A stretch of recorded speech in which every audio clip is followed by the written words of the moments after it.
Out of copyright. The widow gazed wistfully at the pile of books. I thought they might be worth something. Oh, some are, Tharn said. That one, for instance, will fetch a few pence. But I'm afraid that your husband collected books indiscriminately. Much of this stuff isn't worth the paper it's printed on. Look, I'll tell you what I'll do. I'll take the whole lot off your hands and give you the best price I can. When he'd counted out the notes, the wad over his heart was scarcely reduced. He carried the bulging cartons of books to his van, down 3 gloomy flights of stairs, along the stone path which hid beneath lolling grass, between gate-posts whose stone globes grew continents of moss. By the 3rd descent he was panting. Nevertheless, he grinned as he kicked grass aside. The visit had been worthwhile, certainly. He drove out of the cracked and overgrown streets, past rusty cars laid open for surgery, old men propped on front steps to wither in the sun, prams left outside houses as though in the hope that a thief might adopt the baby. Sunlight leaping from windows and broken glass lanced his eyes. Heat made the streets and his perceptions waver. Glimpsed in the mirror or sensed looming at his back, the cartons resembled someone crouching behind him. They smelled more dusty than the streets. Soon he reached the crescent. The tall Georgian houses shone white. Beneath them the van looked cheap, a tin toy littering the street. Still, it wasn't advisable to seem too wealthy when buying books. He dumped the cartons in his hall, beside the elegant curve of the staircase. His secretary came to the door of her office. "Any luck?" "Yes, indeed. Some first editions and a lot of rare material. The man knew what he was collecting." "Your mail came," she said in a tone which might have announced the police. This annoyed him. He prided himself on his legal knowledge. He observed the law scrupulously. "Well, well," he demanded. "Who's saying what?" "It's that American agent again. He says you have a moral obligation to pay Lewis's widow for those 3 stories. Otherwise, he says, let's see, I shall have to seriously consider recommending my clients to boycott your anthologies." "He says that, does he? The bastard. They'd be better off boycotting him." Tharn's face grew hot and swollen. He could hardly control his grin. "He's better at splitting infinitives than he is at looking after his people's affairs. He never renewed the copyright on those stories. We don't owe anyone a penny.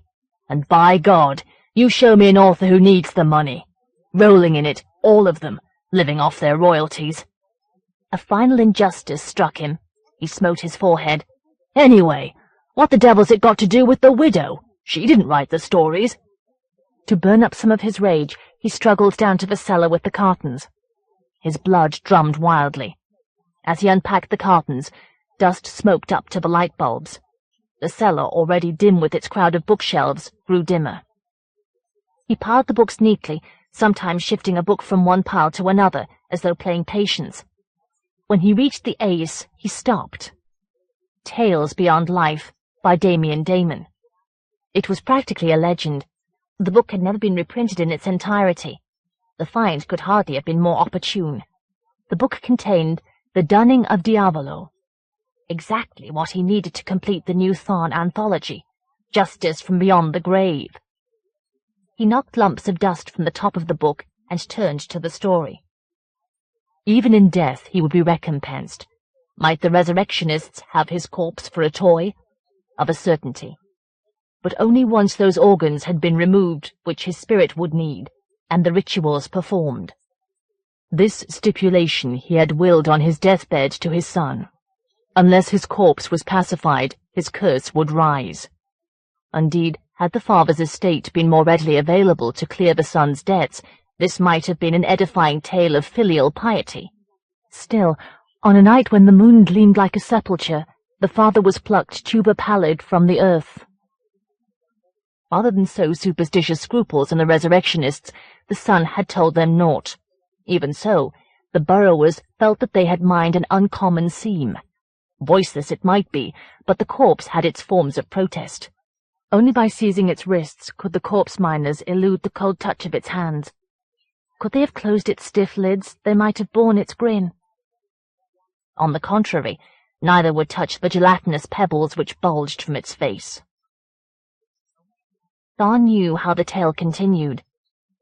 Diavolo, the father, was dissected, but his limbs went snaking round the town in search of those who had betrayed him, and crawled down the throats of the victims to drag out the twins of those organs of which the corpse had been robbed. All good Gothic stuff, gory and satisfying, but not to be taken too seriously. They couldn't write like that nowadays. They'd lost the knack of proper Gothic writing, and yet they whined that they weren't paid enough. Only one thing about the tale annoyed him: the misprint, undeed for indeed. Amusingly, it resembled undead, but that was no excuse for perpetrating it. The one reprint of the tale in the 20s had swarmed with literals. Well, this time the text would be perfect. Nothing appeared in a Tharn anthology until it satisfied him. He checked the remaining text, then gave it to his secretary to retype. His timing was exact.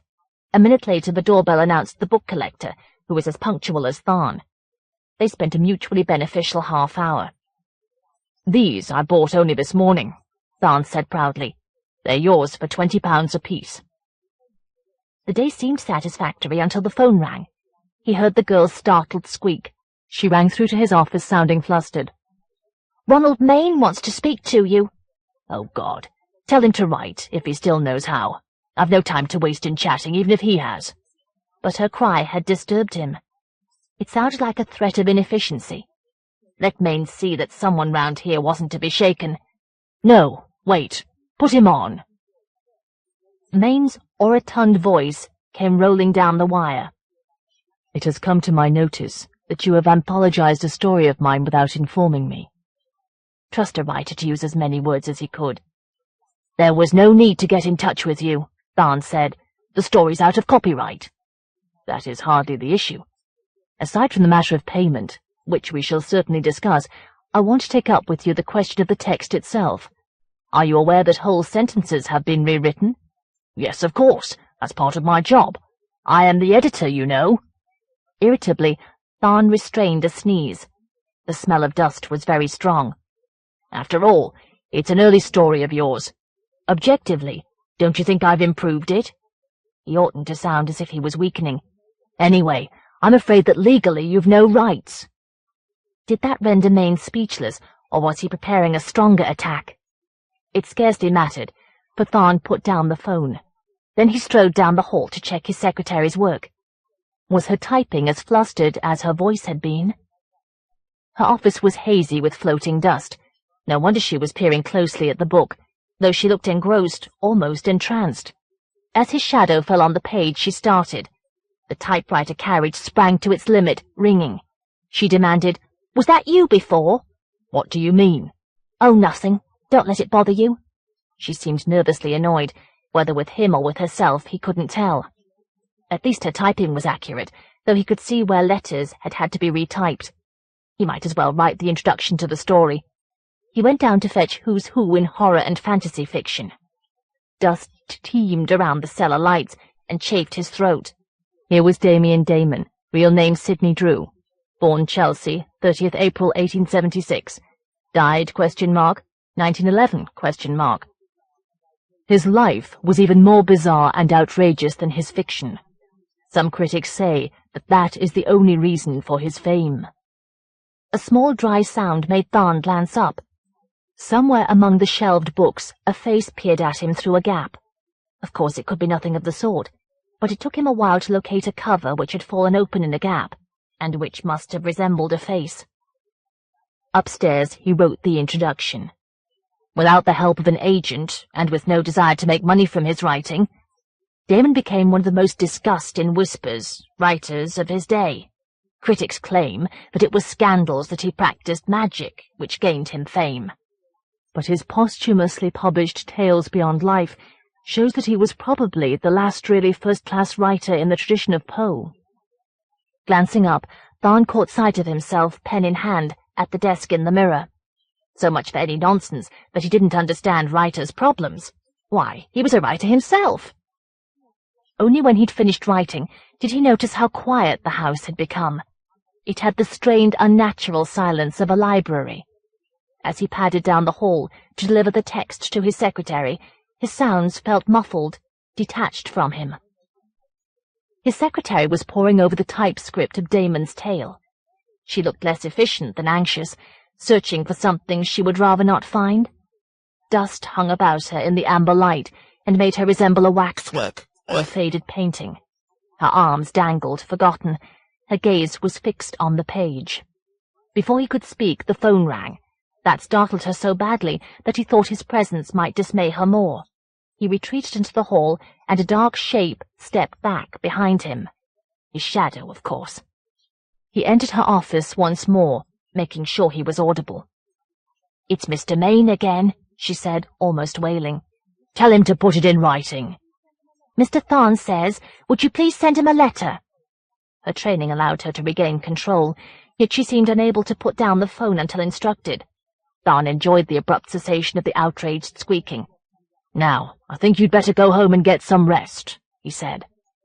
When she'd left, he sat at her desk and read the typescripts. Yes, she had corrected the original. Undeed was righted. The text seemed perfect, ready for the printer. Why then did he feel that something was wrong? Had she omitted a passage or otherwise changed the wording? He'd compared the texts in his office, where he was more comfortable. As he rose, he noticed a few faint dusty marks on the carpet. They approached behind his secretary's chair, then veered away. He must have tracked dust from the cellar, which clearly needed sweeping. What did his housekeeper think she was paid for? Again his footsteps sounded muted. Perhaps his ears were clogged with dust. There was certainly enough of it about. He'd never noticed how strongly the house smelled of old books, nor how unpleasant the smell could be. His skin felt dry, itchy. In his office he poured himself a large Scotch. It was late enough, he needn't feel guilty. Indeed, twilight seemed unusually swift tonight, unless it was an effect of the swarms of dust.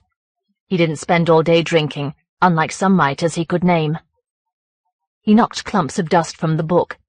It seemed almost to grow there, like grey fungus. Airborne dust whirled away from him and drifted back. He compared the texts, line by line. Surely they were identical, except for her single correction. Yet he felt there was some aspect of the typescript which he needed urgently to decipher. This frustration and its irrationality unnerved him. He was still frowning at the pages, having refilled his glass to loosen up his thoughts, when the phone rang once. He grabbed it irritably, but the earpiece was as hushed as the house. Or was there, amid the electric hissing vague as a cascade of dust, a whisper? It was beyond the grasp of his hearing, except for a syllable or two which sounded like Latin, if it was there at all. He jerked to his feet and hurried down the hall. Now that he thought about it, perhaps he'd heard his secretary's extension lifted as his phone had rung. Yes, her receiver was off the hook. It must have fallen off. As he replaced it, dust sifted out of the mouthpiece. Was a piece of paper rustling in the hall? No, the hall was bare. Perhaps it was the typescript, stirred on his desk by a draught. He closed the door behind him to exclude any draught, as well as the odour of something very old and dusty. But the smell was stronger in his room. He sniffed gingerly at Tales Beyond Life. Why, there it was. The book reeked of dust. He shoved open the French windows, then he sat and stared at the typescript. He was beginning to regard it with positive dislike. He felt as though he had been given a code to crack. It was nerve-wracking as an examination. Why was it only the typescript that bothered him, and not the original? He flapped the typed pages, for they looked thinly coated with grey. Perhaps it was only the twilight, which seemed composed of dust. Even his Scotch tasted clogged. Just let him see what was wrong with this damned story, then he'd leave the room to its dust, and have a few well-chosen words for his housekeeper tomorrow. There was only one difference between the texts. The capital I. Or had he missed another letter? Compulsively and irritably, refusing to glance at the grey lump which hovered at the edge of his vision, he checked the first few capitals. E, M, O, R, T. Suddenly he stopped, parched mouth open. Seizing his pen, he began to transcribe the capitals alone. E mortuis revoco. From the dead I summon thee. Oh, it must be a joke, a mistake, a coincidence. but the next few capitals dashed his doubts. "From the dead I summon thee. From the dust I recreate thee." The entire story concealed a Latin invocation. It had been Damien Damon's last story, and also, apparently, his last attempt at magic. And it was Tharn's discovery. He must rewrite his introduction. Publicized correctly, the secret of the tale could help the book's sales a great deal. Why then was he unwilling to look up? Why was he tense as a trapped animal, ears straining painfully? Because of the thick smell of dust, the stealthy dry noises that his choked ears were unable to locate, the grey mass that hovered in front of him. When at last he managed to look up, the jerk of his head twinged his neck. But his gasp was of relief. The grey blotch was only a chunk of dust, clinging to the mirror. Admittedly, it was unpleasant. It resembled a face masked with dust, which also spilled from the face's dismayingly numerous openings. Really, he could live without it, much as he resented having to do his housekeeper's job for her. When he rose, it took him a moment to realize that his reflection had partly blotted out the grey mass. In the further moment before he understood, 2 more reflected grey lumps rose beside it, behind him. Were they hands or wads of dust? Perhaps they were composed of both. It was impossible to tell, even when they closed over his face. Above the world. Nobody was at reception when Knox came downstairs. The dinner gong hung mute in its frame. Napkin pyramids guarded dining tables. In the lounge, chairs sat emptily. Nothing moved, except fish in the aquarium, fluorescent gleams amid water that bubbled like lemonade. The visitor's book lay open on the counter. He riffled the pages idly, seeking his previous visit. A Manchester address caught his attention, but the name wasn't his, not any longer. The names were those of his wife and the man. It took him a moment to realize. They must have been married by then, so the man's name had been Tooley, had it? Knox hadn't cared to know. He was pleased to find that he felt nothing but curiosity. Why had she returned here? For a kind of second honeymoon, to exercise her memories of him? When he emerged, it was raining. That ought to wash the fells clean of all but the dedicated walkers. He might be alone up there. No perambulatory radios, no families marking their path with trailing children. Above the hotel, mist wandered among the pines, which grew pale and blurred, a spiky frieze of grey, then solidified, regaining their green. High on the scree slope, the Bishop of Bath protruded like a single deformed tooth. The sight seemed to halt time, to turn it back.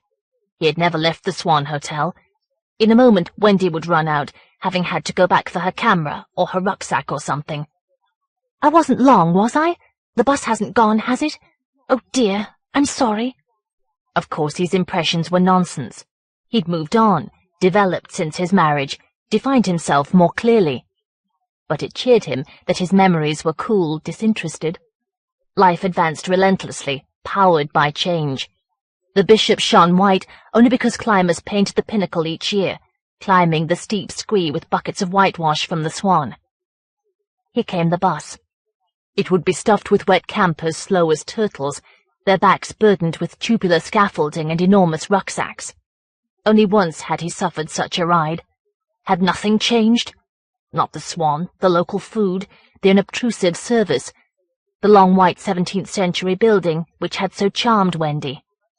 He had a table to himself. If he wanted to be left alone, nobody would bother you. Tonight there would be venison, which he hadn't tasted since his honeymoon. He'd returned, determined to enjoy the Swan and the walks, determined not to let memories deny him those pleasures, and he'd found his qualms were groundless. He strode down the Keswick Road. Rain rushed over Bassenthwaite Lake and tapped on the hood of his cagoule. Why did the stone wall ahead seem significant? Had Wendy halted there once, because the wall was singing? "Oh, look! Aren't they beautiful?" As he stooped towards the crevice, a cluster of hungry beaks had sprung out of the darkness, gaping. The glimpse had unnerved him. The inexorable growth of life, sprouting everywhere, even in stone. Moss choked the silent crevice now. Somehow that image set him wondering where Wendy and the man had died. Mist had caught them, high on one or other of the fells. They'd died of exposure. That much he had heard from a friend of Wendy's, who had grown aloof from him and who had seemed to blame him for entrusting Wendy to an inexperienced climber. As if Knox should have taken care of her even after the marriage. He hadn't asked for details. He'd felt relieved when Wendy had announced that she'd found someone else. Habit, familiarity, and introversion had screened them from each other well before they'd separated. He was passing a camp in a field. He hadn't slept in a tent since early in his marriage, and then only under protest. Rain slithered down bright canvas. The muffled voices of a man and a woman paced him from tent to tent. Irrationally, he peered between the tents to glimpse them. But it must be a radio program. Though the voices sounded intensely engrossed in discussion, he could distinguish not a word. The camp looked deserted. Everyone must be under canvas or walking.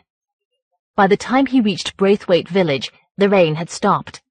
Clouds paraded the sky. Infrequent gaps let out June sunlight, which touched the heights of the surrounding fells. He made for the cafe at the foot of the Whinlatter Pass, not because Wendy had loved the little house, its homemade cakes and its shelves of books, but for something to read. He would let chance choose his reading, but the shop was closed. Beside it, Coaldale Beck pursued its wordless, watery monologue. Should he climb Grisdale Pike? He remembered the view from the summit of Braithwaite and Keswick, the colours of pigeons, white and grey amid the palette of fields. But climbers were toiling upwards towards the intermittent sun. Sometimes the spectacle of plodding walkers, fell boots creaking, sticks shoving at the ground, red faces puffing like trains in distress, made his climb seem a mechanical compulsion, absurd and mindless. Suppose the height was occupied by a class of children, heading like lemmings for the edge? He'd go back to Bath. That would be lonely. Unless one had Mr. Wainwright's guidebook, Bath appeared unclimbable. Returning through the village, he passed Braithwaite post office. That had delighted Wendy. A house just like the other small white houses in the row, except for the counter and grill in the front hall, beside the stairs. A postcard came fluttering down the garden path. Was that a stamp on its corner, or a patch of moss? Momentarily he thought he recognized the handwriting. But whose did it resemble? A breeze turned the card like a page. Where a picture might have been, there was a covering of moss, which looked vaguely like a blurred view of two figures huddled together. The card slid by him into the gutter and lodged trembling in a grid, brandishing its message. Impulsively he made a grab for it, but before he could read the writing, the card fell between the bars. He returned to the road to Thornthwaite. A sheen of sunlight clung to the macadam brows.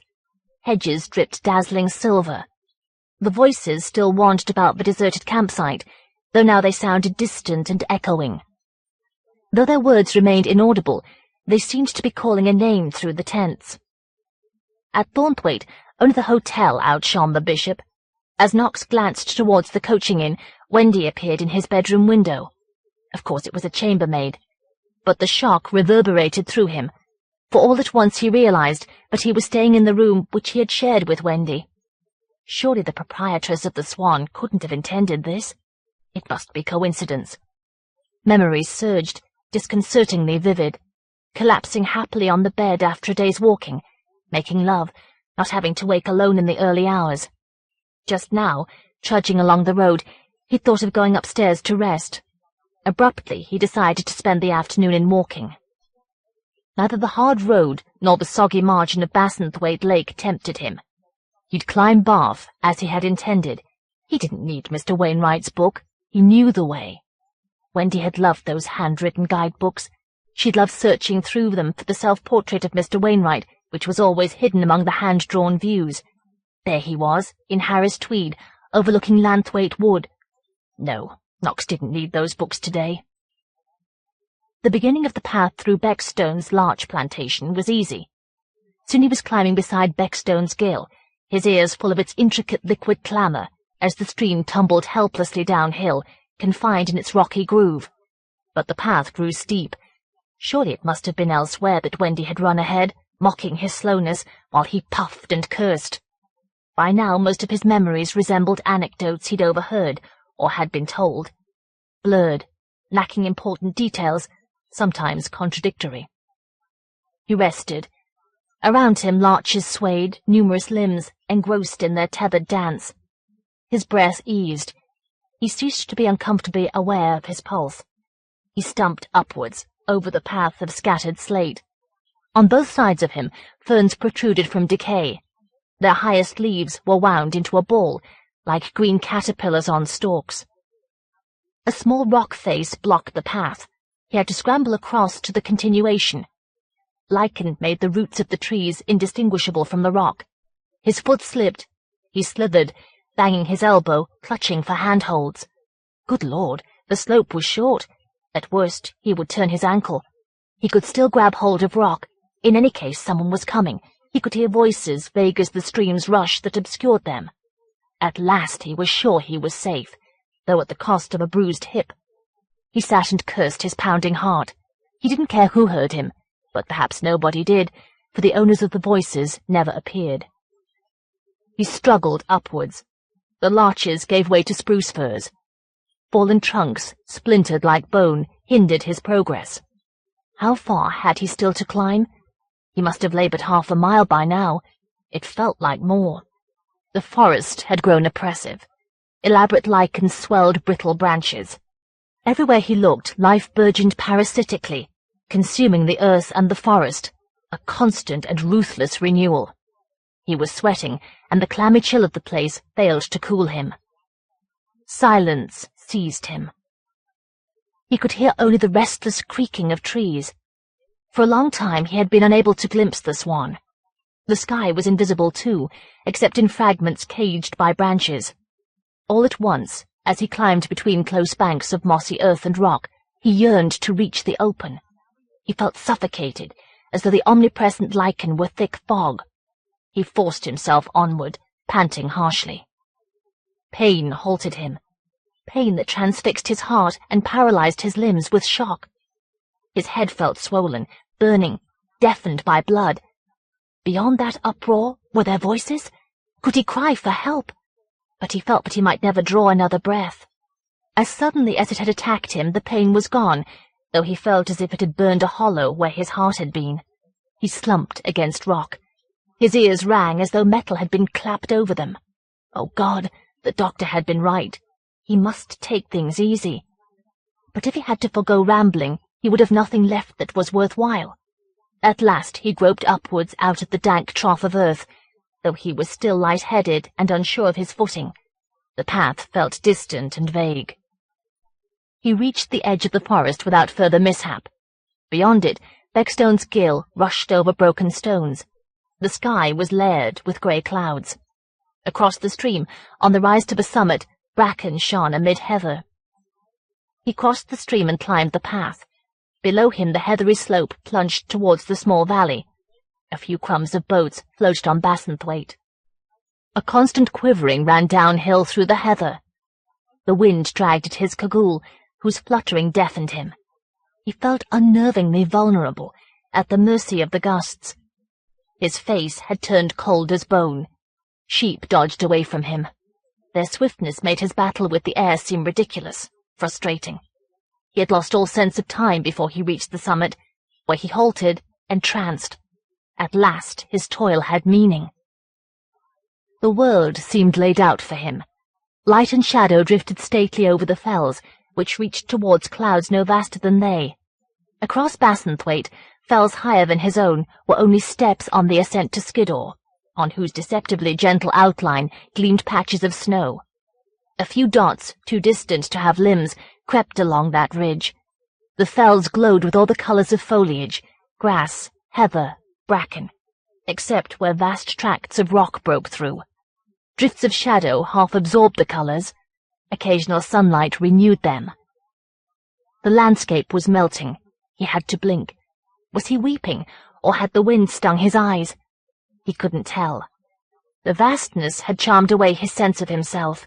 He felt calm, absolutely unself-conscious. He watched light advancing through Beckstone's plantation, possessing each successive rank of foliage. When he gazed across the lake again, that sight had transfigured the landscape. Which lake was that on the horizon? He had never before noticed it. It lay like a fragment of slate, framed by two fells dark as storms, but above it clouds were opening. Blue sky shone through the tangle of grey. Veils of light descended from the ragged gap. The lake began to glow from within, intensely calm. Beyond it, fields and trees grew clear, minute and luminous. Yes, he was weeping. After a while he sat on a rock. Its coldness was indistinguishable from his own stony chill. He must go down shortly. He gazed out for a last view. The fells looked smooth, alluringly gentle. Valleys were trickles of rock. He held up his finger for a red bus to crawl along. Closer to him, red dots were scurrying. Ladybirds, condemned to explore the maze of grass blades, to change course at each intersection. Their mindless urgency dismayed him. They drew his gaze to the heather. He gazed deep into a tangled clump, at the breathtaking variety of colours, the intricacies of growth. As many must be hidden in each patch of heather, depths empty of meaning and intended for no eye.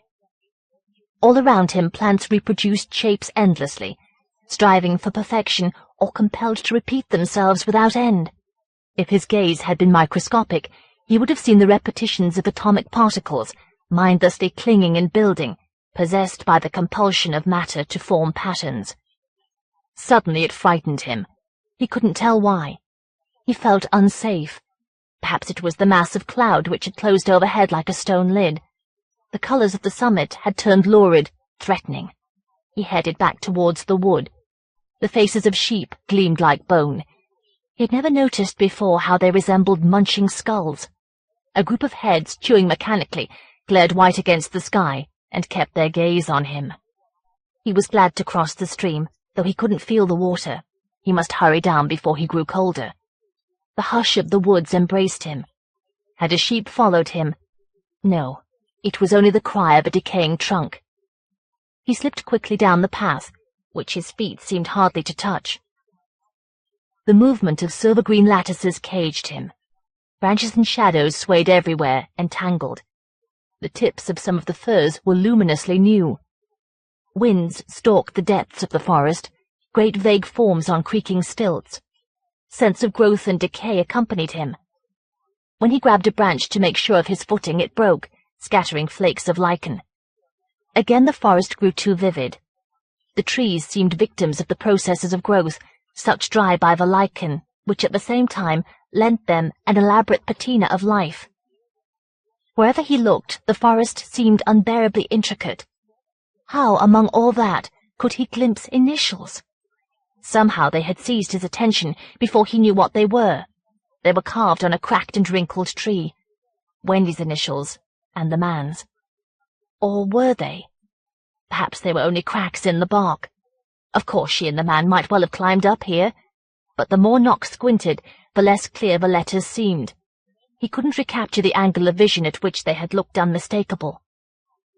He was still pacing back and forth before the trunk, as though trapped in a ritual, when stealthy movement made him turn. Was it the shifting of grey trees beneath the lowering, largely unseen sky? No, it was a cloud or mist, descending swiftly from the summit through the woods. He glanced ahead for the path, and with a shock that seemed to leave him hollow, realized that it was not there. Nor was it visible behind him, as far back as the wall of mist. His reluctant fascination with the forest had lured him astray. He strode back towards the mist, hushing his doubts. Surely the path couldn't be far. But the mist felt thick as icy water, and blinded him. He found himself slithering on decay towards a fall, which, though invisible, threatened to be steep. A grab at a crumbling trunk saved him. But when he'd struggled onto safer ground, he could only retreat towards the tree which he had thought was inscribed. He must press on, outdistancing the mist, and try to head downwards. Wasn't there a forest road below, quite close? But whenever he found an easy slope, it would become abruptly dangerous, often blocked by treacherous splintered logs. He was approaching panic. As much as anything, the hollow at the centre of himself dismayed him. He had tended to welcome it when it had grown there, in his marriage and afterwards. It had seemed safe, invulnerable. Now he found he had fewer inner resources with which to sustain himself. The mist was only yards away. It had swallowed all the faint sounds of the wood. If he could only hear the stream, or better still a human voice, a vehicle on the forest road. If only he had gone back to the hotel for his whistle and compass. But there was a sound. Something was blundering towards him. Why was he indefinably distressed rather than heartened? Perhaps because the mist obscured it as it scuttled down the slope towards him. Perhaps because it sounded too small for an adult human being, too swift, too lopsided. He thought of a child stumbling blindly down the decayed slope. But what child would be so voiceless? As it tumbled limping through the mist, Knox suppressed an urge to flee. He saw the object stagger against a misty root and collapse there. Before he had ventured forward, he saw that it was only a rucksack. Yet he couldn't quite feel relieved. The rucksack was old, discoloured and patched with decay. Mist drained it of colour. Where had it come from? Who had abandoned it, and why? It still moved feebly as though inhabited. Of course, there was a wind. The mist was billowing. Nevertheless, he preferred not to go closer. The blurred, tentative movements of the overgrown sack were unpleasant, somehow. Still, perhaps the incident was opportune. It had made him glance upwards for an explanation. He found none, but he caught sight of a summit against the clouds. It wasn't Bath, for between the confusion of trees he could just distinguish two cairns set close together. If he could reach them, he ought to be able to see his way more clearly. Was he hearing muffled voices up there? He hoped so, but hadn't time to listen. He wasn't safe yet. The mist had slowed, but was still pursuing him. The slope above him was too steep to climb. He retreated between the trees, avoiding slippery roots which glistened dull silver, glancing upwards constantly for signs of the path. For a while he lost sight of the unknown summit. Only a glimpse of the cairns against the darkening sky mitigated his panic. Were they cairns or figures sitting together? No, they were the wrong colour for people. Above him the slope grew steeper. Worse, twilight was settling like mist into the woods. He glared downhill, but the fall was dim and precipitous. There was no sign of a road, only the grey web of innumerable branches. He groped onward, careless of his footing, desperate to glimpse a way. Surely a path must lead to the cairns. But would he reach it before dark? Could he heave himself up the slope now, using trees for handholds? Wait, wasn't that a path ahead, trailing down between the firs? He stumbled forward, afraid to run in case he slipped. He reached out to grab a tree, to lever himself past its trap of roots, but his fingers recoiled. The encrusted, glimmering bark looked unnervingly like a face. He refused to be reminded of anyone. He clung to the hollow within himself and fought off memories. Yet, as he passed close to the next tree, he seemed to glimpse the hint of a face composed of cracks in the bark and of twilight. His imagination was conspiring with the dimness, that was all. But why, as he grasped a trunk to thrust himself onward, did each patch of lichen seem to suggest a face? The more closely he peered, enraged by his fears, the smaller and more numerous the swarming faces seemed. Were there many different faces, or many versions of a couple? Their expressions, though vague, seemed numerous and disturbing. For a moment he was sure he couldn't back away, that he must watch until the light was entirely gone, must glimpse faces yet smaller and clearer and more numerous. Panic hurled him away from the lichen and sent him scrabbling upwards. His fingers dug into decay. Ferns writhed and snapped when he grabbed them. The surrounding dimness teemed with faces. He kicked himself footholds, gouged the earth with his heels. He clutched at roots which flaked moist and chill. More than once he slithered back into the massing darkness, but his panic refused to be defeated. At last, as twilight merged the forest into an indistinguishable crowd of dimness, he scrambled up a slope that had commenced to be gentle to the edge of the trees. As soon as he had done so, his triumph collapsed beneath dismay. Even if he glimpsed a path from the summit, night would engulf it before he could make his way down. The sky was blackening. Against it loomed two hunched forms, heads turned to him. Suddenly joy seized him. He could hear voices, Surely the sound was more than the muttering of wind. The two forms were human. They must know their way down, and he could join them. He scrambled upwards. Beyond the trees, the slope grew steep again, but the heather provided easy holds, though his clambering felt almost vertical. The voices had ceased. Perhaps they had heard him. But when he glanced up, the figures hadn't moved. A foot higher, and he saw that the faces turned to him were patches of moss. The figures were cairns, after all. It didn't matter. Companionship waited at the summit. He'd heard voices. He was sure that he'd heard them. Please let him have done so. And indeed, as he struggled up the last yards of the slope, the two grey figures rose with a squeaking and rattling of slate and advanced heavily towards him.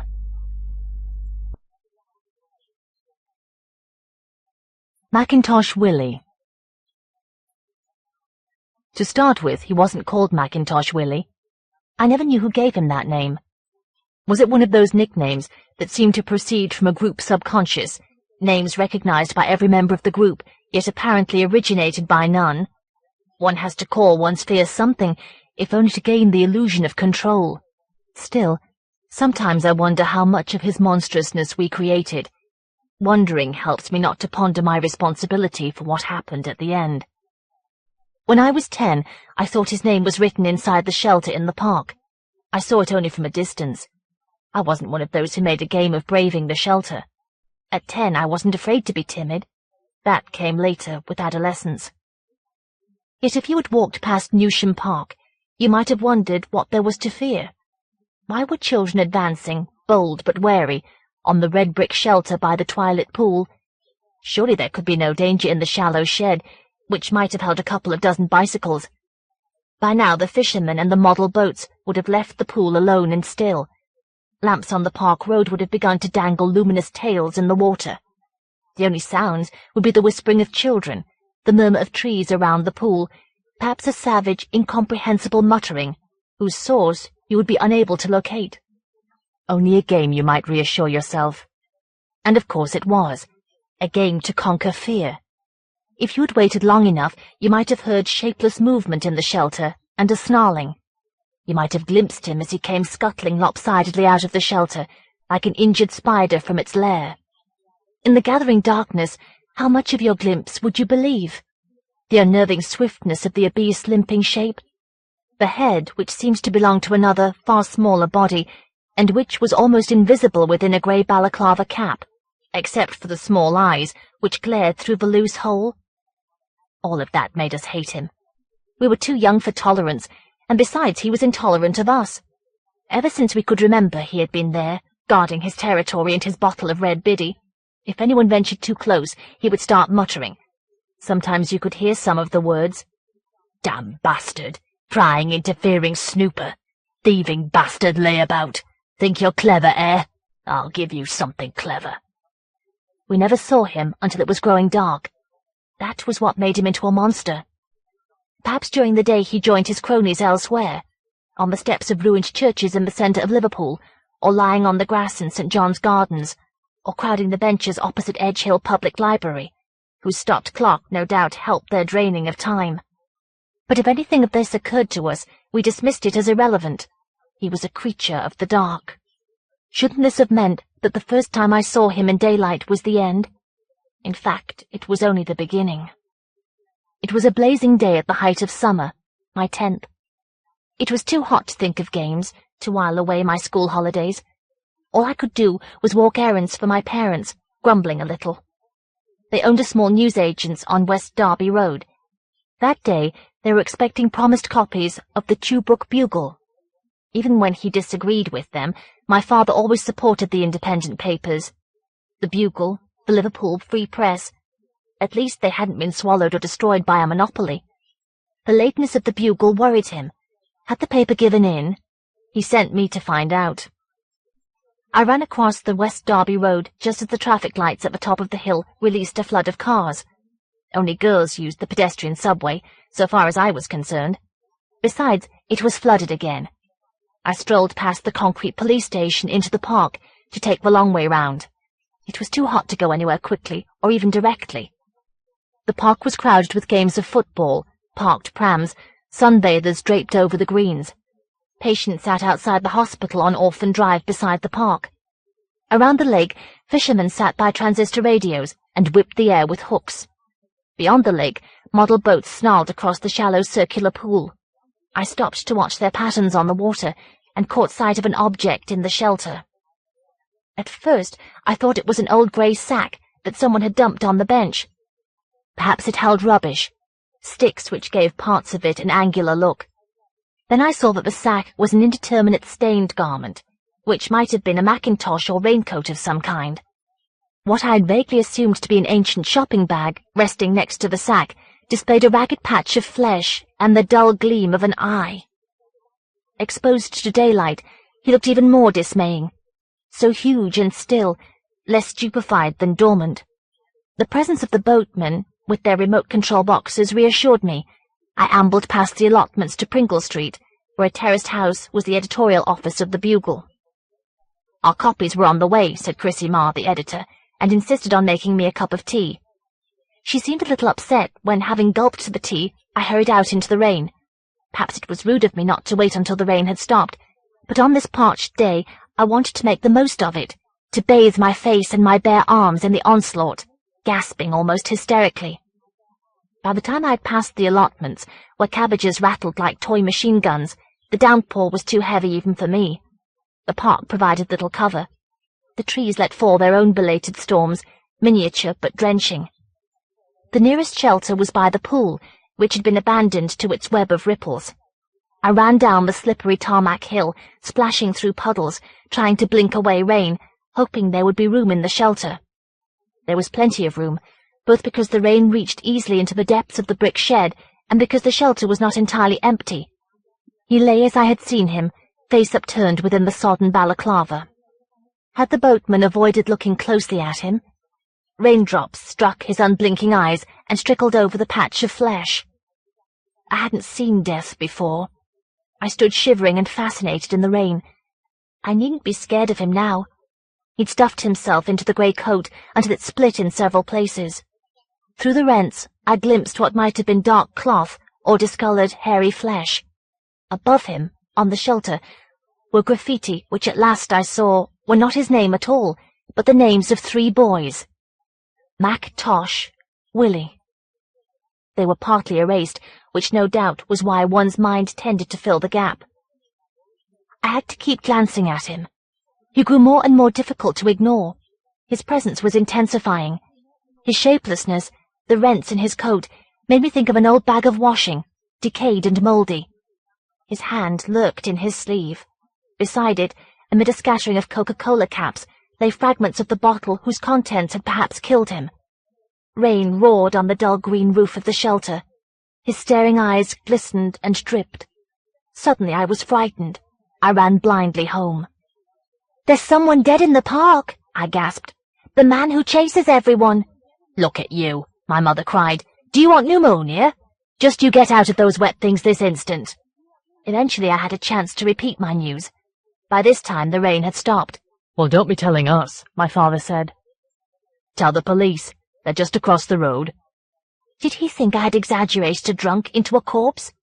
He looked surprised when I hurried to the police station, but I couldn't miss the chance to venture in there. I believed that elder brothers of some of my schoolmates had been taken into the station and hadn't come out for years. Beside a window which might have belonged to a ticket office was a bell which you rang to make the window's partition slide back and display a policeman. He frowned down at me. What was my name? What had I been doing in the park? Who had I been with? When a second head appeared beside him, he said reluctantly, "He thinks someone's passed out in the park." A blue and white Mini called for me at the police station, like a taxi. On the roof a red sign said, "Police." People glanced in at me, as though I were on my way to prison. Perhaps I was. Suppose Mackintosh Willy had woken up and gone. How long a sentence did you get for lying? False diamonds sparkled on the grass and in the trees. I wished I'd persuaded my father to tell the police.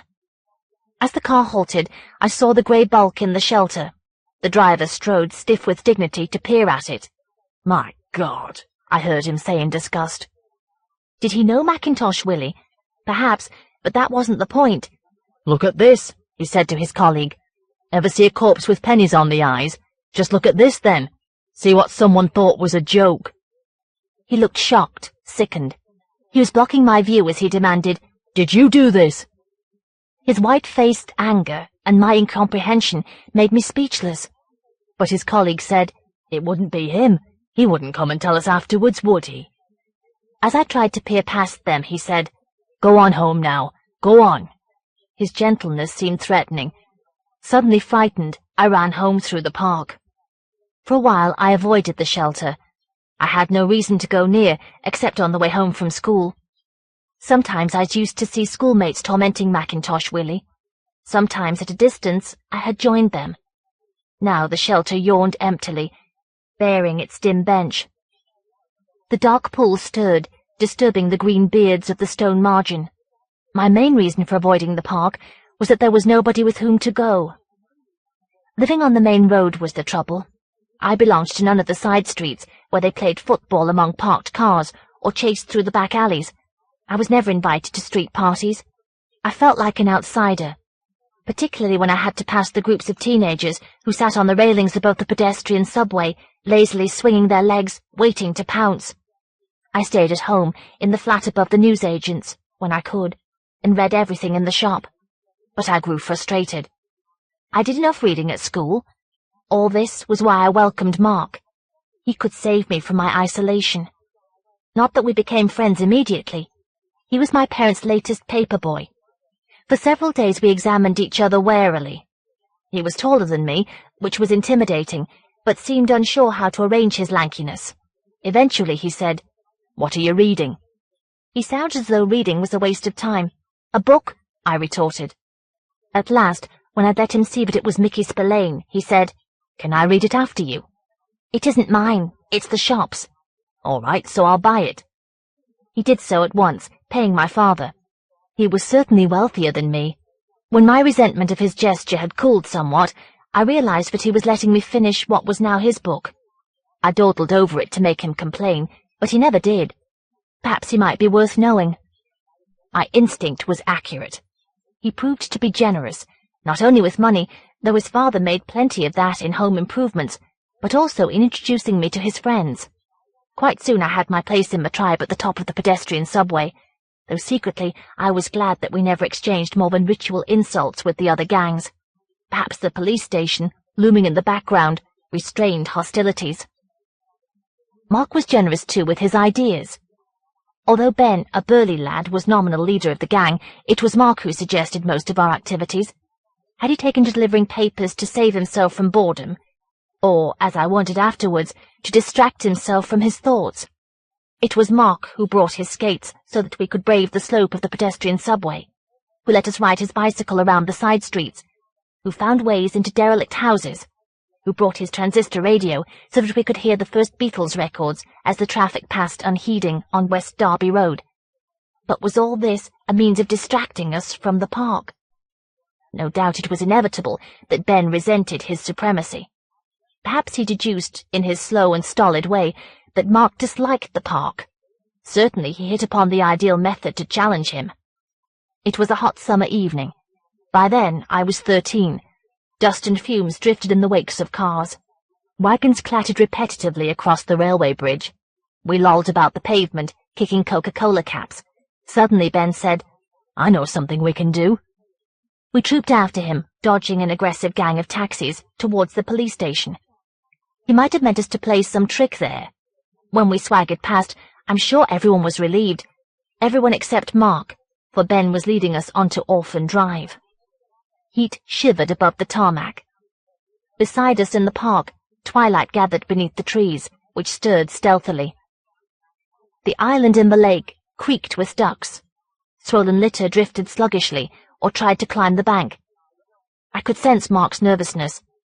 He had turned his radio louder. A misshapen Elvis Presley blundered out of the static, then sank back into incoherence as a neighborhood wave band seeped into his voice. Why was Mark on edge? I could see only the dimming sky, trees on the far side of the lake diluted by haze, the gleam of bottle caps like eyes atop a floating mound of litter, the glittering of broken bottles in the lawns. We passed the locked ice cream kiosk. then was heading for the circular pool, whose margin was surrounded by a fluorescent orange tape tied between iron poles, a makeshift fence. I felt Mark's hesitation, as though he were a scared dog dragged by a lead. The lead was pride. He couldn't show fear, especially when none of us knew Ben's plan. A new concrete path had been laid around the pool. "We'll write our names in that," Ben said. The dark pool swayed, as though trying to douse reflected lights. Black clouds spread over the sky and loomed in the pool. The threat of a storm lurked behind us. The brick shelter was very dim and looked cavernous. I strode to the orange fence, not wanting to be last, and poked the concrete with my toe. "We can't," I said. For some reason I felt relieved. "It's set."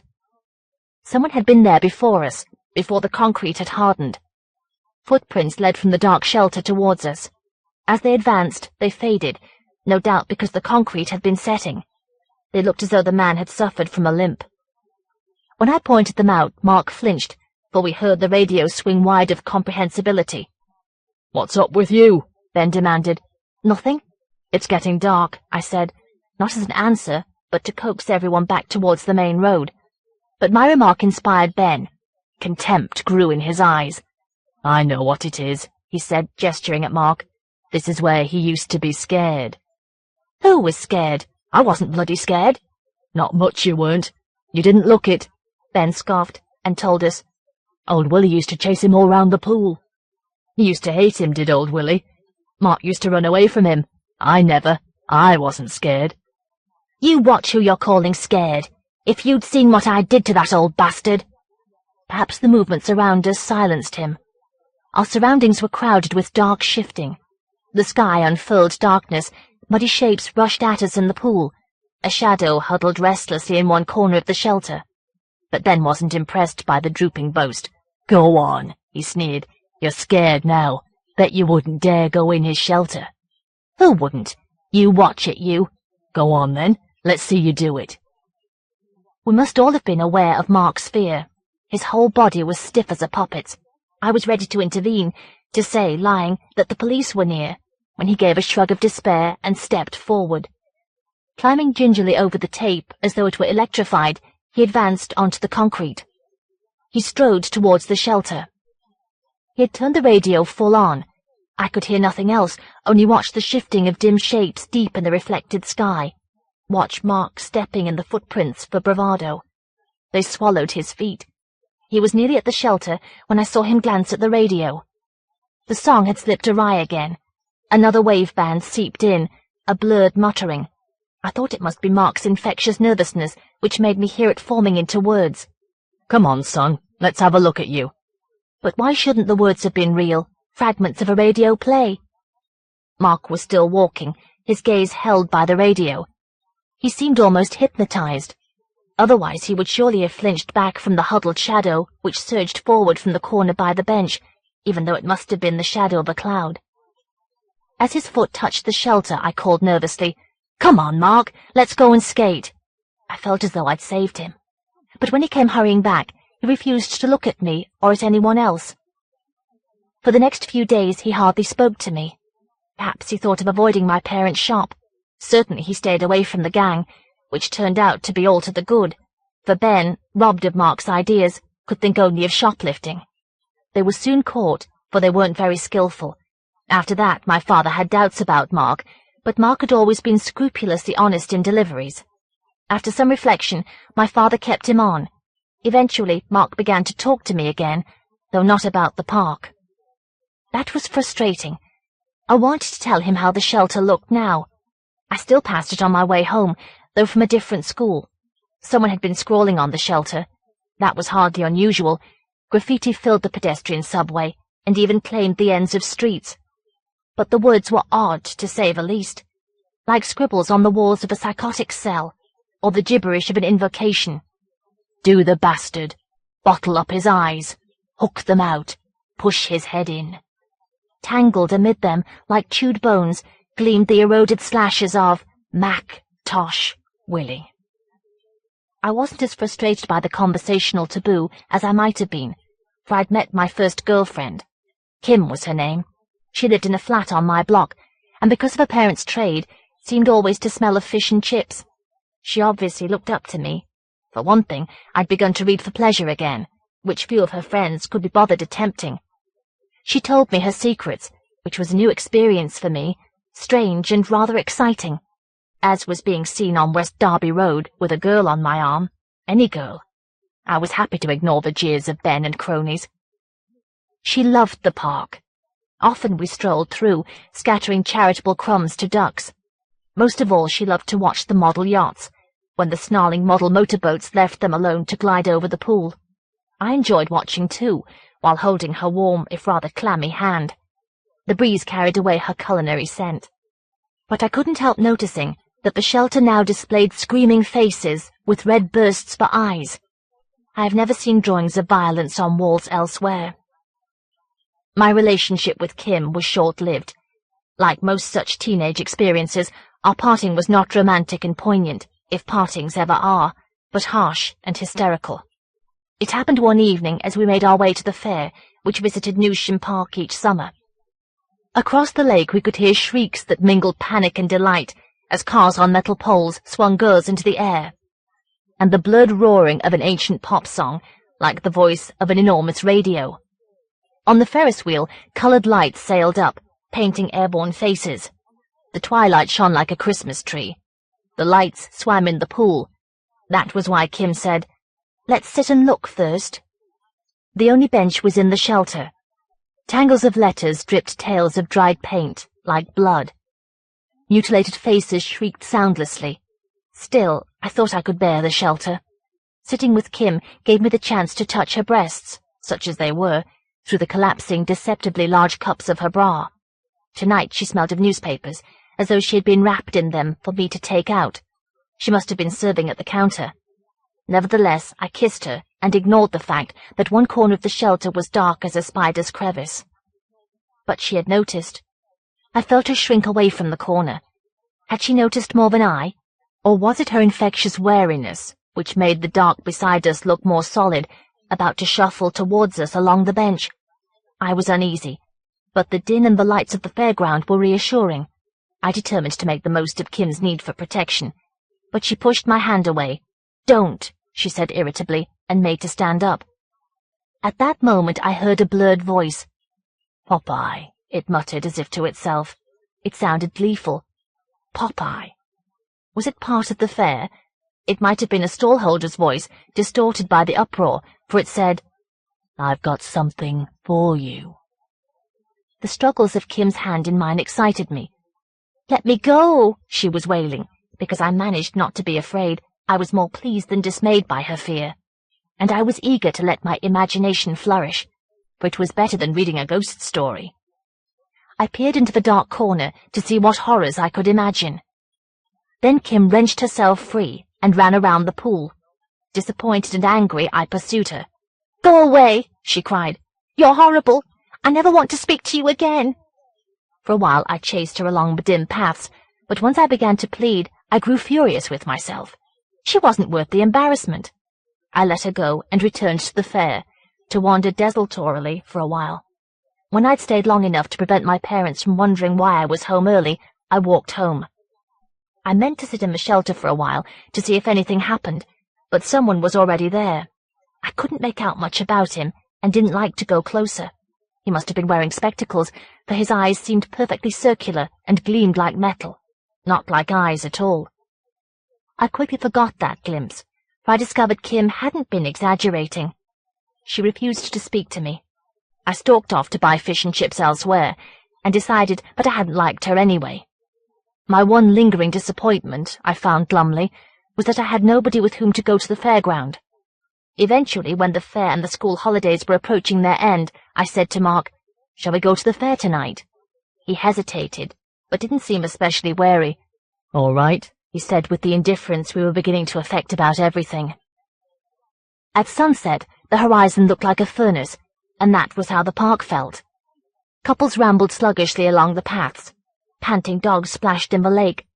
Between the trees, the lights of the fairground shimmered and twinkled, cheap, multicolored stars. As we passed the pool, I noticed that the air was quivering above the footprints in the concrete and looked darkened, perhaps by dust. Impulsively I said, What did you do to old Willy? Shut up. I never heard Mark so savage or withdrawn. I wish I hadn't done it. I might have retorted to his rudeness, but instead I let myself be captured by the fairground. By the glade of light amid the balding rutted green, couples and gangs roamed, harangued a shade half-heartedly by stallholders. Young children hid their faces in pink candy floss. A siren, thin as a Christmas party hooter, set the dodgems running. Mark and I rode a tilting bucket above the fuzzy clamour of music, the splashes of glaring light, the cramped crowd. Secretly I felt a little sick, but the ride seemed to help Mark regain his confidence. Shortly as we were playing a pinball machine with senile flippers, he said, "Look, there's Lorna and what's-her-name." It took me a while to be sure where he was pointing. At a tall bosomy girl who probably looked several years older than she was, and a girl of about my height and age, her small bright face sketched with makeup. By this time I was following him eagerly. The tall girl was Lorna. Her friend's name was Carol. We strolled for a while, picking our way over power cables, and Carol and I began to like each other. Her scent was sweet, if rather overpowering. As the fair began to close, Mark easily won trinkets at a shooting gallery and presented them to the girls, which helped us to persuade them to meet us on Saturday night. By now, Mark never looked towards the shelter. I think not from wariness, but because it had ceased to worry him, at least for the moment. I glanced across and could just distinguish someone pacing unevenly round the pool, as if impatient for a delayed meeting. If Mark had noticed, would it have made any difference? Not in the long run, I tried to believe. But however I rationalize, I know that some of the blame was mine. We were to meet Lorna and Carol on our side of the park in order to take them to the Carlton Cinema nearby. We arrived late, having taken our time over sprucing ourselves. We didn't want to seem too eager to meet them. Beside the police station, at the entrance to the park, a triangular island of pavement, large enough to contain a spinney of trees, divided the road. The girls were meant to be waiting at the nearest point of the triangle, but the island was deserted except for the caged darkness beneath the trees. We waited. Shop windows on West Derby Road glared fluorescent green. Behind us, trees whispered, creaking. We kept glancing into the park, but the only figure we could see on the dark paths was alone. Eventually, for something to do, we strolled desultorily around the island. It was I who saw the message first, large letters scrawled on the corner nearest the park. Was it Lorna's or Carol's handwriting? It rather shocked me, for it looked semi-illiterate. But she must have had to use a stone as a pencil, which couldn't have helped. Indeed, some letters had had to be dug out of the moss which coated stretches of the pavement. "Mark, see you at the shelter," the message said. I felt him withdraw a little. "Which shelter?" he muttered. "I expect they mean the one near the kiosk," I said to reassure him. We hurried along Orphan Drive. Above the lamps, patches of foliage shone harshly. Before we reached the pool, we crossed the bridge, from which in daylight manna rained down to the ducks, and entered the park. The fair had gone into hibernation. The paths and the mazes of tree trunks were silent and very dark. Occasional dim movements made me think that we were passing the girls, but the figure that was wandering a nearby path looked far too bulky. The shelter was at the edge of the main green, near the football pitch. Beyond the green, tower blocks loomed in glaring auras. Each of the four sides of the shelter was an alcove housing a bench. As we peered into each, jeers or curses challenged us. "I know where they'll be," Mark said. "In the one by the bowling green. That's near where they live." But we were closer to the shelter by the pool. Nevertheless, I followed him onto the park road. As we turned towards the bowling green, I glanced towards the pool, but the street lamps dazzled me. I followed him along a narrow path between hedges to the green, and almost tripped over his ankles as he stopped short. The shelter was empty, alone with its view of the decaying Georgian houses on the far side of the bowling green. To my surprise and annoyance, he still didn't head for the pool. Instead, we made for the disused bandstand, hidden in a ring of bushes. Its only tune now was the clink of broken bricks. I was sure the girls wouldn't have called it a shelter, and of course it was deserted. Obese dim bushes hemmed us in. "Come on," I said, "or we'll miss them. They must be by the pool." "They won't be there," he said, stupidly I thought. Did I realize how nervous he suddenly was? Perhaps, but it only annoyed me. After all, how else could I meet Carol again? I didn't know her address. "Oh, all right," I scoffed, "if you want us to miss them." I saw him stiffen. Perhaps my contempt hurt him more than Ben's had. For one thing, he was older. Before I knew what he intended, he was striding towards the pool, so rapidly that I would have had to run to keep up with him, which, given the hostility that had flared between us, I refused to do. I strolled after him rather disdainfully. That was how I came to glimpse movement in one of the islands of dimness between the lamps of the park road. I glanced towards it and saw, several hundred yards away, the girls. After a pause they responded to my waving, somewhat timidly, I thought. "There they are," I called to Mark. He must have been at the pool by now, but I had difficulty in glimpsing him beyond the glare of the lamps.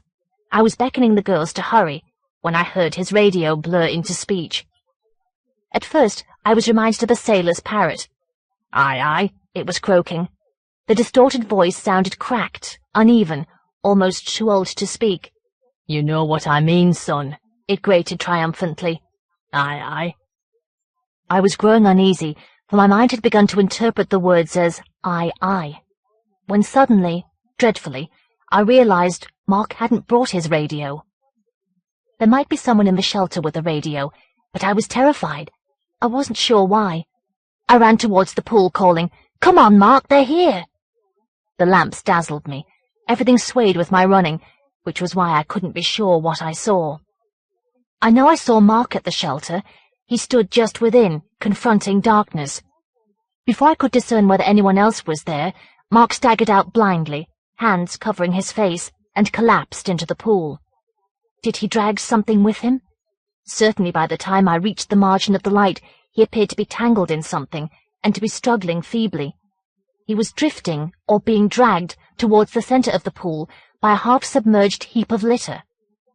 At the end of the heap, nearest Mark's face, was a pale ragged patch, in which gleamed two round objects. Bottle caps? I could see all this because I was standing helpless, screaming at the girls. "Quick, for Christ's sake, he's drowning!" He was drowning, and I couldn't swim. "Don't be stupid," I heard Lorna say. That enraged me so much that I turned from the pool. "What do you mean?" I cried. "What do you mean, you stupid bitch?" "Oh, be like that," she said haughtily, and refused to say more. But Carol took pity on my hysteria and explained, "It's only 3 feet deep. He'll never drown in there." I wasn't sure that she knew what she was talking about, but that was no excuse for me not to try to rescue him. When I turned to the pool, I gasped miserably, for he had vanished, sunk. I could only wade into the muddy water, which engulfed my legs and closed around my waist like ice, ponderously hindering me. The floor of the pool was fattened with slimy litter. I slithered, terrified of losing my balance. Intuition urged me to head for the centre of the pool. And it was there I found him, as my sluggish kick collided with his ribs. When I tried to raise him, I discovered that he was pinned down. I had to grope blindly over him in the chill water, feeling how still he was. Something like a swollen cloth bag, very large, lay over his face. I couldn't bear to touch it again, for its contents felt soft and fat. Instead, I seized Mark's ankles and managed at last to drag him free. Then I struggled towards the edge of the pool, heaving him by his shoulders, lifting his head above water. His weight was dismaying. Eventually the girls waded out to help me. But we were too late. When we dumped him on the concrete, his face stared agape with horror. Water lay stagnant in his mouth. I could see nothing wrong with his eyes. Carol grew hysterical, and it was Lorna who ran to the hospital, perhaps in order to get away from the sight of him. I only made Carol worse by demanding why they hadn't waited for us at the shelter. I wanted to feel they were to blame, but she denied they had written the message, and grew more hysterical when I asked why they hadn't waited at the island. The question or the memory seemed to frighten her. I never saw her again. The few newspapers that bothered to report Mark's death gave the verdict, by misadventure. The police took a dislike to me after I insisted that there might be somebody else in the pool, for the draining revealed nobody. At least, I thought, whatever was there had gone away. Perhaps I could take some credit for that at least. But perhaps I was too eager for reassurance. The last time I ventured near the shelter was years ago, one winter night on the way home from school. I had caught sight of a gleam in the depths of the shelter. As I went close, nervously watching both the shelter and the pool, I saw two discs glaring at me from the darkness beside the bench. They were Coca-Cola caps, not eyes at all, and it must have been the wind that set the pool slopping and set the caps scuttling towards me. What frightened me most, as I fled through the dark, was that I wouldn't be able to see where I was running if, as I desperately wanted to, I put up my hands to protect my eyes. The show goes on. The nails were worse than rusty. They had snapped. Under cover of several coats of paint, both the door and its frame had rotted. As Lee tugged at the door, it collapsed towards him with a sound like that of an old cork leaving a bottle. He hadn't used the storeroom since his father had nailed the door shut to keep the rats out of the shop. Both the shelves and the few items which had been left in the room, an open tin of paint, a broken-necked brush, looked merged into a single mass composed of grime and dust. He was turning away, having vaguely noticed a dark patch that covered much of the dim wall at the back of the room, when he saw that it wasn't dampness. Beyond it, he could just make out rows of regular outlines, like teeth in a gaping mouth. Seats in the old cinema. He hadn't thought of the cinema for years. Old resurrected films on television, shrunken and packaged and robbed of flavour, never reminded him. It wasn't only that Cagney and Bogart and the rest had been larger than life, huge hovering faces like ancient idols. The cinema itself had had a personality. The screen framed by twin theatre boxes from the days of the music hall, the faint smell and muttering of gaslights on the walls. The manager's wife and daughter serving in the auditorium and singing along with the musicals. In the years after the war, you could get in for an armful of lemonade bottles, or a bag of vegetables if you owned one at the nearby allotments. There had been a greengrocer's old weighing machine inside the pay box. These days you had to watch films in concrete warrens if you could afford to go at all. Still, there was no point in reminiscing, for the old cinema was now a back entry for thieves. He was sure that was how they had robbed other shops on the block. At times he thought he heard them in the cinema. They sounded too large for rats. And now, by the look of the wall, they'd made themselves a secret entrance to his shop. Mrs. Entwistle was waiting at the counter. These days she shopped here less from need than from loyalty, remembering when his mother had used to bake bread at home to sell in the shop. "Just a sliced loaf," she said apologetically. "Will you be going past Frank's yard?" Within its slippery wrapping, the loaf felt ready to deflate, not like his mother's bread at all. "Could you tell him that my wall needs repairing urgently? I can't leave the shop." Buses were carrying stragglers to work or to school. 90 minutes later, he could tell the time by the passengers, which meant he needn't have his watch repaired. The buses were ferrying shoppers down to Liverpool city centre, and Frank still hadn't come. Grumbling to himself, Lee closed the shop for 10 minutes. The February wind came slashing up the hill from the Mersey, trailing smoke like ghosts of the factory chimneys. Down the slope a yellow machine clawed at the remains of houses. The liver buildings looked like a monument in a graveyard of concrete and stone. Beyond kiddie gear and the whole food shop, Frank's yard was a maze of new timber. Frank was feeding the edge of a door to a shrieking circular blade. He gazed at Lee as though nobody had told him anything. When Lee kept his temper and explained, Frank said, "No problem. Just give a moan when you're ready." "I'm ready now." "Ah, well, as soon as I've finished this job, I'll whiz round."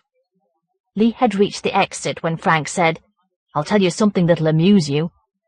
15 minutes later, Lee arrived back panting at his shop. It was intact.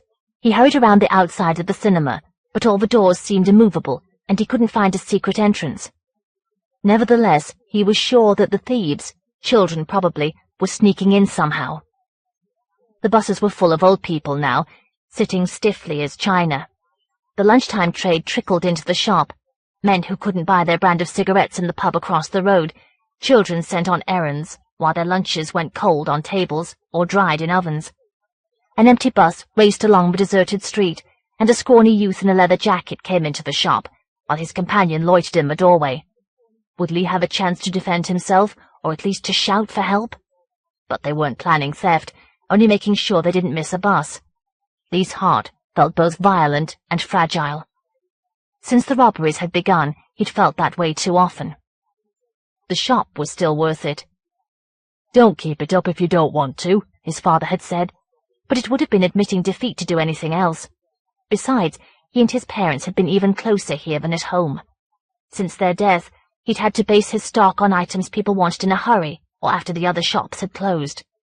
Flashlights, canned food, light bulbs, cigarettes. Lee's home-baked bread was a thing of the past, but it was still Lee's shop. Packs of buses climbed the hill, carrying home the rush-hour crowds. When the newspaper van dumped a stack of the evening's Liverpool Echo on the doorstep, he knew Frank wasn't coming. He stormed round to the yard, but it was locked and deserted. Well then, he would stay in the shop overnight. He'd nobody to go home for. Why, he had even made the thieves' job easier by helping the door to collapse. The sight of him in the lighted shop ought to deter thieves. It better had, for their sakes. He bought 2 pork pies and some bottles of beer from the pub. Empty buses moved off from the shop like a series of cars on a fairground ride. He drank from his mother's coronation mug, which always stood by the electric kettle. He might as well have closed the shop at 8 o'clock. Apart from an old lady who didn't like his stock of cat food, nobody came. Eventually he locked the door and sat reading the paper, which seemed almost to be written in a new language. "Head raps. Shock axe," said a headline about the sudden closing of a school. Should he prop the storeroom door in place lest he fall asleep? No, he ought to stay visible from the cinema in the hope of scaring off the thieves. In his childhood, they would hardly have dared sneak into the cinema, let alone steal. Not in the last days of the cinema, when the old man had been roaming the aisles. Everyone, perhaps even the manager, had been scared of him. Nobody Lee knew had ever seen his face. You would see him fumbling at the dim gaslights to turn them lower. Then he'd begin to make sounds in the dark, as though he was both muttering to himself and chewing something soft. He would creep up on talkative children and shine his flashlight into their eyes. As he hissed at them, a pale substance would spill from his mouth. But they were scared of nothing these days, short of Lee sitting in the shop all night like a dummy. Already he felt irritable, frustrated. How much worse would he feel after a night of doing nothing except waste electricity on the lights and the fire? He wasn't thinking straight. He might be able to do a great deal. He emptied the mug of beer, then he switched off the light and arranged himself on the chair as comfortably as possible. He might have to sit still for hours. He only hoped they would venture close enough for him to see their faces. A flashlight lay ready beside him. Surely they were cowards who would run when they saw he wasn't scared of them. Perhaps he could chase them and find their secret entrance. For a long time he heard nothing. Buses passed downhill, growing emptier and fewer. Through their growling, he heard faint voices, but they were fading away from the pub, which was closing. Now the streets were deserted, except for the run-down grumble of the city. Wind shivered the window. The edge of the glow of the last few buses trailed vaguely over the storeroom entrance, making the outlines of cinema seats appear to stir. Between their sounds, he strained his ears. Soon the last bus had gone. He could just make out the outlines of the seats. If he gazed at them for long, they seemed to waver, as did the storeroom doorway. Whenever he closed his eyes to rest them, he heard faint tentative sounds, creaking, rattling. Perhaps the shop always sounded like that when there was nothing else to hear. His head jerked up. No, he was sure he hadn't dozed. There had been a sound like a whisper, quickly suppressed. He hunched himself forward, ears ringing with strain. The backs of the cinema seats, vague forms like charcoal sketches on a charcoal background, appeared to nod towards him. Was he visible by the glow of the electric fire? He switched it off stealthily and sat listening, eyes squeezed shut. The sudden chill held him back from dozing. Yes, there were stealthy movements in a large enclosed place. Were they creeping closer? His eyes sprang open to take them unawares, and he thought he glimpsed movement, dodging out of sight beyond the gap in the wall. He sat absolutely still, though the cold was beginning to insinuate cramp into his right leg. He had no way of measuring the time that passed before he glimpsed movement again.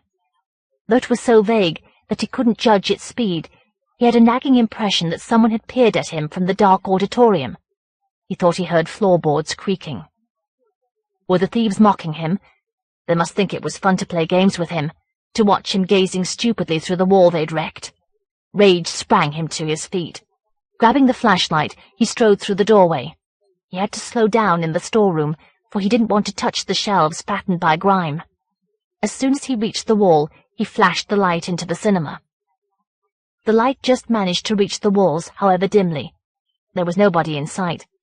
On either side of the screen, which looked like a rectangle of fog, the theatre boxes were cups of darkness. It was hard to distinguish shadows from dim objects, which perhaps was why the rows of seats looked swollen. The thieves must have retreated into one of the corridors, towards their secret entrance. He could hear distant muffled sounds. No doubt they were waiting for him to give up, but he would surprise them. He stepped over a pile of rubble just beyond the wall. They mustn't have had time to clear it away when they made the gap. The flashlight was heavy, reassuring. They'd better not come too near. As soon as he reached the near end of a row of seats and saw that they were folded back out of his way, he switched off the light. Halfway down the row, he touched a folding seat, which felt moist and puffy, fatter than it had looked. He didn't switch on the light, for he oughtn't to betray his presence more than was absolutely necessary. Besides, there was a faint sketchy glow from the road, through the shop. At least he would be able to find his way back easily, and he'd be damned if anyone else got there first. When he reached the central aisle, he risked another blink of light to make sure the way was clear. Shadows sat up in all the nearest seats. A few springs had broken, seats lolled, spilling their innards. Underfoot the carpet felt like perished rubber. Occasionally it squelched. At the end of the aisle he halted, breathing inaudibly. After a while he heard movement resounding down a corridor, to his left. All at once, good Lord, he'd forgotten that. He was glad the sounds weren't coming from his right, where the gents had been, and still was, presumably. Surely even thieves would prefer to avoid the yard beyond that window, especially at night. Blinking the light at the floor, he moved to his left. The darkness hovering overhead seemed enormous, dwarfing his furtive sounds. He had an odd impression that the screen was almost visible, as an imperceptible lightening of the dark above him. He was reminded of the last days of the cinema, in particular one night when the projectionist must have been drunk or asleep. The film had slowed and dimmed very gradually, flickering. The huge, almost invisible figures had twitched and mouthed silently, unable to stop. It had seemed that the cinema was senile but refusing to die, or incapable of dying. Another blink of light showed him the exit, a dark arch a head taller than he. A few scraps of linoleum clung to the stone floor of a low corridor. He remembered the way. A few yards ahead the corridor branched. One short branch led to a pair of exit doors, while the other turned behind the screen towards a warren of old dressing rooms. When he reached the pair of doors, he tested them, this time from within the building. Dim light drew a blurred sketch of their edges.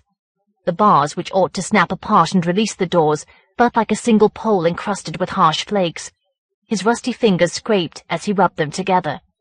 Wind flung itself at the doors, as unable to move them as he was. He paced back to the junction of the corridors, feeling his way with the toes of his shoes. There was a faint sound far down the other branch. Perhaps the thieves were skulking near their secret entrance, ready to flee. One blink of the light showed him that the floor was clear. The corridor smelt dank and musty. He could tell when he strayed near the walls, for the chill intensified. The dark seemed to soak up those of his sounds that couldn't help being audible. The scrape of fallen plaster underfoot, the flap of a loose patch of linoleum which almost tripped him, and which set his heart palpitating. It seemed a very long time before he reached the bend, which he coped with by feeling his way along the damp, crumbling plaster of the wall. Then there was nothing but musty darkness for an even longer stretch, until something taller than he was loomed up in front of him. It was another pair of double doors. Though they were ajar and their bars looked rusted in the open position, he was reluctant to step through. The nervous flare of his light had shown him a shovel leaning against the wall. Perhaps it had once been used to clear away fallen plaster. Thrusting the shovel between the doors, he squeezed through the gap, trying to make no noise. He couldn't quite make himself switch off the flashlight. There seemed to be no need. In the right-hand wall were several doorways. He was sure one led to the secret entrance. If the thieves fled, he'd be able to hear which doorway they were using. He crept along the passage. Shadows of dangling plaster moved with him. The first room was bare and the colour of dust. It would have been built as a dressing room, and perhaps the shapeless object, further blurred by wads of dust, which huddled in a corner, had once been a costume. In the second deserted room, another slumped, arms folded bonelessly. He had a hallucinatory impression that they were sleeping vagrants, stirring wakefully as his light touched them. There was only one movement worth his attention, the stealthy, restless movement he could hear somewhere ahead. Yes, it was beyond the last of the doorways, from which, he switched off the flashlight to be sure, a faint glow was emerging. That must come from the secret entrance. He paused just ahead of the doorway. Might they be lying in wait for him? When the sound came again, a leathery sound, like the shifting of nervous feet in shoes, he could tell that it was at least as distant as the far side of the room.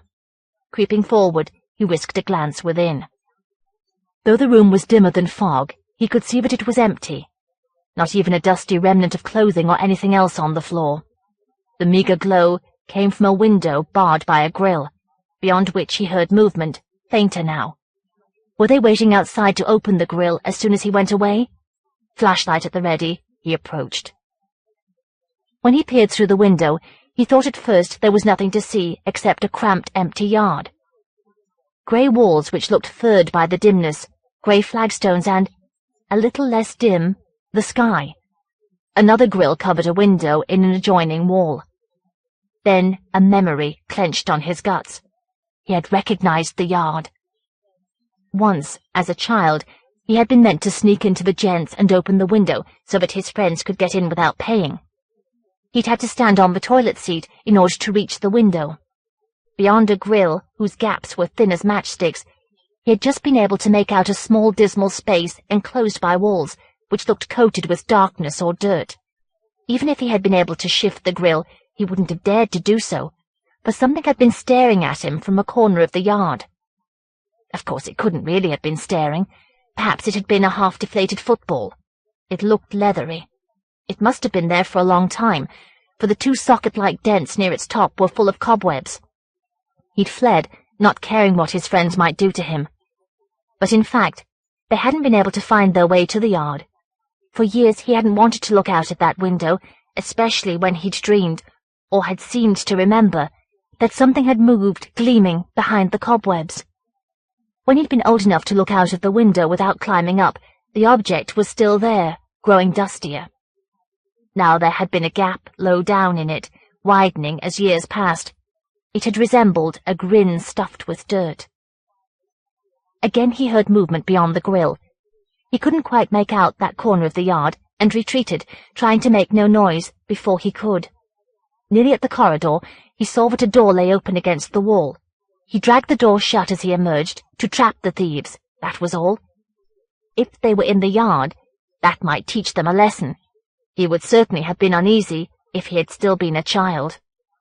Then he halted, wondering what else he'd heard. The scrape of the door on bare stone had almost covered up another sound from the direction of the cinema. Had the thieves outwitted him? Had they closed the double doors? When he switched on the flashlight, having fumbled and almost dropped its lens first, he couldn't tell. Perhaps the doors were ajar, but perhaps his nervousness was making the shadow between them appear wider than it was. As he ran, careless now of whether he was heard, shadows of dead gaslights splashed along the walls, swelling. Their pipes reminded him obscurely of breathing tubes clogged with dust. In the bare rooms, slumped dusty forms shifted with his passing. The doors were still ajar and looked untouched. When he stepped between them, the ceiling rocked with shadows. Until he glanced up, he felt that it was closing down. He'd done what he could in here. He ought to get back to the shop. But if he went forward, he would have to think. If the doors hadn't moved, then the sound he had almost heard must have come from somewhere else, perhaps the unlit cinema. Before he could help it, he was remembering. The last weeks of the cinema had been best forgotten. Half the audience had seemed to be there because there was nowhere else to go. old men trying to warm themselves against the grudging radiators. Sometimes there would be the thud of an empty bottle or a fallen walking stick. The tattered films had jerked from scene to scene like dreams. On the last night Lee had been there, the gas lights had gone out halfway through the film, and hadn't been lit at the end. He'd heard an old man falling and crying out as though he thought the darkness had come for him, a little girl screaming as if unable to wake from a nightmare, convinced perhaps that only the light had held the cinema in shape, prevented it from growing deformed. Then Lee had heard something else, a muttering mixed with soft chewing. It had sounded entirely at home in the dark. But if someone was in the cinema now, it must be the thieves. He ought to hurry, before they reached his shop. He was hurrying towards the other branch of the corridor which led to the exit doors. Might he head off the thieves that way? He would be out of the building more quickly, that was the main thing. It didn't matter why. The doors wouldn't budge. Though he wrenched at them until his palms smarted with rust, the bars didn't even quiver. Wind whined outside like a dog, and emphasized the stuffy mustiness of the corridor. Suddenly he realized how much noise he was making. He desisted at once, but would only make it more difficult for him to venture back into the cinema. Nor could he any longer avoid realizing why. Once before he'd sneaked out to this exit to let in his friends who hadn't been able to find their way into the yard. Someone had told the usherette, who had come prowling down the central aisle, poking at people with her flashlight beam. As the light crept closer, he had been unable to move. The seat had seemed to box him in. His mouth and throat had felt choked with dust. Yet the panic he'd experienced then had been feeble compared to what he felt now. For if the cinema was still guarded against intruders, it was not by the manager's daughter. He found he was trembling and clawed at the wall. A large piece of plastic came away, crunching in his hand. The act of violence, mild though it was, went some way towards calming him. He wasn't a child, he was a shopkeeper who had managed to survive against the odds. He had no right to panic as the little girl had in the dark. Was the knot that was twisting harder in his guts renewed panic or disgust with himself? Hoping that it was the latter, he made himself hurry towards the auditorium. When he saw what he had already noticed but managed to ignore, he faltered. A faint glow had crept into the corridor from the auditorium. Couldn't that mean that his eyes were adjusting? No, the glow was more than that. Gripping the edge of the archway so hard that his fingers twitched painfully, he peered into the cinema. The gaslights were burning. At least, blurred ovals hovered on the walls above their jets. Their light had always fallen short at the central aisle. Now the glow left a swathe of dimness, half as wide as the auditorium which it divided. If the screen was faintly lit, if huge, vague, flattened forms were jerking there, rather than merely stains on the canvas, it failed to illuminate the cinema. He had no time to glance at the screen, for he could see that not all the seats were empty. Perhaps there were only a few heaps of rubbish which were propped there, heaps which he hadn't been able to distinguish on first entering. He had begun to convince himself that this was true, and that in any case it didn't matter, when he noticed that the dimness was not altogether still. Part of it was moving. No, it was not dimness. It was a glow, which was crawling jerkily over the rows of seats towards the first of the objects propped up in them. Was the glow being carried along the central aisle? Thank God, he couldn't quite distinguish its source. Perhaps that source was making a faint sound, a moist, somewhat rhythmic muttering that sounded worse than senile, or perhaps that was only the wind. Lee began to creep along the front of the cinema, just beneath the screen. Surely his legs wouldn't let him down, though they felt flimsy, almost boneless. Once he reached the side aisle, he would be safe and able to hurry. The gaslights would show him the way to the gap in his wall. Wouldn't they also make him more visible? That ought not to matter, for his mind tried to flinch away from thinking, if anything was prowling in the central aisle, surely it couldn't outrun him. He had just reached the wall when he thought he heard movement in the theatre box above him. It sounded dry as an insect, but much larger. Was it peering over the edge at him? He couldn't look up, only clatter along the bare floorboards beneath the gaslights, on which he could see no flames at all. He still had yards to go before he reached the gap, when the roving glow touched one of the heaps in the seats. If he could have turned and run blindly, nothing would have stopped him. but a sickness that was panic weighed down his guts, and he couldn't move until he saw. Perhaps there wasn't much to see, except an old coat full of lumps of dust or rubble, which was lolling in the seat. Nothing to make the flashlight shudder in his hand and rap against the wall, but sunken in the gap between the lapels of the coat was what might have been an old Halloween mask, overgrown with dust. Surely it was dust that moved in the empty eyes. Yet as the flashlight rapped more loudly against the wall, the mask turned slowly and unsteadily towards him. Panic blinded him. He didn't know who he was nor where he was going. He knew only that he was very small and at bay in the vast dimness through which a shape was directing a glow towards him. Behind the glow he could almost see a face from which something pale dangled. It wasn't a beard, for it was rooted in the gaping mouth. He was thumping the wall with the flashlight as though to remind himself that one or the other was there. Yes, there was a wall, and he was backing along it. Backing where? Towards the shop, his shop now, where he wouldn't need to use the flashlight. Mustn't use the flashlight to illuminate whatever was pursuing him. Mustn't see, for then he would never be able to move. Not far to go now. He wouldn't have to bear the dark much longer. Must be nearly at the gap in the wall, for a glow was streaming from behind him. He was there now. All he had to do was turn his back on the cinema. Turn quickly. Just turn.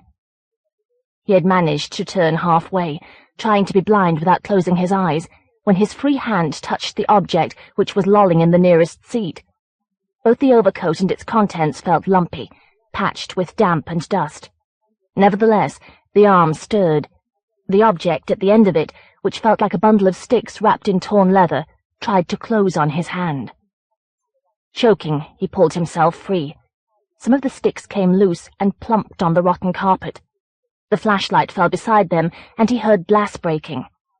It didn't matter. He was at the gap. He could hear movement in the shop, cars and buses beyond. He had no time to wonder who was in there before he turned. The first thing he saw was that the light wasn't that of street lamps. It was daylight. At once he saw why he had made the mistake. The gap was no longer there. Except for a single brick, the wall had been repaired. He was yelling desperately at the man beyond the wall and thumping the new bricks with his fists. He had begun to wonder why his voice was so faint and his blows so feeble, when the man's face appeared beyond the brick-sized gap. Lee staggered back as though he was fainting. Except that he had to stare up at the man's face, he might have been looking in a mirror. He hadn't time to think. Crying out, he stumbled forward and tried to wrench the new bricks loose. Perhaps his adult self, beyond the wall, was aware of him in some way, for his face peered through the gap, looking triumphantly contemptuous of whoever was in the dark. Then the brick fitted snugly into place, cutting off the light. Almost worse was the fact that it wasn't quite dark. As he began to claw at the bricks and mortar, he could see them far too clearly. Soon he might see what was holding the light, and that would be worst of all. The Ferries. When Berry reached Parkgate Promenade, he heard the waves. He couldn't recall having heard them during his stroll down the winding road from Neston Village, between banks whispering with grass, past the netted lights of windows. Beneath clouds diluted by moonlight, the movement of the waves looked indefinably strange. They sounded faint, not quite like water. The promenade was scarcely 2 cars wide. Thin lanterns stood on concrete stalks above the seawall, which was overlooked by an assortment of early Victorian buildings. Antique shops, cafes that in the afternoons must be full of ladies taking tea and cakes, a nursing home, a private school that looked as though it had been built for something else. In the faltering moonlight, all of them looked black and white. Some were Tudor-striped. As he strolled, the June night was mild. He might as well enjoy himself as best he could now he was here.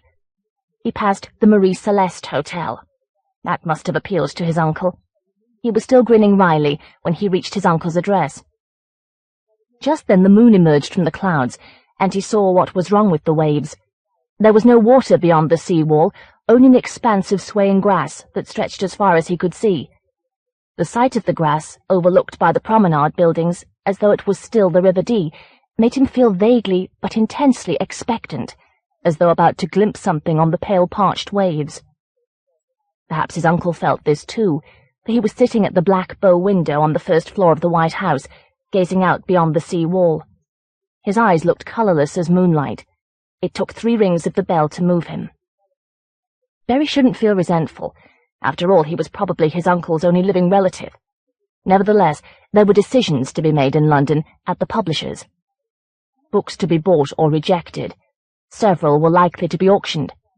He'd come a long way hurriedly, by several trains. His uncle's call had sounded urgent enough for that, as urgent as the pips that had cut him off. Berry only wished he knew why he was here. When at last his uncle opened the door, he looked unexpectedly old. Perhaps living ashore had aged him.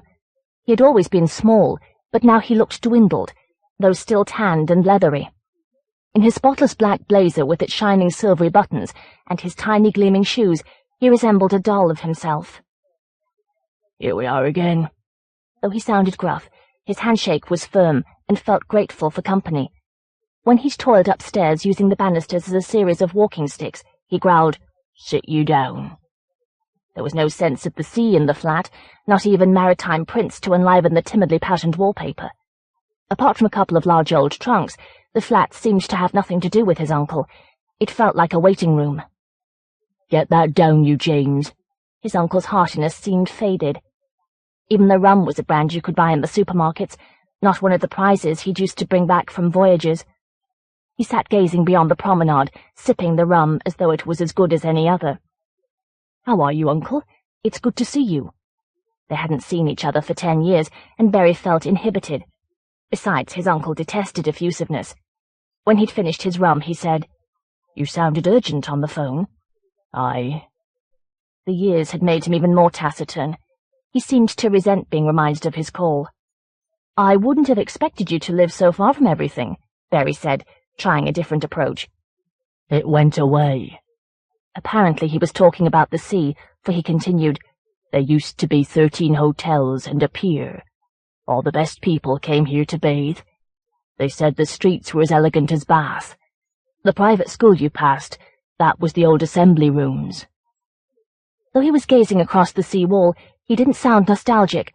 He sat absolutely still, as though relishing the stability of the room. He'd used to pace restlessly when talking, impatient to return to the sea. "Then the Dee silted up," he was saying. "It doesn't reach here now, except at spring tides and in storms. That's when the rats and voles flee onto the promenade. Hordes of them, they say. I haven't seen it, and I don't mean to." "You're thinking of moving?" "Aye." Frowning at his clenched fists, he muttered, "Will you take me back with you tomorrow, and let me stay until I find somewhere? I'll have my boxes sent on." He mustn't want to make the journey alone, in case he was taken ill. Still, Berry couldn't help sounding a little impatient. "I don't live near the sea, you know." "I know that." Reluctantly he added, "I wish I lived further away." Perhaps now that he'd had to leave the sea, his first love, he wanted to forget about it quickly. Berry could tell he'd been embarrassed to ask for help. A captain needing help from a nephew who was seasick on hovercraft. But he was a little old man now, and his tan was only a patina. All at once Berry saw how frail he was. "All right, Uncle," he said gently. "It won't be any trouble." His uncle was nodding, not looking at him, but Berry could see he was moved. Perhaps now was the time to broach the idea Berry had had on the train. "On my way here," he said carefully, "I was remembering some of the tales you used to tell." "You remember them, do you?" The old man didn't sound as though he wanted to. He drained a mouthful of rum in order to refill his glass. Had the salt smell that was wafting across the grass reminded him too vividly? Berry had meant to suggest the idea of a book of his uncle's yarns, for quite a few had haunted him. The pygmies who could carry 10 times their own weight, the flocks of birds that buried in guano any ships that ventured into their territory, the light whose source was neither sun nor moon, but that outlined an island on the horizon, which receded if ships made for it. Would it be a children's book, or a book that tried to trace the sources? Perhaps this wasn't the time to discuss it, for the smell that was drifting through the window was stagnant, very old. "There was one story I never told you." Berry's head jerked up. He had been nodding off. Even his uncle had never begun stories as abruptly, as reluctantly, as this. Some of the men used to say, it didn't matter if you saw it, so long as you protected yourself. Was the old man talking to himself to take his mind off the desiccated river, the stagnant smell? One night we all saw it. One minute the sea was empty, the next that thing was there, close enough to swim to. Some of the men would almost have done that, to get it over with. He gulped a mouthful of rum and stared sharply out across the pale dry waves. Only they could see the faces watching. None of us forgot that, ever. As soon as we got ashore, all of us bought ourselves protection. Even I did, he said bitterly, when I'd used to say civilized men kept pictures on walls. Having struggled out of his blazer, which he'd unbuttoned carefully and tediously, he displayed his left forearm. Blinking sleepily, Ferry made out a tattoo, a graceful sailing ship surrounded by a burst of light. Its masts resembled almost recognizable symbols. The younger fellows thought that was all we needed. We all wanted to believe that would keep us safe. I wonder how they feel now they're older. The old man turned quickly towards the window. He seemed angry that he'd been distracted. Something had changed his attitude drastically, for he had hated tattoos. It occurred to Berry, too late to prevent him from dozing, that his uncle had called him because he was afraid to be alone. Berry's sleep was dark and profound. Half-submerged images floated by, so changed as to be unrecognizable. Sounds reached him rather as noise from the surface might try to reach the depths of the sea. It was impossible to tell how many times his uncle had cried out before the calls woke him. "James!" The voice was receding, but at first Berry failed to notice this. He was too aware of the smell that filled the room. Something that smelled drowned in stagnant water was near him, so near that he could hear its creaking. At once he was awake, and so afraid that he thought he was about to be sick. "James!" Both the creaking and the voice were fading. Eventually he managed to persuade himself that despite the stench, he was alone in the room. Forcing his eyes open, he stumbled to the window. Though it was hard to focus his eyes and see what was out there, his heart was already jolting. The promenade was deserted. The buildings gleamed like bone. Above the seawall, the lanterns glowed thinly. The wide, dry river was flooded with grass, which swayed in the moonlight, rustling and glinting. Over the silted river, leaving a wake of grass that looked whiter than the rest, a ship was receding. It seemed to be the color and the texture of the moon. Its sails looked stained patchily by mold. It was full of holes, all of which were misshapen by glistening vegetation. Were its decks crowded with figures? If so, he was grateful that he couldn't see their faces, for their movements made him think of drowned things lolling under water, dragged back and forth by currents. Sweat streamed into his eyes. When he'd blinked them clear, the moon was darkening. Now the ship looked more like a mound from which a few trees sprouted, and perhaps the crowd was only swaying bushes. Clouds closed over the moon, but he thought he could see a pale mass sailing away, overtopped by lurid sketches that might be masts. Was that his uncle's voice, its desperation overwhelmed by despair? When moonlight flooded the landscape a few moments later, there was nothing but the waves of grass, from which a whiter swathe was fading. He came to himself when he began shivering. An unseasonably chill wind was clearing away the stench of stagnant water. He gazed in dismay at his uncle's blazer, draped neatly over the empty chair. There wasn't much that he could tell the police. He had been visiting his uncle, whom he hadn't seen for years.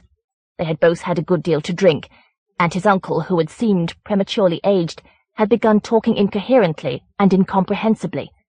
He'd woken to find that his uncle had wandered away, leaving his blazer, though it had been a cold night. Did they believe him? They were slow and thorough, these policemen. Their thoughts were as invisible as he meant his to be.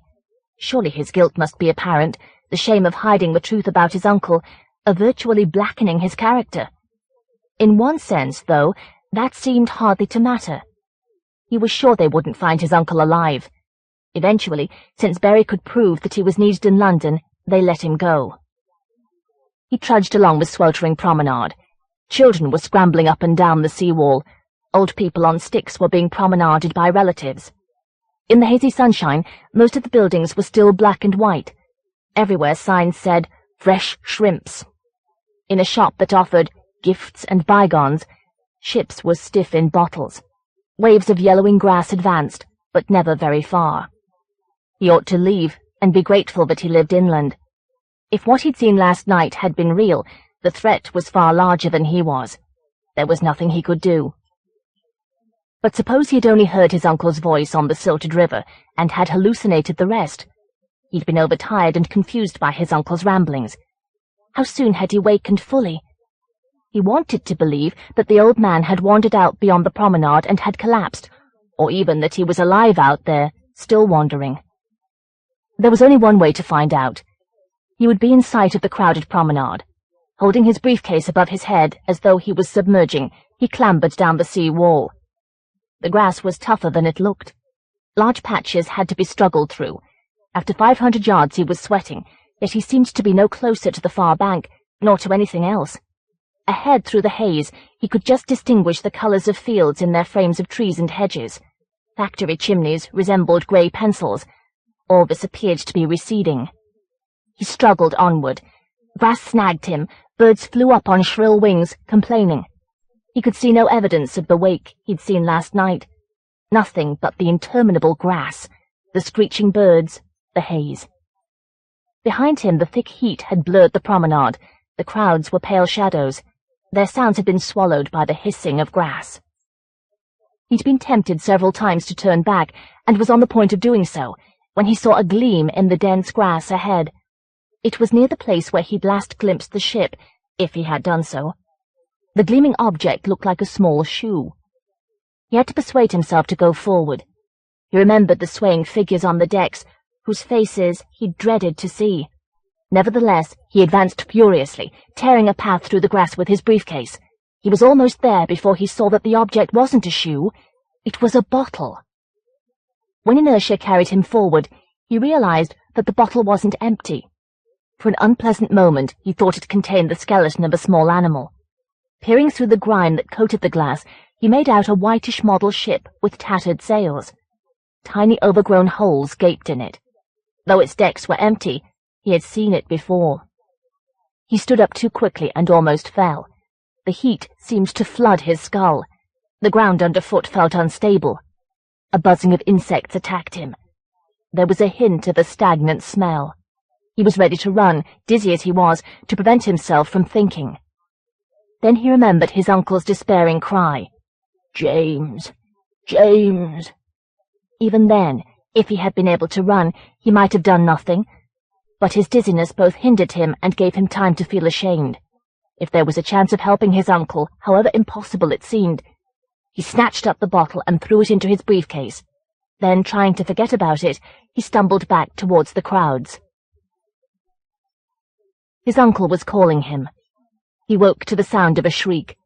Faces were sailing past him, close enough to touch if he could have reached through the glass. It was only a train on the opposite line, rushing away from London.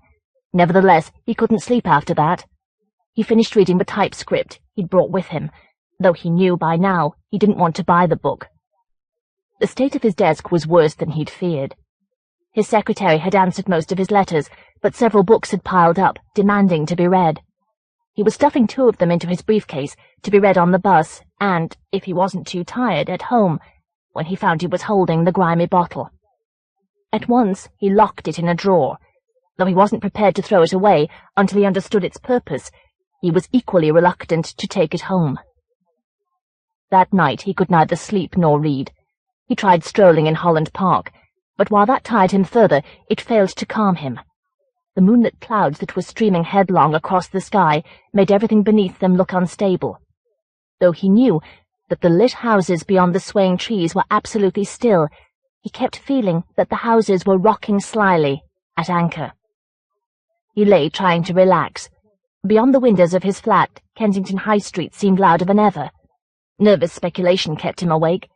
He felt he'd been meant to find the bottle, but for what purpose? Surely it couldn't harm him. After all, he had only once been to sea. How could he help his uncle? His idea of a book of stories was nagging him. Perhaps he could write it himself, as a kind of monument to his uncle. except that the stories seemed to be drifting away into the dark, beyond his reach, just like the old man. When eventually he dozed, he thought he heard the old man calling. In the morning his desk looked even worse. The pile of books had almost doubled. He managed to sort out a few that could be trusted to readers for reports. Of course, a drain must have overflowed outside the publishers. That was why only a patch of pavement had been wet this morning. He knew it hadn't rained. He consulted his diary for distractions. Sales conference, 11 a.m. He succeeded in being coherent, and even in suggesting ideas, but his thoughts were elsewhere. The sky resembled sluggish smoke, as though the oppressive day was smouldering. His mind felt packed in grey stuffing. The sound of cars outside seemed unnaturally rhythmic, almost like waves. Back at his desk, he sat trying to think. Lack of sleep had isolated him in a no-man's land of consciousness, close to hallucination. He felt cut off from whatever he was supposed to be doing. Though his hand kept reaching out impulsively, he left the drawer locked. There was no point in brooding over the model ship until he decided what to do. Beyond the window, his uncle cried out. No, someone was shouting to guide a lorry. The word wasn't James at all. But he still didn't know how to help his uncle, assuming that he could, assuming that it wasn't too late.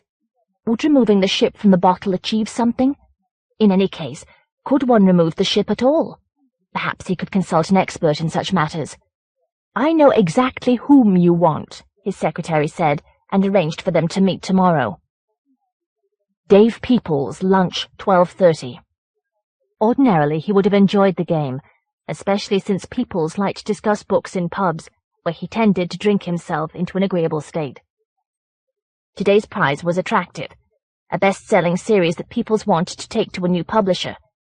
But today he found Peoples irritating.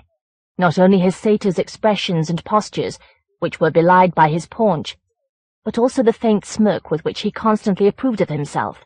Still, if Berry managed to acquire the books, the strain would have been worthwhile. They ate in the pub just around the corner from the publishers. Before long, Berry grew frustrated.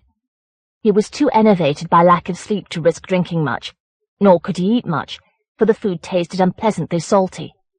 People seemed to notice nothing, and ate most of Berry's helping before he leaned back, patting his paunch. "Well now," he said, when Berry raised the subject of the books, "what about another drink?" Berry was glad to stand up, to feel the floor stable underfoot, for the drinkers at the edge of his vision had seemed to be swaying extravagantly. "I'm not happy with the way my mob are promoting the books," Peoples admitted. "They seem to be letting them just lie there." Berry's response might have been more forceful if he hadn't been distracted by the chair that someone was rocking back and forth with a steady, rhythmic creaking. When Berry had finished making offers, Peoples said, "That doesn't sound bad. Still, I ought to tell you that several other people are interested." Berry wondered angrily whether he was simply touring publishers in search of free meals. The pub felt damp. The dimness appeared to be glistening. No doubt it was very humid. Though the street was crowded, he was glad to emerge. "I'll be in touch," Peoples promised grudgingly. But at that moment Berry didn't care. From the opposite pavement the old man's voice was crying, "James!" It was only a newspaper seller naming his wares, which didn't sound much like James. Surely a drain must have overflowed where the wet patch had been, for there was a stagnant smell. Editors' meeting, 3 p.m. He scarcely had time to gulp a mug of coffee beforehand, almost scalding his throat. Why did they have to schedule 2 meetings in one day? When there were silences in which people expected him to speak, he managed to say things that sounded positive and convincing. Nevertheless, he heard little except for the waves of traffic, advancing and withdrawing, and the desperate cries in the street. What was that crossing the intersection? A long pale shape bearing objects like poles? It had gone before he could jerk his head round, and his colleagues were staring only at him. It didn't matter. If any of these glimpses weren't hallucinations, surely they couldn't harm him. Otherwise, why hadn't he been harmed that night in Park Gate? It was rather a question of what he could do to the glimpses.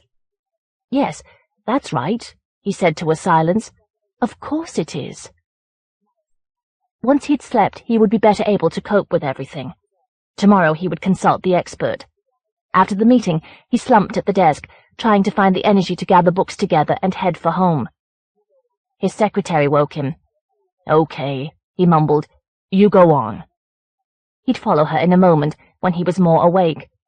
It occurred to him that if he hadn't dozed off in Park Gate, his uncle might have been safe. That was another reason to try to do something. He'd get up in a few moments. It wasn't dark yet. When he woke again, it was. He had to struggle to raise his head. His elbows had shoved piles of books to the edge of the desk. Outside, the street was quiet, except for the whisper of an occasional car. Sodium lamps craned their necks towards his window.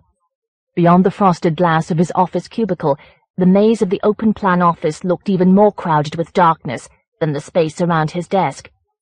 When he switched on his desk lamp, it showed him a blurred reflection of himself, trapped in a small pool of brightness.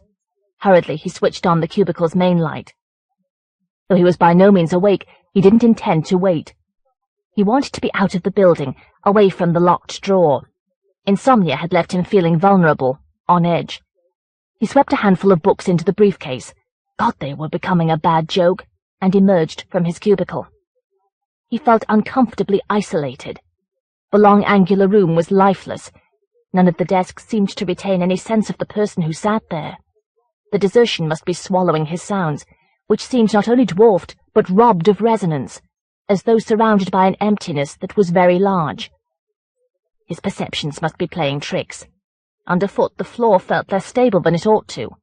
At the edge of his vision, the shadows of desks and cabinets appeared to be swaying, and he couldn't convince himself that the lights were still. He mustn't let any of this distract him. Time enough to think when he was home. It took him far too long to cross the office, for he kept teetering against desks. Perhaps he should have taken time to waken fully after all. When eventually he reached the lifts, he couldn't bring himself to use one. At least the stairs were open, though they were very dark. He groped, swaying, for the light switch. Before he'd found it, he recoiled. The wall he had touched felt as though it was streaming with water. A stagnant stench welled up out of the dark. When he grabbed the banister for support, that felt wet too. He mustn't panic. A door or window was open somewhere in the building. That was all he could hear creaking. Its draft was making things feel cold, not wet, and was swinging the lights back and forth. Yes, he could feel the draft blustering at him, and smell what must be a drain. He forced himself to step onto the stairs. Even the darkness was preferable to groping for the light switch, when he no longer knew what he might touch. Nevertheless, by the time he reached the half landing, he was wishing for light. His vertigo seemed to have worsened, for he was reeling from side to side of the staircase. Was the creaking closer? He mustn't pause. Plenty of time to feel ill once he was outside in a taxi. He ought to be able to hold off panic so long as he didn't glimpse the ship again. He halted so abruptly that he almost fell. Without warning, he'd remembered his uncle's monologue. Ferry had been as dopey then as he was now, but one point was all at once terribly clear. Your first glimpse of the ship meant only that you would see it again. The second time, it came for you. He hadn't seen it again. Surely he still had a chance.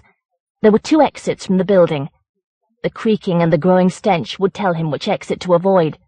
He was stumbling downstairs because that was the alternative to falling. His mind was a grey void that hardly even registered the wetness of the banisters. The foyer was in sight now at the foot of the stairs, its linoleum gleaming.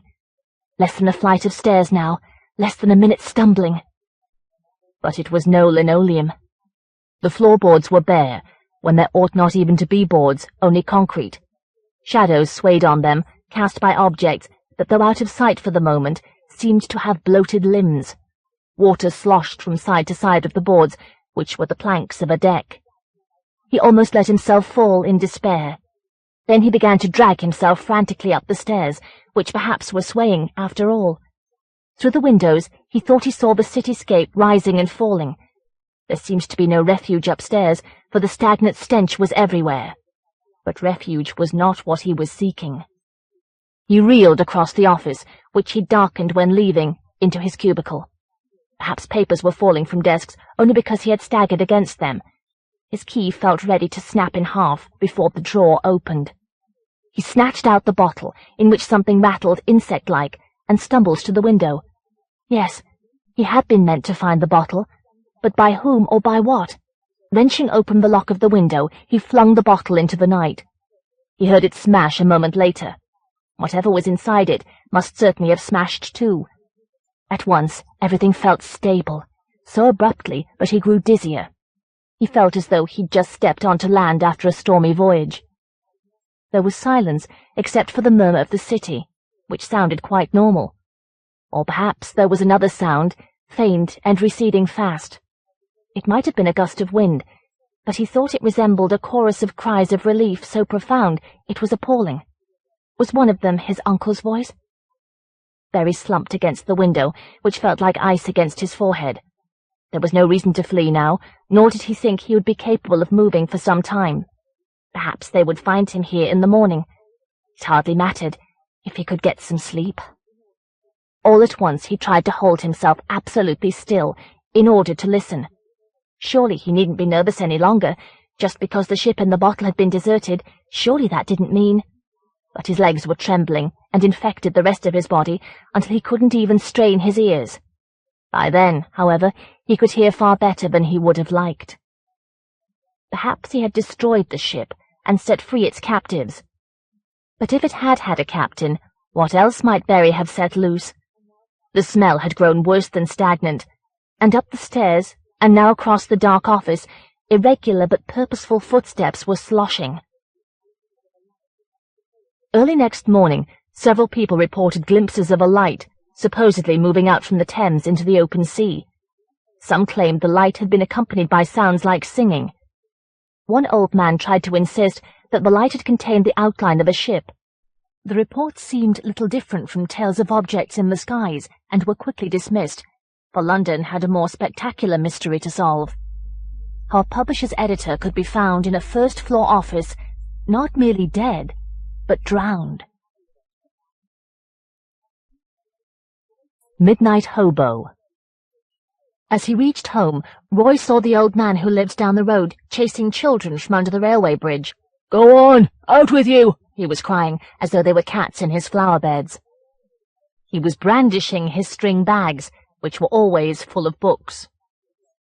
Perhaps the children had been climbing up beneath the arch. That was where he kept glancing. Roy wasn't interested, for his co-presenter on the radio show was getting on his nerves. At least Don Derek was only temporary, until the regular man came out of hospital. As the train ticked away its carriages over the bridge, Roy stormed into his house in search of a soothing drink. The following night he remembered to glance under the arch. It did not seem likely that anyone could climb up there, nor that anyone would want to. Even in daylight you couldn't tell how much of the mass that clogged the corners was soot.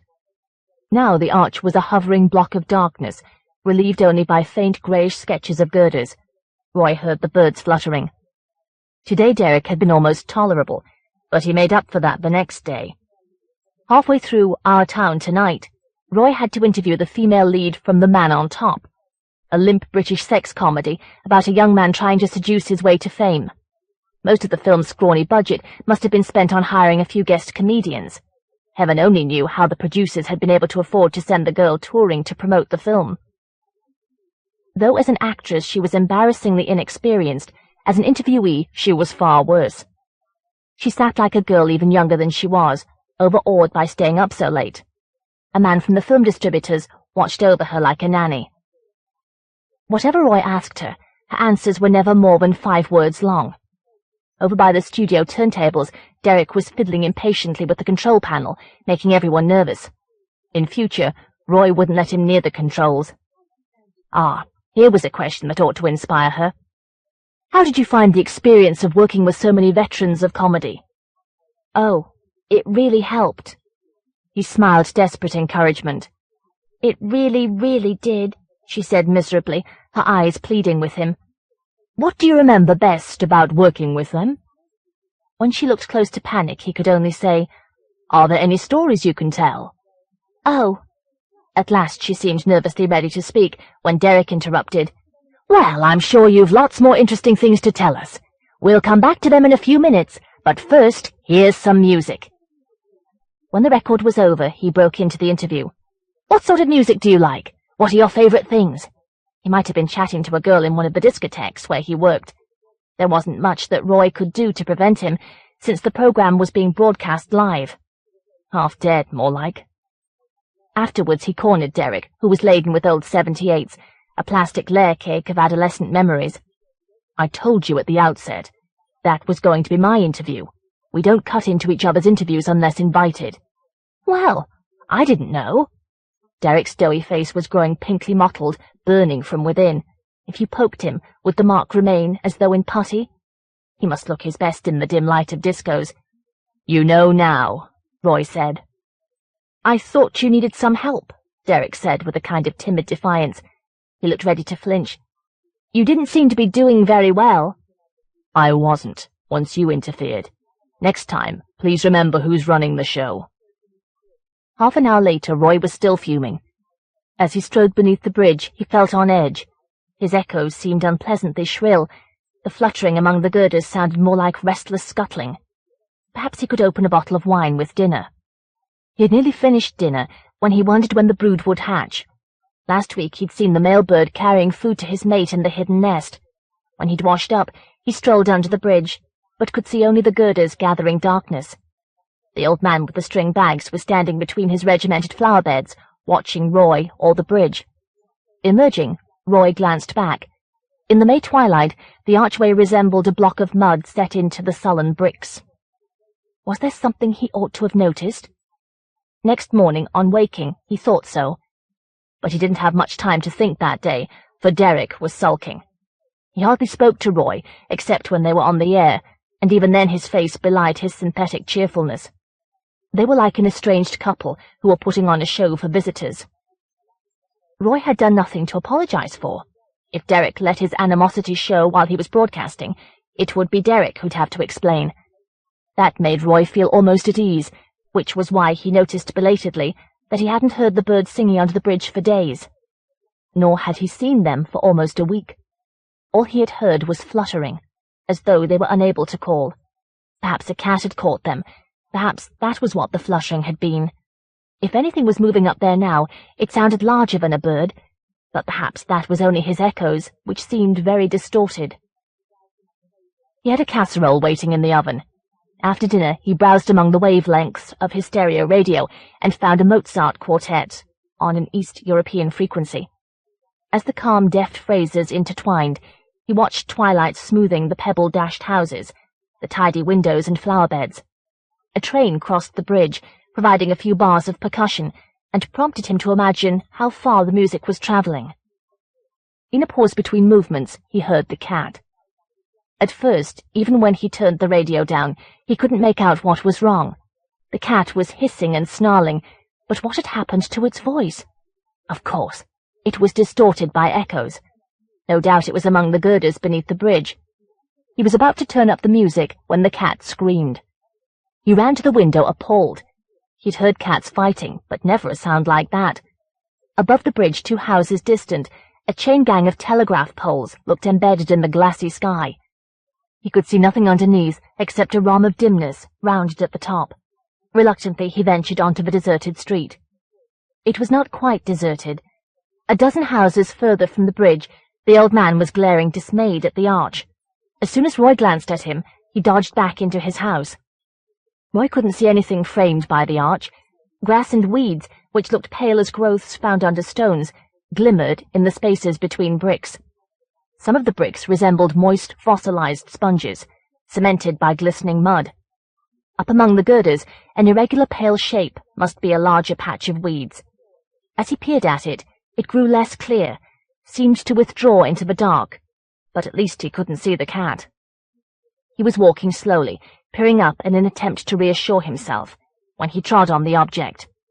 Though it felt soft, it snapped audibly. The walls, which were padded with dimness, seemed to swallow its echo. It took him a while to glance down. At first, he was reminded of one of the strings of dust that appeared in the spare room, when, too often, he couldn't be bothered to clean. But when he stooped reluctantly, he saw fur and claws. It looked as it had felt, like a cat's foreleg. He couldn't look up as he fled. Echoes sissified his footsteps. Was a large pale shape following him beneath the girders? Could he hear it scuttling, or was that himself? He didn't dare speculate until he'd slammed his door behind him.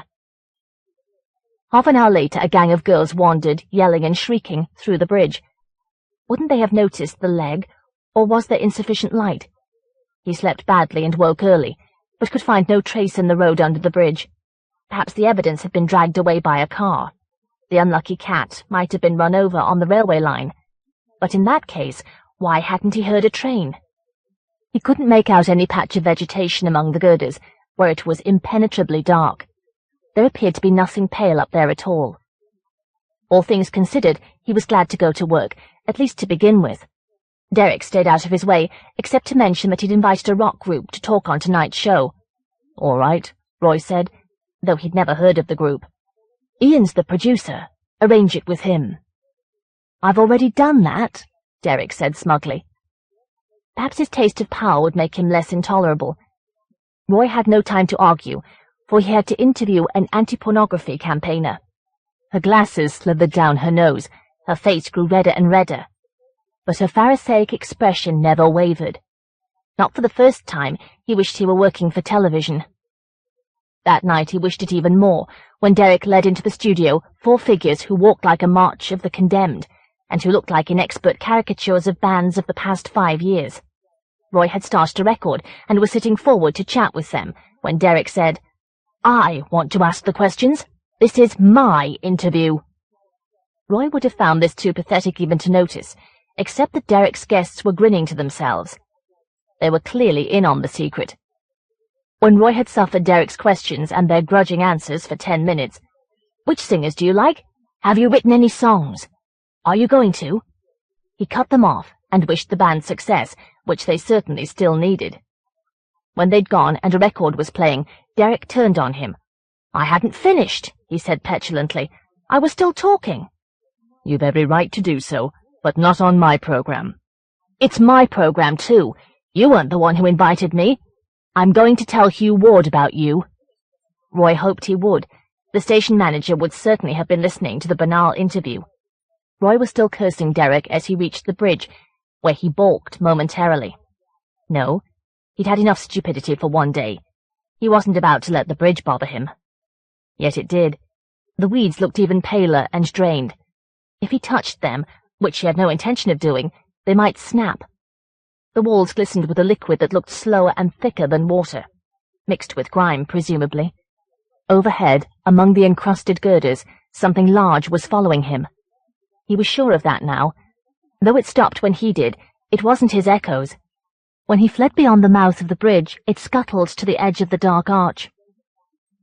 As he stood still, he heard it again, roaming back and forth restlessly, high in the dark. It was too large for a bird or a cat. For a moment he was sure that it was about to scuttle down the drooling wall at him. Despite the heat, he locked all the windows. He'd grown used to the sounds of trains, so much so that they often helped him sleep. Yet now he wished he lived further away. Though the nights were growing lighter, the arch looked oppressively ominous. A lair. That night every train on the bridge jarred him awake. In the morning he was in no mood to tolerate Derek. He'd get the better of him one way or the other. To start with, by speaking to Ward. But Derek had already seen the station manager, and now Ward wasn't especially sympathetic to Roy. Perhaps he felt that his judgment in hiring Derek was being questioned. "He says his interview went badly because you inhibited him," he said. And when Roy protested, "In any case, surely you can put up with him for a couple of weeks. After all, learning to get on with people is part of the job. We must be flexible." Derek was that all right, Roy thought furiously. Flexible as putty, and as lacking in personality. During the whole of Our Town Tonight, he and Derek glared at or ignored each other. When they spoke on the air, it wasn't to each other. Derek, Roy kept thinking. A tower over a bore. And the name contained Drek, which seemed entirely appropriate. Most of all, he resented being reduced to petulance himself. Thank God it was nearly the weekend, except that meant he would have to go home. When he left the bus, he walked home the long way, avoiding the bridge. From his gate, he glanced at the arch, whose walls were already mossed with dimness, then looked quickly away. If he ignored it, put it out of his mind completely, perhaps nothing would happen. What could happen, for heaven's sake? Later, when an unlit train clanked over the bridge, like the dragging of a giant chain in the dark, he realized why the trains had kept him awake. What might their vibrations disturb under the bridge? Though the night made him uneasy, Saturday was worse. Children kept running through the bridge, screaming to wake the echoes. He watched anxiously until they emerged. The sunlight on the far side of the arch seemed a refuge. He was growing obsessive, checking and rechecking the locks on all the windows, especially those nearest the bridge. That night he visited friends, and drank too much, and talked about everything that came into his head, except the bridge. It was waiting for him, mouth open, when he staggered home. Perhaps the racket of his clumsy footsteps had reached the arch and was echoing faintly. On Sunday his mouth was parched and rusty. His skull felt like a lump of lead that was being hammered out of shape. He could only sit at the bedroom window and be grateful that the sunlight was dull. Children were shrieking under the bridge. If anything happened there, he had no idea what he would do. Eventually the street was quiet. The phrases of church bells drifted, interweaving on the wind. Here came the old man, apparently taking his string bags to church. No. He halted at the bridge and peered up for a while. Then, looking dissatisfied but unwilling to linger, he turned away. Roy had to know. He ran downstairs, though his brain felt as though it was slopping from side to side. "Excuse me?" Damn, he didn't know the old man's name. Could I ask what you were looking for?" "You've been watching me, have you?" "I've been watching the bridge. I mean, I think something's up there too. I just don't know what it is." The old man frowned at him, perhaps deciding whether to trust him. Eventually he said, "When you hear trains at night, do you ever wonder where they've been? They stop in all sorts of places, miles from anywhere in the middle of the night. Suppose something decided to take a ride. Maybe it would get off again if it found somewhere like the place it came from. Sometimes trains stop on the bridge. But what is it?" He didn't realize he had raised his voice until he heard a faint echo. "Have you seen it? What does it want?" "No, I haven't seen it." The old man seemed to resent the question, as though it was absurd or vindictive. "Maybe I've heard it, and that's too much as it is. I just hope it takes another ride. What does it want? Maybe it ran out of—" Surely his next word must have been food, but it sounded more like forms. Without warning, he seemed to remember Roy's job. "If you read a bit more, you wouldn't need me to tell you," he said angrily, slapping his bagfuls of books. "You want to read instead of serving things up to people and taking them away from books." Roy couldn't afford to appear resentful. "But since I haven't read them, can't you tell me?" He must be raising his voice, for the echo was growing clearer, and that must have been what made the old man flee. Roy was left gaping after him, and wondering how his voice had managed to echo. When a train racketed over the bridge a few minutes later, it seemed to produce no echo at all. The old man had been worse than useless. Suppose there was something under the bridge. It must be entrapped in the arch. Otherwise, why hadn't it been able to follow Roy beyond the mouth? He stood at his bedroom window, daring a shape to appear. The thing was a coward and stupid, almost as stupid as he was for believing that anything was there. He must lie down, for his thoughts were cracking apart, floating away. The lullaby of bells for evening mass made him feel relatively safe. Sleep took him back to the bridge. In the dark he could just make out a halted goods train. Perhaps all the trucks were empty, except for the one from which something bloated and pale was rising. It clambered down, lolling from scrawny legs, and vanished under the bridge, where a bird was nesting. There was a sound less like the cry of a bird than the shriek of air being squeezed out of a body. Now something that looked almost like a bird sat in the nest, but its head was too large, its beak was lopsided, and it had no voice. Nevertheless, the bird's returning mate ventured close enough to be seized. After a jump in the continuity, for which Roy was profoundly grateful, he glimpsed a shape that seemed to have lost the power to look like a bird, crawling into the darkest corners of the arch, among cobwebs laden with soot. Now a cat was caught beneath the arch and screaming, but the shape that clung to the girder afterwards didn't look much like a cat. even before it scuttled back into its corner. Perhaps it needed more substantial food. Roy needn't be afraid. He was awake now and watching the featureless dark of the arch from his bedroom window.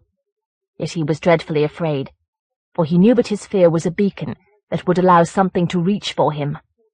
All at once the walls of his room were bare brick, the corners were masses of sooty cobweb, and out of the darkest corner a top-heavy shape was scuttling. When he managed to wake, he was intensely grateful to find that it wasn't dark. Though he had the impression that he'd slept for hours, it was still twilight. He wasn't at all refreshed. His body felt odd, feverish, unfamiliar, exhausted as though by a struggle he couldn't recall. No doubt the nightmare, which had grown out of the old man's ramblings, was to blame. He switched on the radio to try to rouse himself. What was wrong? They'd mixed up the signature tunes. This ought to be— He stood and gaped, unable to believe what he was hearing. It was Monday, not Sunday at all. No wonder he felt so odd. He had no time to brood over that, for he was on the air in less than an hour. He was glad to be leaving. The twilight made it appear that the dark of the bridge was seeping towards the house.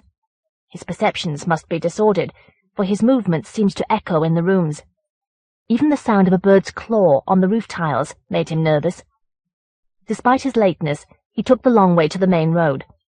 From the top of the bus he watched furry ropes of cloud, orange and red, being drawn past the ends of side streets. Branches clawing at the roof made him start. A small branch must have snapped off, for even when the trees had passed, a restless scraping continued for a while above him. He'd rarely seen the city streets so deserted. Night was climbing the walls.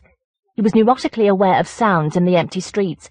Birds fluttered sleepily on pediments, though he couldn't always see them. His footsteps sounded effeminate, panicky, thinned by the emptiness. The builder's scaffolding that clung to the outside of the radio station seemed to turn his echoes even more shrill. The third-floor studio seemed to be crowded with people, all waiting for him. Ian, the producer, looked harassed, perhaps imagining an entire show with Derek alone. Derek was smirking, bragging his punctuality.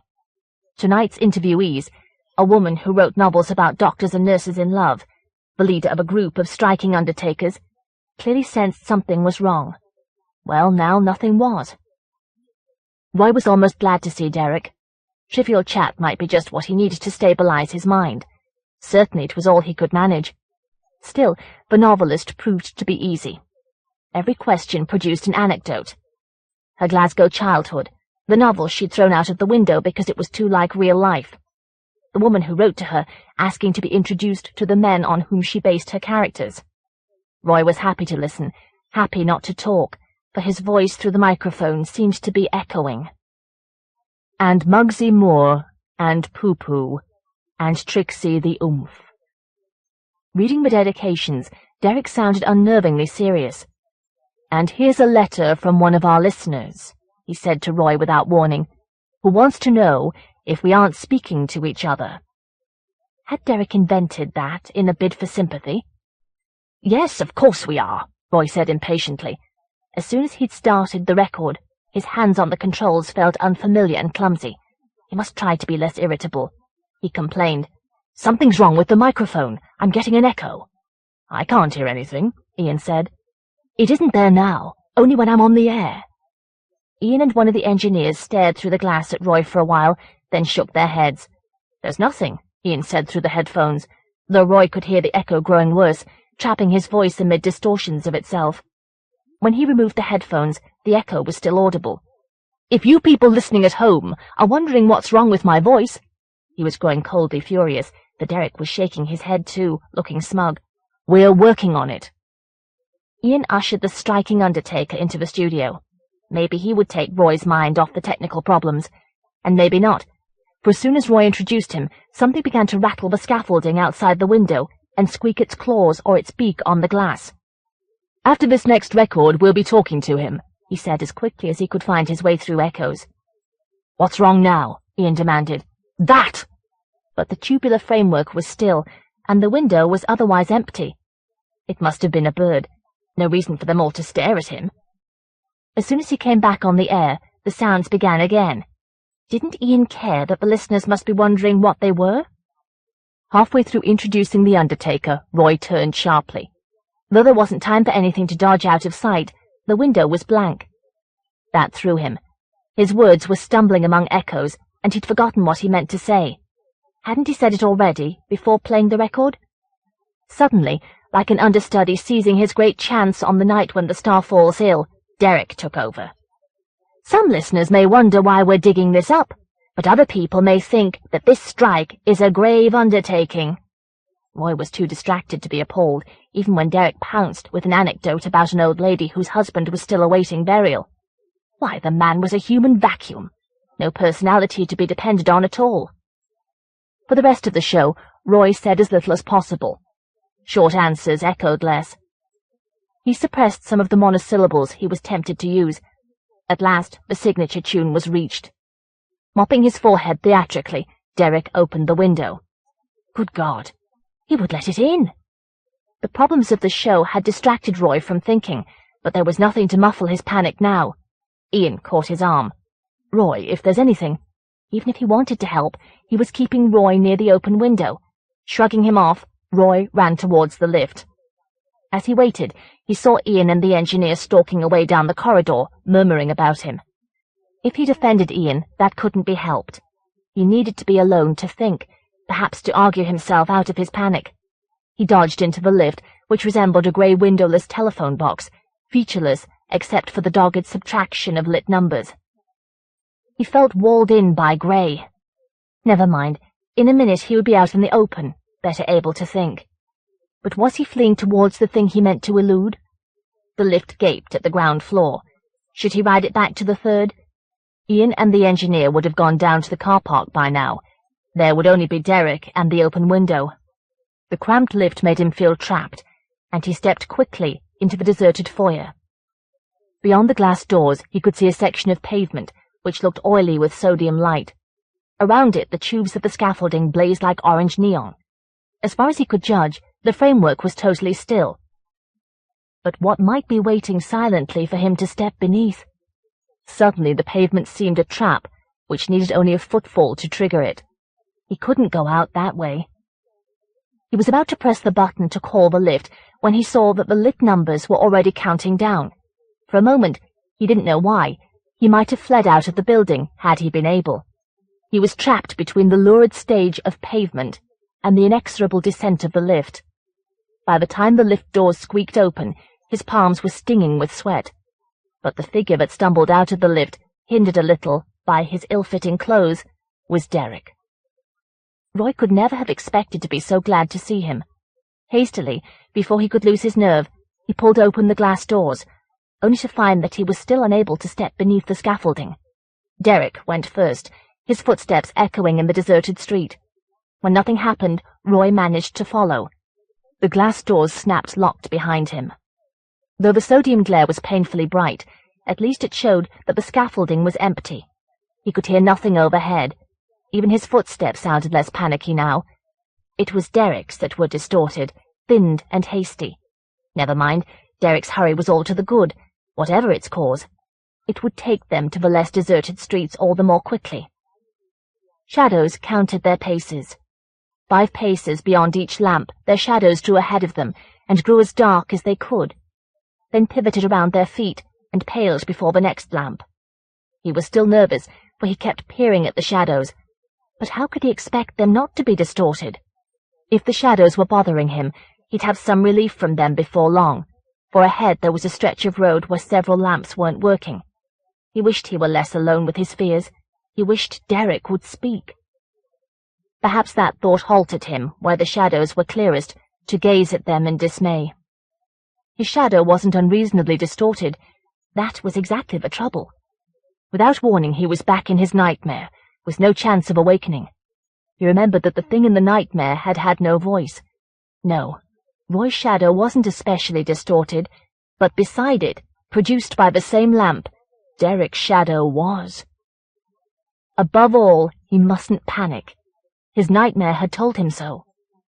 Perhaps he had a chance, for he'd halted several lamps short of the darkness. If he could just retreat towards the studio without breaking into a run, perhaps he would be safe. If he could bang on the glass doors without losing control, Mightn't the caretaker be in time? The worst thing he could do was glance aside.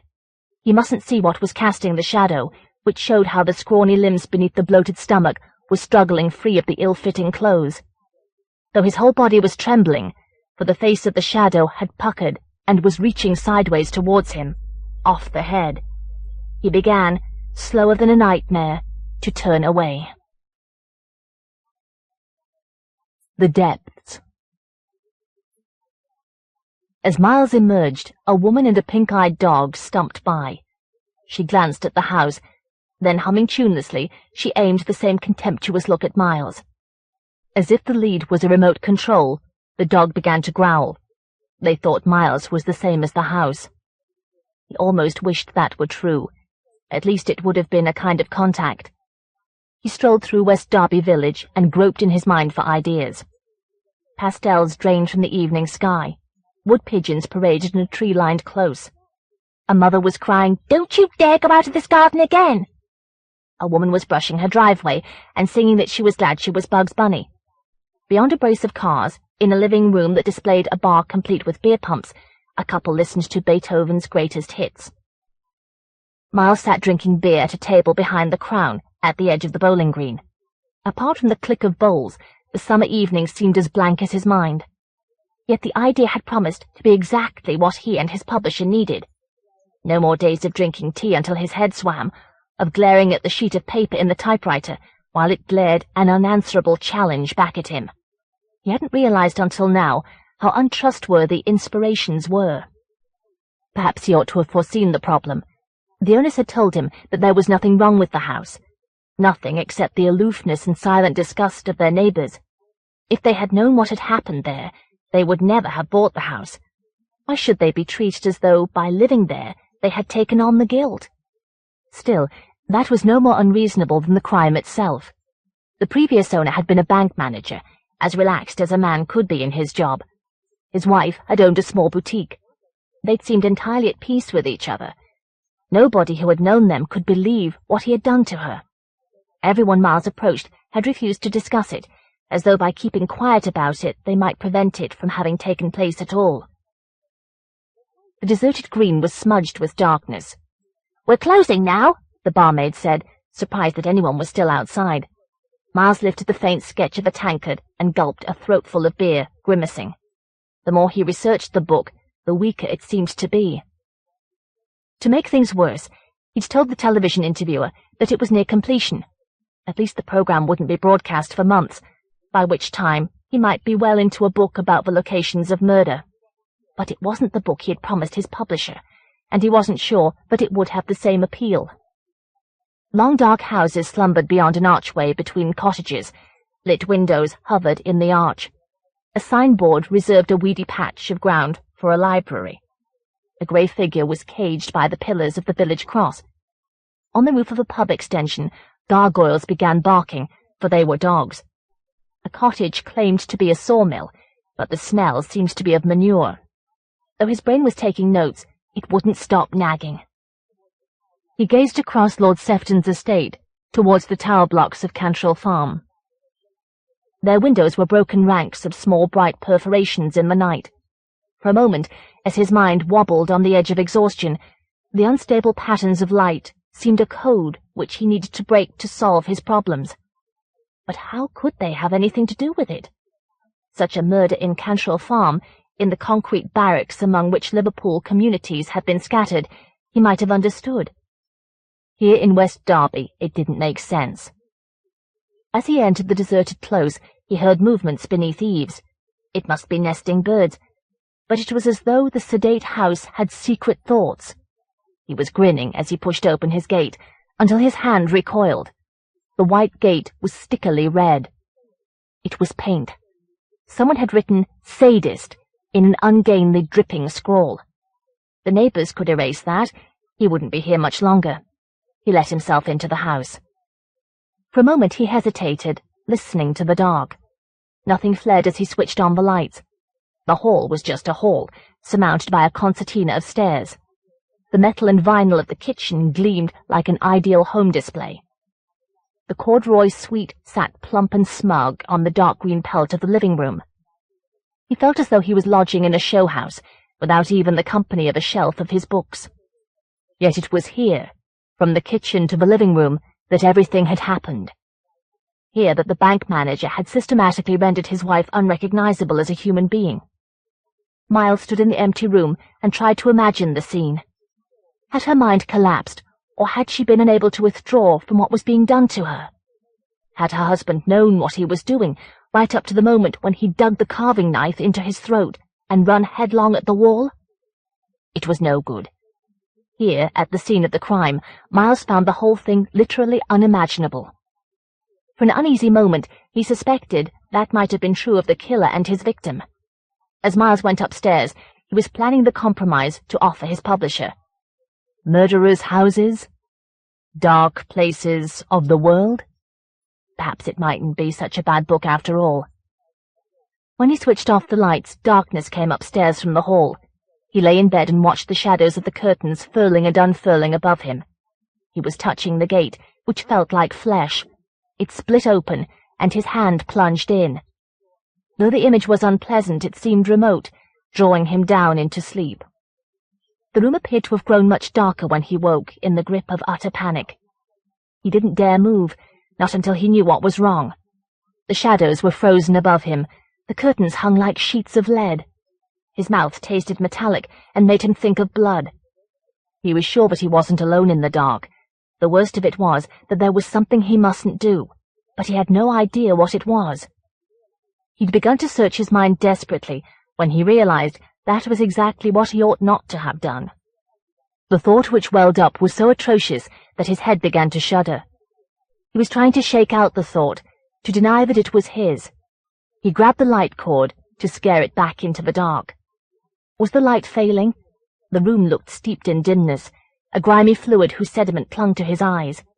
If anything, the light had made him worse, for another thought came welling up like bile, and another. They were worse than the atrocities which the house had seen. He had to get out of the house.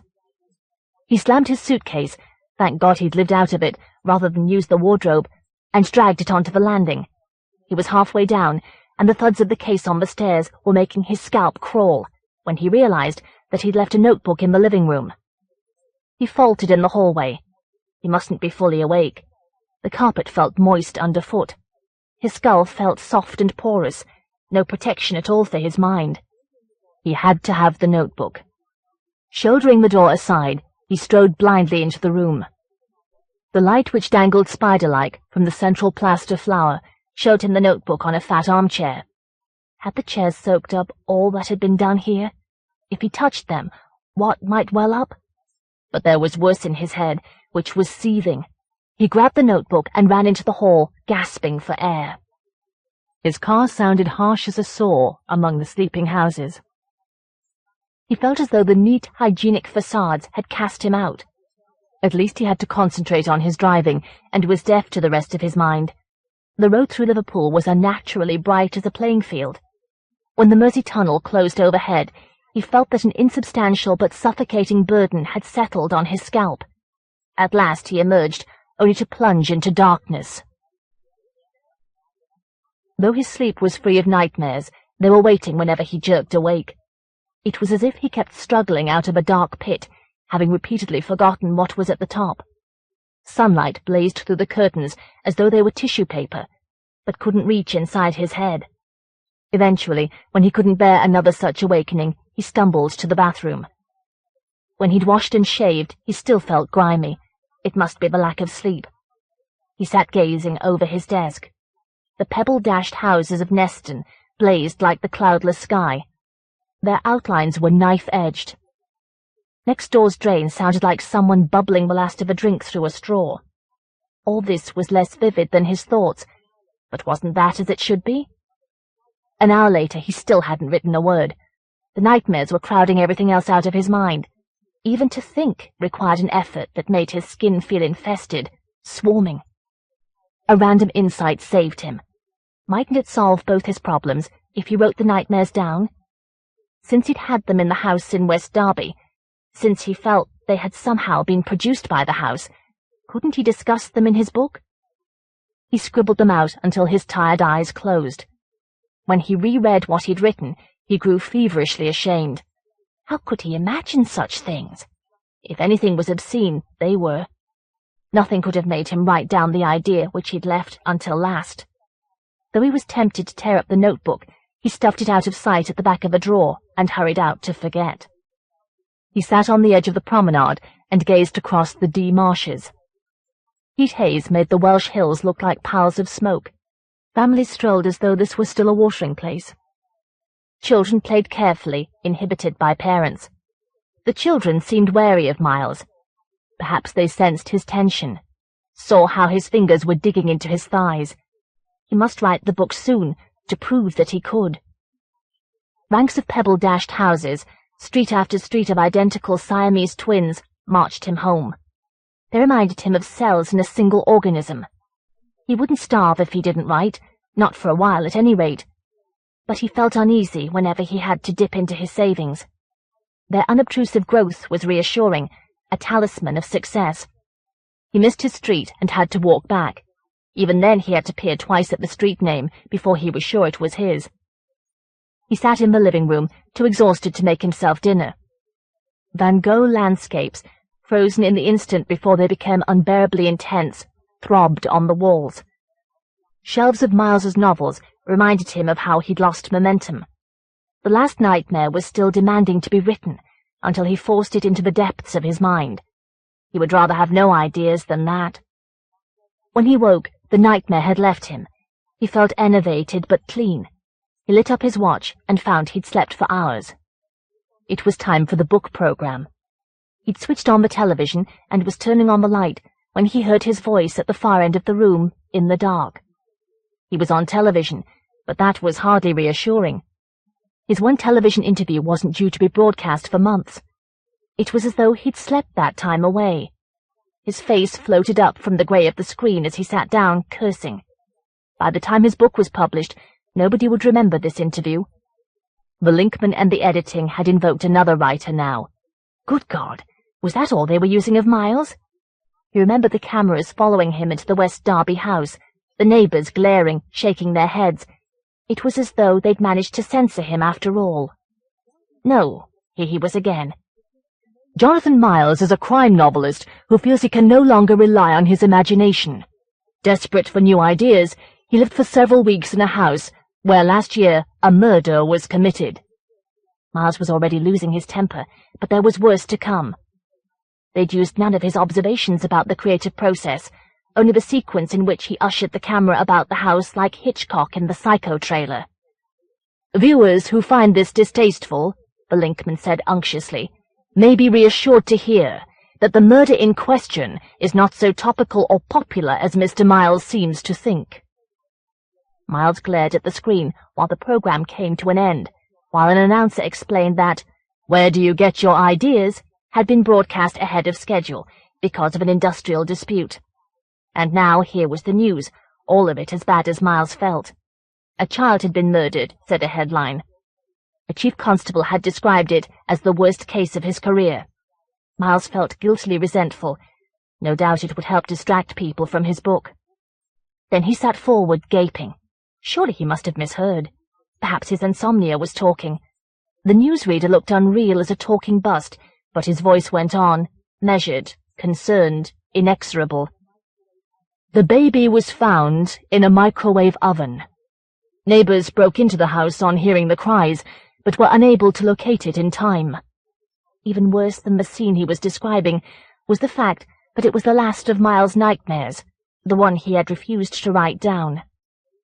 Couldn't it have been a coincidence? Coincidence, coincidence, the train chattered, and seemed likely to do so all the way to London. If he had somehow been able to predict what was going to happen, he didn't want to know, especially not now, when he could sense new nightmares forming. He suppressed them before they grew clear. He needed to keep his mind uncluttered for the meeting with his publisher. He gazed out at the window to relax. Trees turned as they passed, unravelling beneath foliage. On a platform, a chorus line of commuters bent to their luggage, one by one. The train drew the sun after it through clouds like a balloon. Once out of Euston Station and its random patterns of swarming, he strolled to the publisher's. Buildings glared like blocks of salt, which seems to have drained all moisture from the air. He felt hot and grimy, anxious both to face the worst and to delay. Hugo Burgess had been ominously casual. "If you happen to be in London soon, we might have a chat about things." A receptionist on a dais that overlooked the foyer kept Miles waiting until he began to sweat. Eventually, a lift produced Hugo, smiling apologetically. Was he apologizing in advance for what he had to say? "I suppose you saw yourself on television," he said when they reached his office. "Yes, I'm afraid so." "I shouldn't give it another thought. The telly people are envious buggers. They begrudge every second they give to discussing books. Sometimes I think they resent the competition and get their own back by being patronizing." He was pawing through the heaps of books and papers on his desk, apparently in search of the phone. "It did occur to me that it would be nice to publish fairly soon," he murmured. Miles hadn't realized that sweat could break out in so many places at once. "I've run into some problems." Burgess was peering at items he had rediscovered in the heaps. "Yes?" he said without looking up. Miles summarized his new idea clumsily. Should he have written to Burgess in advance? "I found there simply wasn't enough material in the West Derby case," he pleaded. "Well, we certainly don't want padding." When Burgess eventually glanced up, he looked encouraging. "The more facts we can offer, the better. I think the public is outgrowing fantasy. Now that we're well and truly in the scientific age, people want to feel informed. Writing needs to be as accurate as any other science, don't you think?" He hauled a glossy pamphlet out of one of the piles. "Yes, here it is. I'd call this the last gasp of fantasy." It was a painting, lovingly detailed and photographically realistic, of a girl who was being simultaneously mutilated and raped. It proved to be the cover of a new magazine, ghastly. Within the pamphlet the editor promised, "A quarterly that will wipe out the old horror pulps, everything they didn't dare to be." "It won't last," Burgess said. "Most people are embarrassed to admit to reading fantasy now, and that will only make them more so. The book you're planning is more what they want, something they know is true. That way they don't feel they're indulging themselves." He disinterred the phone at last. "Just let me call a car, and we'll go into the West End for lunch." Afterwards they continued drinking in Hugo's club. Miles thought Hugo was trying to midwife the book. Later he dined alone, then lingered for a while in the hotel bar. His spotlessly impersonal room had made him feel isolated. Over the incessant trickle of Muzak, he kept hearing Burgess. "I wonder how soon you'll be able to let me have sample chapters." Next morning he was surprised how refreshed he felt, especially once he'd taken a shower. Over lunch he unburdened himself to his agent. "I just don't know when I'll be able to deliver the book. I don't know how much research may be involved." "Now look, you mustn't worry about Hugo. I'll speak to him. I know he won't mind waiting if he knows it's for the good of the book." Susie Barker patted his hand. Her bangles sounded like silver castanets. "Now, here's an idea for you. Why don't you do up a sample chapter or two on the West Derby case? That way we'll keep Hugo happy, and I'll do my best to sell it as an article." When they'd kissed goodbye, Miles strolled along the Charing Cross Road, composing the chapter in his head and looking for himself in bookshop displays. "Miles, Miles," books said in a window stacked with crime novels. "Night of Atrocities," headlines cried on an adjacent newspaper stand. He dodged into foils. That was better. He occupied half a shelf, though his earliest titles looked faded and dusty. When he emerged, he was content to drift with the rush-hour crowds, until a news vendor's placard stopped him. "Britain's Night of Horror," it said. It didn't matter. It had nothing to do with him. In that case, why couldn't he find out what had happened? He didn't need to buy a paper. He could read the report as the news vendor snatched the top copy to reveal the same beneath. "Last night was Britain's worst night of murders in living memory." Before he'd read halfway down the column, the noise of the crowd seemed to close in, to grow incomprehensible and menacing. The newsprint was snatched away again and again, like a macabre card trick. He sidled away from the newsstand, as though from the scene of a crime, but already he'd recognized every detail. If he hadn't repressed them on the way to London, he could have written the reports himself. He even knew what the newspaper had omitted to report. that one of the victims had been forced to eat parts of herself. Weeks later, the newspapers were still in an uproar. Though the moderates pointed out that the murders had been unrelated and unmotivated, committed by people with no previous history of violence or of any kind of crime. For most of the papers, that only made it worse. They used the most unpleasant photographs of the criminals that they could find, and presented the crimes as evidence of the impotence of the law, of a total collapse of standards. Opinion polls declared that the majority was in favor of an immediate return of the death penalty. "Men like these must not go unpunished," a headline said, pretending it was quoting. Miles grew hot with frustration and guilt, for he felt he could have prevented the crimes. All too soon after he'd come back from London, the nightmares had returned. His mind had already felt raw from brooding, and he had been unable to resist. He'd known only that he must get rid of them somehow. They were worse than the others, more urgent, more appalling. He'd scribbled them out as though he was inspired, then he'd glared blindly at the blackened page. It hadn't been enough. The seething in his head, the crawling of his scalp, had not been relieved even slightly. This time he had to develop the ideas, imagine them fully, or they would cling and fester in his mind. He'd spent the day and half the night writing, drinking tea until he hardly knew what he was doing. He'd invented character after character, building them like Frankenstein out of fragments of people, only to subject them to gloatingly prolonged atrocities, both the victims and the perpetrators. When he'd finished, his head felt like an empty, rusty can. He might have vomited if he had been able to stand. His gaze had fallen on a paragraph he'd written, and he'd swept the pages onto the floor, snarling with disgust. Next morning, he couldn't remember what he'd done. But when he reached in his pocket and touched the soft object, his hand came out covered with blood. He'd stumbled across the landing to his bedroom, desperate to forget his ravings. When he'd woken next morning, he had been astonished to find that he'd fallen asleep as soon as he had gone to bed. As he'd lain there, feeling purged, an insight so powerful it was impossible to doubt had seized him. If he hadn't written out these things, they would have happened in reality. But he had written them out. They were no longer part of him. In fact, they had never been so, however they had felt. That made him feel cleaner, absolved him of responsibility. He stuffed the sloganeering newspapers into the wastebasket and arranged his desk for work. By God, there was nothing so enjoyable as feeling ready to write. While a pot of tea brewed, he strolled about the house and revelled in the sunlight, his release from the nightmares, his surge of energy. Next door, a man with a beard of shaving foam dodged out of sight like a timid Santa Claus. Miles had composed the first paragraph before he sat down to write, a trick that always helped him write more fluently. But a week later, he was still struggling to get the chapter into publishable shape. All that he found crucial about his research, the idea that by staying in the West Derby house he had tapped a source of utter madness, which had probably caused the original murder, he'd had to suppress. Why? If he said any of that in print, they would think he was mad himself. Indeed, once he thought of writing it, it no longer seemed convincing. When he could no longer bear the sight of the article, he typed a fresh copy and sent it to Susie. She called the following day, which seemed encouragingly quick.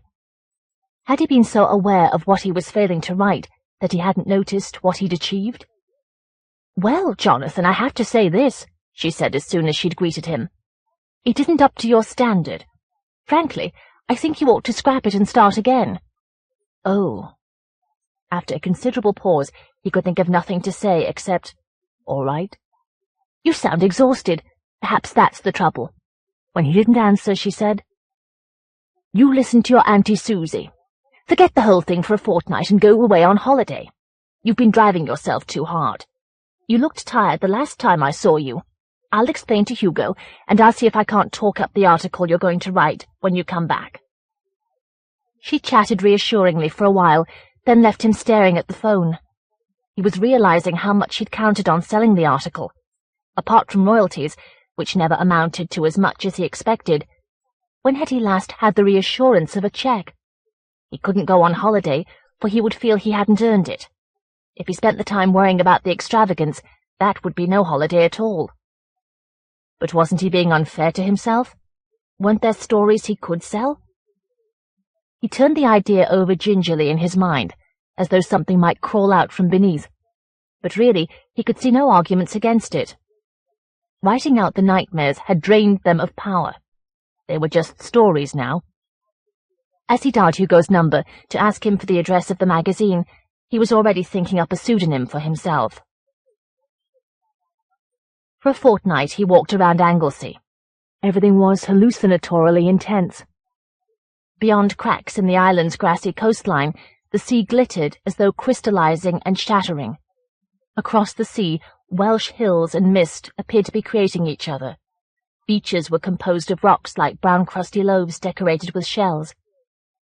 Anemones unfurled deep in glassy pools. When night fell, he lay on a slab of rock and watched the stars begin to swarm. As he strolled, he was improving the chapters in his mind, now that the first version had clarified his themes. He wrote the article in 3 days and was sure it was publishable. Not only was it the fullest description yet of the murder, but he'd managed to explain the way the neighbours had behaved. They'd needed to dramatize their repudiation of all that had been done in the house. They'd used him as a scapegoat to cast out, to proclaim that it had nothing to do with them. When he'd sent the manuscript to Susie, he felt pleasantly tired. The houses of Neston grew silver in the evening. The horizon was turning to ash. Once the room was so dark that he couldn't read, he went to bed. As he drifted towards sleep, he heard next door's drain bubbling to itself. But what was causing bubbles to form in the greyish substance that resembled fluid less than flesh? They were slower and thicker than tar, and took longer to form. Their source was rushing upwards to confront him face to face. The surface was quivering, ready to erupt, when he awoke. He felt hot and grimy, and somehow ashamed. The dream had been a distortion of the last thing he'd heard, that was all. Surely it wouldn't prevent him from sleeping. A moment later, he was clinging to it desperately.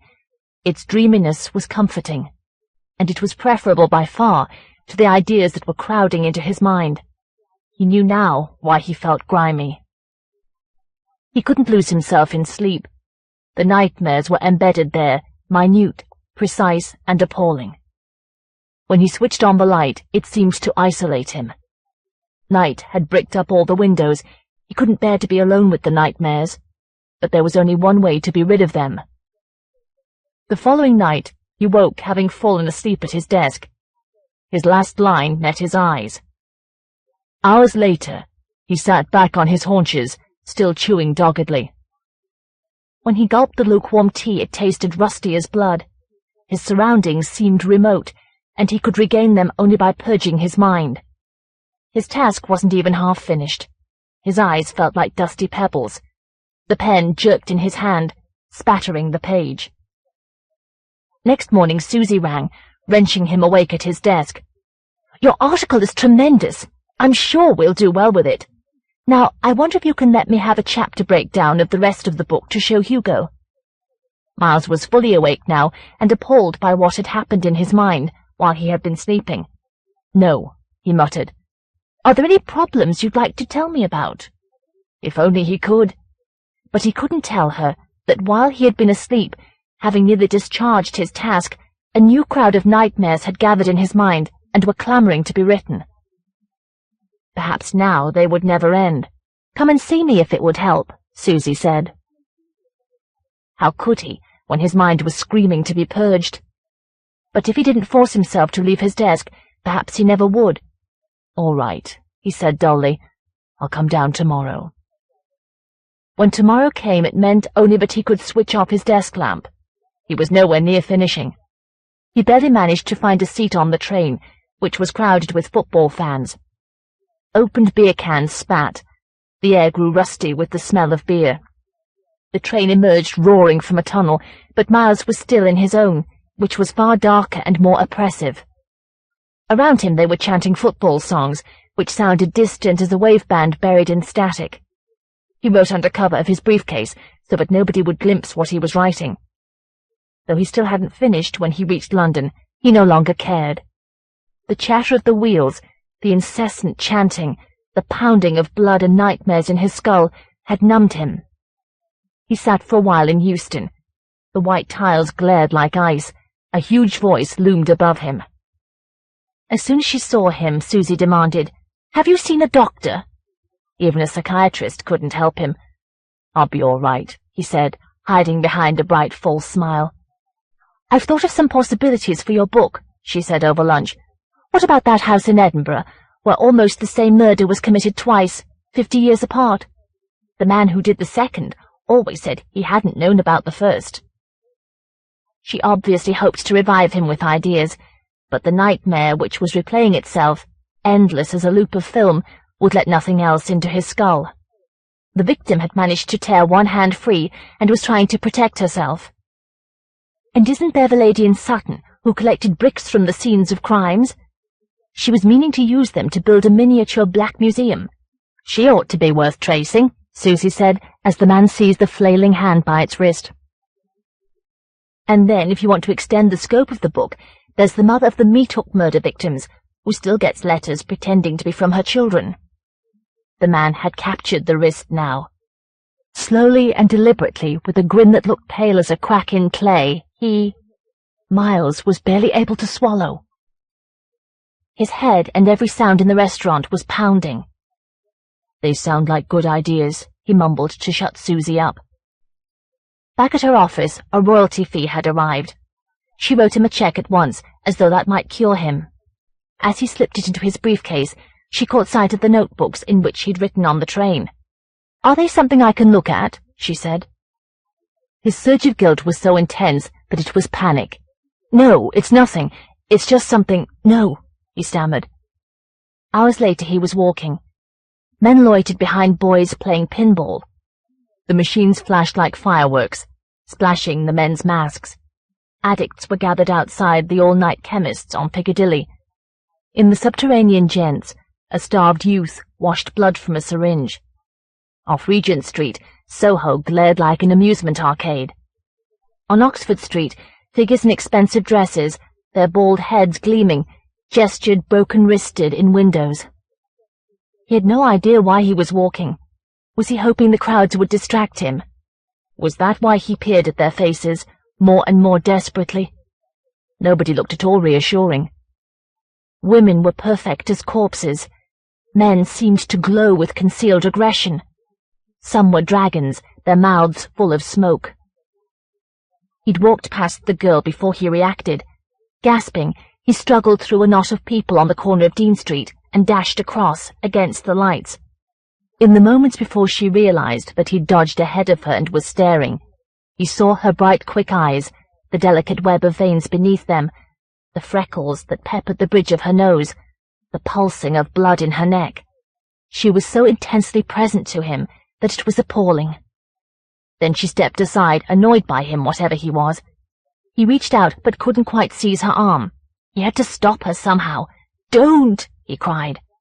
At that, she fled. He'd started after her when 2 policemen blocked his path. Perhaps they hadn't noticed him. Perhaps they wouldn't grab him. But it was too late. She was lost in the Oxford Street crowd. He turned and ran, fleeing back to his hotel. As soon as he reached his room, he began writing.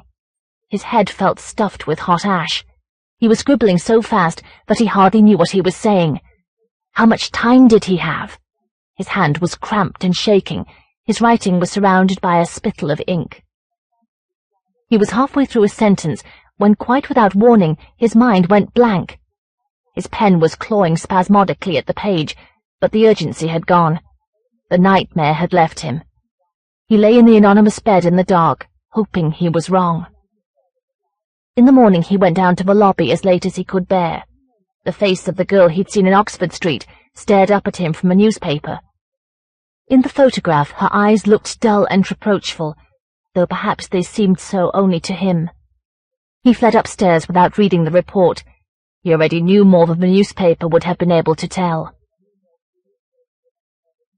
Eventually he went home to Neston. It didn't matter where he went. The nightmares would find him. He was an outcast from surrounding reality. He was focused inwards on his raw wound of a mind, waiting for the next outbreak of horrors to infest him. Next day he sat at his desk. The sunlit houses opposite glared back like empty pages. Even to think of writing made his skin prickle. He went walking, but it was no good. Beyond the marshes, factories coughed into the sky. Grass blades whipped the air like razors. Birds swooped, shrieking knives with wings. The sunlight seemed violent and pitiless, vampirizing the landscape. There seemed no reason why the nightmares should ever stop. Either he would be forced to write them out, to involve himself more and more deeply in them, or they would be acted out in reality. In any case, he was at their mercy. There was nothing he could do. But wasn't he avoiding the truth? It hadn't been coincidence that had given him the chance he'd missed in Oxford Street. Perhaps he had been capable of intervention all along, if he had only known. However dismaying the responsibility was, surely it was preferable to helplessness. His glimpse in Oxford Street had made all the victims unbearably human. He sat waiting. Pale waves snaked across the surface of the grass. In the heat haze, they looked as though water was welling up from the marshes.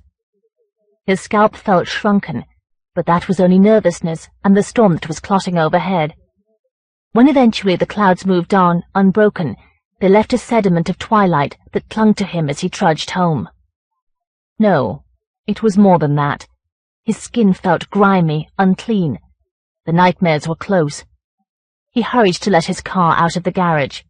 Then he sat like a private detective in the driver's seat outside his house. His hands clenched on the steering wheel. His head began to crawl, to swarm.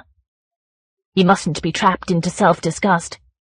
He reminded himself that the nightmares weren't coming from him, and forced his mind to grasp them, to be guided by them. Shame made him feel coated in hot grease. When at last the car coasted forward, was it acting out his urge to flee? Should he follow that street sign, or that one? Just as the signs grew meaningless because he'd stared too long, he knew which way to go. His instincts had been waiting to take hold, and they were urgent now. He drove through the lampless streets, where lit curtains cut rectangles from the night, and out into the larger dark. He found he was heading for Chester. Trees beside the road were giant scarecrows, brandishing tattered foliage. Grey clouds crawled grub-like across the sky. He could hardly distinguish them from the crawling in his skull. He was desperate to purge his mind. Roman walls loomed between the timber buildings of Chester, which were black and white as the moon. A few couples were window shopping along the enclosed rows above the streets. On the bridge that crossed the main street, a clock perched like a moon-faced bird. Miles remembered a day when he'd walked by the river, boats passing slowly as clouds, a brass band on a small bandstand playing Blow the Wind Southerly. How could the nightmare take place here? It could, for it was urging him deeper into the city. He was driving so fast through the spotless streets that he almost missed the police station. Its blue sign drew him aside. That was where he must go. Somehow he had to persuade them that he knew where a crime was taking place. He was still yards away from the police station when his foot faltered on the accelerator. The car shuddered and tried to jerk forward, but that was no use. The nearer he came to the police station, the weaker his instinct became. Was it being suppressed by his nervousness? Whatever the reason, he could guide nobody except himself. As soon as he turned the car, the urgency seized him. It was agonizing now. It rushed him out of the center of Chester, into streets of small houses and shops that looked dusty as furniture shoved out of sight in an attic. They were deserted, except for a man in an ankle-length overcoat, who limped by like a sack with a head. Miles stamped on the brake as the car passed the mouth of an alley. Snatching the keys, he slammed the door and ran into the alley, between two shops whose posters looked ancient and faded as Victorian photographs. The walls of the alley were chunks of spiky darkness above which cramped windows peered, but he didn't need to see to know where he was going. He was shocked to find how slowly he had to run, how out of condition he was. His lungs seemed to be filling with lumps of rust. His throat was scraped raw. He was less running than staggering forward. Amid the uproar of his senses, it took him a while to feel that he was too late. He halted as best he could. His feet slithered on the uneven flagstones, his hands clawed at the walls. As soon as he began to listen, he wished he had not. Ahead in the dark, there was a faint, incessant shriek that seemed to be trying to emerge from more than one mouth. He knew there was only one victim. Before long, he made out a dark object further down the alley. In fact, it was two objects, one of which lay on the flagstones, while the other rose to its feet, a dull gleam in its hand. A moment later, the figure with the gleam was fleeing, its footsteps flapping like wings between the close walls. The shrieking had stopped. The dark object lay still. Miles forced himself forward to see what he'd failed to prevent. As soon as he'd glimpsed it, he staggered away, choking back a scream. He'd achieved nothing except to delay writing out the rest of the horrors. They were breeding faster in his skull, which felt as though it was cracking. He drove home blindly.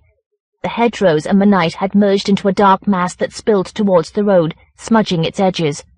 Perhaps he might crash, but he wasn't allowed that relief, for the nightmares were herding him back to his desk. The scratching of his pen, and a low, half-articulate moaning, which he recognized sometimes as his voice, kept him company. Next day, the snap of the letterbox made him drop his pen. Otherwise, he might not have been able to force himself away from the desk. The package contained the first issue of Ghastly. "Hope you like it," the editor gushed. "It's already been banned in some areas, which has helped sales no end. You'll see we announce your stories as coming attractions, and we look forward to publishing them." On the cover the girl was still writhing, but the contents were far worse. Miles had read only a paragraph when he tore the glossy pages into shreds. How could anyone enjoy reading that? The pebble-dashed houses of Neston gleamed innocently back at him. Who knew what his neighbours read behind their locked doors? Perhaps in time some of them would gloat over his pornographic horrors, reassuring themselves that this was only horror fiction, not pornography at all. Just as he'd reassured himself that they were only stories now, nothing to do with reality, certainly nothing to do with him. The pseudonym said so. The Neston houses gazed back at him, self-confident and bland. They looked as convinced of their innocence as he was trying to feel, and all at once he knew where the nightmares were coming from. He couldn't see how that would help him. Before he'd begun to suffer from his writer's block, there had been occasions when a story had surged up from his unconscious and demanded to be written. Those stories had been products of his own mind, yet he couldn't shake them off except by writing. But now he was suffering nightmares on behalf of the world. No wonder they were so terrible, or that they were growing worse. If material, repressed into the unconscious, was bound to erupt in some less manageable form, how much more powerful that must be when the unconscious was collective. Precisely because people were unable to come to terms with the crimes, repudiated them as utterly inhuman or simply unimaginable, the horrors would reappear in a worse form and possess whomever they pleased. He remembered thinking that the patterns of life in the tower blocks had something to do with the West Derby murder. They had, of course. Everything had. And now the repressions were focused in him. There was no reason why they should ever leave him. On the contrary, they seemed likely to grow more numerous and more peremptory. Was he releasing them by writing them out, or was the writing another form of repudiation? One was still left in his brain. It felt like a boil in his skull. Suddenly he knew that he wasn't equal to writing it out, whatever else might happen. Had his imagination burned out at last? He would be content never to write another word. It occurred to him that the book he'd discussed with Hugo was just another form of rejection. Knowing you were reading about real people reassured you they were other than yourself. He slumped at his desk. He was a burden of flesh that felt encrusted with grit. Nothing moved except the festering nightmare in his head. Unless he got rid of it somehow, it felt as though it would never go away. He'd failed twice to intervene in reality, but need he fail again? If he succeeded, was it possible that might change things for good? He was at the front door when the phone rang. Was it Susie? If she knew what was filling his head, she would never want to speak to him again. He left the phone ringing in the dark house and fled to his car. The pain in his skull urged him through the dimming fields and villages to Birkenhead. or it seemed to abandon him. Not that it had faded. His mind felt like an abscessed tooth, but it was no longer able to guide him. Was something anxious to prevent him from reaching his goal? The bare streets of warehouses and factories and terraces went on for miles. Brick-red slabs pierced far too seldom by windows. At the peak hour, the town centre grew black with swarms of people. The Mersey Tunnel drew in endless sluggish segments of cars. He drove jerkily, staring at faces. Eventually, he left the car in Hamilton Square, overlooked by insurance officers caged by railings, and trudged towards the docks. Except for his footsteps, the streets were deserted. Perhaps the agony would be cured before he arrived, wherever he was going. He was beyond caring what that implied. It was dark now. At the end of rows of houses, whose doors opened onto cracked pavements, he saw docked ships, glaring metal mansions. Beneath the iron mesh of swing bridges, a scum of neon light floated on the oily water. Sunken rails snagged his feet. In pubs on street corners, he heard tribes of dockers, a sullen, wordless roar that sounded like a warning. Out here, the moan of a ship on the Irish Sea was the only voice he heard. When at last he halted, he had no idea where he was. The pavement on which he was walking was eaten away by rubbly ground. He could smell collapsed buildings. A roofless house stood like a rotten tooth, lit by a single street lamp harsh as lightning. Street still led from the opposite pavement, and despite the ache, which had aborted nearly all his thoughts, he knew that the street directly opposite was where he must go. There was silence. Everything was yet to happen. The lull seemed to give him a brief chance to think. Suppose he managed to prevent it? Repressing the ideas of the crimes only made them erupt in a worse form.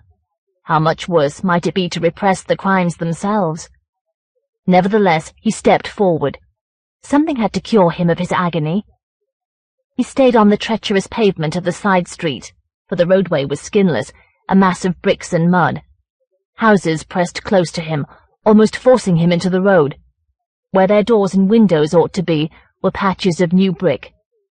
The far end of the street was impenetrably dark. When he reached it, he saw why. A wall at least 10 feet high was built flush against the last houses. Peering upwards, he made out the glint of broken glass. He was closed in by the wall and the plugged houses, in the midst of desolation. Without warning, quite irrelevantly it seemed, he remembered something he'd read about years ago while researching a novel. The Mosaic ritual of the Day of Atonement. They'd driven out the scapegoat, burdened with all the sins of the people, into the wilderness. Another goat had been sacrificed. The images chafed together in his head. He couldn't grasp their meaning. And then he realized why there was so much room for them in his mind. The aching nightmare was fading. At once, he was unable to turn away from the wall, for he was atrociously afraid. He knew why this nightmare could not have been acted out without him. Along the bricked-up street, he heard footsteps approaching. When he risked a glance over his shoulder, he saw that there were 2 figures. Their faces were blacked out by the darkness, but the glints in their hands were sharp. He was trying to claw his way up the wall, though already his lungs were laboring. Everything was over. The sleepless nights, the poison in his brain, the nightmare of responsibility. But he knew that while he would soon not be able to scream, it would take him much longer to die. Down there. "Hurry along there," Steve called as the girls trooped down the office. "Last one tonight. Mind the doors." The girls smiled at Elaine as they passed her desk, but their smiles meant different things. "Just like you to make things more difficult for the rest of us. Looks like you've been kept in after school. Suppose you've nothing better to do. Fancy having to put up with him by yourself." She didn't give a damn what they thought of her. No doubt they earned enough without working overtime, since all they did with their money was squander it on makeup and new clothes. She only wished Steve wouldn't make a joke of everything, even the lifts, one of which had broken down entirely after sinking uncontrollably to the bottom of the shaft all day. She was glad that hadn't happened to her, even though she gathered the sub-basement was no longer so disgusting. Still, the surviving lift had rid her of everyone now, including Mr. Williams, the union representative, who tried the longest to persuade her not to stay. He still hadn't forgiven the union for accepting a temporary move to this building. Perhaps he was taking it out on her. Well, he'd gone now, into the November night and rain. It had been raining all day. The warehouses outside the windows looked like melting chocolate. The river and the canals were opaque with tangled ripples. Cottages and terraces, some of them derelict, crowded up the steep hills towards the disused mines. Through the skeins of water on the glass, their infrequent lights looked shaky as candle flames. She was safe from all that, in the long office above 5 untenanted floors and 2 basements. Ranks of filing cabinets stuffed with blue Inland Revenue files divided the office down the middle. Smells of dust and old paper hung in the air. Beneath a fluttering fluorescent tube, protruding files drowsed, jerked awake. Through the steamy window above an unquenchable radiator, she could just make out the frame where the top section of the fire escape should be. "Are you feeling exploited?" Steve said. He'd heard Mr. Williams' parting shot, calling her the employer's weapon against solidarity. No, certainly not. She wished he would let her be quiet for a while. "I'm feeling hot," she said. "Yes, it is a bit much."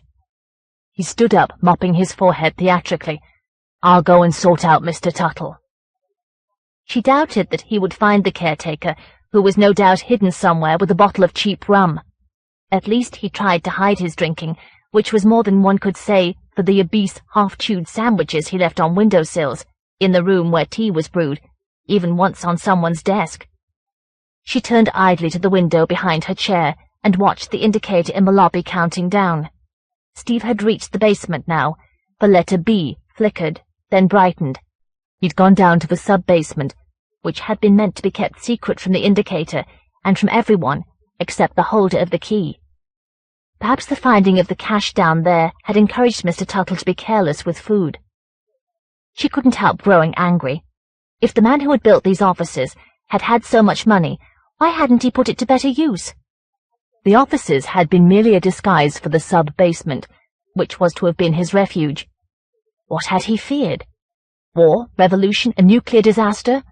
All anyone knew was that he'd spent the months before he had been certified insane in smuggling food down there. He'd wasted all that food, left it there to rot, and he'd had no thought for the people who would have to work in the offices. No staircases, a fire escape that fell apart when someone tried to paint it. But she was beginning to sound like Mr. Williams, and there was no point in brooding. The numbers were counting upwards, slow as a child's first sum. Eventually Steve appeared, the solution. "No sign of him," he said. "He's somewhere communing with alcohol, I expect. Most of the lights are off, which doesn't help." That sounded like one of Mr. Tuttle's ruses. "Did you go right down?" she said. "What's it like down there?" "Huge. They say it's much bigger than any of the floors. You could play 2 football games at once in there." Was he exaggerating? His face was bland as a silent comedian's, except for raised eyebrows. "They left the big doors open when they cleaned it up. If there were any lights, I reckon you could see for miles. I'm only surprised it didn't cut into one of the sewers." "I shouldn't think it could be any more smelly." "It still reeks a bit, that's true. Do you want to look? Shall I take you down?" When he dodged towards her, as though to carry her away, she sat forward rigidly and held the arms of her chair against the desk. "No, thank you," she said, though she'd felt a start of delicious apprehension. "Did you ever hear what was supposed to have happened while they were cleaning up all the food?" "Tuttle told me, if you can believe him." She didn't want to hear. Mr. Tuttle had annoyed her enough for one day. She leafed determinedly through a file until Steve went up the office to his desk. For a while she was able to concentrate. The sounds of the office merged into a background discreet as music. The rustle of papers, the rushes of the wind, the buzz of the defective fluorescent, like an insect trying to bumble its way out of the tube. She maneuvered files across her desk. This man was going to be happy, since they owed him money. This fellow wasn't, since he owed them some. But the thought of the food had settled on her like the heat. Only this morning, in the room where the tea urn stood, she'd found an ancient packet of Mr. Tuttle's sandwiches in the waste bin. No doubt the packet was still there, since the cleaners were refusing to work until the building was made safe. She seemed unable to rid herself of the memory. No, it wasn't a memory she was smelling. As she glanced up, wrinkling her nostrils, she saw that Steve was doing so too. "Tuttle," he said, grimacing. As though he'd given a cue, they heard movement on the floor below. Someone was dragging a wet cloth across linoleum. Was the caretaker doing the cleaner's job? More likely he'd spilled a bottle and was trying to wipe away the evidence. "I'll get him this time," Steve said, and ran towards the lobby. Was he making too much noise? The soft, moist dragging on the floor below had ceased. The air seemed thick with heat and dust and the stench of food. When she lit a cigarette, the smoke loomed reprovingly above her. She opened the thin louvers at the top of the nearest window, but that brought no relief. There was nothing else for it. She opened the window that gave onto the space where the fire escape should be. It was almost too much for her. A gust of rain dashed in, drenching her face while she clung to the handle. The window felt capable of smashing wide, of snatching her out into the storm. She managed to anchor the bar to the sill and leaned out into the night to let the rain wash away the smell. 9 feet below her, she could see the 5th-floor platform of the fire escape, its iron mesh slippery and streaming. The iron stairs that hung from it, poised to swing down to the next platform, seemed to dangle into a deep pit of rain whose sides were incessantly collapsing. The thought of having to jump to the platform made her flinch back. She could imagine herself losing her footing, slithering off into space. She was about to close the window, for the flock of papers on her desk had begun to flap, when she glimpsed movement in the unlit warehouse opposite and just below her. She was reminded of a maggot writhing in food. Of course that was because she was glimpsing it through the warehouse windows, small dark holes. It was reflected from her building, which was why it looked so large and puffily vague. It must be Mr. Tuttle, for as it moved, she heard a scuffling below her, retreating from the lifts. She closed the window by the time Steve returned. "You didn't find him, did you?" "Never mind," she said, for he was frowning. Did he feel she was spying on him? At once his face grew blank. Perhaps he resented her knowing, first that he'd gone down to the sub-basement, now that he'd been outwitted. When he sat at his desk at the far end of the office, the emptiness between them felt like a rebuff. "Do you fancy some tea?" she said to placate him. "I'll make it. A special treat." He jumped up at once and strode to the lobby. Why was he so eager? 5 minutes later, as she leafed through someone's private life, she wondered if he meant to creep up on her, if that was the joke he had been planning behind his mask. Her father had used to pounce on her, to make her shriek when she was little, when he had still been able to.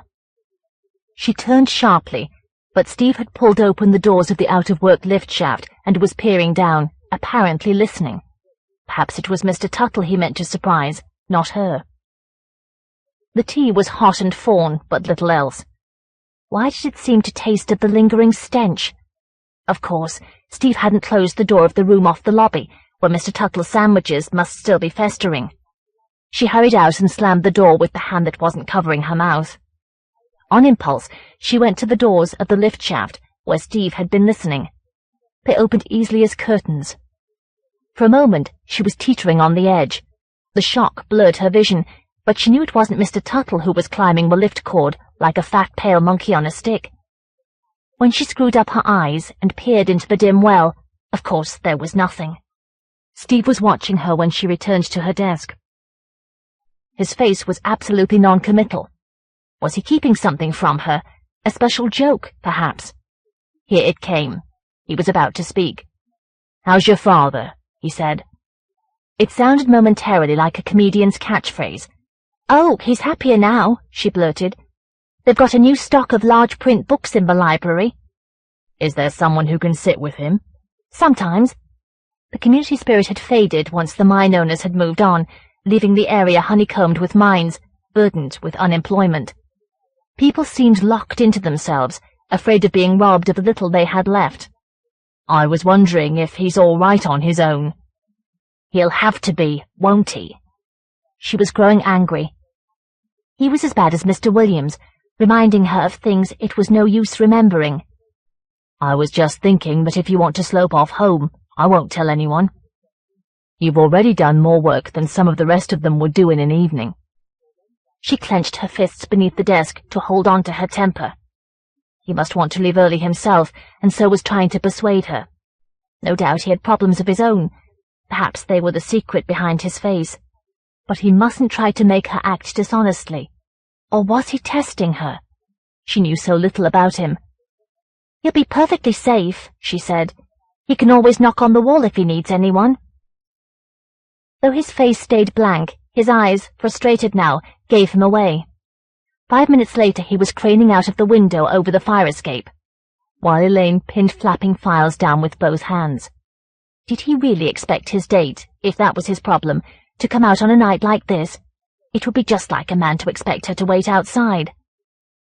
The worst of it was that Elaine felt disappointed, which was absurd and infuriating. She knew perfectly well that the only reason he was working tonight was that one of the seniors had to do so. Good God! What had she expected to come of an evening alone with him? They were both in their 40s. They knew what they wanted by now, which in his case was bound to be someone younger than Elaine. She hoped he and his girlfriend would be very happy. Her hands on the files were tight fists. When he slammed the window, she saw that his face was glistening. Of course it wasn't sweat, only rain.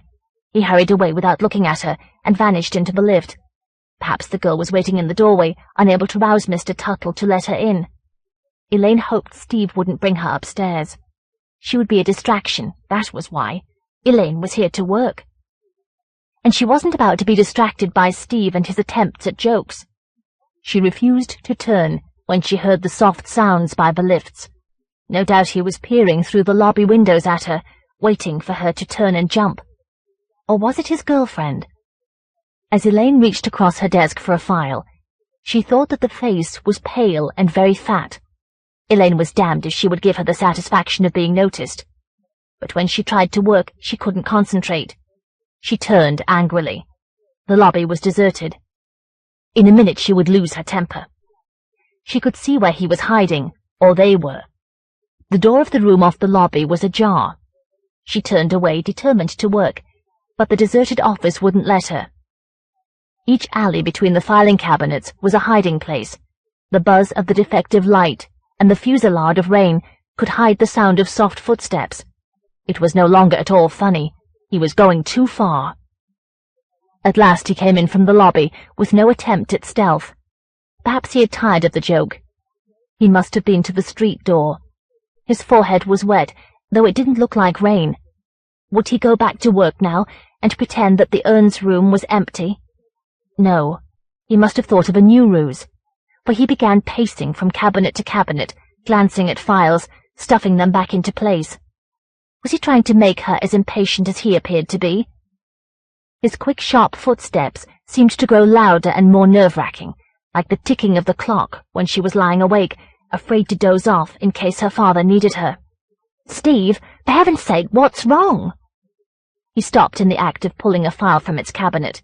He looked abashed, at a loss for words, like a schoolboy caught stealing. She couldn't help taking pity on him. Her resentment had been presumptuous. "You didn't go down to find Mr. Tuttle just now, did you?" she said, to make it easier for him. But he looked even less at ease. "No, I didn't. I don't think he's here at all. I think he left hours ago." Why must he lie? They had both heard the caretaker on the floor below. Steve seemed determined to go on. "As a matter of fact," he said, "I'm beginning to suspect that he sneaks off home as soon as he can, once the building's empty." He was speaking low, which annoyed her. Didn't he want his girlfriend to hear? "But there's someone else in the building," he said. "Oh, yes," she retorted, "I'm sure there is." Why did he have to dawdle instead of coming out with the truth? He was worse than her father when he groped among his memories. He frowned, obviously not sure how much she knew. "Whoever it is, they're up to no good. I'll tell you the rest once we're out of the building. We mustn't waste any more time." His struggles to avoid the truth amused and irritated her. The moisture on his forehead wasn't rain at all.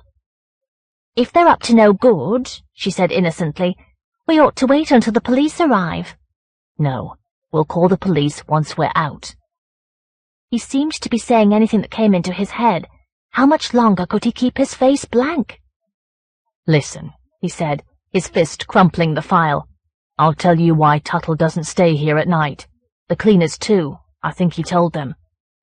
When the men were cleaning out the sub-basement, some of the food disappeared overnight. You understand what that means? Someone stole 100 weight of rotten food. The men couldn't have cared less. They treated it as a joke, and there was no sign how anyone could have got in.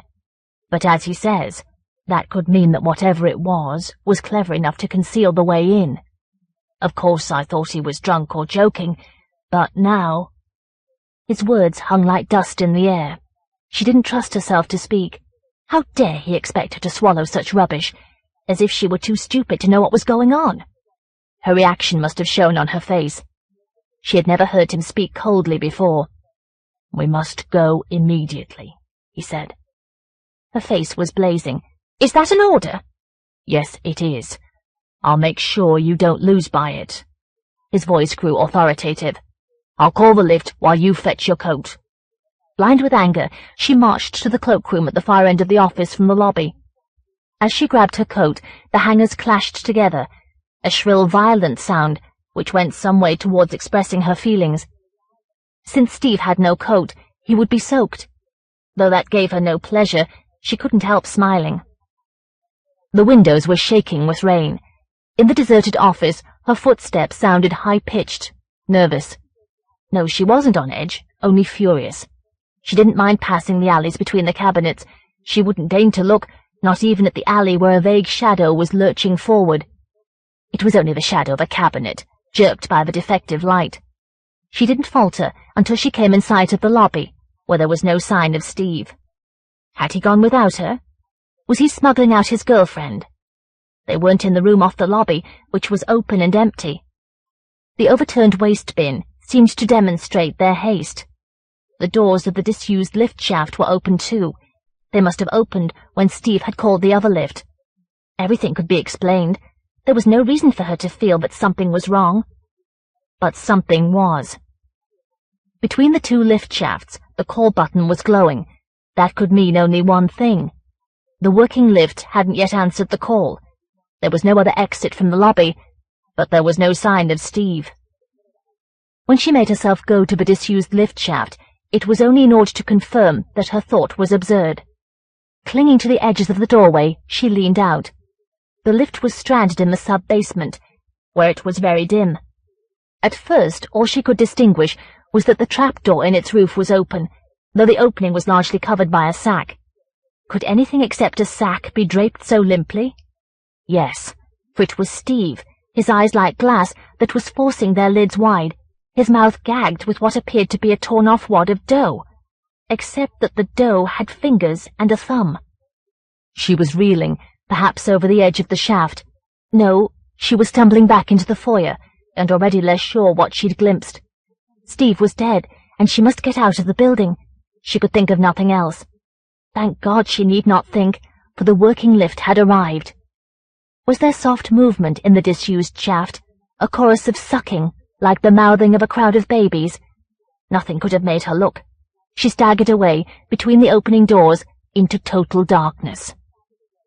For a moment she thought she'd stepped out into an empty well, but there was a floor underfoot. The lift's bulb must have blown. As the door clamped shut behind her, the utter darkness closed in. She was scrabbling at the metal wall in a frantic bid to locate the buttons, to open the doors, to let in some light, before she controlled herself. Which was worse, a quick descent in the darkness, or to be trapped alone on the 6th floor. In any case, she needn't suffer the dark. Hurriedly, she groped in her handbag for her lighter. She flicked the lighter uselessly once, twice, as the lift reached the 5th floor. The sudden plunge in her guts wasn't only shock. The lift had juddered to a halt. She flickered the lighter desperately. It had just lit when the doors hobbled open. The 5th floor was unlit. Beyond the lobby she could see the windows of the untenanted office, swarming with rain and specks of light. The bare floors looked like a carpet of dim fog, interrupted by angular patches of greater dimness, blurred rugs of shadow. There was no sign of Mr. Tuttle, or whomever she'd heard from above. The doors were closing, but she wasn't reassured. If the lift had begun to misbehave, the least it could do would be to stop at every floor. The doors closed her in, with her tiny light. Vague reflections of the flame hung on the walls and tinged the greyish metal yellow. The roof was a hovering blotch. All the lighter had achieved was to remind her how cramped the lift was. She stared at the doors, which were trembling. Was there a movement beyond them, other than the outbursts of rain? When the doors parted, she retreated a step. The 4th floor was a replica of the 5th. Bare floors colourless with dimness, windows that looked shattered by rain. But the shuffling was closer. Was the floor of the lobby glistening in patches, as though from moist footsteps? The doors were hesitating. She was brandishing her tiny flame as though it might defend her. Then the doors closed reluctantly. The lift faltered downwards. She'd had no time to sigh with relief, if indeed she had meant to, when she heard the lobby doors open above her. A moment later the lift shook. Something had plumped down on its roof. At once, with a shock that felt as though it would tear out her guts, she knew what perhaps she had known, deep down, for a while. Steve hadn't been trying to frighten her. He had been trying not to. She hadn't heard Mr. Tuttle on the 5th floor, nor any imaginary girlfriend of Steve's. Whatever she had heard was above her now, fumbling softly at the trapdoor. It couldn't get in. She could hear that it couldn't, not before the lift reached the 3rd. Oh God, make the lift be quick! Then she could run for the fire escape, which wasn't damaged, except on the 6th. She was thinking quickly now, almost in a trance that carried her above her fear, aware of nothing except the clarity of her plan. And it was no use. The doors were only beginning to open as they reached the 3rd, when the lift continued downwards without stopping. Either the weight on its roof or the tampering was sending it down. As the doors gaped to display the brick wall of the shaft, then closed again, the trapdoor clanged back, and something like a hand came reaching down towards her. It was very large. If it found her, it would engulf her face. It was the colour of ancient dough, and looked puffed up as if by decay. Patches of the flesh were torn and ragged, but there seemed to be no blood, only greyness. She clamped her left hand over her mouth, which was twitching uncontrollably, and thrust the lighter at the swollen, groping fingers. They hissed in the flame and recoiled, squirming. Whitish beads had broken out on them. In a way, the worst thing was the absence of a cry. The hand retreated through the opening, scraping the edge, and a huge vague face peered down with eyes like blobs of dough. She felt a surge of hysterical mirth at the way the hand had fled, but she choked it back, for she had no reason to feel triumphant. Her skirmish had distracted her from the progress of the lift, which had reached the bottom of the shaft. Ought she to struggle with the doors, trying to prevent them from opening? It was too late. They were creeping back. They were open now, and she could see the sub-basement. At least, she could see darkness, which her light couldn't even reach. She had an impression of an enormous doorway, beyond which the darkness, if it was in proportion, might extend for hundreds of yards. She thought of the mouth of a sewer or a mine. The stench of putrid food was overwhelming. Parts of the dark looked restless and puffy. But when she heard scuttling, and a dim shape came darting towards her, it proved to be a large rat. Though that was bad enough, it mustn't distract her from the thing above her, on the lift. It had no chance to do so. The rat was yards away from her, and darting aside from her light, when she heard a spongy rush, and the rat was overwhelmed by a whitish flood like a gushing of effluent. She backed away until the wall of the lift arrested her. She could still see too much, but how could she make herself put out the flame, trap herself in the dark? For the flood was composed of obese bodies which clambered over one another, clutching for the trapped rat. The rat was tearing at the pudgy hands, ripping pieces from the doughy flesh, but that seemed not to affect them at all. Huge toothless mouths gaped in the puffy faces, collapsed inwards like senile lips, sucking loudly, hungrily. 3 of the bloated heads fell on the rat, and she heard its squeals above their sucking. Then the others, that were clambering over them out of the dark, turned towards her. Great moist nostrils were dilating and vanishing in their noseless faces. Could they see her light with their blobs of eyes, or were they smelling her terror? Perhaps they'd had only soft, rotten things to eat down here, but they were learning fast. Hunger was their only motive, ruthless, all-consuming. They came jostling towards the lift. Once, delirious, she'd heard all the sounds around her grow stealthily padded. But this softness was far worse. She was trying both to stand back and to jab the lift button, quite uselessly. The doors refused to budge. The doughy shapes would pile in like tripe, suffocating her, putting out the flame, gorging themselves on her in the dark. The one that had ridden the lift was slithering down the outside to join them. Perhaps its movement unburdened the lift, or jarred a connection into place, for all at once the doors were closing. Swollen hands were thumping them, soft fingers like grubs were trying to squeeze between them. But already the lift was sailing upwards. Oh God, suppose it went straight up to the 6th floor. But she'd found the ground floor button, though it twitched away from her, shaken by the flame, and the lift was slowing. Through the slit between the doors, beyond the glass doors to the street, a street lamp blazed like the sun. The lift's doors opened, and the doughy face lurched in, its fat, white blind eyes bulging, its avid mouth huge as a fist. It took her a moment, prolonged as a nightmare, to realize that it had been crushed between lift and shaft, for as the doors struggled open, the face began to tear. Screaming, she dragged the doors open, tearing the body in half. As she ran through it, she heard it plump at the foot of the shaft, to be met by a soft, eager rush. But she was fleeing blindly into the torrent of rain, towards the steep maze of unlit streets, her father at the fireside, his quiet, vulnerable demand to know all that she'd done today. The Fit. I must have passed the end of the path 100 times before I saw it. Walking into Keswick, I always gazed at the distant fells, mossed by fields and gorse and woods. On cloudy days, shadows rode the fells. The figures tramping the ridges looked as though they could steady themselves with one hand on the clouds. On clear days, I would marvel at the multitude of shades of green and yellow, a spectrum in themselves, and notice nothing else. But this was a dull day. The landscape looked dusty, as though from the lorries that pulverized the roads. I might have stayed in the house, but my Aunt Naomi was fitting. The sight of people turning like inexperienced models before the full-length mirror made me feel out of place. I'd exhausted Keswick, games of crazy golf, boats on the lake or strolls round it, narrow streets clogged with cars, and people scaffolded with rucksacks. I didn't feel like toiling up the fells today, even for the vistas of the lakes. If I hadn't been watching my feet trudging, I would have missed the path. It led away from the road a mile or so outside Keswick, through a gap in the hedges, and across a field overgrown with grass and wild flowers. Solitude appealed to me, and I squeezed through the gap, which was hardly large enough for a sheep. As soon as I stepped on the path, I felt the breeze. That raised my spirits. The lorries had half deafened me. The grubby light and the clouds of dust had made me feel grimy. Though the grass was waist-high, I strode forward, determined to follow the path.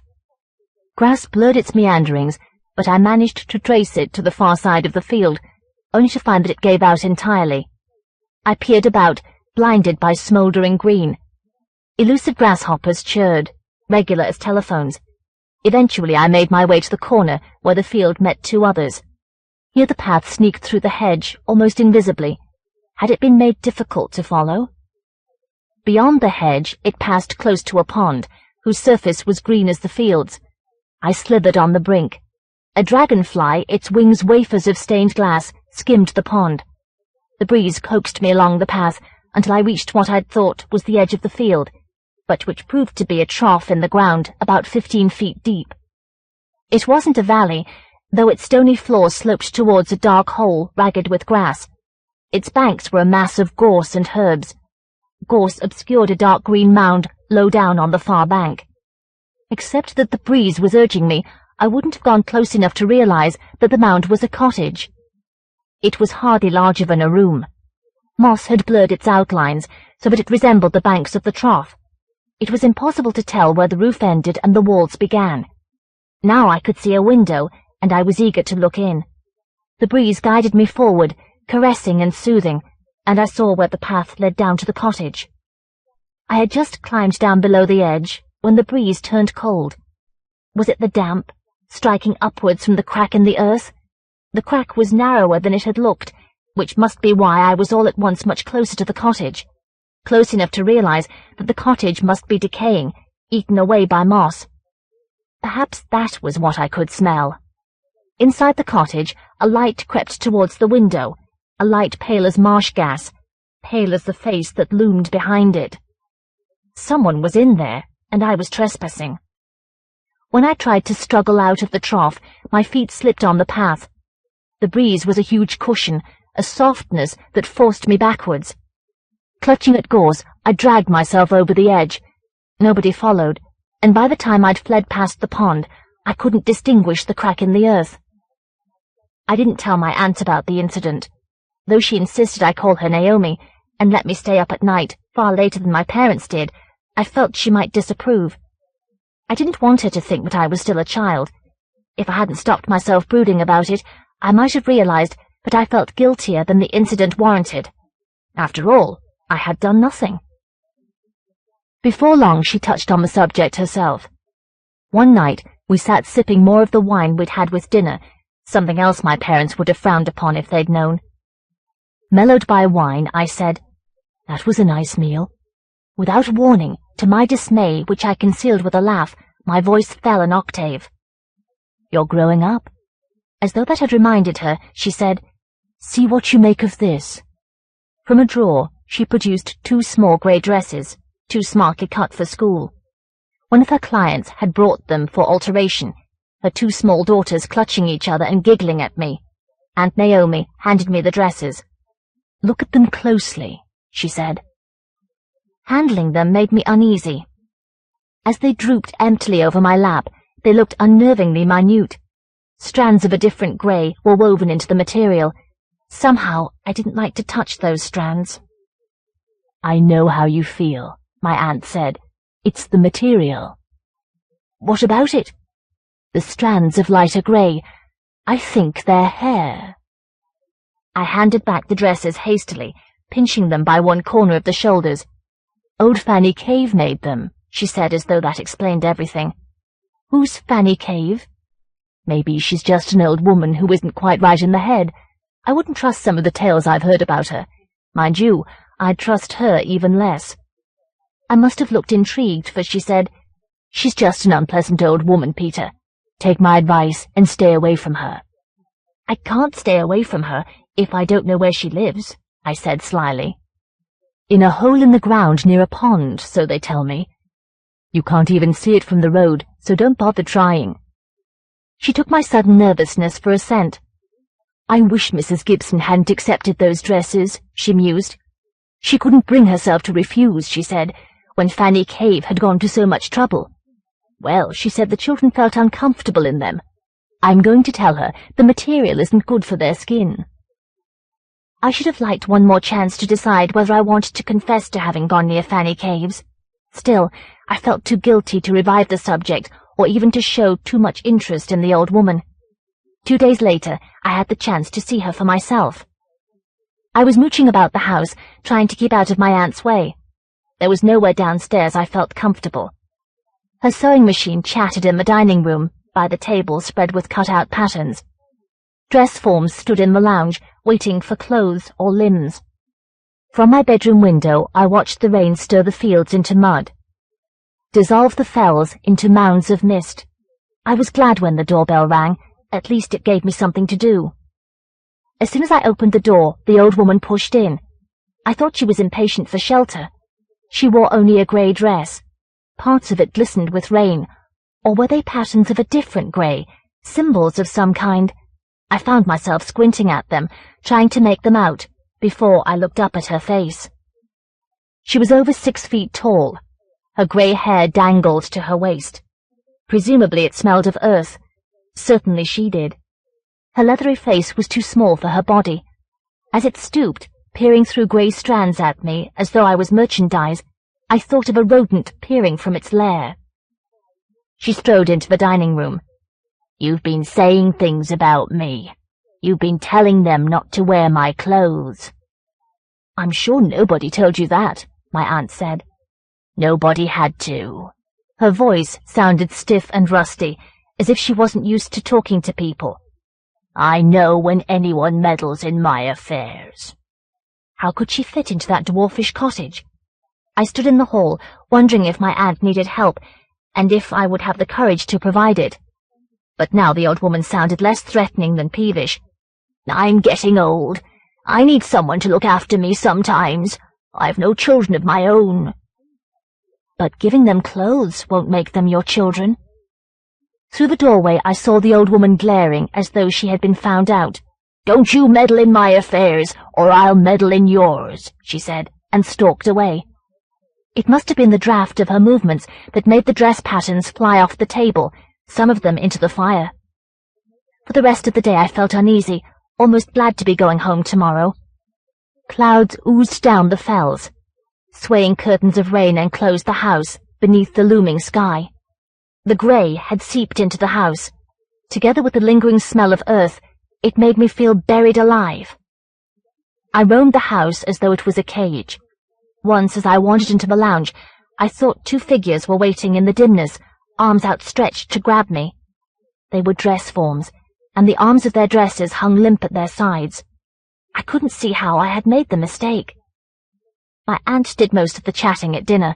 I kept imagining Fanny Cave in her cottage, her long limbs folded up like a spider's in hiding. The cottage must be larger than it looked, but she certainly lived in a lair in the earth, in the mud, on a day like this. After dinner we played cards. When I began to nod sleepily, my aunt continued playing, though she knew I had a long coach journey in the morning. Perhaps she wanted company. By the time I went to bed, the rain had stopped. A cheesy moon hung in a rainbow. As I undressed, I heard her pegging clothes on the line below my window. When I'd packed my case, I parted the curtains for a last drowsy look at the view. The fells were a moonlit patchwork, black and white. Why was my aunt taking so long to hang out the clothes? I peered down more sharply. There was no sign of her. The clothes were moving by themselves, dancing and swaying in the moonlight, inching along the line towards the house. When I raised the sash of the window, the night seemed perfectly still, no sign of a breeze. Nothing moved on the lawn except the shadows of the clothes, advancing a little and retreating, almost ritualistically. Hovering dresses waved holes where hands should be, nodded the sockets of their necks. Were they really moving towards the house? Before I could tell, the line gave way, dropping them into the mud of the lawn. When I heard my aunt's vexed cry, I slipped the window shut and retreated into bed. Somehow, I didn't want to admit what I'd seen, whatever it was. Sleep came so quickly that next day I could believe I'd been dreaming. I didn't tell my parents. I'd learned to suppress details that they might find worrying. They were uneasy with my aunt. She was too careless of propriety. The time she had taken them tramping the fells, she'd mocked them for dressing as though they were going out for dinner. I think the only reason they let me stay with her was to get me out of the polluted Birmingham air. By the time I was due for my next visit, I was more than ready. My voice had broken, my body had grown unfamiliar. I felt clumsy, ungainly, neither a man nor myself.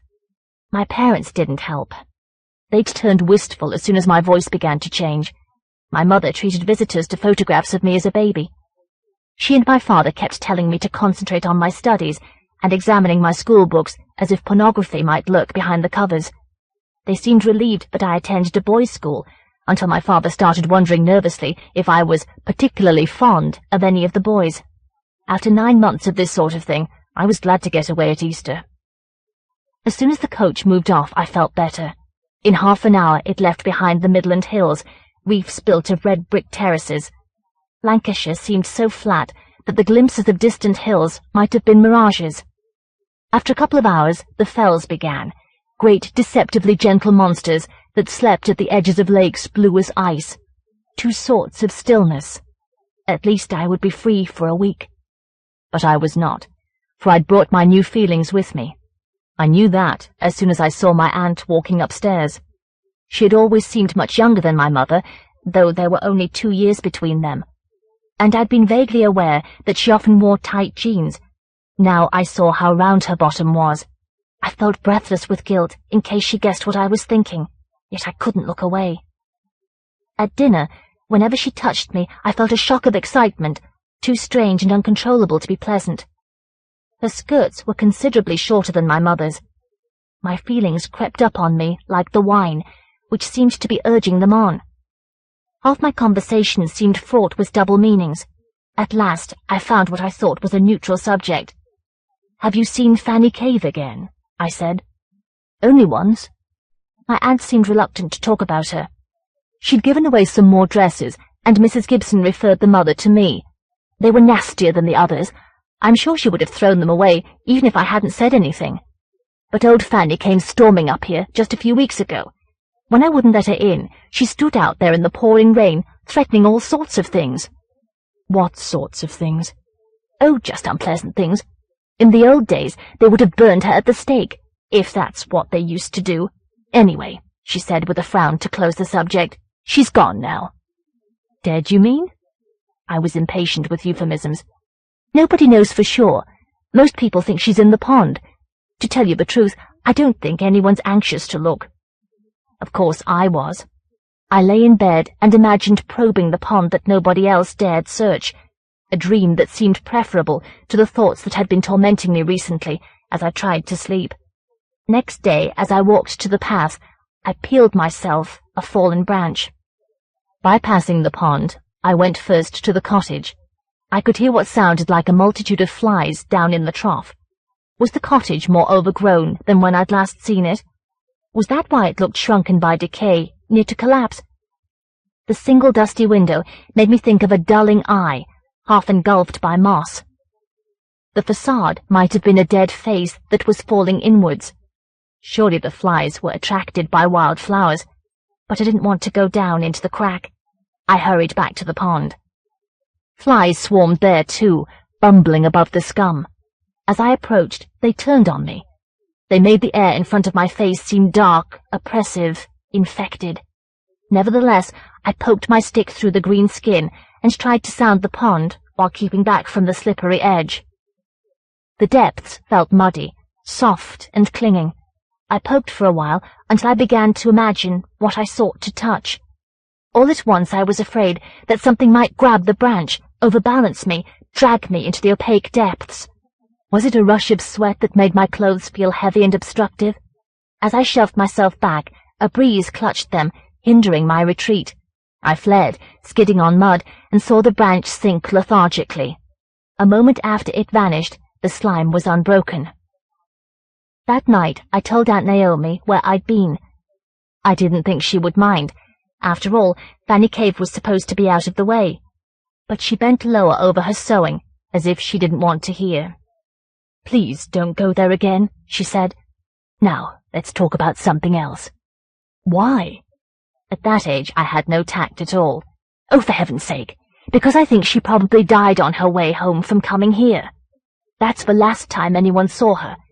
She must have been in such a rage that she slipped at the edge of the pond. I told you it was pouring with rain." "Well, how was I to know what had happened?" Perhaps her resentment concealed a need for reassurance, but I was unable to help, for I was struggling with the idea that she had been partly responsible for someone's death. Was nothing in my life to be trusted? I was so deep in brooding that I was hardly able to look at her when she cried out. Presumably her needle had slipped on the thimble. She'd driven the point beneath one of her nails, yet as she hurried out, furiously sucking her finger, I found that my gaze was drawn to the dress she had been sewing. As she'd cried out, of course it must have been then, not before, the dress had seemed to twist in her hands, jerking the needle. When I went to bed, I couldn't sleep. The room smelled faintly of earth. Was that something to do with spring? The wardrobe door kept opening, though it had never behaved like that before, and displaying my clothes suspended bat-like in the dark. Each time I got up to close the door, their shapes looked less familiar, more unpleasant. Eventually I managed to sleep, only to dream that dresses were waddling limblessly through the doorway of my room, towards the bed. The next day, Sunday, my aunt suggested a walk on the fells. I would have settled for Skiddaw, the easiest of them, but it was already swarming with walkers like fleas. "Let's go somewhere we'll be alone," Aunt Naomi said, which excited me in ways I'd begun to enjoy, but preferred not to define, in case that scared the excitement away. We climbed Grisdale Pike. Most of it was gentle, until just below the summit we reached an almost vertical scramble up a narrow spiky ridge. I clung there with all my limbs, trapped thousands of feet above the countryside, afraid to go up or down. I was almost hysterical with self-disgust. I'd let my half-admitted fantasies lure me up here, when all my aunt had wanted was to enjoy the walk without being crowded by tourists. Eventually, I managed to clamber to the summit, my face blazing. As we descended, it began to rain. By the time we reached home, we were soaked. I felt suffocated by the smell of wet earth, the water flooding down my face, the dangling locks of sodden hair that wouldn't go away. I hurried upstairs to change. I had just about finished. Undressing had felt like peeling wallpaper, except that I was the wall, when my aunt called out. Though she was in the next room, her voice sounded muffled. Before I could go to her, she called again, nearer to panic. I hurried across the landing into her room. The walls were streaming with shadows. The air was dark as mud, in which she was struggling wildly. A shapeless thing was swallowing her head and arms. When I switched on the light, I saw it was nothing. She'd become entangled in the jumper she was trying to remove. That was all. "Help me!" she cried. She sounded as if she was choking, yet I didn't like to touch her. Apart from her bra, her torso was naked. What was wrong with her, for God's sake? Couldn't she take off her jumper by herself?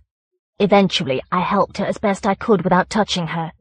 It seemed glued to her, by the rain, I assumed. At last she emerged, red-faced and panting. Neither of us said much at dinner. I thought her unease was directed at me, at the way I'd let her struggle. Or was she growing aware of my new feelings? That night, as I drifted into sleep, I thought I heard a jangling of hangers in the wardrobe. Perhaps it was just the start of a dream. The morning was dull. Clouds swallowed the tops of the fells. My aunt lit fires in the downstairs rooms. I loitered about the house for a while, hoping for a glimpse of customers undressing, until the dimness made me claustrophobic. Firelight set the shadows of dress forms dancing spastically on the walls. When I stood with my back to the forms, their shadows seemed to raise their arms. I caught a bus to Keswick, for want of something to do. The bus had passed Fanny Cave's path before I thought of looking. I glanced back sharply, but a bend in the road intervened. Had I glimpsed a scarecrow by the pond, its sleeves fluttering? But it had seemed to rear up. It must have been a bird.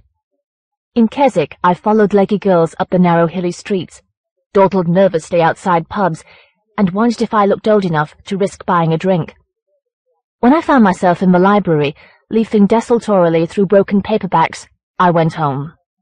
There was nothing by the pond that I could see, though closer to Aunt Naomi's house something grey was flapping in the grass. Litter, I supposed. The house seemed more oppressive than ever.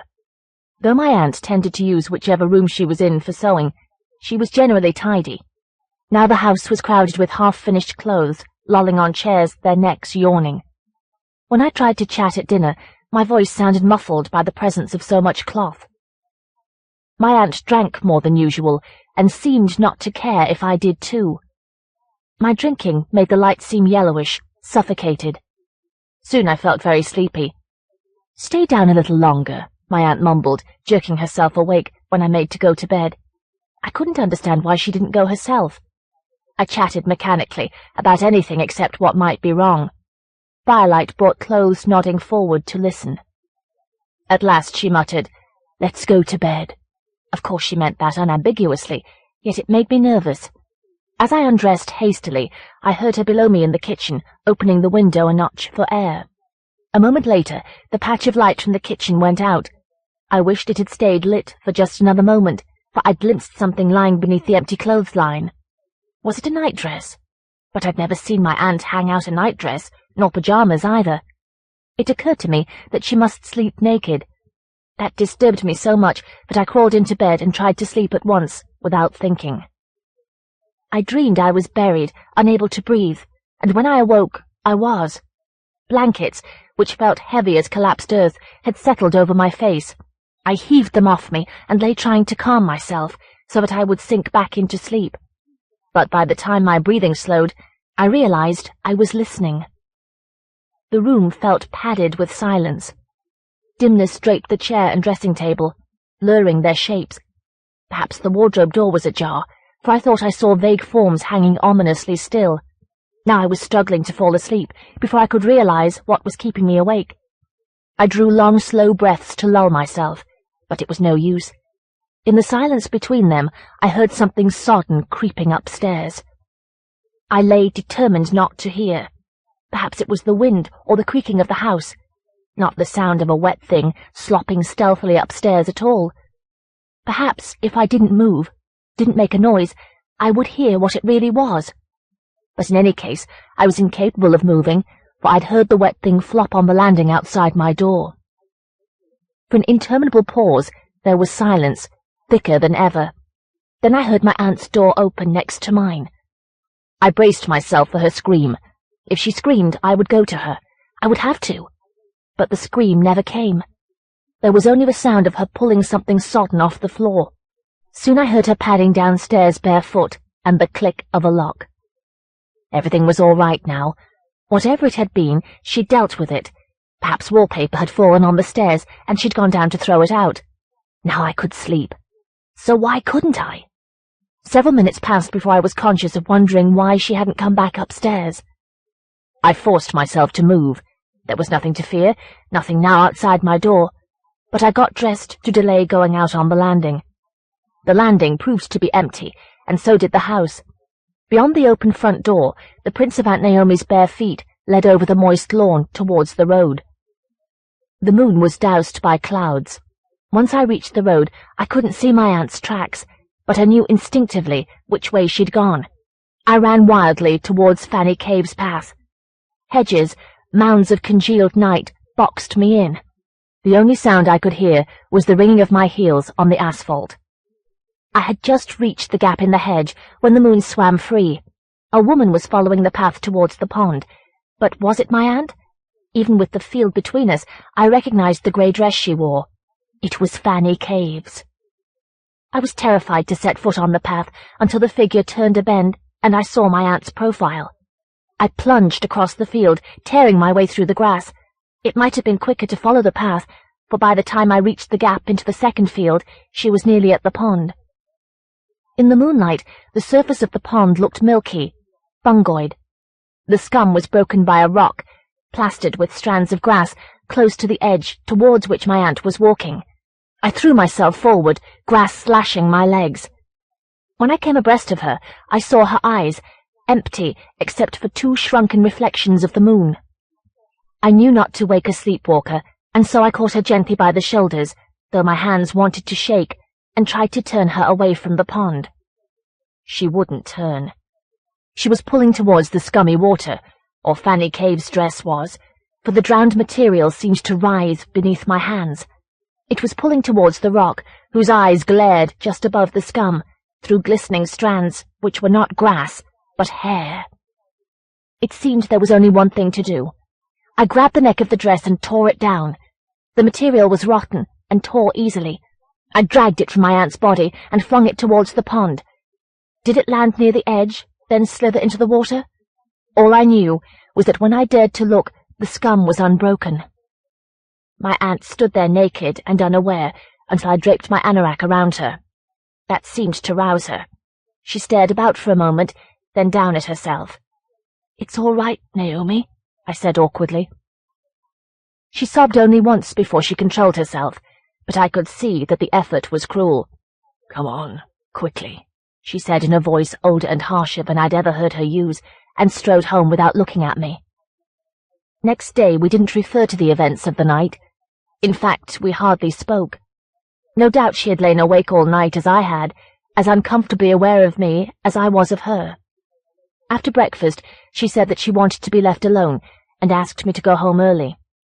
I never visited her again. She always found a reason why I couldn't stay. I suspect the reasons served only to prevent my parents from questioning me. Before I went home, I found a long branch and went to the pond.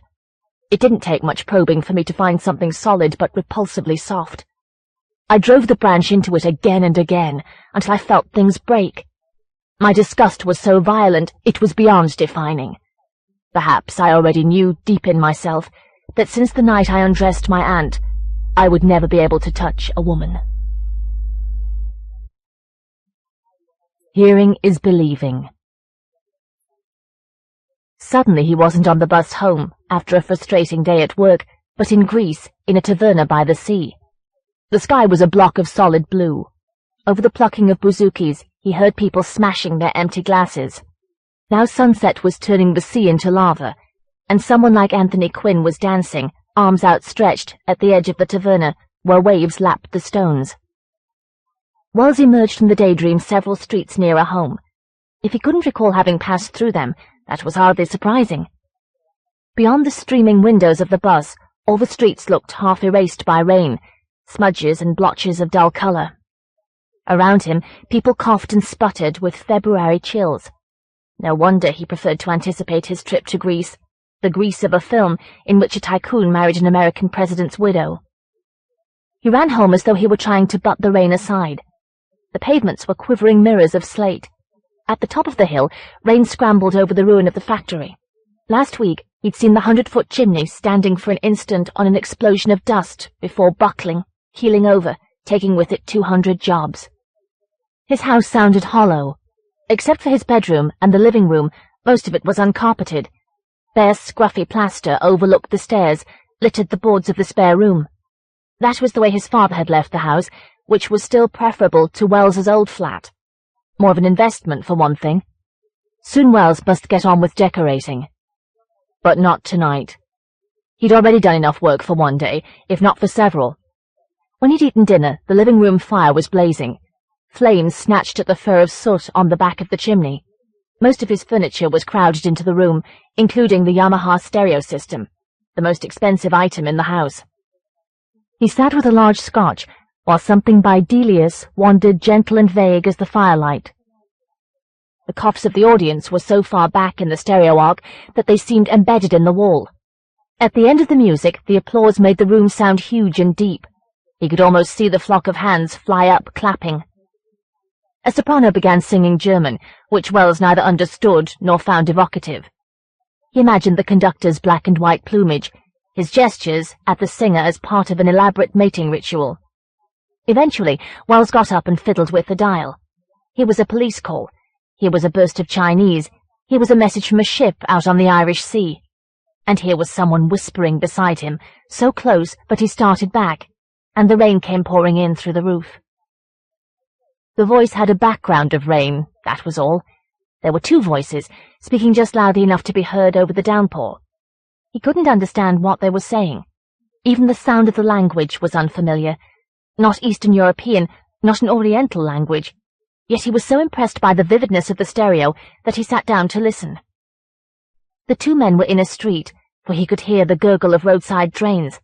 It must be dark, for the men were picking their way very hesitantly. Sometimes they slipped. Rubble clinked underfoot, and he didn't need to understand the language to know they were cursing. For a while he listened to the street sounds. The shrill, incessant hiss of rain on stone, rain splashing jerkily from broken gutters, dripping on fragments of windows in the houses which loomed close on both sides. It was better than sitting before the fire and listening to a storm outside, or at least it would have been, except that he wished he knew why the men were afraid. It unnerved him. Had they fled into this area to hide? Surely they would be more conspicuous amid the derelict streets, unless everywhere was like this. Or were they searching for something of which they were afraid? They had lowered their voices. They were certainly afraid that something would hear them, even through the clamour of rain. Wells found himself listening uneasily for some hint that it was near, listening so intently that at first he didn't realize that the men had fallen silent and were listening too. For a while he could hear only the babble of rain and drains and rubble. The other sound was so similar, but at first he couldn't be sure it was there. But yes, there was another sound. In the distance a great deal of rubble was shifting.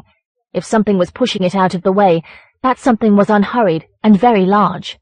Surely the sound that accompanied it must be a quirk of the storm. Surely it couldn't be breathing. The men had heard it now. He could tell from their voices that they knew what it was, but why was he so much on edge because he couldn't understand? They dodged to the left, gasping as they stumbled over rubble. Now they were struggling with the door that scraped reluctantly back and forth in a heap of fallen masonry.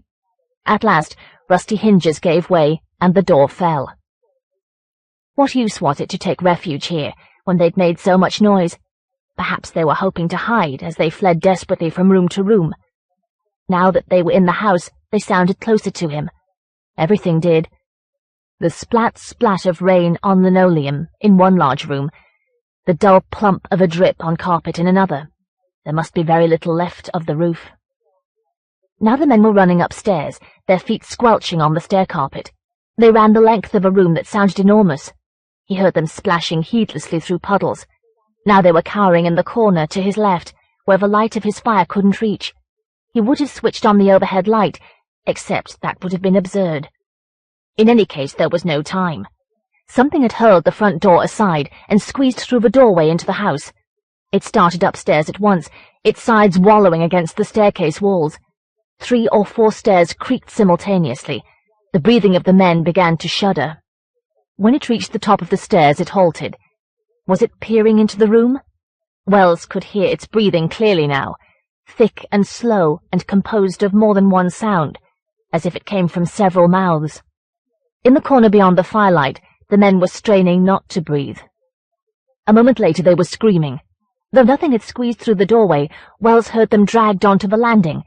Their screams went downstairs as the creaking did, and out of the house. Had their captor's arms been able to reach the lengths of the room? Wells sat listening reluctantly for something else to happen.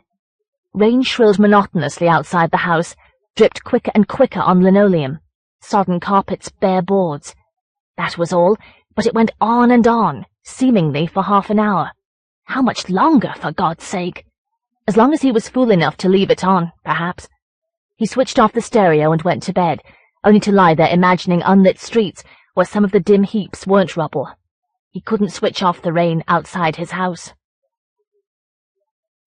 Next morning he was glad to reach the office, where he could revive his imagination with the Greek travel poster above his desk, and joke with his colleagues until it was time to let the queue in out of the drizzle. Many of the waiting faces were depressingly familiar. Those who meant to plead more social security out of him were far easier to cope with than the growing number of young people who were sure he could find them a job. He hadn't grown used to seeing hope die in their eyes. One of them was reading, the novel that proves there is life after death. Perhaps she'd grown so hopeless that she would believe anything that seemed to offer hope. He'd heard his colleagues seriously wondering whether God had been an astronaut. He'd seen them gasping at books, more hideously frightening than The Exorcist, because everything actually happened. It seemed that any nonsense could find believers these days. The bus home was full of tobacco smoke, another stale solution. The faces of the riders looked dispirited, apathetic, tired of working to keep up with inflation and taxes. A Jewish shop daubed with a swastika sailed by. The bus was plastered with National Front slogans, no doubt by the same people responsible for the swastika. If that could seem acceptable to some people, what solutions could be found in a worse world? As soon as he reached home, he switched on the tuner. Music would make the house sound more welcoming. He'd left the dial tuned to the station he had listened to last night, and the speakers greeted him with a rush of static. He had begun to alter the tuning when he realized what was wrong. The sound wasn't static, but rain. There was no mistaking it once he heard its sounds on floorboards and linoleum. He could even hear plaster falling in the derelict house. Who on earth could be broadcasting this? He didn't care if he never found out who or why. He had to turn the knob some way before he lost the station. That night he listened to records, since static kept seeping into the broadcasts he wanted to hear. Did the music sound thinner than it used to sound at the flat? A dripping tap made the house seem emptier. Perhaps the acoustics would improve once he improved the house. When he went upstairs to bed, remembering the months he'd lived here after his mother had died, during which he'd given up trying to persuade his father to let him redecorate. "Leave that. I like it as it is." The dripping tap, whichever it had been, had stopped. In the morning he felt robbed of sleep. Either a dream or the unnatural cold had kept waking him. Perhaps there was a draft, but he would have to trace. He wasn't yet familiar with the house. Still, there were places where his life would seem luxurious. One of his colleagues was reading a novel about an African state where all the workers were zombies. "That's what we need here," he grumbled. "No more strikes, no more unemployment, no more inflation." "I hope you're joking," Wells said. "Not at all. It sounds like paradise compared to this country. If someone took charge now, I wouldn't care who it was." Suddenly Wells remembered his dream. He had been here at his desk, and everyone around him had been speaking English, yet he couldn't understand a word. He felt uncomfortable, vulnerable, and at lunchtime he went strolling to avoid more of that sort of thing.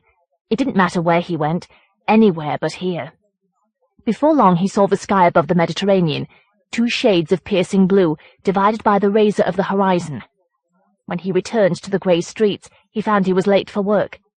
He couldn't recall having wandered so far. After dinner, he found a broadcast of Greek music. A large scotch and the firelight helped him drift. Soon the lapping of flames and their warmth seemed very like Greek sun and sea. Though as he began to doze, losing fragments of the music, the wavering of shadows on the walls made them look to be streaming. Perhaps that was why he dreamed he was sitting in a rainstorm. But when he woke, the rain was in the room. Of course it was just the sound, coming from the speakers. Had the broadcast slipped awry into static? He thought he could hear water splashing into puddles on linoleum, yet the dial on the waveband was inches away from the broadcast of 2 nights ago. He had to turn the knob still further before the noise faded. He slapped the tuner's switch irritably, then stumped upstairs to bed. At least he might get a good night's sleep if he didn't lie there brooding about the stereo. He'd paid enough for it. The shop could damn well make it right. Tonight his bedroom seemed even colder and damp. Still, the whiskey kept him warm and drowned his thoughts. Soon he was asleep. When he woke, the first thing he heard was the shifting of rubble. Something must be up the hill, in the ruined factory. A pack of dogs, perhaps, though it sounded larger. Or were the sounds downstairs, in his house? Certainly the sound of rain was. He hadn't unplugged the stereo. His drowsy swipe must not have switched it off properly. Impatient to deal with it before he woke fully and couldn't get back to sleep, he swung his legs over the side of the bed. As soon as his bare feet touched the floor, he cried out, recoiling. He writhed on the bed, trying to twist the agony out of his foot. He had cramp, that was all. The floor hadn't really felt like drowned linoleum. When he peered at it, the carpet looked exactly as it should. He stormed downstairs. The dark, or his inability to wake, made the empty rooms look impossibly large. The plaster above the staircase looked not only bare, but glistening. Ignoring all this, he strode into the living room. The stereo dial was lit. The room was crowded with sound, a chorus of rain in a derelict house. In the distance there was another sound, a chanting of voices that sounded worshipful, terrified, desperate for mercy. That dismayed him more than anything else he'd heard. He pulled the plug from the wall socket and made himself go straight back to bed, where he lay sleepless for a long time. Somewhere in the house, a tap was dripping. Lack of sleep kept him on edge at work. He could hardly face the youngest of his clients. Though she had failed at interview after interview, she was almost superstitiously convinced that she would find a job. "Why can't I have one of the strikers' jobs?" she demanded, and he couldn't answer. He sent her to another interview and wished her luck. He couldn't rob her of her faith, which must be all that kept her going. He was glad he'd reached the weekend. When he arrived home, having visited Greece on the way, he made a leisurely dinner, then sat by the fire and listened to records. Somehow he didn't want to use the radio. He couldn't relax. Of course, it was only the play of firelight and shadow, but the room seemed to tremble on the edge of total darkness. As he drank more whiskey in search of calm, he felt that the music was straining to reach him, drifting away. In the quieter passages, he was distracted by the irregular dripping of a tap. He couldn't tell which. When he felt he might be able to sleep, he trudged upstairs. Tomorrow he would go walking in the country, or take the tuner back to the shop, or both. But on Saturday it was raining. Perhaps that was just as well. He'd dreamed he was walking in the country, only to realize that the walk was a daydream that had lured him somewhere different, and far worse. He lay in bed watching the sunlight, which was rediscovering the pattern of the ancient wallpaper. Then he flung himself out of bed, for the rain he could hear was not outside the house. Though the stereo wasn't plugged in, the sounds filled the speakers. A gust of wind splattered rain across sagging wallpaper. Waterlogged plaster collapsed. A prolonged, juicy noise. He dismantled the stereo, which fell silent as soon as he unplugged the speakers. Then he stormed out to find a taxi. At last he found one, speeding down the terraced slope as if it wasn't worth stopping. It took him back to his house, where the driver stared into space while Wells manhandled the stereo into the taxi. By the time Wells reached the shop, he was ready to lose his temper, especially when the engineer returned a few minutes later and told him that nothing was wrong. Wells controlled himself and insisted on being taken into the repair shop. "This is what's wrong," he said, tuning the stereo to the unidentifiable station. The engineer gazed at him, smugly patient, and Wells could only look away, for Radio Prague came through loud and clear, with no background noise at all. Wells roamed the shop rather desperately, tuning stereos in an attempt to find the rain. The engineer took pity on him, or determined to get rid of him. "It may be a freak reception. You may only be able to pick it up in the area where you live." At once, Wells felt much better. He'd heard of odder things, of broadcasts that possessed people's hearing aids, telephones, even refrigerators. To the engineer's disgust, he left the stereo to be overhauled. Then he went strolling in the hills, where spring was just beginning. The moist grass was flecked with rainbows. The sun seemed almost as bright as grease. That night he was surprised how alone he felt without the stereo. It must be its absence which made the house seem still emptier. At least he could relax with a book, if only he could locate the dripping tap. Perhaps it was in the bathroom, where the light bulb, years old no doubt, had failed. The bathroom walls glistened in the dark. Soon he went to bed, for he was shivering. No doubt the cold and the damp would get worse until he attended to them. In bed, his introverted warmth lulled him. A slideshow of Greek landscapes played in his head. Starts of sleep interrupted the slides. When uninterrupted sleep came, it was darker, so that he couldn't see his way on the street along which he was creeping. At least the rain had stopped, and there was silence except for the muffled drumming of his heart. When his feet slipped on rubble, the shrill clatter sounded vindictively loud. His panic had made him forget what he mustn't do. There was a car a few yards ahead of him, a vague hump in the darkness. If he crouched behind that, he might be safe. But he lost his balance as he reached it and tried to support himself against its blubbery side. No, it wasn't a car, for something like a head rose out of it at once, panting thickly. The shapes that came scrabbling out of the houses beyond the rubbly gardens on both sides must have been its hands. He woke and tried to stop shivering. No point in opening his eyes. That would only hold him back from sleep. But why was it so cold in the room? Why were the bedclothes clinging to him like wallpaper? Perhaps his sense that something was wrong was another reason to shiver. When at last he forced his eyes open, he saw the night sky, hardly relieved by a handful of stars, above him where the roof should be. He couldn't think, because that would paralyze him. He thrust his feet into shoes, which were already soaking. He dragged his sodden jacket and trousers on over his pajamas, then he fled. Now he could hear the rain, the lingering drops that splashed on linoleum, carpet, bare boards. On the stairs he almost fell headlong, for they were covered with fallen plaster. His sounds echoed in all the derelict rooms. At last he reached the front door, which appeared still to be his, unlike the house. The street was dark. Perhaps vandals had put out the lamp. He reeled out into the darkness, for he couldn't bear to stay in the house. He had still forgotten what he mustn't do. He slammed the front door behind him. He heard rubble falling. When he grabbed at the door, it was already blocked from within. It lurched when he threw himself against it, but that was all. Even though it was off its hinges, it was immovable. He mustn't waste time in struggling with it, but what else could he do? At one end of the unknown street, amid a chorus of unhurried breathing, something was feeling for him along the broken facades. The hands. Before long, Trent wished he had stayed in the waiting room, though being stranded for 2 hours on the teetotal platform had seemed the last straw.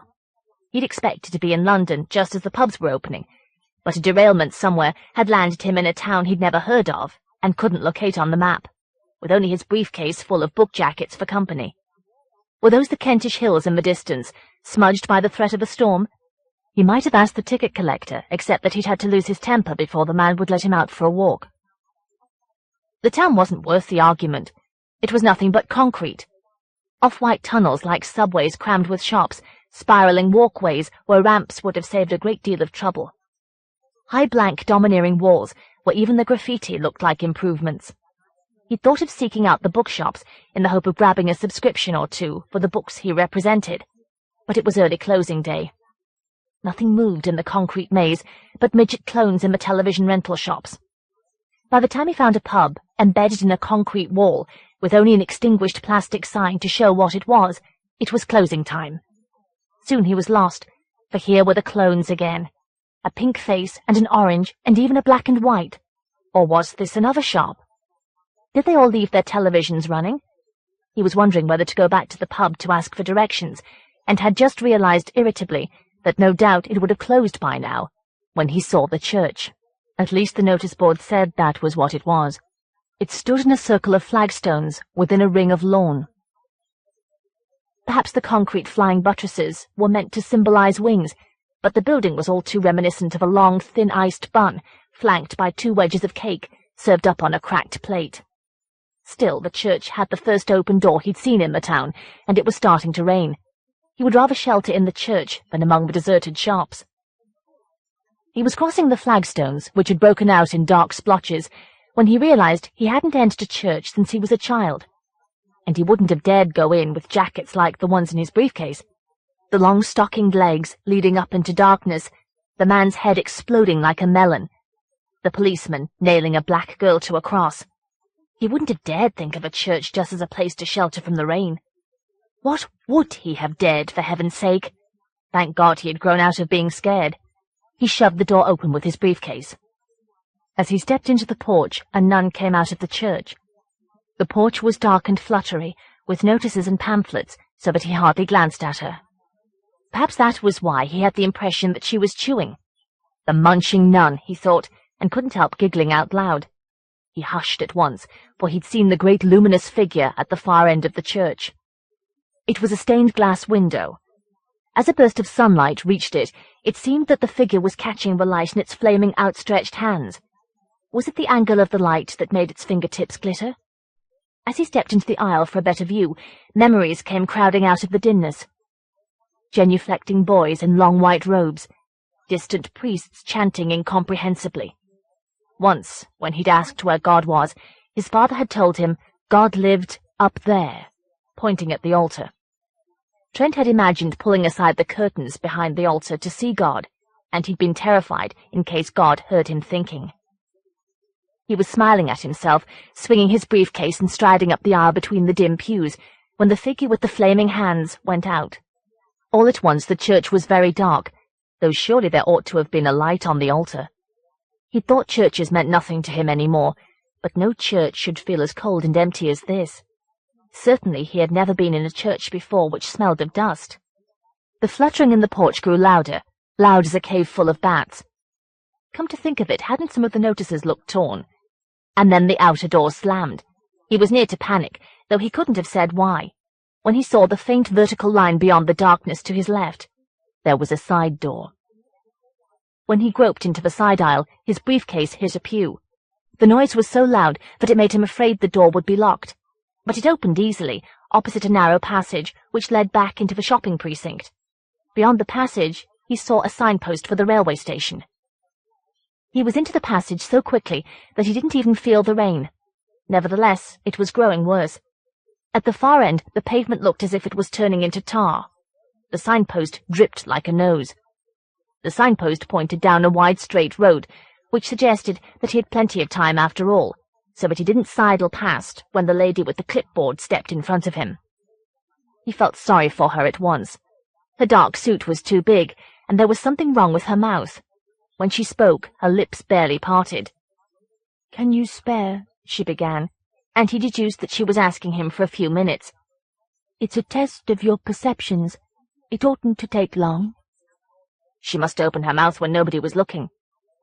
Her clipboard pencil was gnawed to the core, and weren't the insides of her lips grey with lead? No doubt he was the first passerby for hours. If he refused, she would get nobody. Presumably she was connected with the religious bookshop whose window loomed beside her doorway. Well, this would teach him not to laugh at nuns. "All right," he said.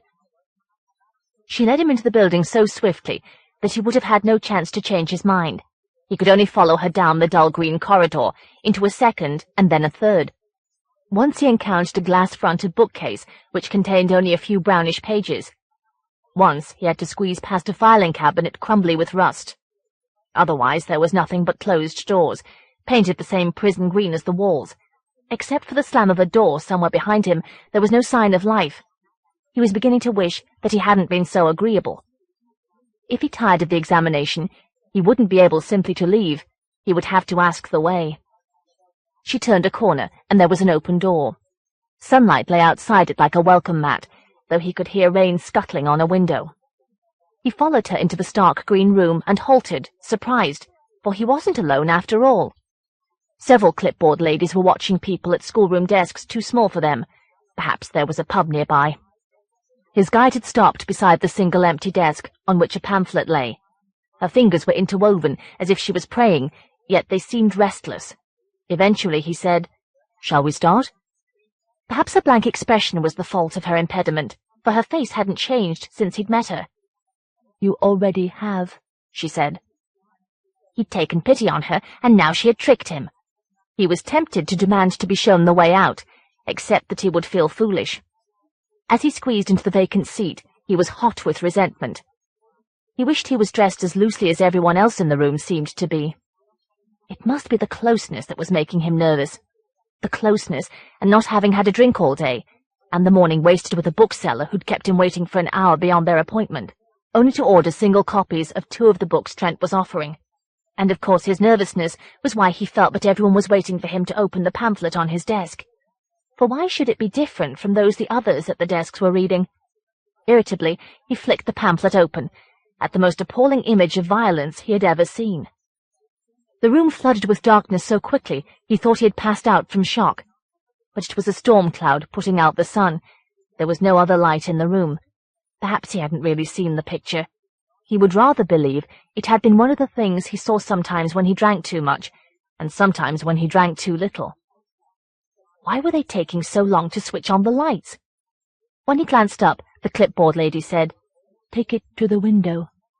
He'd heard of needy religious groups, but surely they were overdoing it. Though he couldn't say why, he still felt they had something to do with religion. Despite his doubts, he made for the window, for then he could tell them he couldn't see, and use that excuse to make his escape. Outside the window he could just distinguish a gloomy yard, its streaming walls so close he couldn't see the sky. Drain pipes, black as slugs, trailed down the walls, between grubby windows and what seemed to be the back door of the religious bookshop. He could see himself dimly in the window, himself and the others, who'd put their hands together as though it was a prayer meeting. The figures at the desks were rising to their feet. The clipboard ladies were converging on him. As he dropped his briefcase and glanced back nervously, he couldn't tell if they had moved at all.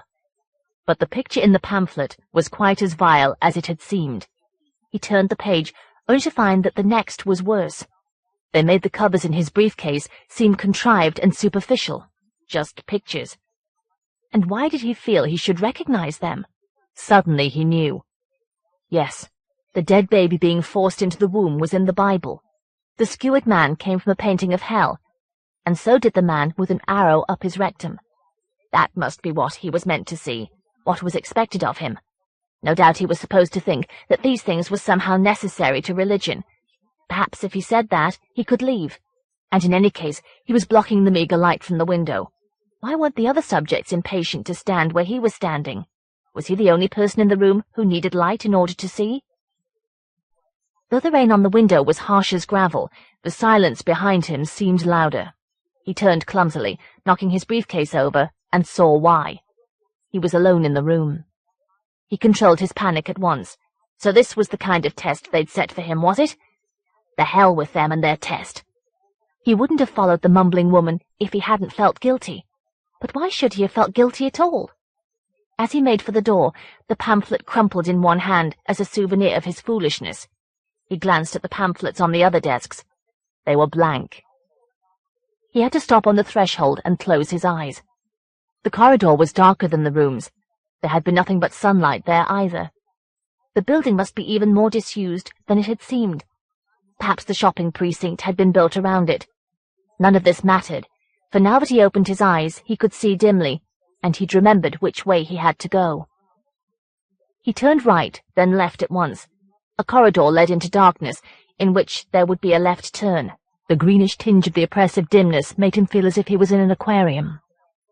Except for the muffled scurrying of rain and the rumbling of his footsteps on the bare floorboards. He turned the corner at last, into another stretch of dimness. More doors sketched on the lightless walls, doors that changed the sound of his footsteps as he passed. Too many doors to count. Here was a turn, and almost at once there should be another. He couldn't recall which way. If he wasn't mistaken, the stretch beyond that was close to the exit. He was walking confidently now, so that when his briefcase collided with the dark, he cried out. He had walked into a door. It wouldn't budge. He might as well have put his shoulder to the wall. His groping fingers found neither a handle nor a hole where one ought to be. He must have taken a wrong turning. Somewhere he'd been unable to see that he had a choice. Perhaps he should retrace his steps to the room with the desks. He groped his way back to the corridor, which had seemed full of doors. He wished he could remember how many doors it contained. It seemed longer now. No doubt his annoyance was making it seem so. 8 doors, 9, but why should the hollowness they gave to his footsteps make him feel hollow too? He must be nearly at the corner, and once he turned left, the room with the desks would be just beyond the end of the corridor. Yes, here was the turn. He could hear his footsteps flattening as they approached the wall. But there was no way to the left, after all. He'd stumbled to the right, for that was where the dimness led, before his memory brought him up short. He'd turned right here on his way out. He was sure he had. The corridor couldn't just disappear. No, but it could be closed off. And when he reached out to where he'd thought it was, he felt the panels of the door at once, and bruised his shoulder against it before he gave up. So the test hadn't finished. That must be what was going on. That was why someone was closing doors against him in the dark. He was too angry to panic. He stormed along the right-hand corridor, past more doors and their muffled, hollow echoes. His mouth felt coated with dust, and that made him even angrier. By God, he'd make someone show him the way out, however he had to do so. Then his fists clenched. The handle of his briefcase dug into his palm. The pamphlet crumpled loudly, for there was someone ahead, unlocking a door. A faint greyish light seeped out of the doorway, and showed Trent the glimmering collar, stiff as a fetter. No wonder the priest was having trouble opening the door, for he was trying to don a pair of gloves. "Excuse me, Father," Trent called. "Can you tell me how I get out of here?" The priest seemed not to hear him. Just before the door closed, Trent saw he wasn't wearing gloves at all. It must be the dimness which made his hands look flattened and limp. A moment later, he had vanished into the room, and Trent heard a key turn in the lock. Trent knocked on the door rather timidly, until he remembered how, as a child, he would have been scared to disturb a priest at all. He knocked as loudly as he could, even when his knuckles were aching. If there was a corridor beyond the door, perhaps the priest was out of earshot. The presence of the priest somewhere made Trent feel both safer and a good deal angrier. Eventually he stormed away, thumping on all the doors. His anger seemed to have cracked a barrier in his mind, for he could remember a great deal he hadn't thought of for years. He'd been most frightened in his adolescence, when he'd begun to suspect it wasn't all true, and had fought to suppress his thoughts in case God heard them. God had been watching him everywhere, even in the toilet, like a voyeur. Everywhere he had felt caged. He'd grown resentful eventually. He'd dared God to spy on him while he was in the toilet, and that was where he'd pondered his suspicions, such as— yes, he remembered now. The idea that just as marriage was supposed to sanctify sex, so religion sanctified all manner of torture and inhumanity. Of course, that was the thought the pamphlet had almost recalled. He faltered, for his memories had muffled his senses more than the dimness had. Somewhere ahead of him, voices were singing. Perhaps it was a hymn. He couldn't tell, for they sounded as if they had their mouths full. It must be the wall that was blurring them. As he advanced through the greenish dimness, he tried to make no noise. Now he thought he could see the glint of the door, glossier than the walls, but he had to reach out and touch the panels before he could be sure. Why on earth was he hesitating? He pounded on the door more loudly than he had intended, and the voices fell silent at once. He waited for someone to come to the door, but there was no sound at all. Were they standing quite still and gazing towards him, or was one of them creeping to the door? Perhaps they were all doing so. Suddenly the dark seemed much larger, and he realized fully that he had no idea where he was. They must know he was alone in the dark. He felt like a child, except that in a situation like this, as a child, he would have been able to wake up. By God, they couldn't frighten him, not any longer. Certainly his hands were shaking. He could hear the covers rustling in his briefcase, but with rage, not fear. The people in the room must be waiting for him to go away, so that they could continue their hymn, waiting for him to trudge into the outer darkness, the unbeliever, gnashing his teeth. They couldn't get rid of him so easily. Maybe by their standards he was wasting his life, drinking it away, but by God, he was doing less harm than many religious people he'd heard of. He was satisfied with his life. That was the important thing. He'd wanted to write books, but even if he'd found he couldn't, he'd proved to himself that not everything in books was true. At least selling books had given him a disrespect for them, and perhaps that was just what he'd needed. He laughed uneasily at himself, a thin sound in the dark. Where were all these thoughts coming from? It was like the old story that you saw your whole life at the moment of your death, as if anyone could know. He needed a drink. That was why his thoughts were uncontrollable. He'd had enough of waiting. He grabbed the handle and wrenched at the door, but it was no use. The door wouldn't budge. He should be searching for the way out, not wasting his time here. That was why he hurried away, not because he was afraid someone would snatch the door open. He yanked at handles as he came abreast of them, though he could barely see the doors. Perhaps the storm was worsening, although he couldn't hear the rain, for he was less able to see now than he had been a few minutes ago. The dark was so soft and hot and dreamlike that he could almost imagine that he was a child again, lying in bed at that moment when the dark of the room merged with the dark of sleep. But it was dangerous to imagine that, though he couldn't think why. In any case, this was clearly not a dream, for the next door he tried slammed deafeningly open against the wall of the room. It took him a long time to step forward, for he was afraid he'd awakened the figures that were huddled in the furthest corner of the room. When his eyes adjusted to the meagre light that filtered down from a grubby skylight, he saw that the shapes were too tangled and flat to be people. Of course, the huddle was just a heap of old clothes. But then, why was it stirring? As he stepped forward involuntarily, a rat darted out, dragging a long brownish object that seemed to be trailing strings. Before the rat vanished under the floorboards, Trent went back outside the door and shutting it as quickly as he could. He stood panting in the dark. Whatever he'd seen, it was nothing to do with him. Perhaps the limbs of the clothes had been bound together. But what did it mean if they were? Once he escaped, he could begin to think. He was afraid to do so now. If he began to panic, he wouldn't dare to try the doors. He had to keep trying. One of them might let him escape. He ought to be able to hear which was the outer corridor, if it was still raining. He forced himself to tiptoe onward. He could distinguish the doors only by touch, and he turned the handles timidly, even though it slowed him down. He was by no means ready when one of the doors gave an inch.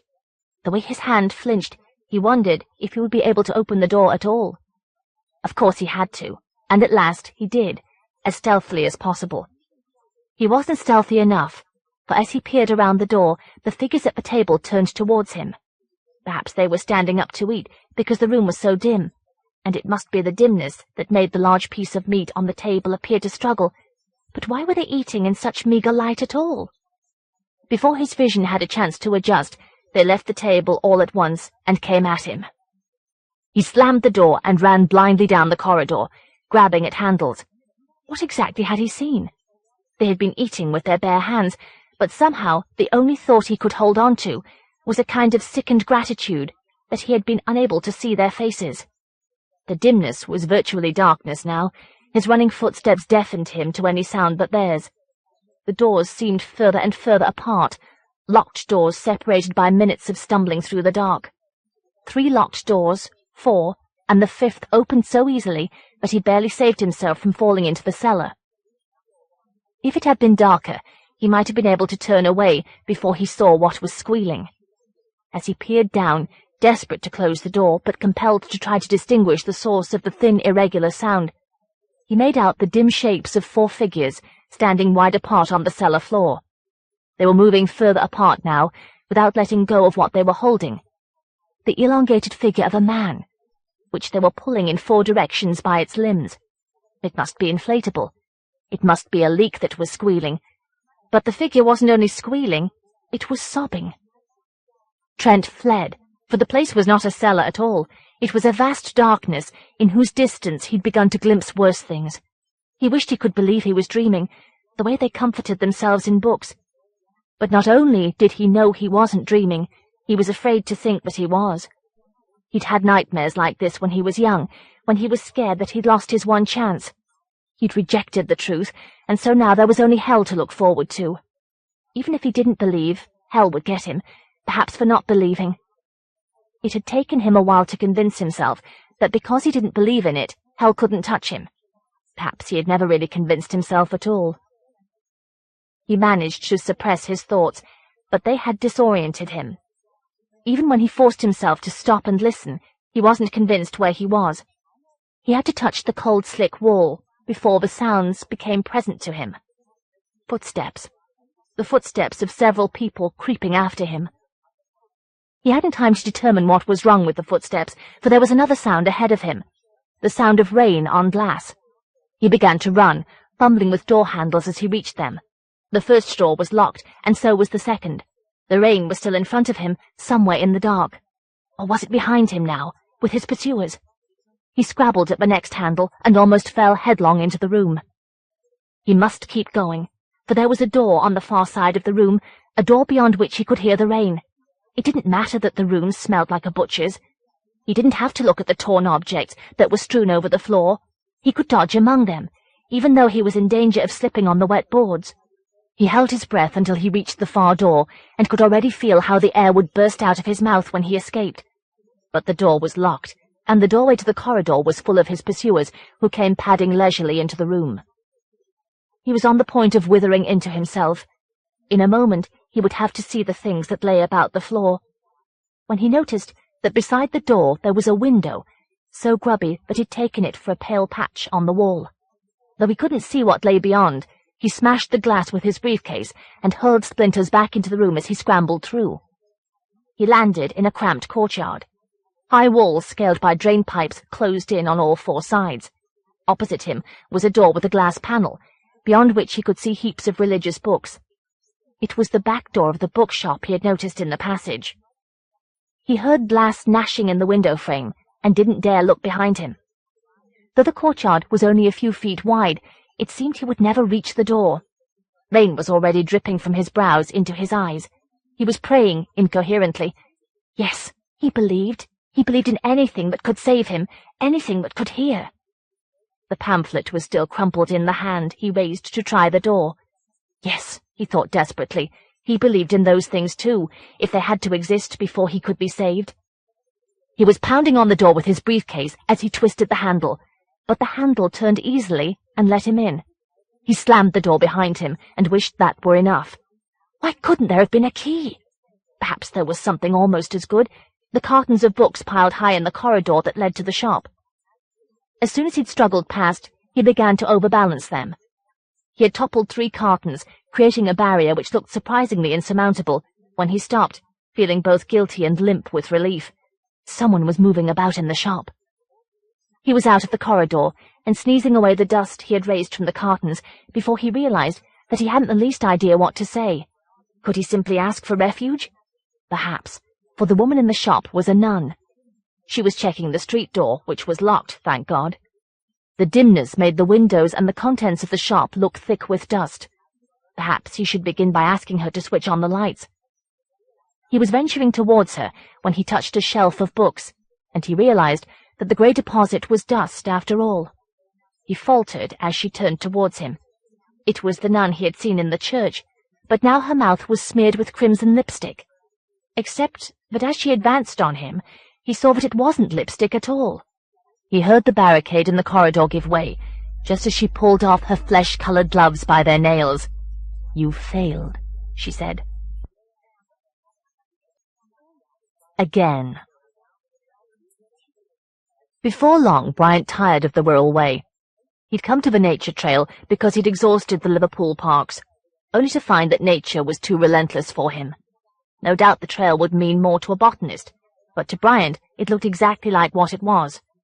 An overgrown railway, divested of its line.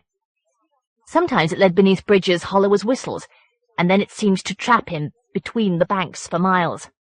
When it rose to ground level, it was only to show him fields too lush for comfort. Hedges, trees, green so unrelieved that its shades blurred into a single oppressive mass.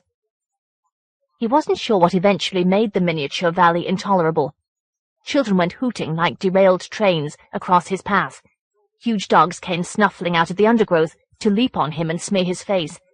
But the worst annoyances were the flies, brought out all at once by the late June day, the first hot day of the year.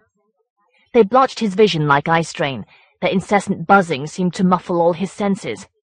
When he heard lorries somewhere above him, he scrambled up the first break he could find in the brambles, without waiting for the next official exit from the trail.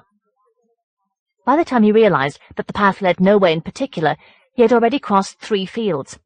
It seemed best to go on, even though the sound he'd taken for lorries proved, now that he was in the open, to be distant tractors.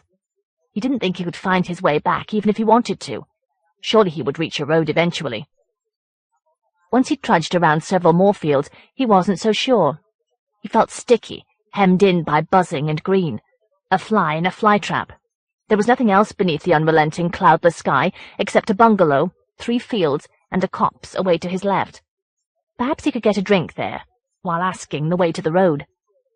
The bungalow was difficult to reach. Once he had to retrace his journey around 3 sides of a field, when he'd approached close enough to see that the garden which surrounded the house looked at least as overgrown as the railway had been. Nevertheless, someone was standing in front of the bungalow, knee-deep in grass, a woman with white shoulders, standing quite still. He hurried round the maze of fences and hedges, looking for his way to her. He'd come quite close before he saw how old and pale she was.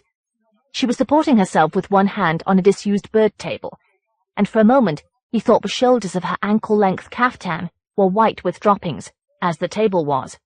He shook his head vigorously to clear it of the heat, and saw at once that it was long white hair that trailed raggedly over her shoulders, for it stirred a little as she beckoned to him. At least, he assumed she was beckoning.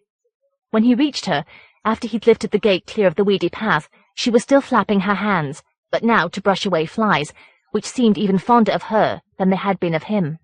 Her eyes looked glazed and empty. For a moment he was tempted to sneak away.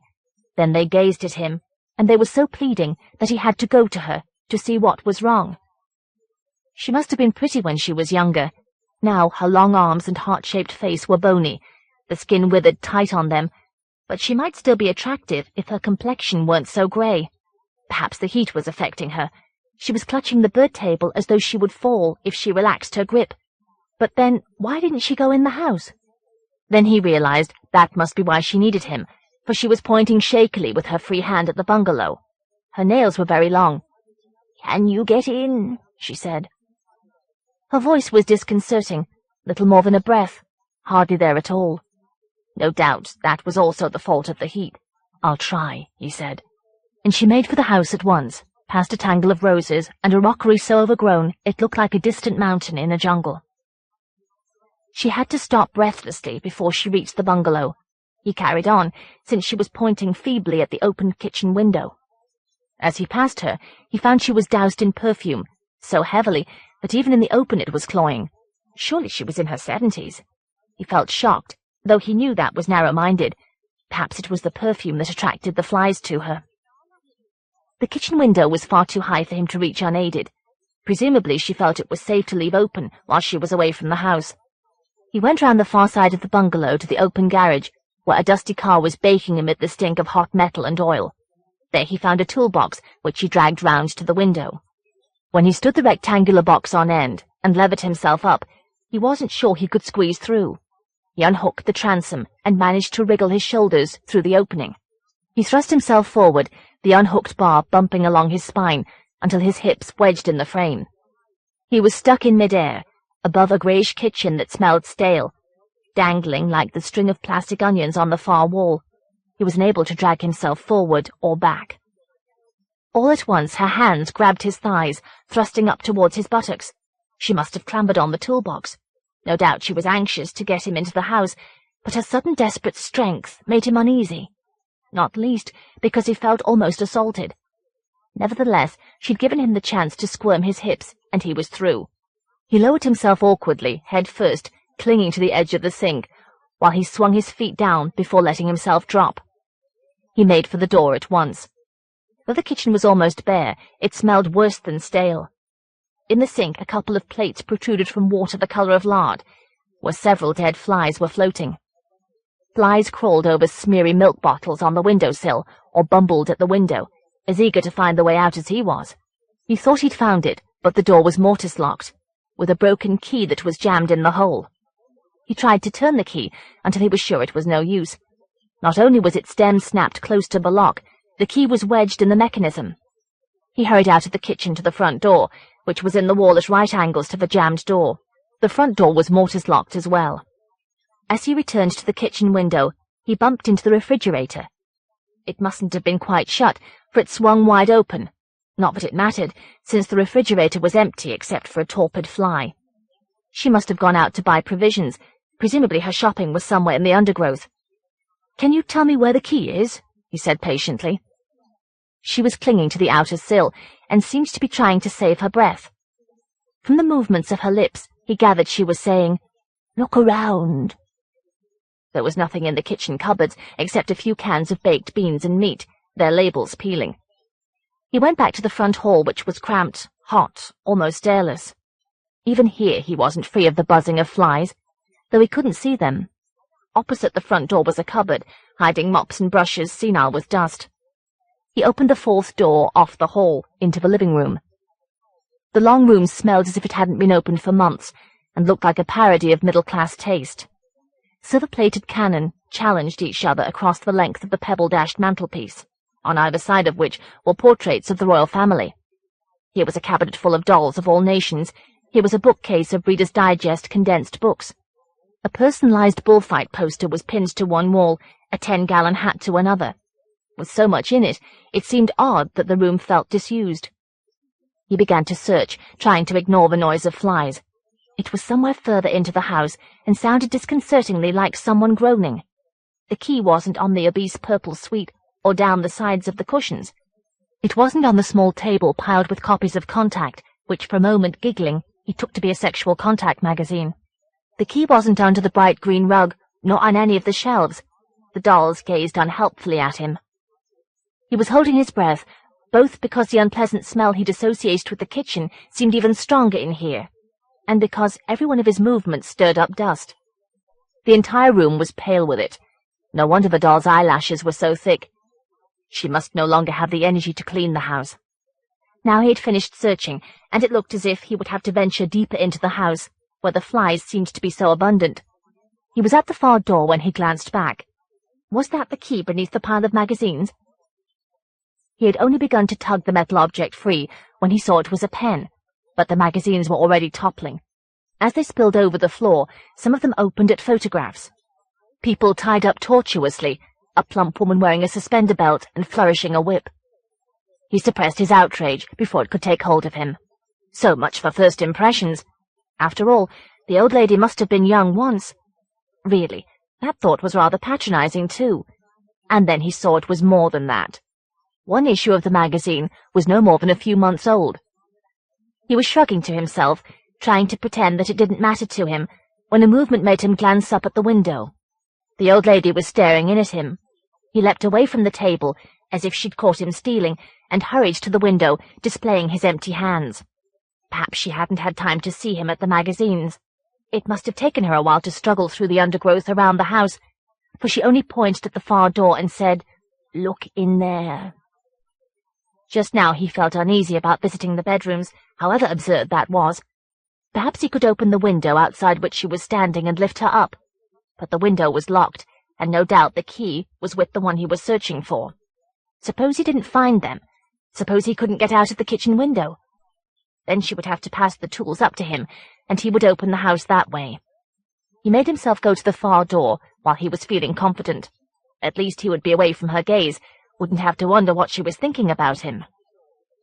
Unlike the rest he had seen of the bungalow, the hall beyond the door was dark. He could see the glimmer of 3 doors and several framed photographs lined up along the walls. The sound of flies was louder, though they didn't seem to be in the hall itself. Now that he was closer, they sounded even more like someone groaning feebly, and the rotten smell was stronger too. He held his breath and hoped that he would have to search only the nearest room. When he shoved its door open, he was relieved to find it was the bathroom. But the state of it was less of a relief. Bath and wash bowl were bleached with dust. Spiders had caught flies between the taps. Did she wash herself in the kitchen? But then, how long had the stagnant water been there? He was searching among the jars of ointments and lotions on the window ledge, all of which was swollen with the fur of talcum powder. He shuddered when it squeaked beneath his fingers. There was no sign of a key. He hurried out, but halted in the doorway. Opening the door had lightened the hall so that he could see the photographs. They were wedding photographs, all 7 of them. Though the bridegrooms were different, here an airman with a thin moustache, there a portly man who could have been a tycoon or a chef, the bride was the same in every one. It was the woman who owned the house, growing older as the photographs progressed, until in the most recent, where she was holding on to a man with a large nose and a fierce beard, she looked almost as old as she was now. Brian found himself smirking uneasily, as if at a joke he didn't quite see, but which he felt he should. He glanced quickly at the 2 remaining doors. One was heavily bolted on the outside, the one beyond which he could hear the intermittent sound like groaning. He chose the other door at once. It led to the old lady's bedroom. He felt acutely embarrassed even before he saw the brief transparent nightdress on the double bed. Nevertheless, he had to brave the room, for the dressing table was a tangle of bracelets and necklaces, the perfect place to lose keys. The mirror doubled the confusion. Yet as soon as he saw the photographs that were leaning against the mirror, some instinct made him look elsewhere first. There wasn't much to delay him. He peered under the bed, lifting both sides of the counterpane to be sure. It wasn't until he saw how grey his fingers had become that he realized the bed was thick with dust. Despite the indentation in the middle of the bed, he could only assume that she slept in the bolted room. He hurried to the dressing table and began to sort through the jewellery. But as soon as he saw the photographs, his fingers grew shaky and awkward. It wasn't simply that the photographs were so sexually explicit. It was that in all of them she was very little younger, if at all, than she was now. Apparently she and her bearded husband both liked to be tied up, and that was only the mildest of their practices. Where was her husband now? Had his predecessors found her too much for them? Bryant had finished searching through the jewellery by now, but he couldn't look away from the photographs, though he found them appalling. He was still staring morbidly when she peered in at him through the window that was reflected in the mirror. This time he was sure she knew what he was looking at. More, he was sure he'd been meant to find the photographs. That must be why she'd hurried round the outside of the house to watch. Was she regaining her strength? Certainly she must have had to struggle through a good deal of undergrowth to reach the window in time. He made for the door without looking at her, and prayed that the key would be in the one remaining room, so that he could get out of the house. He strode across the hall and tugged at the rusty bolt, trying to open the door before his fears grew worse. His struggle with the bolt set off the sound like groaning within the room, but that was no reason for him to expect a torture chamber. Nevertheless, when the bolt slammed all at once out of the socket and the door swung inwards, he staggered back into the hall. The room didn't contain much, just a bed and the worst of the smell. It was the only room where the curtains were drawn, so that he had to strain his eyes to see that someone was lying on the bed, covered from head to foot with a blanket. A spoon protruded from an open can of meat beside the bed. Apart from a chair and a fitted wardrobe, there was nothing else to see, except that, as far as Bryant could make out in the dusty dimness, the shape on the bed was moving feebly. All at once, he was no longer sure that the groaning had been the sound of flies. Even so, if the old lady had been watching him, he might never have been able to step forward. But she couldn't see him, and he had to know. Though he couldn't help tiptoeing, he forced himself to go to the head of the bed. He wasn't sure if he could lift the blanket, until he looked in the can of meat. At least, it seemed to explain the smell, for the can must have been opened months ago. Rather than think about that, indeed to give himself no time to think, he snatched the blanket away from the head of the figure at once.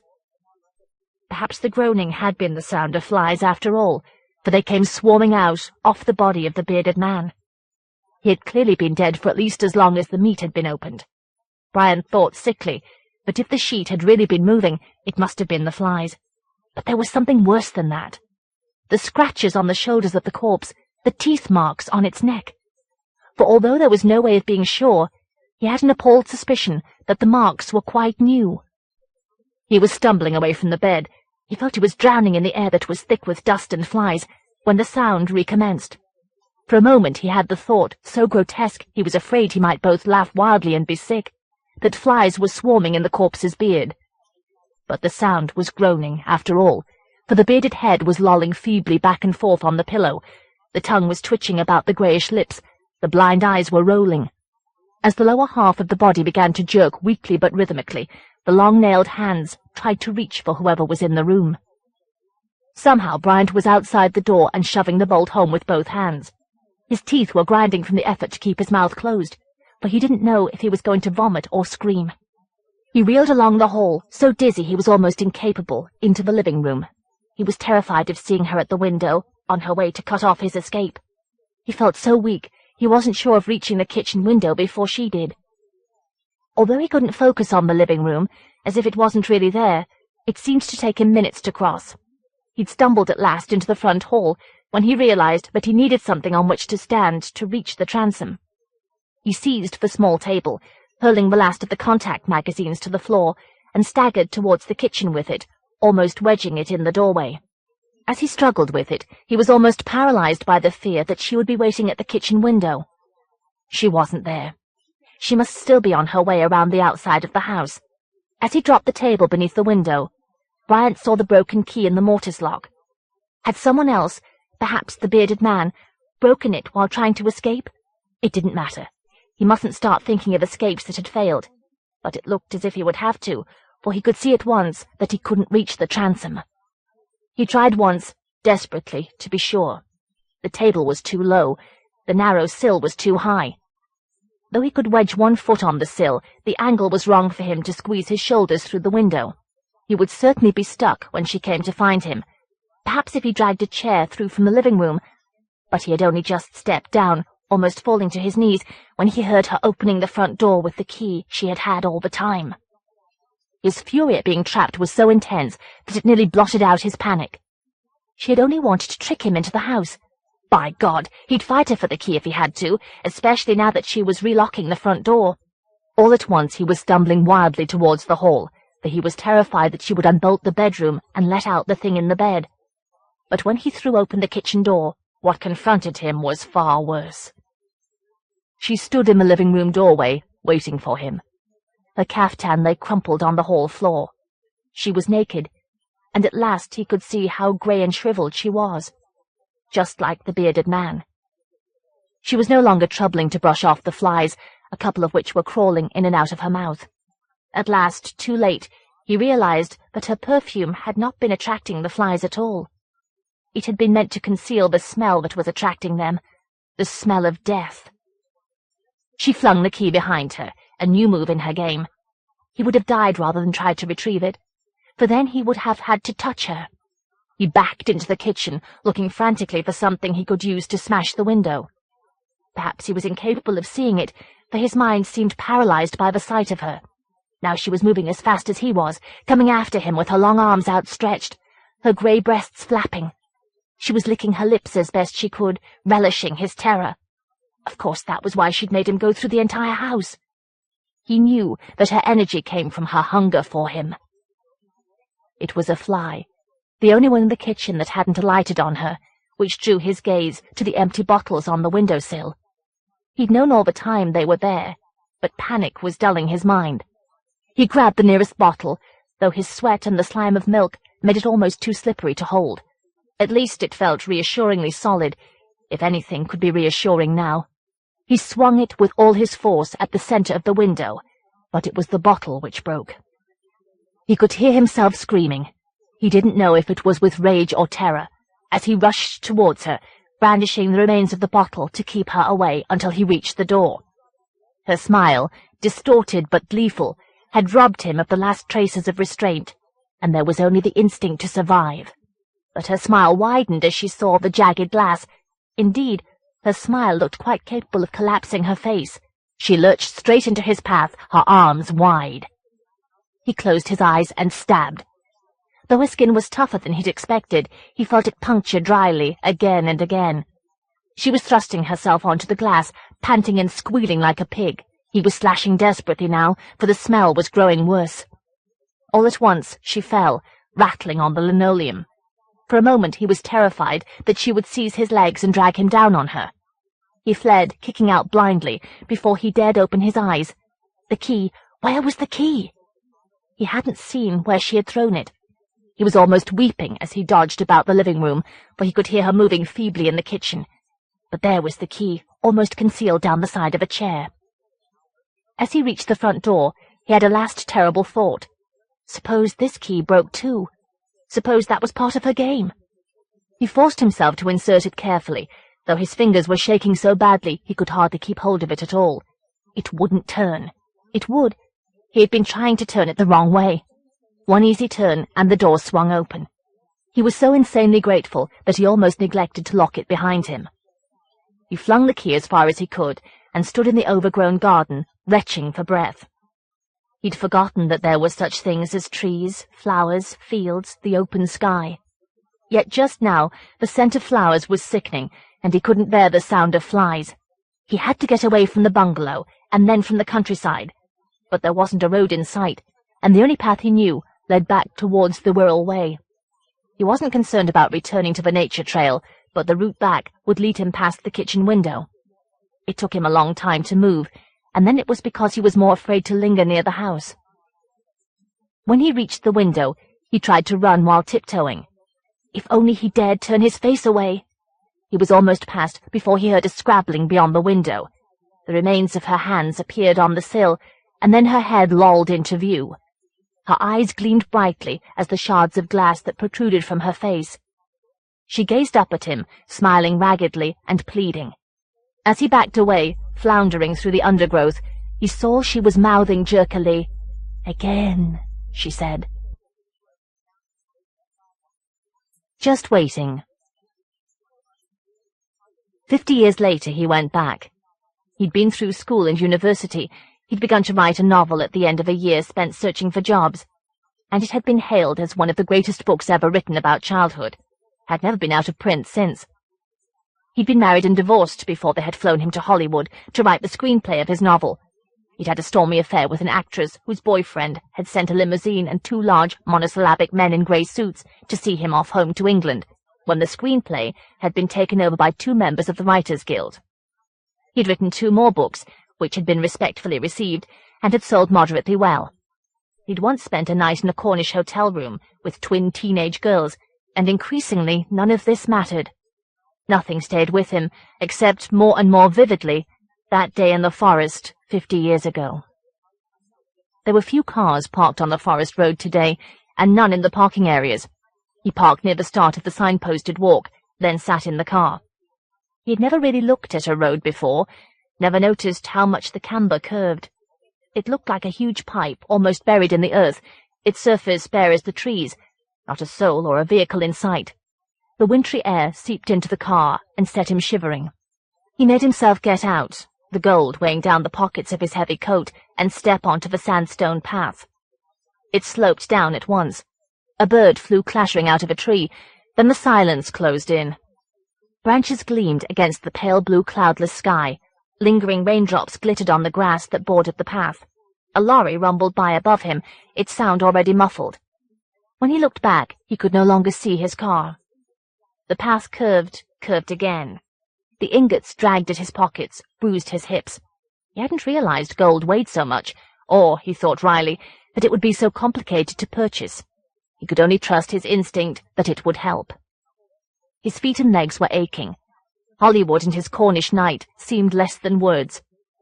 Sunlight streaked through dazzling branches and broke raindrops into rainbows, shone in the mud of trails that looked like paths between the trees. He would have to follow one of those trails, if he could remember which, but how would he be able to keep his footing in all that mud? He made himself limp onward, searching for landmarks. Soon he was deep in the forest.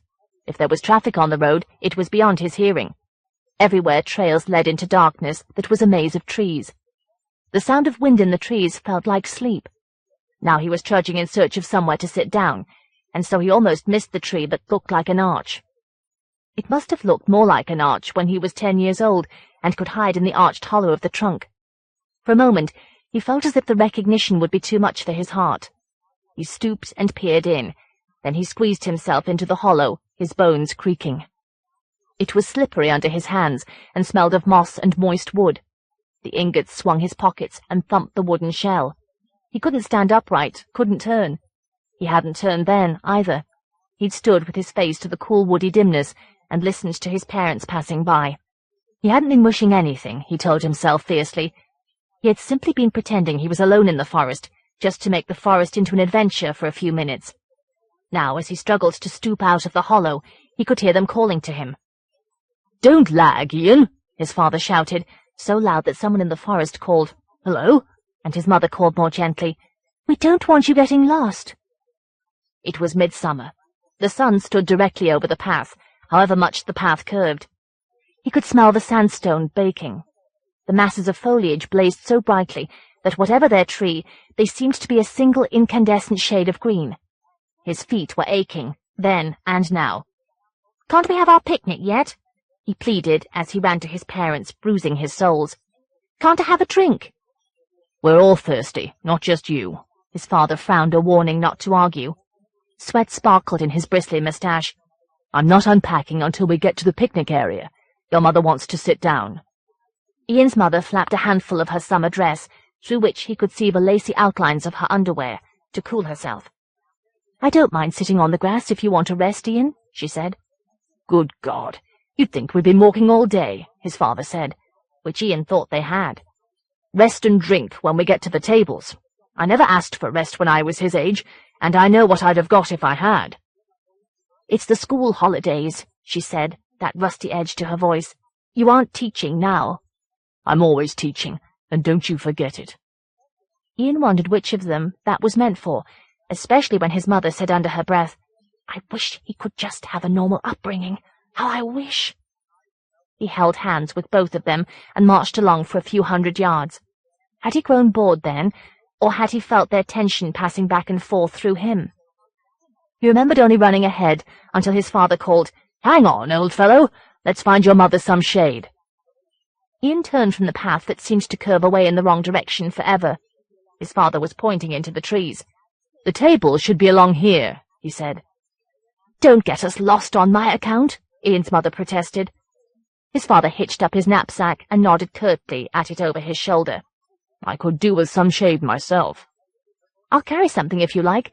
I did make the picnic, you know."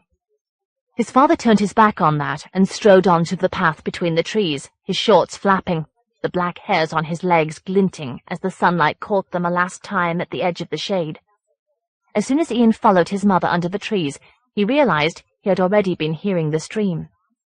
He could hear it now.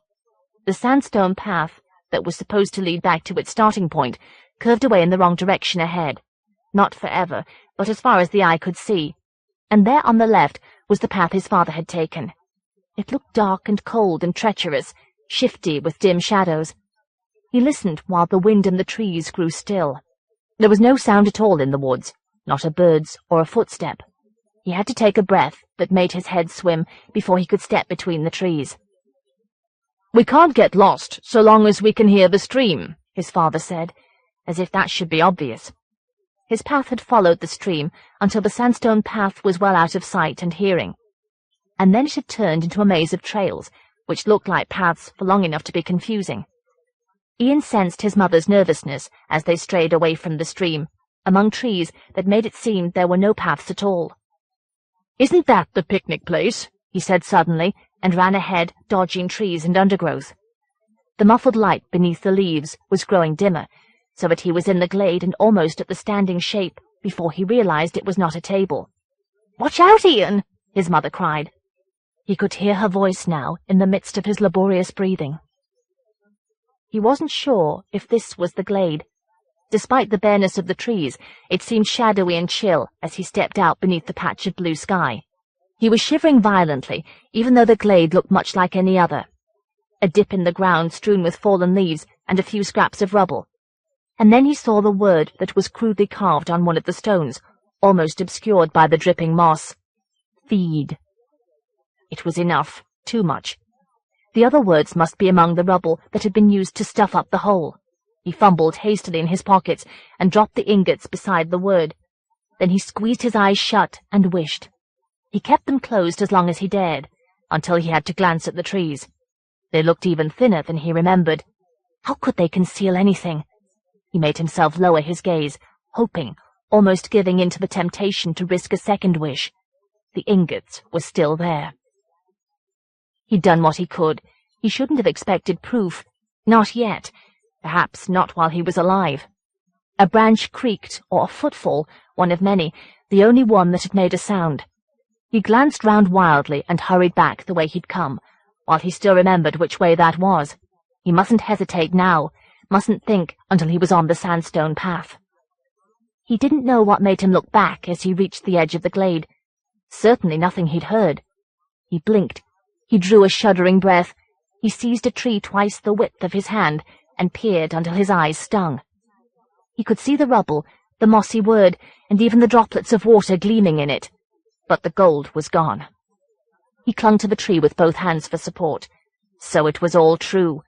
Everything he'd tried for 50 years to dismiss as a nightmare, a childish version of what he'd grown to hope had happened, was true after all. He struggled not to think as he waited to be able to retreat, fought not to wonder what might be under the leaves, down there in the dark. It was a well. He'd realized that before his mother caught his arm to save him from falling in, as if he would have been so babyish. He read the words chipped out of stones that were part of the crumbling circular rim. Feed me a wish. They must mean feed me and wish, his mother said, though Ian didn't think there was space for any more letters. You're supposed to throw some money in. He leaned over the rim as she held onto his arm. Someone must have made a wish already, for there were several round gleams far down in the dark that smelled of cold and decay, too far for even the sunlight poking through the leaves overhead to reach. She pulled him back and took out her knitted purse. Here you are, she said, giving him a tarnished penny. Make a wish. I'll reimburse you when we get back to the car, his father told her, joining them as Ian craned over the rim. He couldn't see the round gleams now. His mother gripped the back of his trousers as he stretched his arm out and let go of the coin, then closed his eyes at once. He didn't want anything for himself, except for his parents to stop fighting, but he didn't know what to wish in order to bring that about. He thought of asking that they should have their deepest wishes, but wouldn't that be at least 2? He tried to make up his mind who deserved a wish more, or whose wish would be more helpful. Then he wondered if he'd already had his wish while he was thinking. He opened his eyes, as if that might help, and thought he saw the coin still falling, within reach if he craned over the rim, still available to be taken back. His mother pulled at him, and the coin had gone. He heard a plop, like breath rising to the surface of water or mud. Step out now, we must be nearly there, his father said, taking his mother's arm, and frowned back at Ian. I've told you once about lagging. Don't try my patience, I'm warning you. Ian ran after them before he'd had time to make sure whether the stones with the words were as loose as they looked, whether they could be placed along the rim in a different order. He wasn't sure now, as he shoved himself away from the glade where the ingots no longer were. He didn't want to be. He was suddenly terrified that he had already lost his way, that he would wander through the winter forest until he strayed onto the path he'd taken that day with his parents, until he ended up where it led as the short day grew dark. He couldn't shake off his terror, even when he stumbled back onto the sandstone path. Not until he was in the car, gripping the wheel, that his hands were shaking. Sitting and praying he would regain control of himself in time to be able to drive out of the forest before nightfall. He mustn't wonder if the gold had brought his wish. He mightn't know until he died, and perhaps not even then. His father never looked back, not even when the trail he was following out of the glade forked. He chose the left-hand path, which was wider. It continued to be wider until Ian's mother began to glance about, as if she could see something besides trees, or wished she could. "Keep up," she said sharply to Ian, and to his father, "I'm cold." "We must be near the stream, that's all." His father spoke as though he could see the stream among the crowding trees, which was so close now that whenever you moved, it seemed that someone was moving with you, from tree to tree. When Ian looked back, he couldn't see where the path had been wider. He didn't want his mother to notice that. It would only make her more nervous and start another argument. He struggled through a tangle of undergrowth and ran ahead. "Where do you think you're—" his father demanded. "All right, stay there." His change of tone made Ian peer ahead. He'd almost reached another glade, but there was no reason for his father to sound as if he'd meant to come here all along. There was nothing in the glade but several heaps of dead branches. He took a few steps forward to clear his eyes of sunlight, and saw, but he must have been mistaken. There were several picnic tables and benches, and no heaps of branches after all.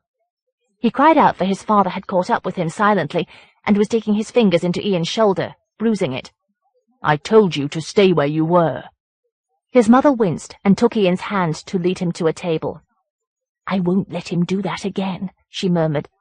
"He may do it to his pupils at school, but I won't have him doing it to you." Ian didn't quite believe she would be able to stop his father, especially not when his father dumped the knapsack on the table in front of her and sat down, folding his arms. Ian could feel an argument threatening. He moved away to see what was beyond the glade. There was another picnic area. He could just see a family at a table in the distance. A boy and a girl and their parents, he thought. Perhaps he could play with the children later. He was wondering why their picnic table looked more like one than his, when his father shouted, "Come back here and sit down. You have made enough fuss about wanting a drink." Ian dawdled towards the table, for the argument was starting. It made the glade seem smaller. "You expect to be waited on, do you?" his mother was saying. "I did the carrying, didn't I?" his father retorted. Both of them stared at the knapsack, until at last his mother sighed and undid the straps to take out the cups and the bottle of lemonade. She sipped hers as his father emptied his cup in 4 equal swallows, punctuated by deep breaths. Ian gulped his and gasped, "Please, may I have some more?" His mother shared what was left in the bottle between the 3 cups, and reached in the knapsack, then stared in. "I'm afraid that's all we have to drink," she said, as if she couldn't believe it herself. "You could have fooled me." His father squirmed his shoulders ostentatiously. "What the devil have I been carrying?" She began to unpack the containers of food, cold chicken and salad and coleslaw. Ian realized what was odd about the table. It was too clean for an outdoor table. It looked like— His mother was peering into the knapsack. "We'll have to eat with our fingers," she said. "I didn't bring the plates and cutlery." "What do you think we are, savages?" His father glared about at the trees, as if someone might see him eating that way. "How can we eat coleslaw with our fingers? I've never heard such nonsense in my life." "I'm surprised I packed anything at all," she cried. "You've got me so distracted." It was like a table in a cafe, Ian thought, and looked up as someone came into the glade. At least now his parents wouldn't be able to argue. They never did in front of people. For a moment, until he blinked and sat aside out of the sunlight, he had the impression that the eyes of the 2 figures were perfectly circular. The 2 men were heading straight for the table, purposefully. They were dressed from head to foot in black. At first he thought they were some kind of police, coming to tell his parents they weren't supposed to sit here, and then he almost laughed, realizing what their black uniform meant. His father had realized, too. "I'm afraid we've brought our own food," he said brusquely. The first waiter shrugged and smiled. His lips and his pale, thin face were almost white and very wide. He made a gesture at the table, and the other waiter went away, returning almost at once with cutlery and plates. He was coming from the direction of the well, where the trees were thickest and the stray beam of sunlight had dazzled Ian. Ian wondered what else he'd failed to notice in passing. The waiter who'd shrugged opened the containers of food and served it onto the plates. Ian glimpsed a pattern on the china, but the plates were covered before he could make out what it was. "This is more like it," his father said, and his mother pursed her lips. When Ian reached to pick up a chicken leg, his father slapped his hand down. "You've a knife and fork. Use them." "Oh, really?" Ian's mother said. "Yes," his father demanded, as if he was speaking to a child at school. She stared at him until he looked away, at the food he was brandishing on his fork. They couldn't argue in front of the waiters, Ian thought, but feeling them argue silently was worse. He set about carving his chicken leg. The knife passed easily through the meat and scraped the bone. "That's too sharp for him," his mother said. "Have you another knife?"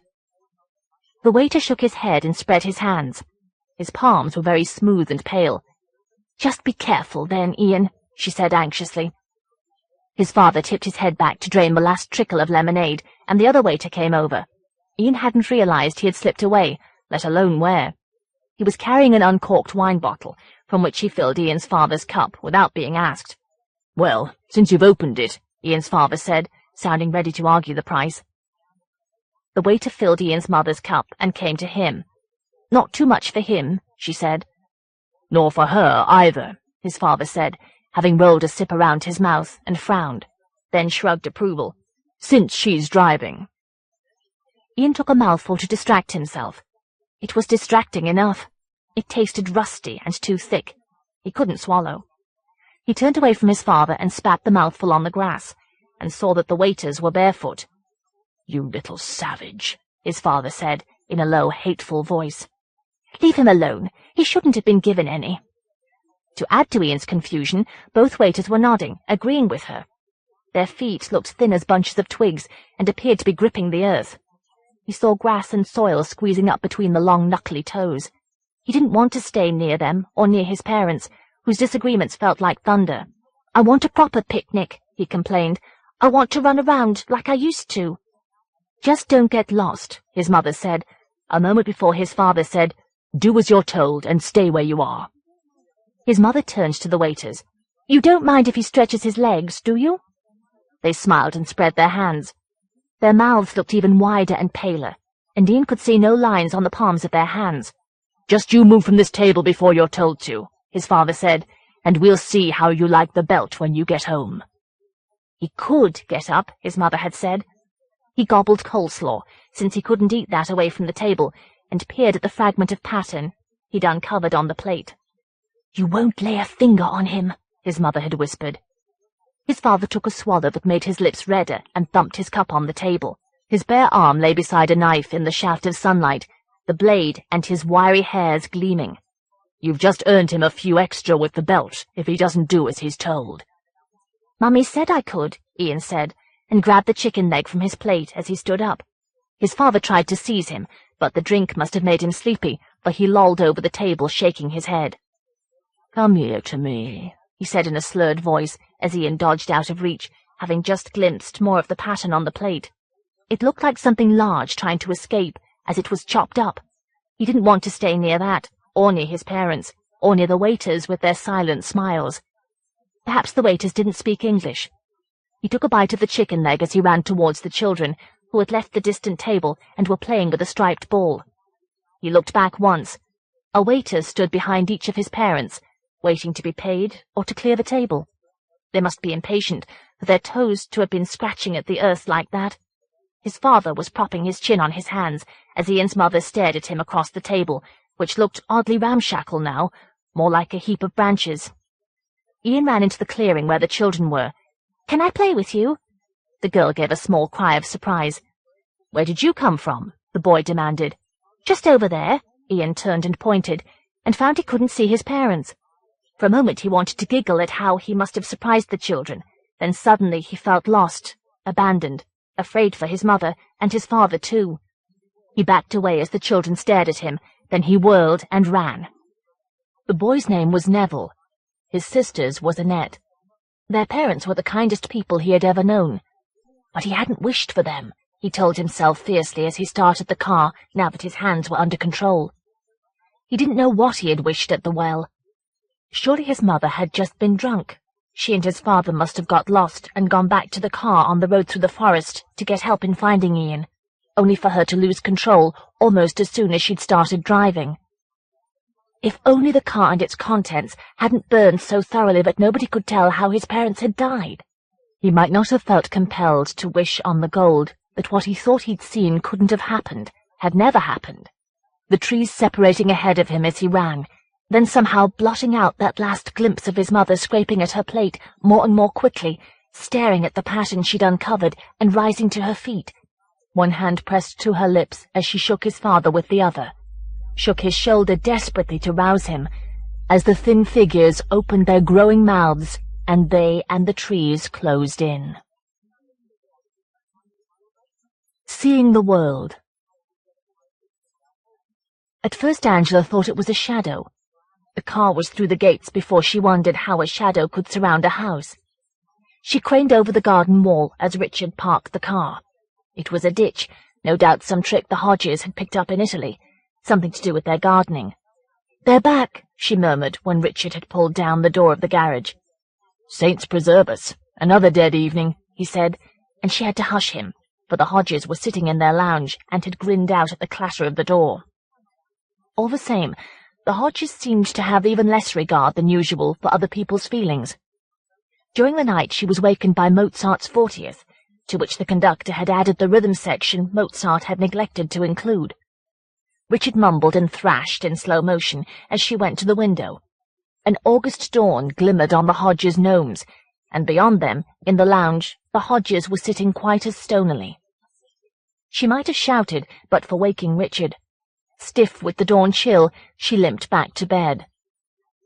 She listened to the silence between movements and wondered if this time they might give the rest of the symphony a chance. No. Here came the first movement again, reminding her of the night the Hodges had come over, when she and Richard had performed a Haydn sonata. "I haven't gone into Haydn," Harry Hodge had declared, wriggling his eyebrows. "Get it? Gone into Haydn?" She sighed and turned over, and remembered the week she and Richard had just spent on the waterways, fields and grassy banks flowing by like dahlias, a landscape they had hardly boarded all week. Preferring to let the villages remain untouched images of villages. Before the Mozart had played through a third time, she was asleep. Most of the next day was given over to violin lessons, her pupils making up for the lost week. By the time Richard came home from lecturing, she had dinner almost ready. Afterwards they sat sipping the last of the wine, as evening settled on the long gardens. Richard went to the piano and played La Cathédrale engloutie, and the last tolling of the drowned cathedral was fading when someone knocked slowly at the front door. It was Harry Hodge. He looked less bronzed by the Mediterranean sun than made up, rather patchily. "The slides are ready," he said through his fixed smile. "Can you come now?" "Right now? It really is quite late." Richard wasn't hiding his resentment, whether at Hodge's assumption that he need only call for them to come, not so much an invitation any more as a summons. Or at the way Hodge must have waited outside until he thought the Debussy had gone on long enough. "Oh, very well," Richard said, "provided there aren't too many." He must have shared Angela's thought. Best to get it over with, the sooner the better. None of their neighbours bothered with the Hodges. Harry Hodge looked stiff and thinner than when he'd gone away. "Aren't you feeling well?" she asked, concerned. "Just all that walking and pushing the mother-in-law." He was wearing stained outdoor clothes. He must have been gardening. He always was. He looked ready to wait for them to join him, until Richard said firmly, "We won't be long." They had another drink first, since the Hodges never offered. "Don't wake me unless I snore," Richard muttered as they ventured up the Hodges' path, past gnomes of several nations, souvenirs of previous holidays. It must be the gathering night that made the ditch appear deeper and wider. The ditch reminded her of the basement where Harry developed his slides. She was glad their house had no basement. She didn't like dark places. When Harry opened the door, he looked as if he hadn't stopped smiling. "Glad you could come," he said so tonelessly, but at first Angela heard it as a question she was tempted to answer truthfully. If he was exhausted, he shouldn't have been so eager to have them round. They followed him down the dark hall into the lounge. Only the wall lights were on. Most of the lights surrounded souvenirs. A pink Notre Dame, with a clock in place of a rose window on the mantelpiece, a plaster bull on top of the gas fire, matches stuck in its back like picadors' lances, and Deirdre Hodge and her mother. The women sat facing the screen on the wall, and Angela faltered in the doorway, wondering what was wrong. Of course, they must have been gardening too. They were still wearing outdoor clothes, and she could smell earth. Deirdre's mother must rather have been supervising, since much of the time she had to be pushed in a wheelchair. "There you are," Deirdre said in greeting, and after some thought her mother said, "Aye, there they are all right." Their smiles looked even more determined than Harry's. Richard and Angela took their places on the settee, smiling. Angela, for one, felt as if she was expected to smile rather than talk. Eventually Richard said, "How was Italy?" By now that form of question was a private joke, a way of making their visits to the Hodges less burdensome. Half the joke consisted of anticipating the answer. Germany had been like dolls' houses. Spain was summed up by good fish and chips. France had prompted only, they'll eat anything. Now Deirdre smiled and eventually said, nice ice creams. And how did you like it, Mrs. They had never learned the mother's name, and she was too busy smiling and nodding to tell them now. Smiling must be less exhausting than speaking. Perhaps at least that meant the visitors wouldn't be expected to reply to every remark. They always were. Everything would stop until they had. But Angela was wondering what else besides exhaustion was wrong with the two women.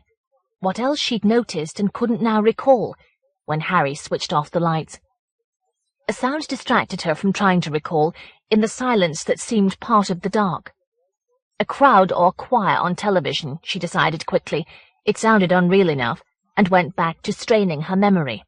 Harry limped behind the women and started the slide projector. Its humming blotted out the other sound. She didn't think that was on television after all.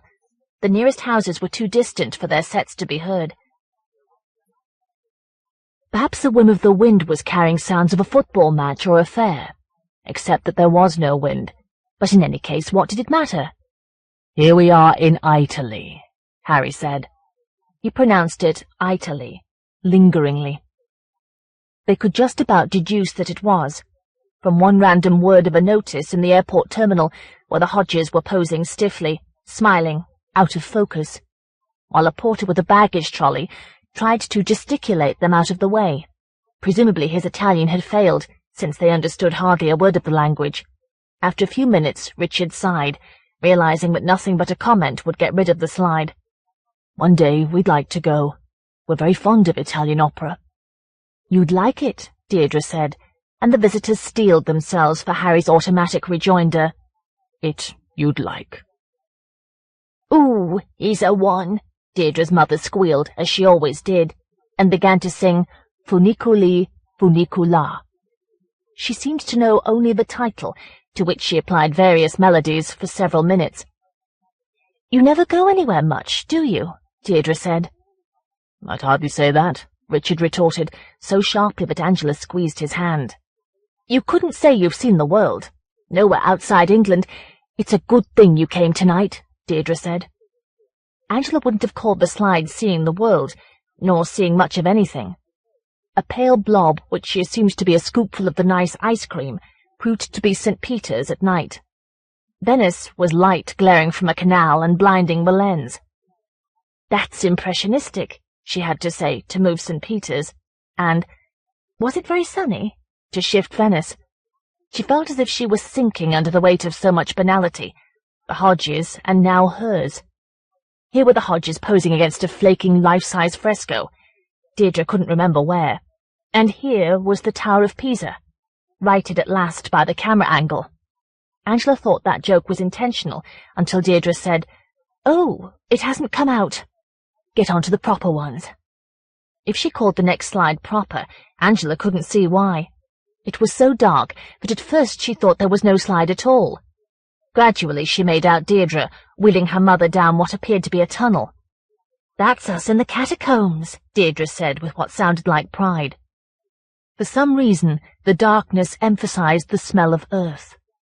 In the projector's glow, most of which nestled under Harry's chin, Angela could just make out the women in front of the screen. Something about the way they were sitting. That was what she'd noticed subconsciously, but again the sound beneath the projector's hum distracted her, now that it was audible once more.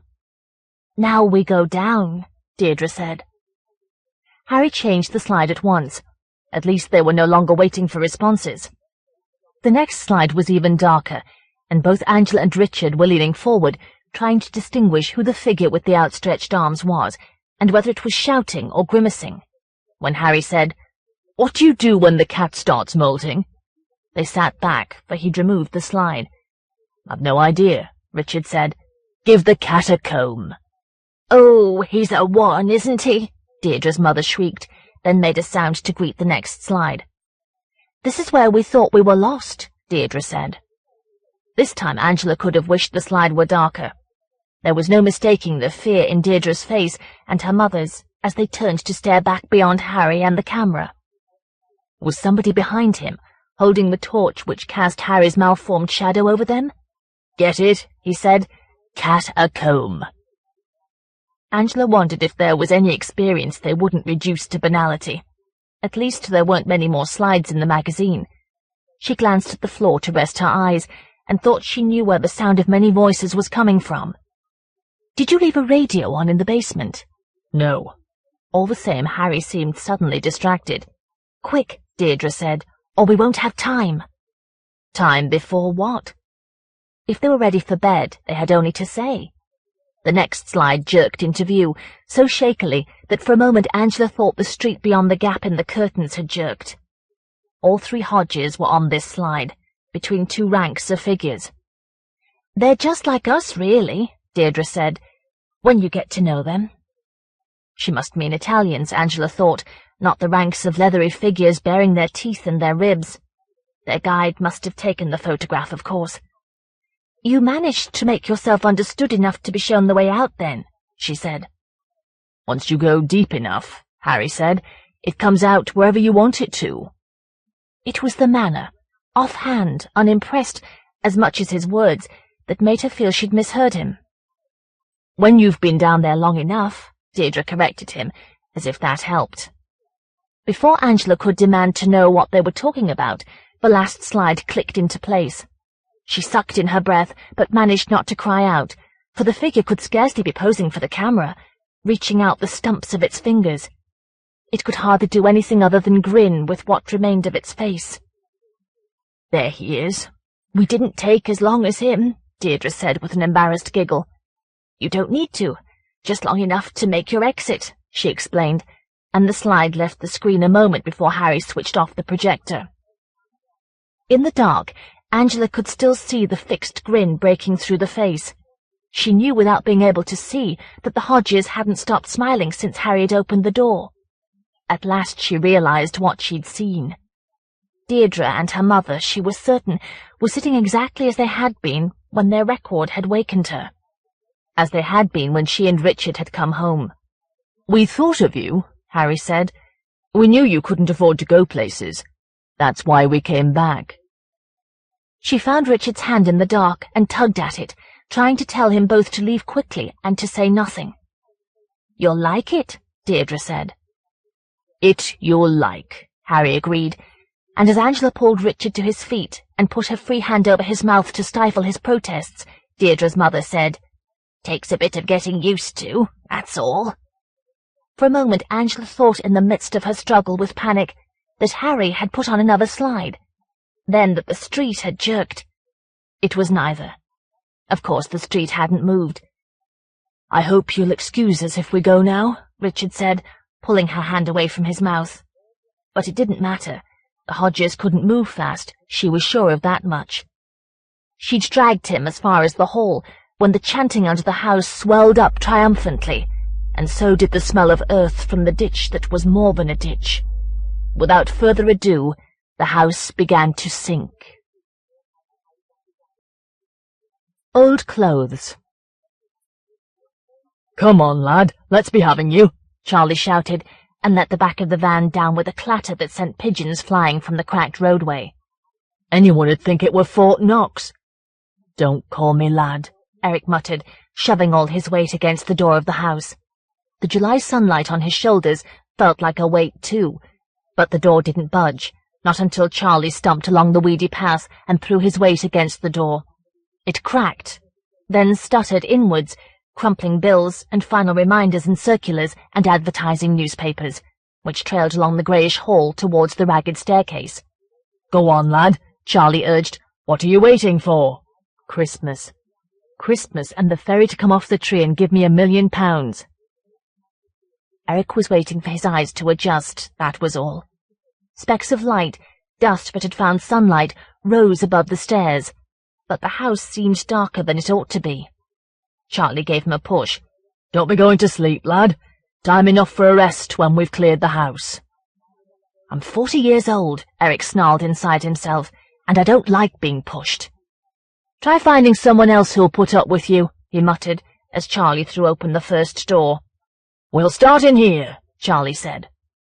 The room didn't look as if it had been cleaned for months. Plants with grey fur wilted in pots. Cobwebs hung beneath the round table, draped for lopsided chairs. Nevertheless, someone had been in the house since the old lady had died, for the drawers of a bureau had been pulled out, spilling letters. Charlie stuffed the letters into the drawers. "Take the chairs," he said over his shoulder. "You can manage them." Eric resented being made to feel he'd said he couldn't. By the time he'd finished shifting the chairs, he was wearing grey gloves and a wig. Charlie stared at him as if he'd made a stupid joke. "Give us a hand with the table," he growled. They had to dance back and forth along the hall and up and down the stairs. As they manhandled the table into the sunlight, Eric thought he glimpsed a pattern round the edge, of pairs of hands, or the prints of hands.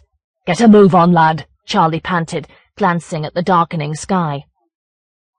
The old lady's relatives must have kicked the papers along the hall, Eric decided, as he stooped to a wad of letters that had been wedged behind the bureau. They were thank-you letters, one from a woman who lived a few streets away from Eric. "Thank you for putting me in touch with my father." "Thank you," said another, "for my wife, for my son." "Never mind prying," Charlie said. "I don't care if she's dead. Some things are private." They were starting on the dining room.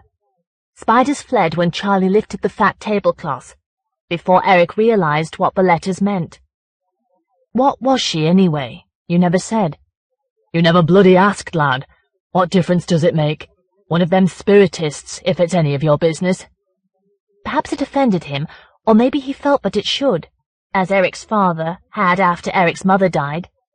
Eric remembered his father on his knees in church and at bedtime, praying for a sign. They were both dead now, but he'd never felt tempted to contact them, had never been interested in that kind of thing. All the same, he couldn't help peering into each room as he followed Charlie, couldn't help feeling like an intruder as they stripped the beds and unbolted the frames. Venturing into her bedroom, he almost expected to see her or her shape made of dust in the bed. He flinched when something moved, scraping, behind him. It was a raincoat hanging on the door. The sky was darker when they carried out the bed. By the time they took out the wardrobe, the sky was black. The downpour began as they were about to clear the attic, and so they sat in the cab of the van and ate the sandwiches Charlie's wife had made. She always made half for Eric, since she'd taken pity on him, though Charlie gave him less than half. They drank coffee from Charlie's flask, too sweet for Eric's taste, and then Charlie said, "Can't wait all day. Back to work." The grey road looked like a river of tar now, jumping with rain. Charlie shrugged into his plastic raincoat. Too bad for Eric if he hadn't brought one. Swallowing the words he would have liked to say, Eric ran out of the cab and into the house. Hall and rooms were squirming with large vague shadows of rain. He thought of the ectoplasm mediums were supposed to ooze, but he grabbed the raincoat from the hook on the bedroom door. A few shakes and the dust almost blinded him. At least the coat was wearable. He fumbled in the pockets to make sure they were empty. A hint of clamminess in the sleeves made him shiver, but it had gone by the time he'd buttoned the coat on the man's side. Charlie watched him from the bedroom doorway with a kind of dull contempt. "My God, what do you look like?" Eric didn't care, or so he told himself. They cleared the attic. Then he slammed the door of the house. For a moment he thought he heard movement inside. It must be the papers flapping. Charlie was already starting the van, and he had to run. Charlie left him in the drizzle, while he drove along the coast to sell the vanload of furniture and ornaments. Eric strolled around town, reading job advertisements that always asked for people younger or more qualified than he was. Then he climbed the streets above the factories that nobody wanted to rent, to his flat. He reached in the right-hand pocket of the raincoat without thinking. Of course his key wasn't in there, but neither was the pocket empty. Though the object was only a flower, easy enough to overlook. Nevertheless, he'd never seen a flower like it, especially one looking so fresh when it must have been in the pocket for weeks. He found an old glass and stood the flower in water. Later he bought chips in the next street and fried himself an egg. Then he tried to watch a film about Hawaii, through the snow on the television Charlie had given him from one of the houses. Exhausted by the day's work, he was in bed before it was dark. He saw handprints dancing around a table, heard his parents calling to each other, almost saw a shape with arms that could reach around the world. Once he thought he heard metal jingling further down the room he lived and ate and slept in. The morning was colder. He waited for Charlie to ring the shaky bell and watched newspapers chasing along the back alleys, birds darting out of the steep slate roofs. He changed the water in the glass on the mantelpiece. The flower was already drooping. Then he decided to wait downstairs in case the bell had stopped working. He opened the door of his flat, and metal jingled among the coats on the hook. He'd hung the borrowed raincoat on top. In the left-hand pocket he found 2 tarnished coins of a kind he'd never seen before. On an impulse, he put one in his mouth and bit timidly. The metal was soft to his teeth. He was gazing at the bite mark when Charlie rang the bell. He hid the coins under the glass on the mantelpiece and searched the pockets twice to make sure they were empty. Then, abruptly, his mind a tangle of half-formed thoughts. Long John Silver, nothing up my sleeve. He buttoned himself into the raincoat. He didn't want to leave it when he could take it with him. Charlie looked as if he mightn't even let him in the van. "Slept in it, did you?" he said in disgust. "I'm having my doubts about you." "I thought it'd keep the dust off." "No dust where we're going." Nor was there, neither in the house they were clearing, nor the one to which the young couple were moving. The wife fussed around them all day, telling them to be careful and not to put that there, and Eric seldom had a chance to feel in the raincoat pockets. There was never anything. Soon he felt more like a stooge than ever, especially when he realized that somehow he'd managed to button the coat on the wrong side, though he remembered buttoning it properly. No wonder the husband avoided looking at him. Eric half expected the flower and the coins to have vanished. He'd remembered his mother reading him a bedtime story about fairy gold.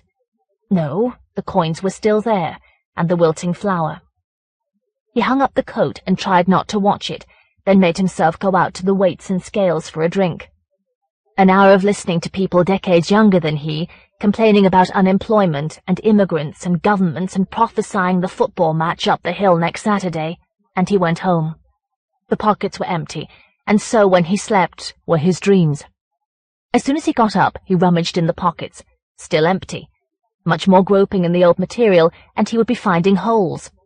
He put the coat on, out of defiance to Charlie if nothing else, and plunged his hands into the pockets so as to look uncaring as he waited on the doorstep. The right-hand pocket contained a diamond as big as his thumbnail. He ran upstairs and hid the diamond under his pillow. He ran down, then back up, and hid the coins next to the diamond. The van was just drawing up. Charlie gave him a look that made words superfluous, and took his time in handing over Eric's wages, which was supposed to include Eric's cut from the sale of the contents of the cleared house. The cut seemed smaller than it ought to be. Remembering the diamond, he didn't care. Charlie stared at him when he had buttoned the raincoat to stow the money in his shirt, but he didn't want to put anything in those pockets in case it might be spirited away. The diamond made him careless, and so did the old lady whose house they were clearing. "That's not mine," she kept crying as they lifted furniture. "Someone's trying to play a trick on me. Don't bother taking it. I won't have it in my house." They carried on doggedly, hoping her son would arrive soon, and Eric almost dropped a tea-chest full of crockery for reaching in his pocket when he thought he felt it move, and kept on reaching in there for something that would make the day worthwhile. The son, a middle-aged man with pinched eyes and a woeful mouth, arrived as they started on the bedrooms, and calmed his mother down as best he could while they brought down a wardrobe. "Where have you been? I thought you were never coming," she cried as Eric hurried back to the house, missing a step when something rattled in his pocket. It was a pearl necklace. "That's mine! Look at him!" the old lady screeched. "You've brought a thief into my house!"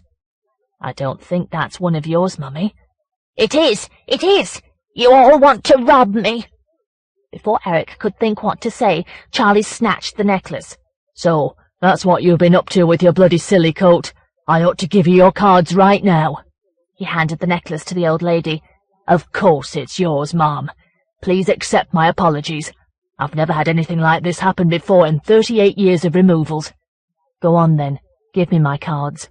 Eric was sure there must be plenty more where the necklace had come from. "Don't you be making out I'm a thief. You're a thief. Watch your tongue, lad, or I'll knock you down," Charlie nodded fiercely at the son, as if to tell him to be angry.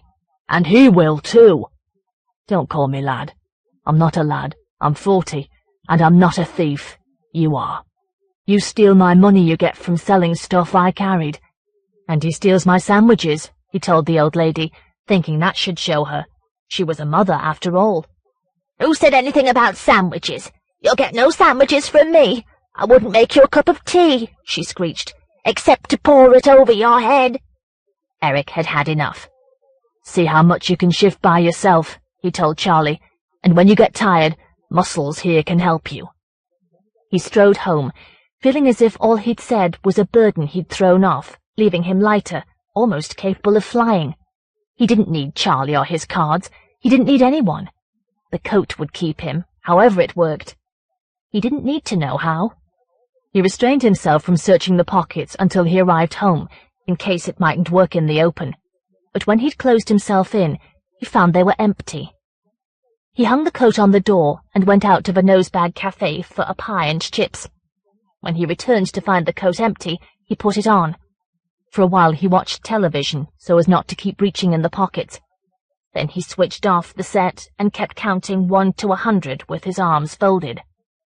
Eventually he dozed and almost saw the face of the shape, with arms or hands that could reach around the world, that were reaching into his pockets or out of them. Once he awoke with his hands in his pockets and snatched them out in a panic. In the morning he found a stone the size of the palm of his hand, a smooth stone that glittered and looked precious. As soon as he was dressed, he bought the cheapest newspaper to wrap the coins and jewel and stone individually before placing them in a supermarket bag. That left one sheet of newspaper, which he folded around the dead flower. He clutched the bag to him in both hands all the way to the museum. There were too many thieves about these days. He wouldn't let the girl behind the desk at the museum see what he had. The fewer people who knew, the better. He waited for the top man and occasionally felt in his pockets. He refused to open the bag until he was in the curator's office. The first item that came to hand was the flower. He didn't expect it to be worth anything. He just wanted to know what it was, while he anticipated learning how wealthy he was. But the curator frowned at the flower, then at Eric. "Where did you get this?" "An old lady gave it to me. She didn't know what it was." "And where did she get it? You can't say?" "I thought not." The curator picked up the phone on his desk. "She ought to know it's a protected species." Eric gripped the bag and prepared to flee if the curator was calling the police. Instead, he called some doctor to find out if any flowers had been taken from a garden. Flowers with a long name that included Himalayas. None had, nor apparently had any other garden been robbed, and he put down the receiver. "What else have you in there?" "Nothing. I've brought the wrong things." Eric tried not to back away too conspicuously. "I'll have to come back," he lied, and managed not to run until he was out of the museum. He wandered the thirsty streets. Football fans looking for pubs or mischief elbowed him out of the way. He wasn't sure if he wanted to hide the contents of the bag at home or dump them in the nearest bin. He couldn't take them to be valued until he knew where they'd come from, and how was he to find that out? He was beginning to hate the damned coat. It had made a fool of him, had nearly got him arrested. He'd begun to grow furious, trying to unbutton it and fumbling helplessly, when he remembered the address on the letter he'd seen in the medium's house. At once he made for the hill. An old lady opened the door of the terraced house and rubbed her eyes as if she had been asleep or weeping. She glanced sharply at his raincoat, then shook her head at herself. "I don't want anything today," she mumbled, starting to close the door. "I've lost my parents." He couldn't just ask if she knew about the coat. "Someone said you could help me." "I don't go in for that any more." Nevertheless, she stood back for him. "You do look lost. Come in if you want to talk." He didn't, not about his parents. Even using them to trick his way in had made him feel guilty. As soon as he was seated in the parlour, which smelled of old furniture and lavender, he said, "Why did you give it up?" She stared, then understood. The lady who used to put me in touch died herself. Was she a good medium? Did they bring her things? He thought he'd been too direct, for she stiffened. "That's what killed her, I think." His hands recoiled from the pockets where they had been resting. What, being brought things? Apports, they're called. Them, aye, and growing old. She shivered. One of her guides was evil. That's what she didn't know. He gaped at her, out of his depth. He brought her flowers and treasures until he got to be her favourite, she said. Then he started bringing other things until she was afraid to hold seances at all. But that didn't stop him. He started putting them in her bed when she was asleep. Eric was on his feet before he knew it, and struggling to unbutton the coat until he realized that he meant to leave it in her house. She didn't deserve that, or the contents of the supermarket bag. "I've got to go now," he stammered, and collided with furniture and doors on his way out of the house. Football fans came crowding up the hill towards the football ground, singing and shouting and throwing empty beer cans.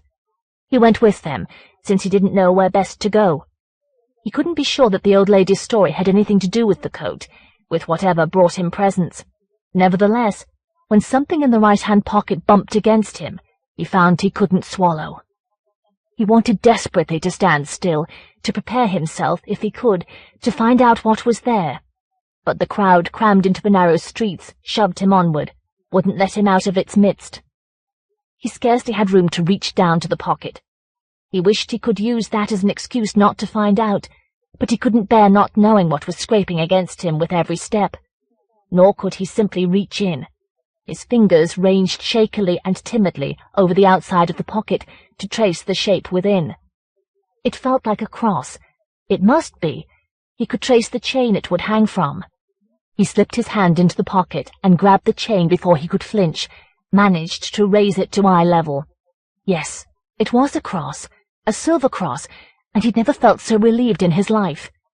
The old lady's tale couldn't have anything to do with him. He dangled the cross into the supermarket bag and lifted his hand to his mouth, for a splinter from somewhere had lodged in his finger. As he pulled out the splinter with his teeth, he noticed that his hand smelled of earth. He had just realized that the cross was very like the one his father had always worn, when he realized there was something in the left-hand pocket too. He closed his eyes and plunged his hand in to get it over with. His fingertips flinched from touching something cold, touched it again, and discovered it was round, somewhat crusted, or at least not smooth, a bulge on it smoother, less metallic. A stone in a ring, he thought, and took it out, sighing. It was the ring his mother had worn to her grave. Something else was rolling about in the pocket, something which he realized, choking, had slipped out of the ring. He snatched it out and flung it away blindly, crying out with horror and fury and grief. Those nearest him in the crowd glanced at him, warning him not to go berserk while he was next to them. Otherwise, the crowd took no notice of him as it drove him helplessly uphill. He tore at the buttons and then at the coat. The material wouldn't tear. The buttons might have been sewn through buttonholes too small for them. They were so immovable.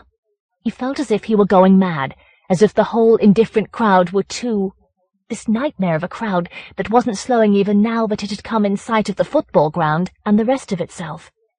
His hands were clenched on the supermarket bag at the level of his chest so as not to stray near his pockets, in which he thought he felt objects crawling. He was pleading, almost sobbing, first silently and then aloud, telling his parents he was sorry. He would never have stolen from them. He would pray for them if they wanted, even though he had never believed. Then he closed his eyes tight as the crowd struggled with itself, squeezed his eyes shut until they ached, for something was struggling in his pocket, feebly and softly. He couldn't bear it without screaming, and if he screamed in the midst of the crowd, he would know he was mad. He looked down. It was a hand, a man's hand. A man had his hand in Eric's pocket, a scrawny youth who blinked at Eric as though to say the hand was nothing to do with him. He'd been trying to pick Eric's pocket, which had closed around his wrist, just as the holes had closed around the buttons. "My God!" Eric cried between screaming and laughter. "If you want it that badly, you can have it!" And all at once the buttonholes were loose, and the coat slipped off his arms, and he was fighting sideways out of the crowd. He looked back once, then fought free of the crowd and stumbled uphill beyond the streets, towards the heath. Perhaps up there he would know whether to go to Charlie for his cards or his job. At last he realized he was still holding his mother's ring. He slipped it into his safest pocket and forced himself not to look back. Perhaps someone would notice how wild the pickpocket's eyes were growing. Perhaps they might help him. In any case, perhaps it had only been the press of the crowd that had been giving him trouble as he struggled with the coat, one hand in the pocket, the other in the sleeve. Perhaps Eric hadn't really seen the sleeve worming, inching. He knew he'd seen the youth struggling to put on the coat, but he couldn't be sure that he'd seen it helping itself on. Apples. We wanted to be scared on Halloween, but not like that. We never meant anything to happen to Andrew. We only wanted him not to be so useless and show us he could do something he was scared of doing. I know I was scared the night I went to the allotments when Mr. Gray was still alive. We used to watch him from Colin's window in the tenements, me and Andrew and Colin's little sister Jill. Sometimes he worked in his allotment until midnight, my mum once said. The big lamps on the paths through the estate made his face look like a big white candle with a long nose that was melting. Jill kept shouting, "Mr. Toad," and shutting the window quick, but he never looked up. Only he must have known it was us, and that's why he said we took his apples when the kids from the other end of the estate did really. He took our mums and dads to see how they'd broken his hedge because he'd locked his gate. "If Harry says he didn't do it, then he didn't," my dad said, and Collins, who was a wrestler, said, "If I find out who's been up to no good, they'll be walking funny for a while." But Andrew's mum only said, "I just hope you weren't mixed up in this, Andrew." His dad and mum were like that. They were teachers and tried to make him friends at our school they taught at. Boys who didn't like getting dirty and always had combs and handkerchiefs. So then, whenever we were cycling round the paths by the allotments, and Mr. Gray saw us, he said things like, "There are the children who can't keep their hands off other people's property," to anyone who was passing. So one night, Colin pinched 4 apples off his tree, and then it was my turn. I had to wait for a night my mum sent me to the shop. The woman isn't supposed to sell kids cigarettes, but she does because she knows my mum. I came back past the allotments, and when I got to Mr. Gray's, I ducked down behind the hedge. The lamps that were supposed to stop people being mugged turned everything grey in the allotments and made Mr. Gray's windows look as if they had metal shutters on. I could hear my heart jumping. I went to where the hedge was low and climbed over. He'd put broken glass under the hedge. I managed to land on tiptoe in between the bits of glass. I hated him then, and I didn't even bother taking apples from where he mightn't notice. I just pulled some off and threw them over the hedge for the worms to eat. We wouldn't have eaten them. All his apples tasted old and bitter. I gave my mum her cigarettes and went up to Collins and told Andrew, "Your turn next." He started hugging himself. "I can't. My parents might know." "They said we were stealing, as good as said it," Jill said. "They probably thought you were. My dad said he'd pull their heads off and stick them you-know-where if he thought that's what they meant about us." "You've got to go," Colin said. "Harry went, and he's not even 11. Go now if you like, before my mum and dad come back from the pub."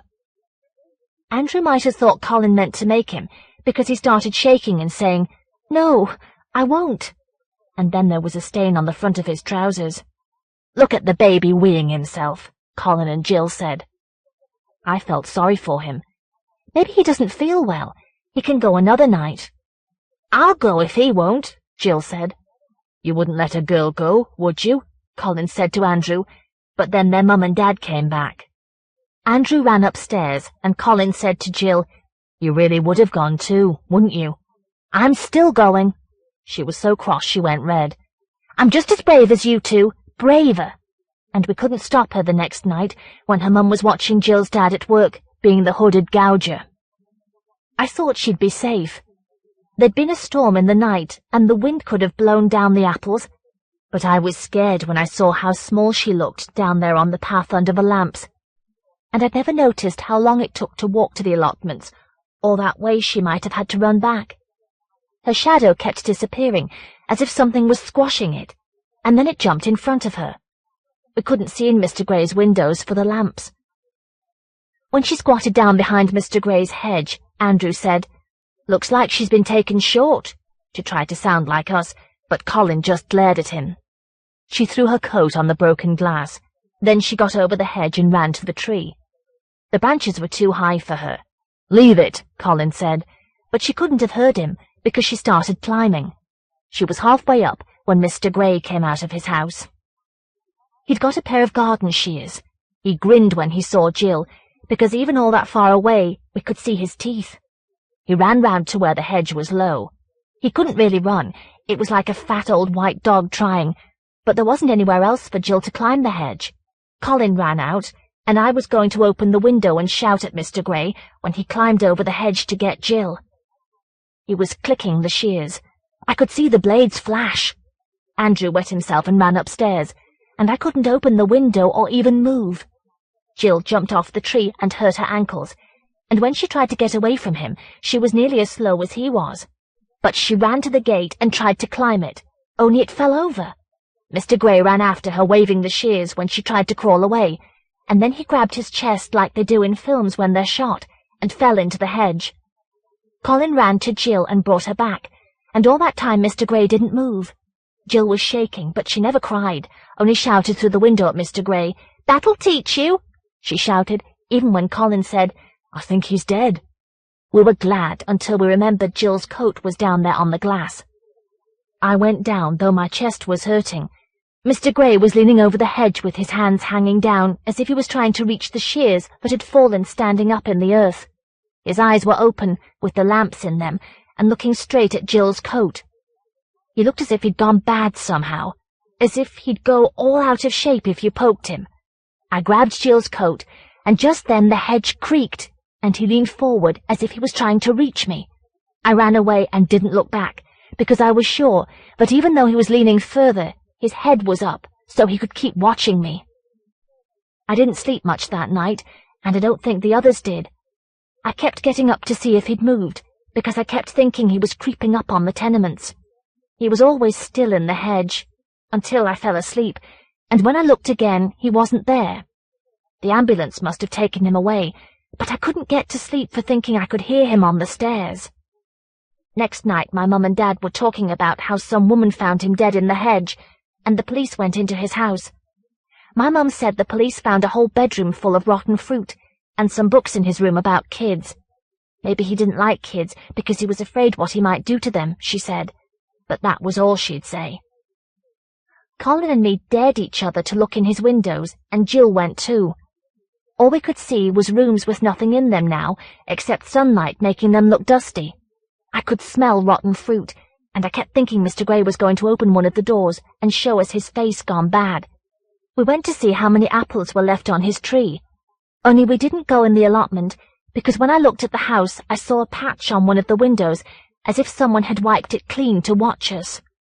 Jill said it hadn't been there before we'd gone to the hedge. We stayed away after that, and every night when I looked out of my room, the patch was like a white face watching from his window. Then someone else moved into his house, and by the time the clocks went back and it got dark an hour earlier, we'd forgotten about Mr. Gray, at least Colin and Jill and me had. It was nearly Halloween, and then a week to Guy Fawkes night. Colin was going to get some zombie videos to watch on Halloween because his mum and Dad would be at the wrestling. But then Andrew's mum found out. Andrew came and told us he was having a Halloween party instead. "If you don't come, there won't be anyone," he said. "All right, we'll come," Colin said, but Jill said, "Andrew's just too scared to watch the zombies. I expect they make him think of Mr. Toad. He's scared of Mr. Toad, even now he's dead." Andrew got red and stamped his foot. "You wait," he said. The day before Halloween, I saw him hanging round near Mr. Gray's allotment when it was getting dark. He turned away when I saw him, pretending he wasn't there. Later, I heard him go upstairs slowly, as if he was carrying something, and I nearly ran out to catch him and make him go red. I watched telly until my mum told me to go to bed 3 times. Andrew always went to bed as soon as his mum came home from night school. I went to draw my curtains, and I saw someone in Mr. Gray's allotment, bending down under the apple tree as if he was looking for something. He was bending down so far, I thought he was digging his face in the earth. When he got up, his face looked too white under the lamps, except for his mouth that was messy and black. I pulled the curtains and jumped into bed in case he saw me, but I think he was looking at Andrew's window.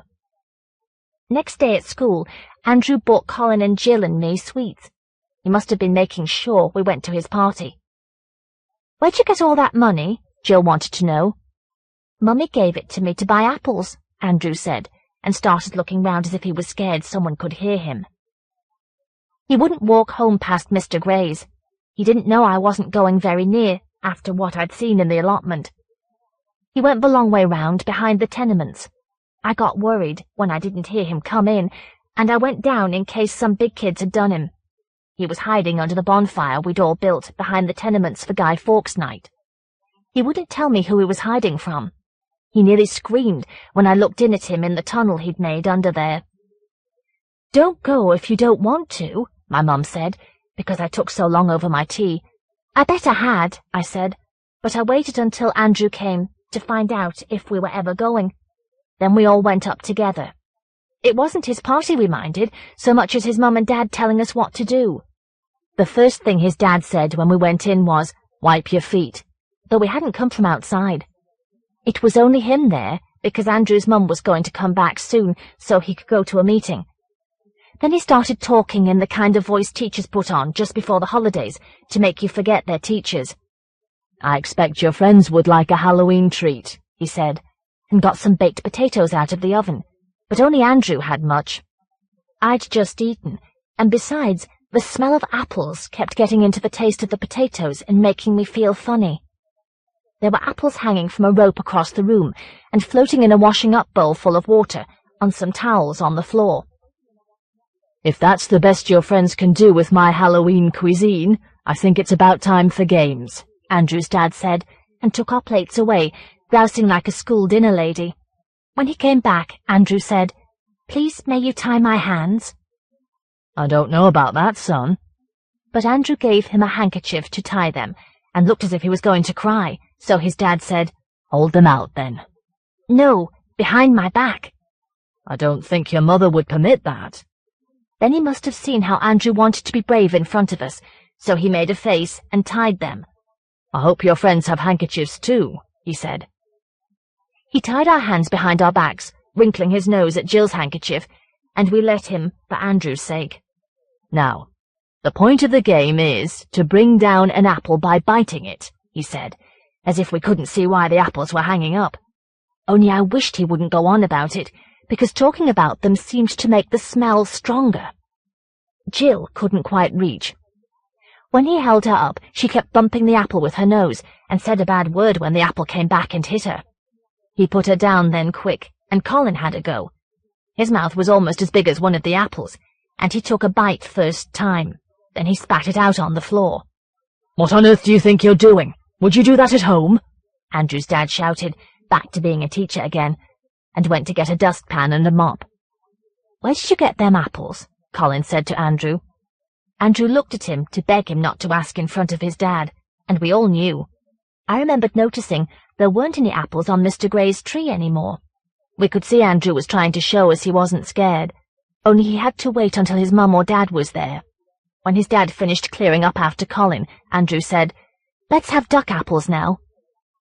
He knelt down by the bowl of water and leaned his head in.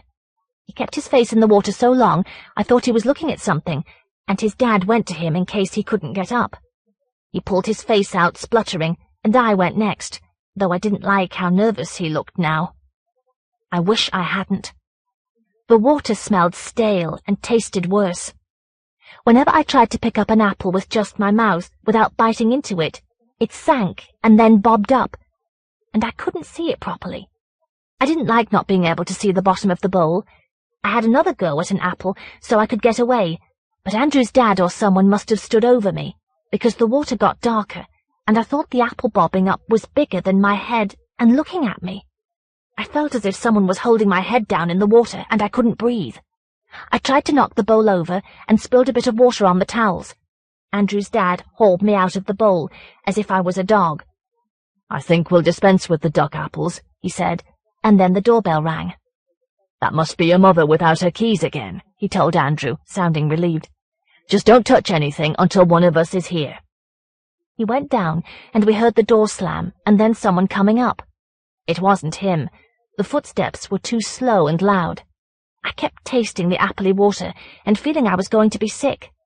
The footsteps took so long, I thought I wouldn't be able to look when they came in. The door opened, and Jill screamed, because there was someone wearing a dirty sheet and a skull for a face.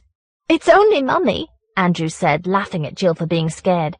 "She said she might dress up." Just then the doorbell rang again and made us all jump. Andrew's mum closed the door of the flat as if the bell wasn't even ringing. "It must be children," Andrew said, looking proud of himself because he was talking for his mother. Jill was mad at him for laughing at her. "I want to duck for apples," she said, even though the smell was stronger and rottener. "I didn't have a go." Andrew's mum nodded and went round making sure our hands were tied properly. Then she pushed Jill to the bowl without taking her hands from under the sheet. Jill looked at her to tell her she didn't care if she wanted to pretend that much. Jill wasn't scared. The bell rang again for a long time, but we all ignored it. Jill bent over the bowl, and Andrew's mum leaned over her. The way she was leaning, I thought she was going to hold Jill down, except Jill dodged out of the way. "There's something in there," she said. "There's only apples," Andrew said. "I didn't think you'd be scared." Jill looked as if she'd have hit him, if she'd been able to get her hands from behind her back. "I want to try the apples hanging up again," she said. "I didn't have a proper go." She went under the rope and tried to jump high enough to get an apple, and then something tapped on the window. She nearly fell down, and even Colin looked scared.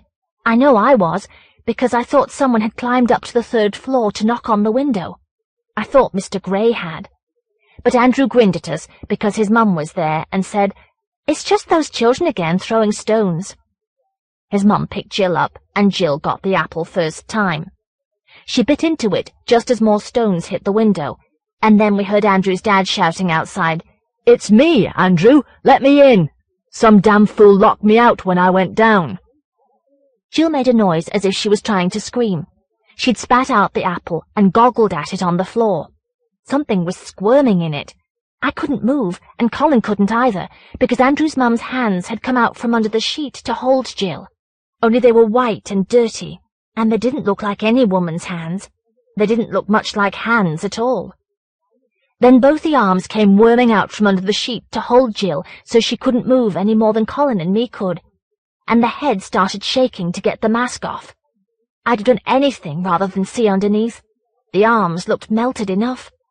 All we could hear was the rubber mask creaking and something flopping round inside it, and the drip on the carpet from Andrew wetting himself. But suddenly Andrew squeaked, the best he could do for talking, "You leave her alone! She didn't take your apples. I did. You come and get me." The mask slipped, as if him under the sheet was putting his head on one side.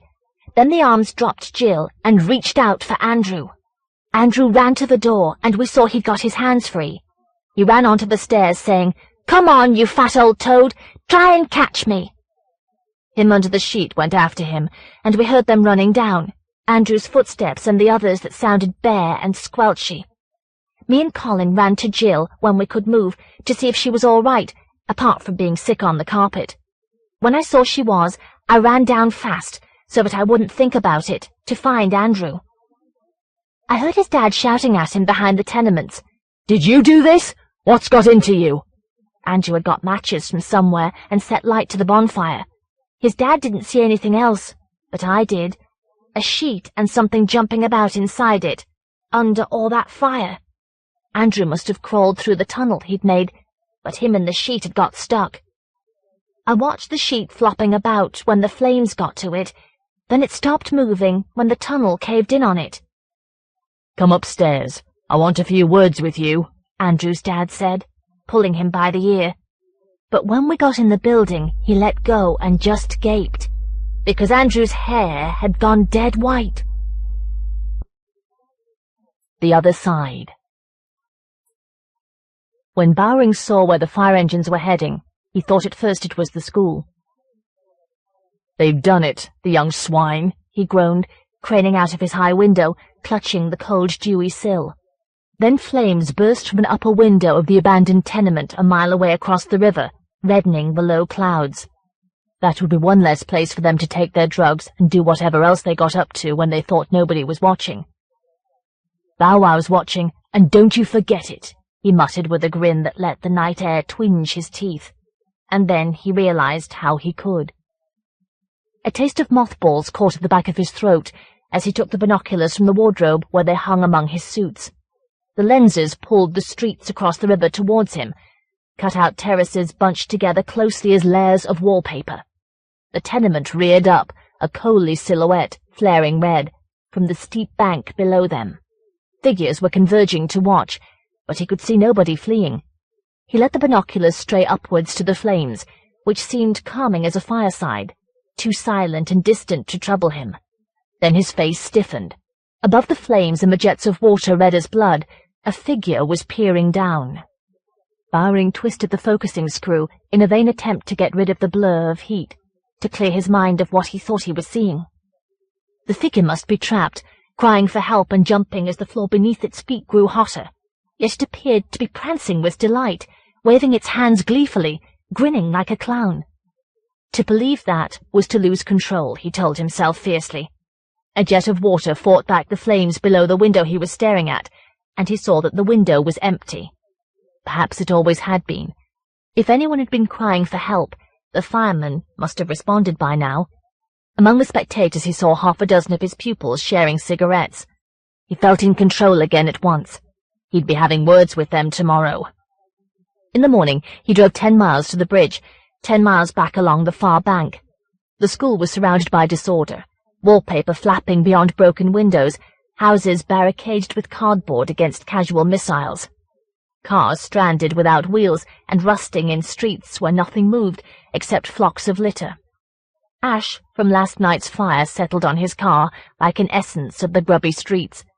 In the midst of the chaos, the long, low, ruddy school still looked as it must have 100 years ago. That felt like a promise of order to him. He was writing a problem in calculus on the blackboard when those of his class who'd come to school today piled into the classroom, jostling and swearing, accompanied by smells of tobacco and cheap perfume. He swung round, gown whirling, and the noise dwindled sullenly. 2 minutes slamming of folding seats, and then they were sitting at their desks, which were too small for some of them. Bowring hooked his thumbs in the shoulders of his gown. "Which of you were at the fire last night?" he said in a voice that barely reached the back of the room. 23 faces stared dully at him, 23 heads of the monster he had to struggle with every working day. There was nothing to distinguish those he'd seen last night across the river, not a spark of truth. "I know several of you were," he said, letting his gaze linger on the 6. "I suggest you tell your friends after class, but I may have my eye on you, even when you think nobody's watching." They stared, challenging him to identify them, and waited until dark to answer him with a scrawl of white paint across the ruined tenement. "Fuck off, Bow Wow," the message said. The binoculars shook until he controlled himself. He was damned if he'd let them reach him in his home, his refuge from all they represented. Tomorrow he'd deal with them, on his patch of their territory. He moved the binoculars to see what he'd glimpsed as they veered. A figure was standing by the tenement, under one of the few surviving street lamps. The mercury vapor glare made its face look white as a clown's, though at first he couldn't see the face. The long hands that appeared to be gloved whitely were covering it, while the shoulders heaved as if miming rage. Then the figure flung its hands away from its face and began to prance wildly, waving its fists above its spiky hair. It was then that Bowring knew it was the figure he'd seen above the flames. It must be some lunatic, someone unable to cope with life over there. Suddenly the mercury vapor stage was bare, and Bowring resisted scanning the dark. Whatever the figure was up to had nothing to do with him. He was inclined to ignore the graffiti too, except that next morning, when he turned from the blackboard, several of his class began to titter. He felt his face stiffen, grow pale with rage. That provoked more titters, the nervous kind he'd been told you heard at horror films. "Very well," he murmured. "Since you're all aware what I want to hear, we'll have complete silence until the culprit speaks up." "But, sir, I don't know," Clint began, pulling at his earlobe where he'd been forbidden to wear a ring in school, and Bowring rounded on him. "Complete silence," Bowring hissed in a voice he could barely hear himself. He strolled up and down the aisles, sat at his desk when he wanted to outstare them. Their resentment felt like an imminent storm. Just let one of them protest to his face. Bowring wouldn't lay a finger on them. They wouldn't lose him his pension that way, but he'd have them barred from his class. He was tempted to keep them all in after school, except that he'd had enough of the lot of them. "Wait until you're told to go," he said when the final bell shrilled. He felt unwilling to relinquish his control of them, to let them spill out of his room in search of mischief, sex, drugs, violence, their everyday lives. For moments that seemed disconcertingly prolonged, he felt as if he couldn't let go. "Perhaps on Monday we can get on with some work, if you haven't forgotten what that's like. Now you may go," he said softly, daring them to give tongue to the resentment he saw in all their eyes. They didn't. Not then. He drove across the bridge to be greeted by the scent of pine, of the trees the April sunlight was gilding. Hours later, he lay in his reclining chair, lulled by a gin and tonic, by Debussy on the radio. Halfway through the third movement of the quartet, the phone rang. "Yes?" Bowring demanded. "Mr. Bowring?" "Yes." "Mr. Bowring, the teacher?" "This is he." "It's he," the voice said aside, and there was a chorus of sniggers. At once Bowring knew what the voice would say, and so it did. "Fuck off, Bow Wow, you!" He slammed the phone down before he could hear more, and caught sight of himself in the mirror, white-faced, teeth bared, eyes bulging. "It's all right," he murmured to his mother in the photograph on the mantelpiece below the mirror. But it wasn't. Now they'd found him, they could disarray his home life any time they felt like it. He no longer had a refuge. Who had it been on the phone? One of the boys with men's voices, Darren or Gary or Lee. He was trying to decide which when it rang again. No, they wouldn't get through to him. Over the years, he'd seen colleagues on the teaching staff break down, but that wouldn't happen to him. The phone rang 5 times in the next hour, before, presumably, they gave up. Since his mother's death, he'd only kept the phone in case the school needed to contact him. Sunlight woke him in the morning, streaming from behind his house and glaring back from the river. The sight of figures at the charred tenement took him and his binoculars to the window. But they weren't any of his pupils. They were a demolition crew. Soon the tenement puffed like a fungus, hesitated, then collapsed. Only a rumble like distant thunder and a microscopic clink of bricks reached him. The crowd of bystanders dispersed, and even the demolition crew drove away before the dust had finished settling. Bowring alone saw the figure that pranced out of the ruins. At first, he thought its face was white with dust. It sidled about in front of the jagged foundations, pumping its hips and pretending to stick an invisible needle in its arm. And then Bowring saw that the face wasn't covered with dust. It was made up like a clown's. That and the mime looked doubly incongruous because of the plain suit the man was wearing. Perhaps all this was some kind of street theatre, some anarchist nonsense of the kind that tried to make the world a stage for its slogans. Yet Bowring had a sudden disconcerting impression that the mime was meant just for him. He blocked the idea from his mind. It felt like a total loss of control, and turned his back on the window. His morning routine calmed him. His clothes laid out on the sofa as his mother used to place them, his breakfast egg waiting on the moulded ledge in the door of the refrigerator, where he'd moved it last night from the egg box further in. That evening he attended a debate at the Conservative Club on law and order, and on Sunday he drove into the countryside to watch patterns of birds in the sky. By Sunday evening he hadn't given the far side of the river more than a casual glance for over 24 hours. When he glimpsed movement, insect-like under the mercury lamp, he sat down to listen to Elgar. But he resented feeling as if he couldn't look. He'd enjoyed the view across the river ever since he'd moved across, enjoyed knowing it was separate from him. He took as much time as he could over carrying his binoculars to the window. The clown was capering under the lamp, waving his fists exultantly above his head. His glee made Bowring nervous about discovering its cause. Nervousness swung the binoculars wide, and he saw Darren lying among the fallen bricks, clutching his head and writhing. At once, the clown scampered off into the dark. In the false perspective of the lenses, Darren looked unreal, and Bowring felt a hint of guilty triumph. No doubt the boy had been taunting the clown. Maybe now he'd had a bit of sense knocked into him. He watched the boy crawl out of the debris and stagger homewards, and was almost certain that it had been Darren's voice on the phone. He was even more convinced on Monday morning by the way that all Darren's cronies sitting round the empty desk stared accusingly at him. They needn't try to blame him for Darren's injury, however just it seemed. "If anyone has anything to say about any of your absent colleagues," he murmured, "I'm all ears." Of course they wouldn't speak to him face to face, he realized. Not now they had his number.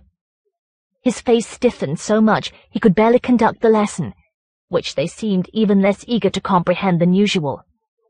No doubt they were anticipating unemployment and the freedom to do mischief all day, every day. Their apathy made him feel he was drowning, fighting his way to a surface which perhaps no longer existed. When he drove home across the bridge, their sullen, sunless sky came with him. As soon as he was home, he reached out to take the phone off the hook, until he grabbed his wrist with his other hand. This time he'd be ready for them if they called. Halfway through his dinner of unfrozen cod, they did. He saw them before he heard them, 3 of them slithering down the steep slope to a phone box miraculously intact, that stood near a riverside terrace that had escaped demolition. He dragged them towards him, with the binoculars as they piled into the box. There were 3 of his girls. Debbie, whom he'd seen holding hands with Darren, he didn't like to wonder what they got up to when nobody could see them, and Vanessa and Germaine. He watched Debbie as she dialed, and couldn't help starting as his phone rang. Then he grinned across the river at her, let her do her worst to reach him. He watched the girls grimace in the small lit box, shouting threats or insults or obscenities at the phone in Debbie's hand, as if that would make him respond. "Shout all you like. You're not in my classroom now," he whispered. And then, without quite knowing why, he swung the binoculars away from them to survey the dark. As his vision swept along the top of the slope, he saw movement, larger than he was expecting. A chunk of rubble, half as high as a man, was poised on the edge above the telephone box. Behind it, grinning stiffly, he saw the glimmering face of the clown. Bowring snatched up the receiver without thinking. "Look out! Get out!" he cried, so shrilly that his face stiffened with embarrassment. He heard Debbie sputter a shocked insult as the binoculars fastened shakily on the lit box, and then she dropped the receiver as Vanessa and Germaine, who must have seen the danger, fought to be first out of the trap. The box shook with their struggles, and Bowring yelled at them to be orderly, as if his voice might reach them through the dangling receiver. Then Vanessa wrenched herself free, and the others followed, almost falling headlong as the rubble smashed one side of the box, filling the interior with knives of glass. Maybe that would give them something to think about, but all the same, it was vandalism. Shouldn't Bowring call the police? Some instinct prevented him, perhaps his sense of wanting to preserve a distance between himself and what he'd seen. After all, the girls might have seen the culprit too, might even have recognized him. But on Tuesday they were pretending that nothing had happened. Debbie's blank face challenged him to accuse her, to admit he'd been watching. Her whole stance challenged him, her long legs crossed, her linen skirt ending high on her bare thighs. How dare she sit like that, in front of a man of his age? She'd come to grief acting like that, but not from him. The day's problems squealed on the blackboard, the chalk snapped. He drove home, his face stiff with resentment. He wished he hadn't picked up the phone, wished he'd left them at the mercy of the madman who, for all Bowring knew, had gone mad as a result of their kind of misbehaviour. As he swung the car onto the drive below his flat, a raw sunset throbbed in the gap where the tenement had been. The sun went down. Lamps pricked the dark across the river. Tonight he wouldn't look, he told himself, but he couldn't put the other side out of his mind. He ate lamb chops to the strains of one of Rossini's pre-adolescent sonatas. Would there ever be prodigies like him again? Children now were nothing like they used to be. Bowring carried the radio to his chair beside the fire, and couldn't help glancing across the river. Someone was loitering in front of the gap where the tenement had been. He sat down, stood up furiously, grabbed the binoculars. It was Debbie, waiting under the mercury lamp. She wore a pale blue skirt now, and stockings.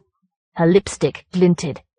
She reminded Bowring of a streetwalker in some film, that image of a woman standing under a lamp surrounded by darkness. No doubt she was waiting for Darren. Women waiting under lamps often came to no good, especially if they were up to none. Bowring probed the dark with his binoculars, until his flattened gaze came to rest on a fragment of the tenement, a zigzag of wall as high as a man. Had something pale just dodged behind it? Debbie was still under the lamp, hugging herself against the cold, glancing nervously over her shoulder, but not at the fragment of wall. Bowring turned the lenses back to the wall and came face to face with the clown, who seemed to be grinning straight at him from his hiding place.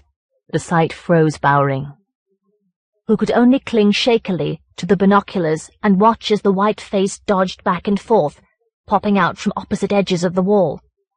Perhaps only a few seconds passed, but it seemed long as a nightmare before the clown leapt on the girl. Bowring saw her thrown flat on the scorched ground, saw the clown stuff her mouth with a wad of litter, the grinning white face pressing into hers. When the clown pinned her wrists with one hand and began to tear at her clothes with the other, Bowring grabbed the phone. He called the police station near the school and waited feverishly while the clown shied Debbie's clothes into the dark. "Rape, taking place now, where the tenement was demolished," he gasped as soon as he heard a voice. "Where are you speaking from, sir?" "That doesn't matter. You're wasting time. Unless you catch this person in the act, you may not be able to identify him. He's made up like a clown." "What is your name, please, sir?" "What the devil has my name to do with it? Just get to the crime, can't you?" "There, you see," Bowring cried, his voice out of control. "You're too late." Somehow Debbie had struggled free and was limping naked towards the nearest houses. Bowring saw her look back in terror, then flee painfully across the rubble. But the clown wasn't following. He was merely waving the baggy crotch of his trousers at her. "I need your name before we're able to respond," the voice said brusquely in Bowring's ear, and Bowring dropped the receiver in his haste to break the connection. When he looked across the river again, both Debbie and the clown had gone. Eventually he saw police cars cruising back and forth past the ruined tenement, policemen tramping from house to house. Bowring had switched off his light in order to watch, and for fear that the police might notice him, try to involve him, make an issue of his having refused to name himself. He watched for hours, as front door after front door opened to the police. He was growing more nervous, presumably in anticipation of the sight of the clown prancing through a doorway or being dragged out by the police. Rain came sweeping along the river, drenching the far bank. The last houses closed behind the police.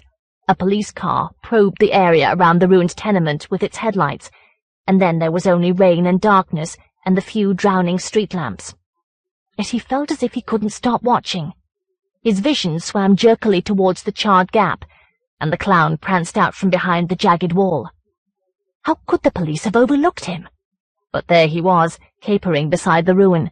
As Bowring leaned forward, clutching the binoculars, the clown reached behind the wall and produced an object which he brandished gleefully. He dropped it back into hiding, just as Bowring saw that it was an axe. Then the clown minced into the lamplight. For a moment Bowring thought that the clown's face was injured. Distorted, certainly, until he realized that the rain was washing the makeup off. Why should that make him even more nervous? He couldn't see the face now, for the clown was putting his fists to his eyes. He seemed to be peering through his improvised binoculars straight at Bowring. And then, with the shock that stiffened his face, Bowring felt sure that he was. The next moment, the clown turned his bare face up to the rain that streamed through the icy light. Makeup began to whiten his lapels like droppings on a statue. The undisguised face gleamed in the rain. Bowring stared at the face that was appearing, then he muttered a denial to himself as he struggled to lower the binoculars, to let go his shivering grip on them, look away. Then the face across the river grinned straight at him, and his convulsion heaved him away from the window with a violence that meant to refute what he'd seen. It couldn't be true. If it was, anything could be. He was hardly aware of lurching downstairs and into the sharp rain, binoculars thumping his chest. He fumbled his way into the car and sent it slewing towards the road, wipers scything at the rain. As trees crouched into the headlights, the piney smell made his head swim. The struts of the bridge whirred by, dripping.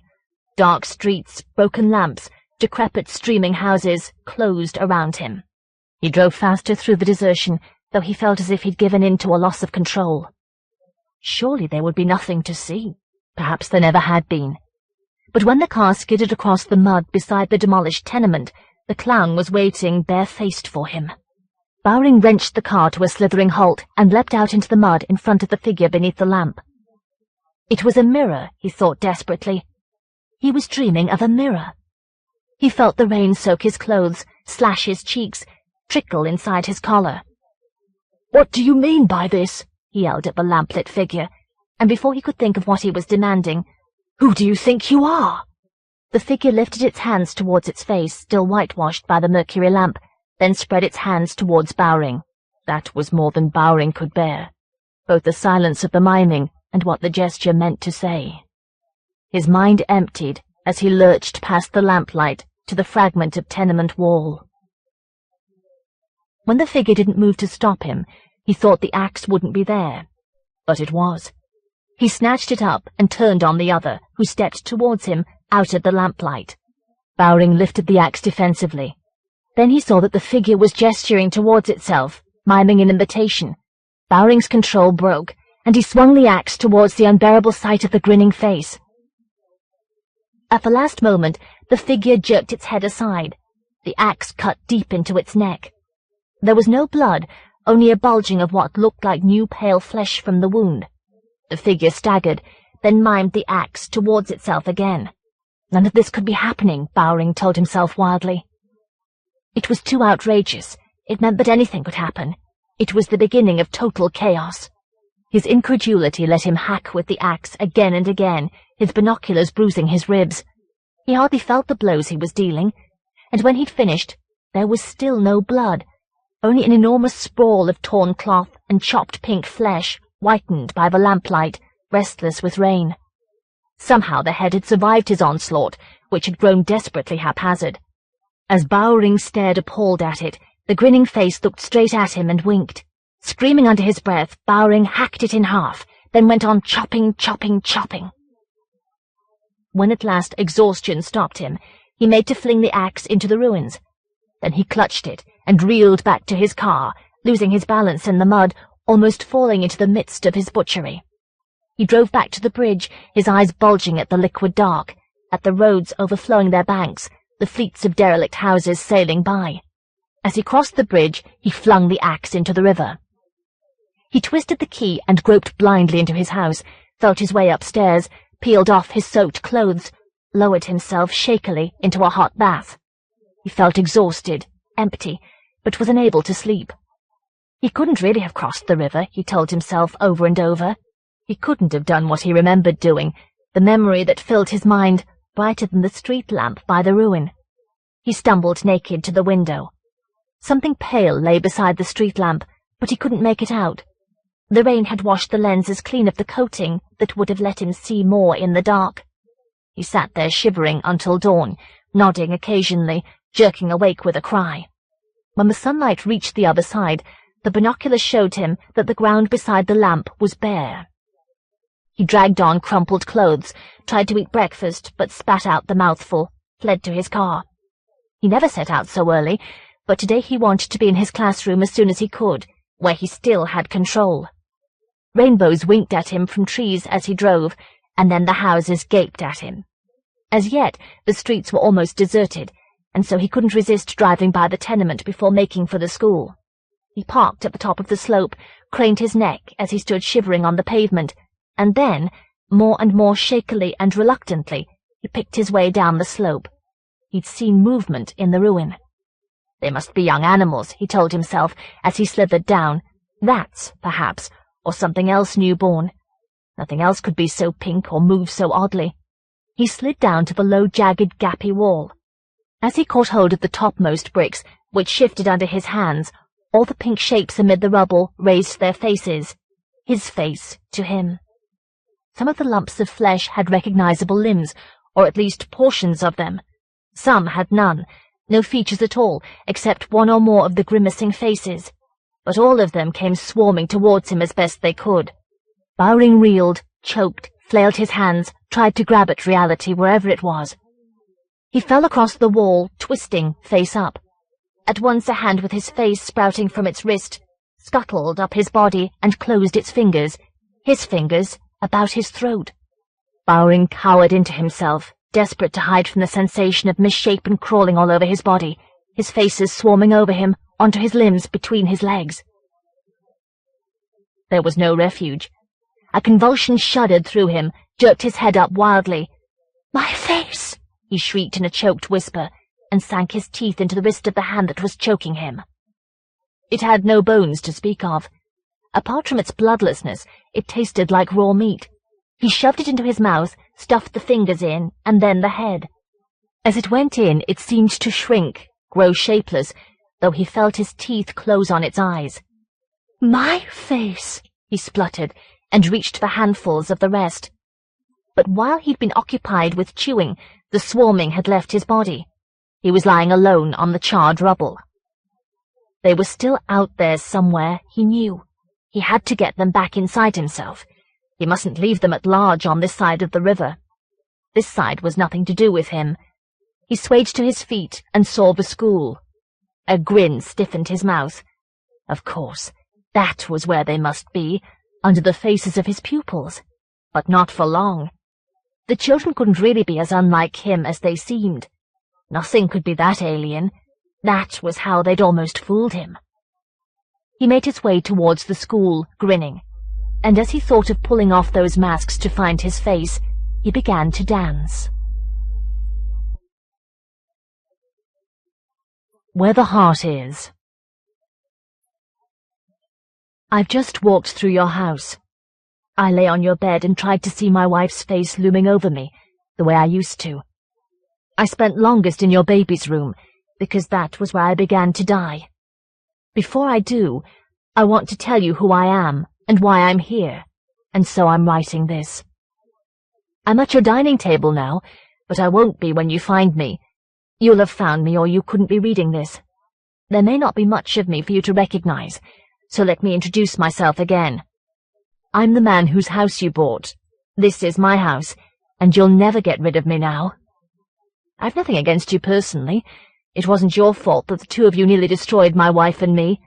You weren't to know what you were doing. I can't let that stop me, but at least I can tell you my reasons. The truth is, I never should have let you or anyone else into my house.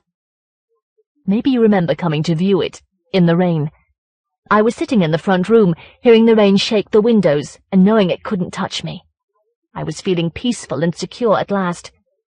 As a matter of fact, I was wondering if the rain might be the last thing I ever heard, if I could sink into that peace where my wife must be, when your car drew up outside the house. By the time you got out of your car and ran up the path, you were drenched. I may as well be honest. I took my time about answering the doorbell. Only I heard you saying you'd seen someone in the front room, and that made me feel discovered. So I took pity on you, out there in the storm. I don't suppose you noticed how I drew back as you came in. As you trod on the step, I had the feeling that you meant the house to be yours. Did you realize you hung your wet coats as if it already was? Maybe you were too drenched to wait for me to tell you, but you made me feel redundant, out of place. That's one reason why I didn't say much as I showed you over the house. I didn't think you would have listened anyway. You were too busy noticing cracks in the plaster and where damp had lifted the wallpaper, and how some of the doors weren't quite straight in their frames. I really thought when we came downstairs that you'd decided against the house. Perhaps you saw how relieved I was. I wondered why you asked if you could be alone for a few minutes. I let you go upstairs by yourselves, though I must say I resented hearing you murmuring up there. And all I could do when you came down and said you were interested in the house was make my face go blank, to hide my shock. You must have thought I was trying to get you to raise your offer, but it wasn't that at all.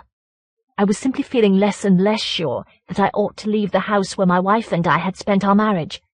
I told you to get in touch with the estate agent, but that was really just a way of saving myself from having to refuse you outright. I should have told you about my wife. You knew I was selling because she'd died, and you'd made sympathetic noises and faces, but I should have told you that she died here in the house. When you'd left, I went upstairs and lay on the bed where she'd died. Sometimes when I lay there and closed my eyes to see her face, I could almost hear her speaking to me. I asked her what I ought to do about you, and I thought I heard her telling me not to let my feelings get the better of me, to think more and feel less, as she often used to say. I thought she was saying that I shouldn't let the house trap me, that so long as I took the bed with me we'd still be together. So I accepted your offer and signed the contract to sell you the house, and the moment I'd finished signing, I felt as if I'd signed away my soul. It was too late by then, or at least I thought it was. I'd already agreed to move out so that you could start the repairs and get your mortgage. When the removal van was loaded, I walked through the house to make sure I hadn't left anything. The stripped rooms made me feel empty, homeless, as if my wife and I had never been there. Even the removal van felt more like home, and I sat on our couch in there as the van drove to my new flat. I'd bought it with the insurance my wife had on herself, you remember? We'd always been equally insured, what with our bed and the rest of the furniture we'd chosen together being moved to the flat, and her insurance money buying it. She should have been there with me, shouldn't she? I thought so that first night, when I turned off the lamp and lay in the bed and waited to feel that she was near me. But there was nothing, just me and the dark. The heating was on, yet the bed seemed to get colder and colder. All I wanted was to feel that I wasn't totally alone.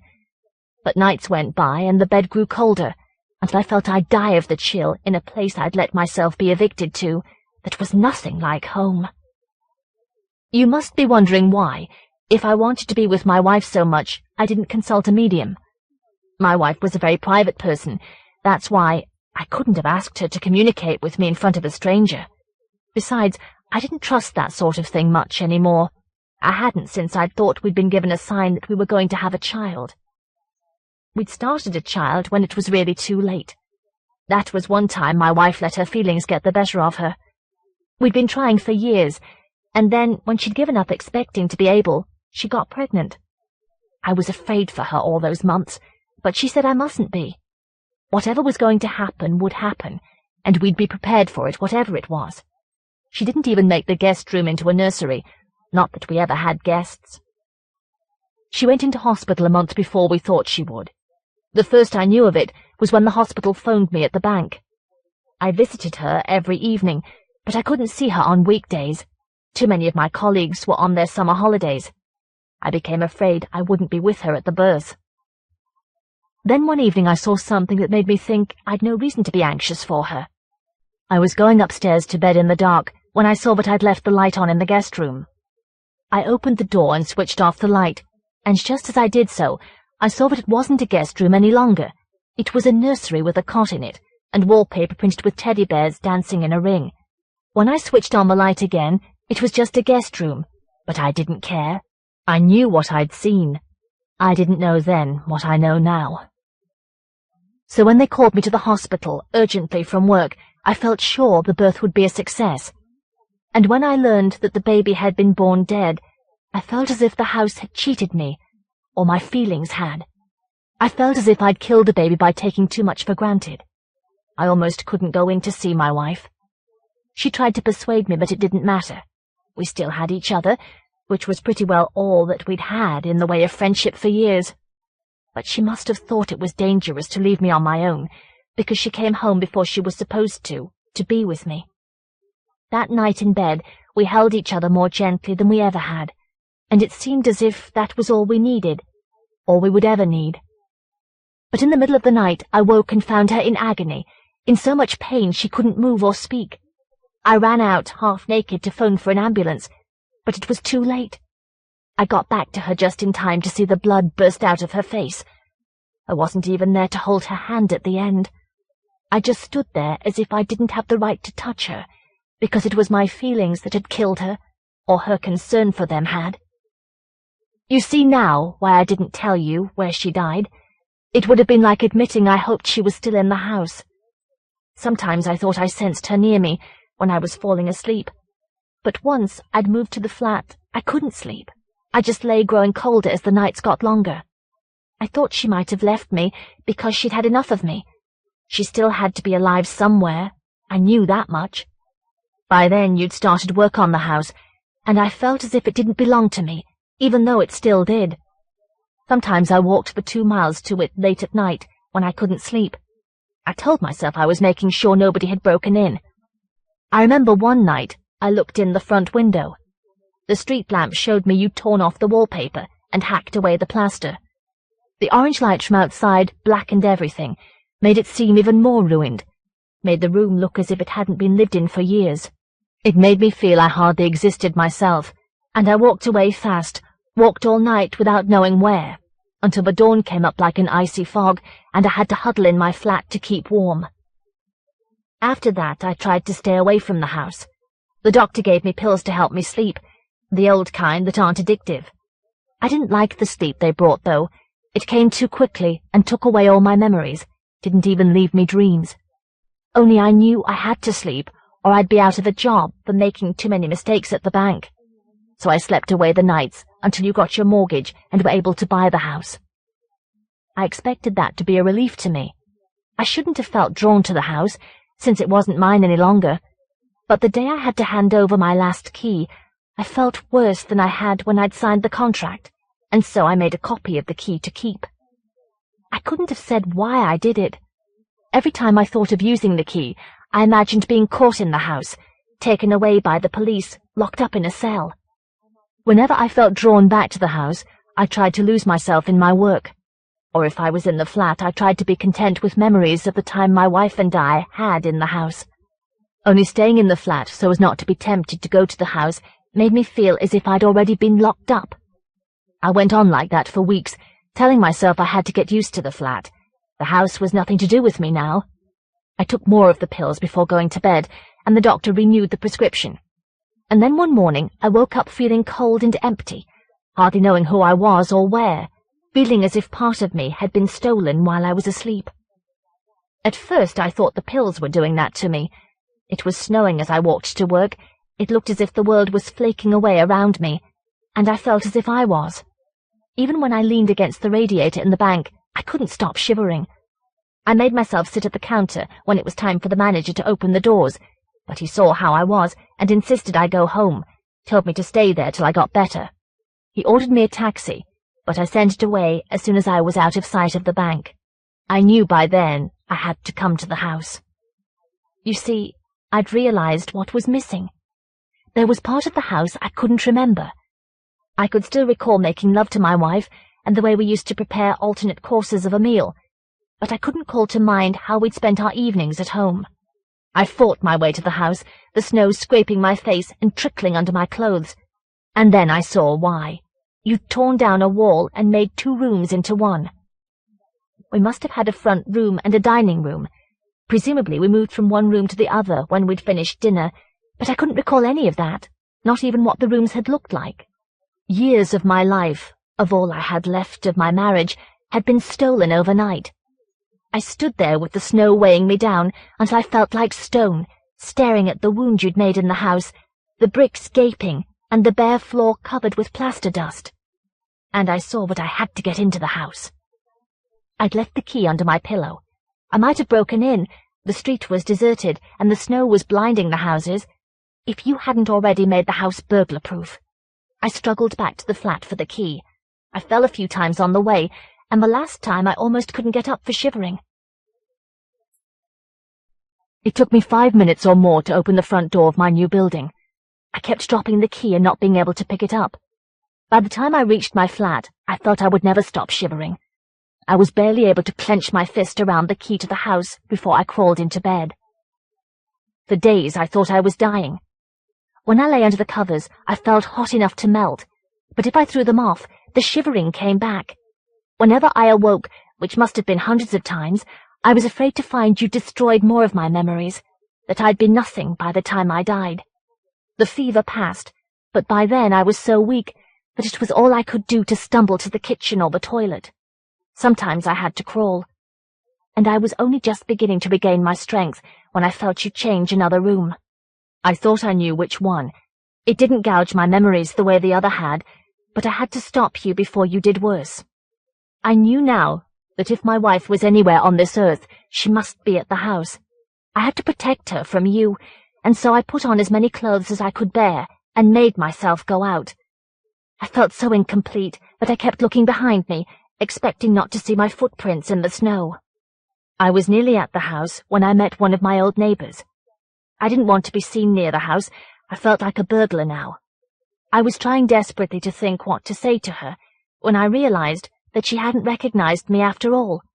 She was staring at me because she wondered what someone who looked like I looked now was doing in her street. I walked straight past and round the corner, and once the street was deserted, I came back to the house. I was sure you were out at work. There was such a confusion of footprints in the snow on the path that I couldn't see whether more led out than in. But I had to trust my feelings. I let myself into the house and closed the door. Then I stood there feeling I'd come home. You hadn't changed the hall. It still had the striped Regency wallpaper, and the dark brown carpet my wife had chosen still looked as if nobody had ever left footprints on it, though you must have trodden marks all over it while you were altering the house. I could almost believe that the hall led to the rooms my wife and I had lived in, that the wall you'd knocked down was still there, except that I could feel my mind gaping where the memories should be. So I held my breath until I could hear that I was alone in the house. Then I went up to the guest room. Before I reached it, I knew what I'd see. I'd already seen it once. I opened the door, and there it was, the nursery you'd made for the child you were expecting, the cot and the wallpaper with teddy bears dancing in a ring. My feelings when my wife was in hospital hadn't lied to me after all. I'd just misinterpreted them. As soon as I realized that, I felt as if what was left of my mind had grown clearer, and I was sure I could sense my wife in the house. I was about to search for her when I heard your car draw up outside. I'd lost track of time while I was ill. I thought you'd be at work, but this was Saturday, and you'd been out shopping. I felt like smashing the cot and tearing off the wallpaper and waiting for you to find me in the nursery, ready to fight for the house. But I ran down as I heard you slam the car doors, and I hid under the stairs, in the cupboard full of mops and brushes.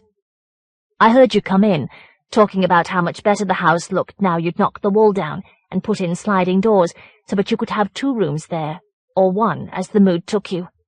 I heard you walk along the hall twice, laden with shopping, and then close the kitchen door. I inched the door under the stairs open, and as I did so, I noticed what you'd done while you were putting in the central heating. You'd made a trapdoor in the floor of the cupboard so that you could crawl under the house. I left the cupboard door open and tiptoed along the hall. I was almost blind with anger at being made to feel like an intruder in the house, but I managed to control myself, because I knew I'd be coming back. I closed the front door by turning my key in the lock, and almost fell headlong on the icy path.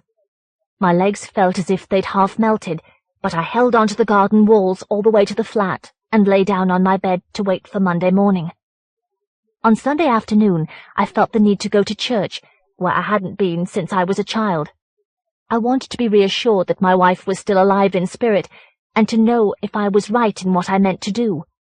I struggled to church and hid at the back, behind a pillar, while they were saying Mass. The church felt as if it was telling me yes, but I wasn't sure which question it was answering.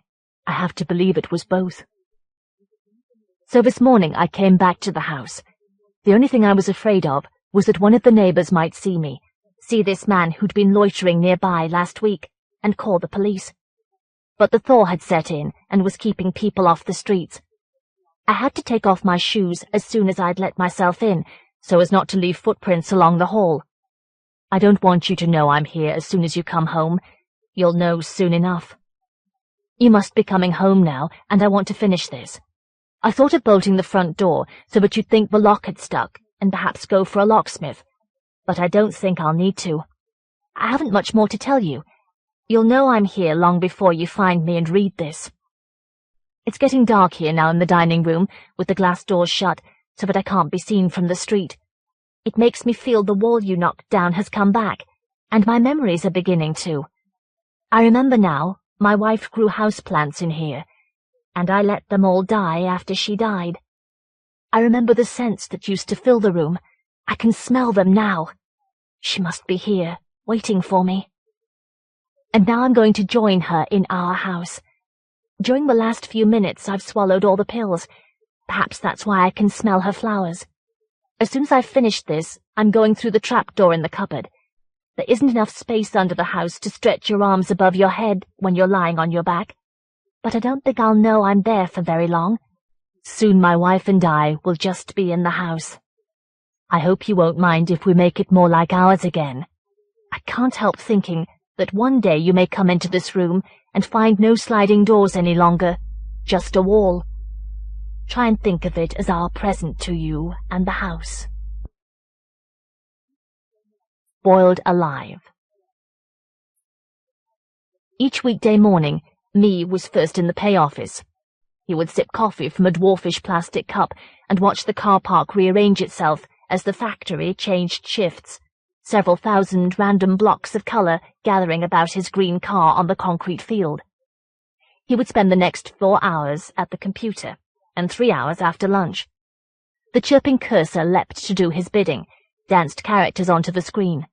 He had charge of half the payroll, half of the 3-letter codes that denoted employees so secretively that he didn't even know if he was in his own batch. Now and then Claire trotted in from the outer office with a handful of changes of tax coding. But Me was mostly unaware of Till, who computed the other half of the payroll, and McNamara, the supervisor, who was always repeating himself. Always repeating himself. Each day after work, Me listened in his car to wartime crooners rhyming the moon, and waited until he had a clear path through the car park. The music rode with him along the motorway to the estate that was mounting the sandstone hills. His street was of sandy bungalows, identical except for curtains or cacti or porcelain in the windows. He parked his car in the garage that took the place of one front room and walked down the drive, round the end of his strip of lawn like a hall carpet, and up the path to his front door. Each night he prepared the next day's dinner and stored it in the refrigerator. He would eat it facing the view back towards the factory, miles away. Roads and looped junctions left no room for trees, but the earliness of headlights signified the onset of winter.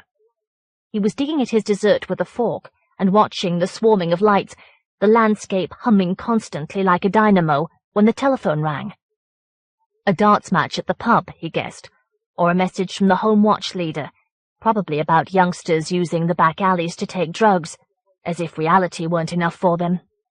Munching, he lifted the receiver, and a voice said, "Boiled alive." Pardon? Me wondered if the man had mistaken him for a restaurant, but the voice was too lugubriously meaningful.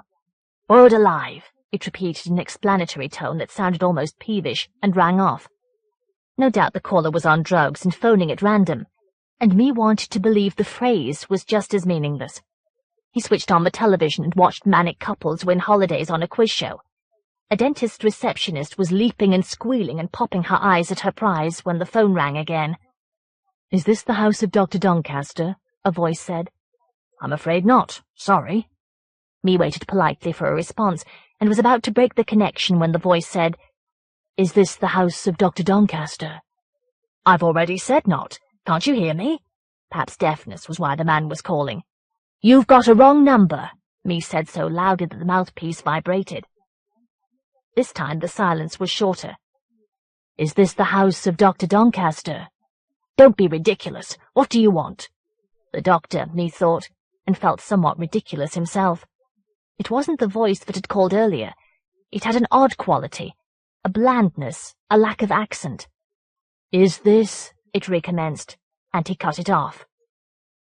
Had its silencers really been exactly the same length? Certainly it had repeated itself with precisely the same intonation. He might have been talking to a robot, he thought, but that seemed to miss the point somehow. He went out to the pub, a longer bungalow, and tried to interest himself in the Quiz League's semi-final.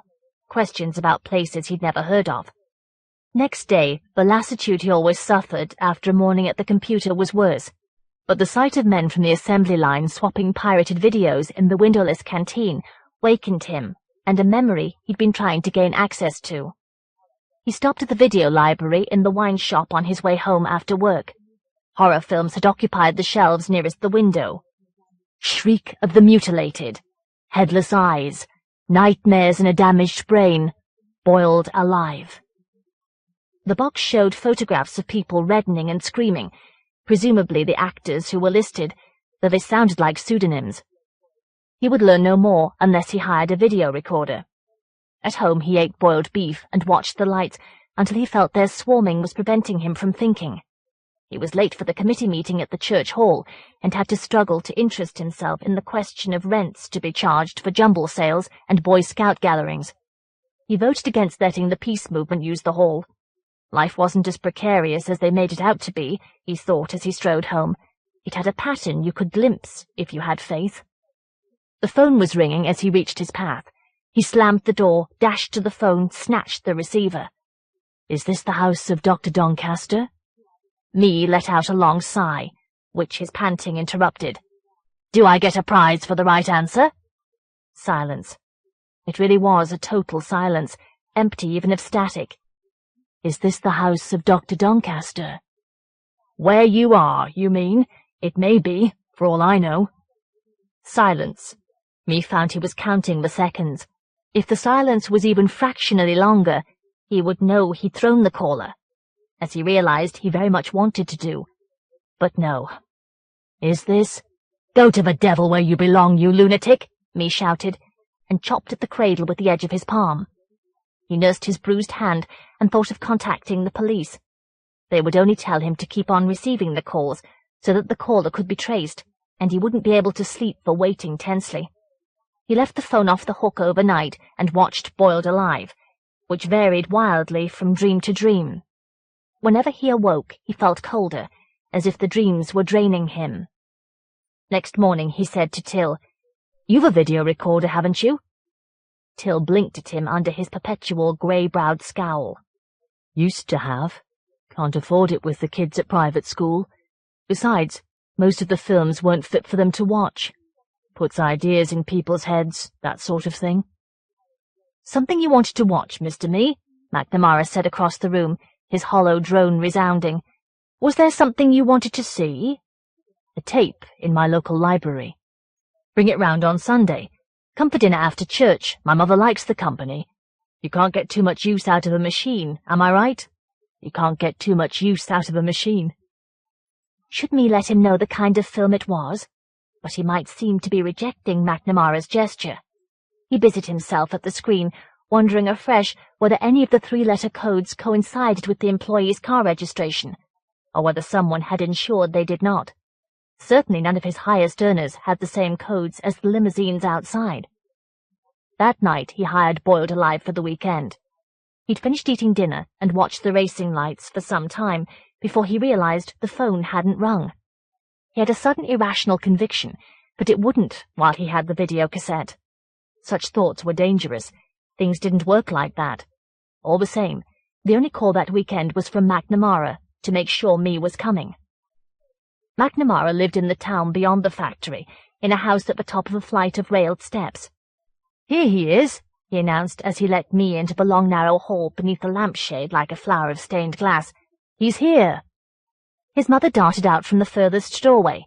She couldn't really be that small, me thought nervously. But when she squeezed alongside her son, her head was barely as high as his chest. Otherwise, apart from having all the hair, she looked much like McNamara. Thin oval face, sharp nose, colourless lips. "Didn't you bring the film?" she said in a stage whisper.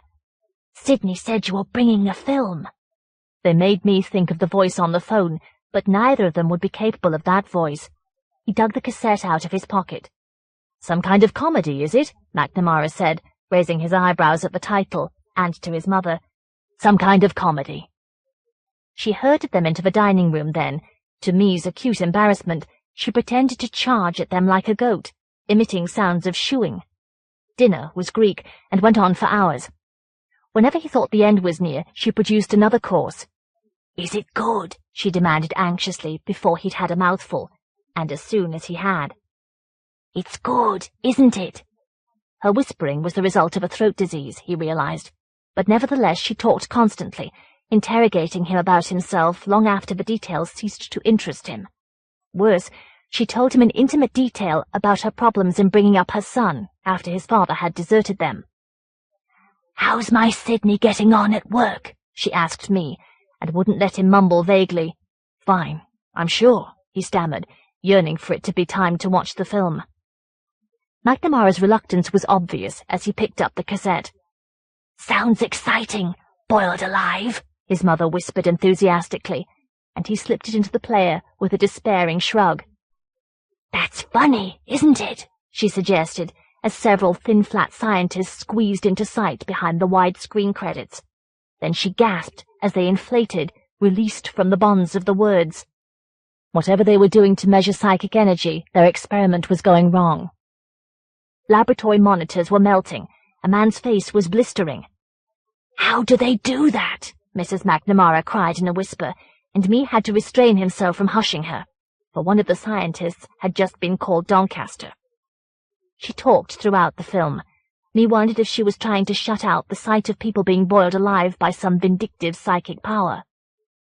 "Is that the kind of car you make at the factory?" she whispered, as a scientist's hands fused to a steering wheel.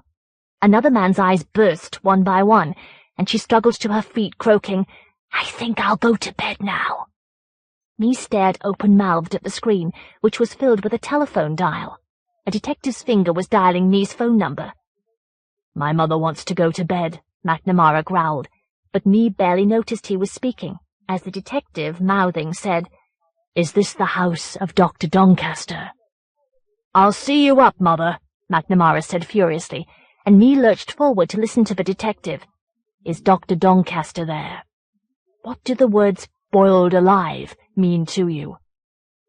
"We all have hidden powers that only need to be unlocked."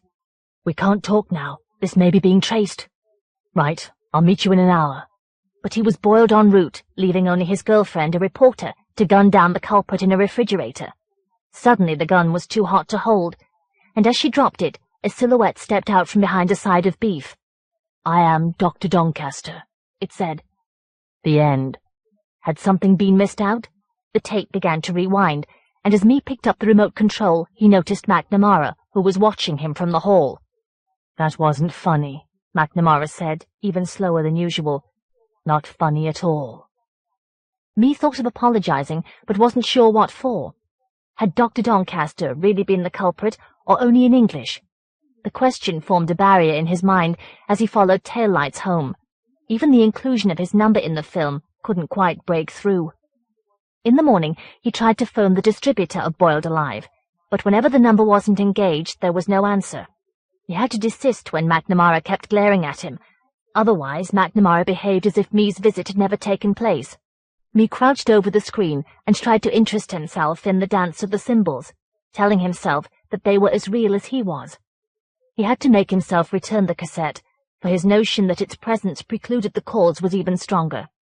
In the library, the proprietor held up a box to the bars of his cage. "Lots of naked women being tortured. By the fella who made the one you just had."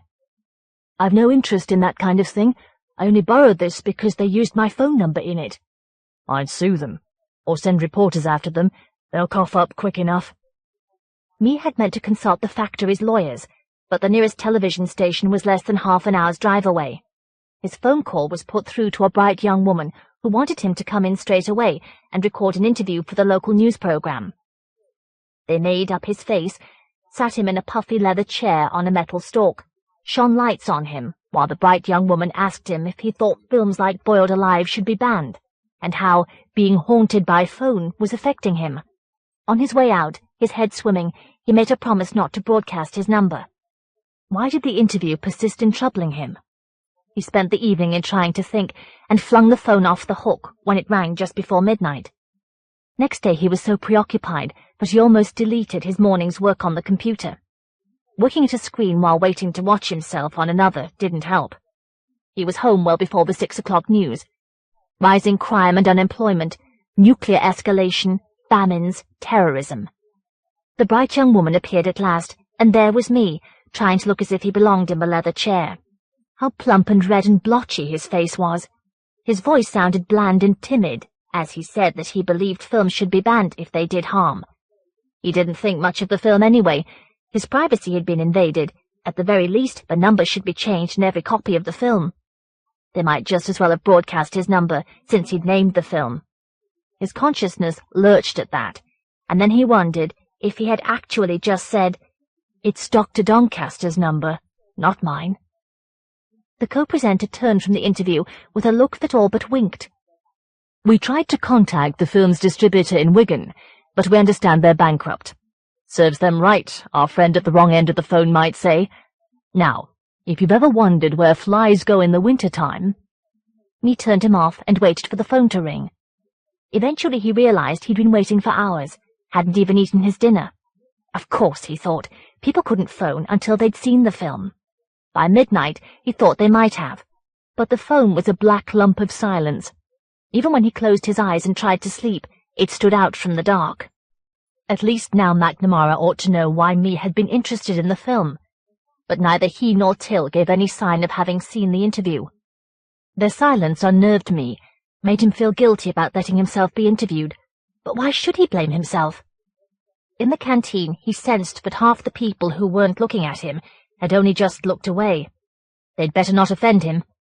Maybe they hadn't been impressed by his appearance on the screen, but they ought to see themselves, bunches of letters he could treat however he liked. The calls began that evening. Me heard smothered laughter and sounds of a party in the background every time a different voice asked for Dr. Doncaster. None of them was the bland voice that had plagued him with the exact intonation of the line from the film. To his confusion, he found he almost missed that voice. After the fourth call, he went to the pub. Though he didn't recognize many of the drinkers, he thought they all recognized him. Freddie from the darts team bought him a drink, but his small talk sounded stiffer than the dubbing in the film, and so, when me listened, did all the conversations around him. When he began to suspect that some of the drinkers were assuming more than one voice, he stalked home through the floodlit identical streets. He waited for the voice that knew its lines, but there were no more calls. He slept unexpectedly, woke late, drove hastily to work. He had to park at the far side of the concrete field and trudge between the cooling cars in a drizzle. Several people and some kind of machine paced him beyond 2 ranks of cars. "How's your mother now?" "Getting better, McNamara told Till, and they fell silent as me came in. If they blamed him for that too, let them say so. Maybe he sounded like 3 letters on a screen, but they mustn't treat him as if he weren't real. Perhaps the voice that knew its lines hadn't been able to reach him last night because of the Hope's calls, he was thinking. Despite McNamara's disapproval, me switched off his computer in time to beat the homeward rush. But by the time his car started, there was a long queue for the exit. Car, he thought, feeling trapped in 3 letters.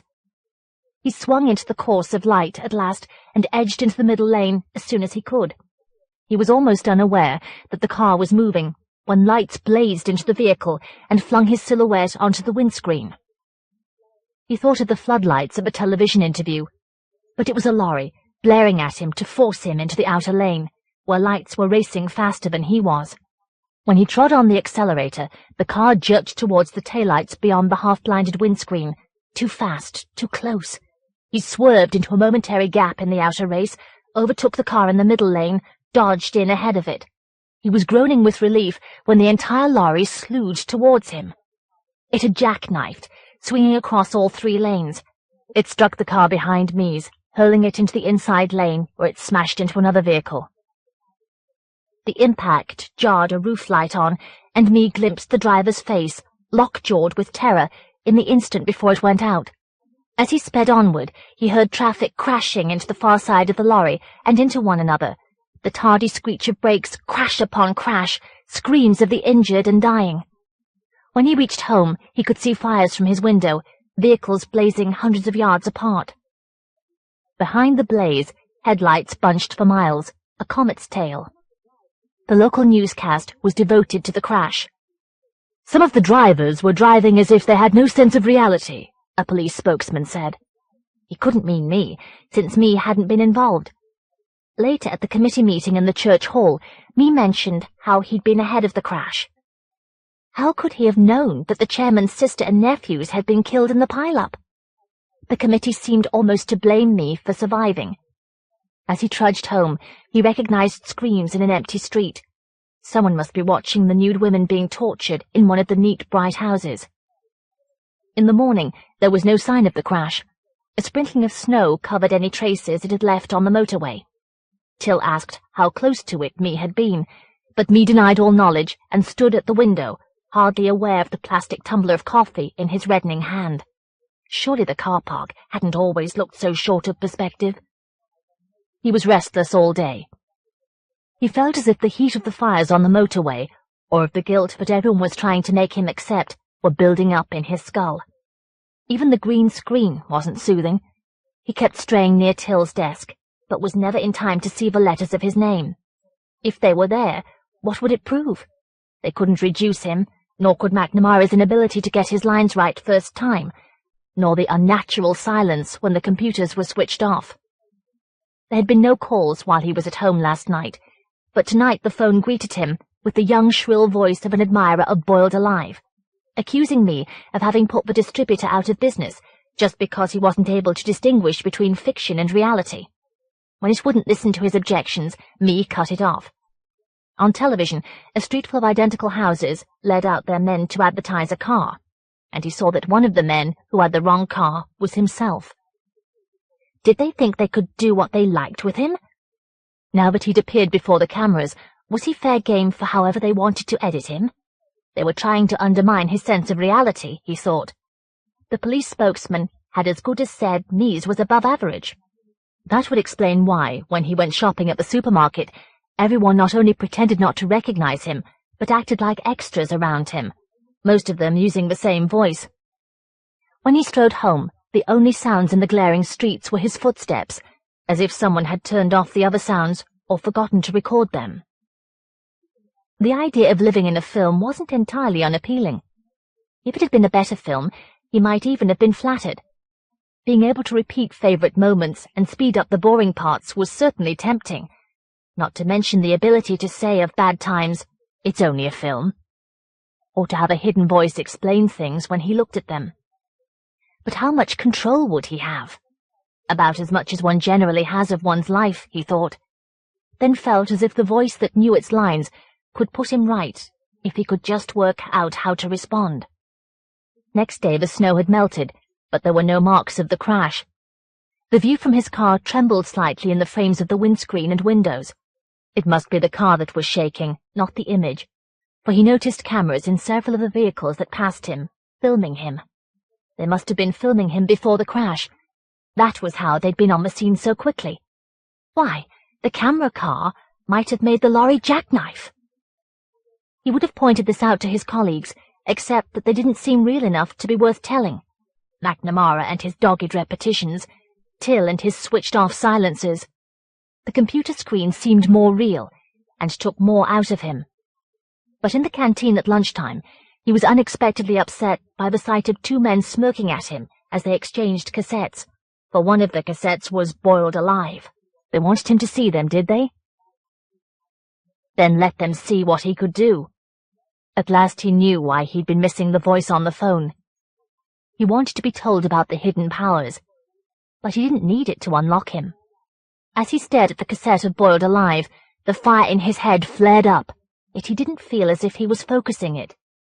He felt reality focusing through him, the cassette and the man who held it growing intensely real. "Shit!" the man cried, and dropped the cassette deafeningly to clutch the fingers of one hand with the other. "Hot stuff, eh? Too hot to handle?" Mee suggested, and felt he was cheapening himself. He swung away and hurried through the corridors, past the unstable windowscapes. The shaking of his reality had just been a step in the process of unlocking then. In an impersonal way, he had never felt nearly so real. He sat in the pay office and gazed at his blank monitor. What would happen when they realized what he'd done in the canteen? They already disapproved of him, but now they'd try to use him or stop him, not realizing how they would be endangering themselves. It wasn't as if he was sure he could control the power. He felt more like a channel for reality, far harder to close than to open. The inside of his head felt dry and hot and shrunken. He had to think what to do before Till and McNamara came back. He prowled the office, staring at the blank walls, at his car in the midst of the random pattern of cars. He even switched on Till's screen and scanned the columns. There were the letters of his name, against a salary several times the size of his. Something about the sight of a version of himself he would have liked to be inspired him. He turned off the computer and slipped down to his car.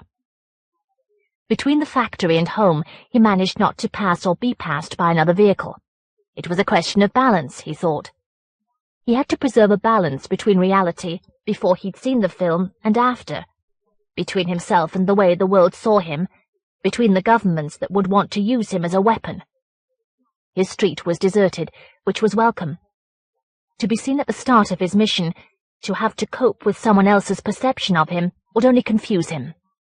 It seemed wholly appropriate that he would start by entering so unremarkable a house.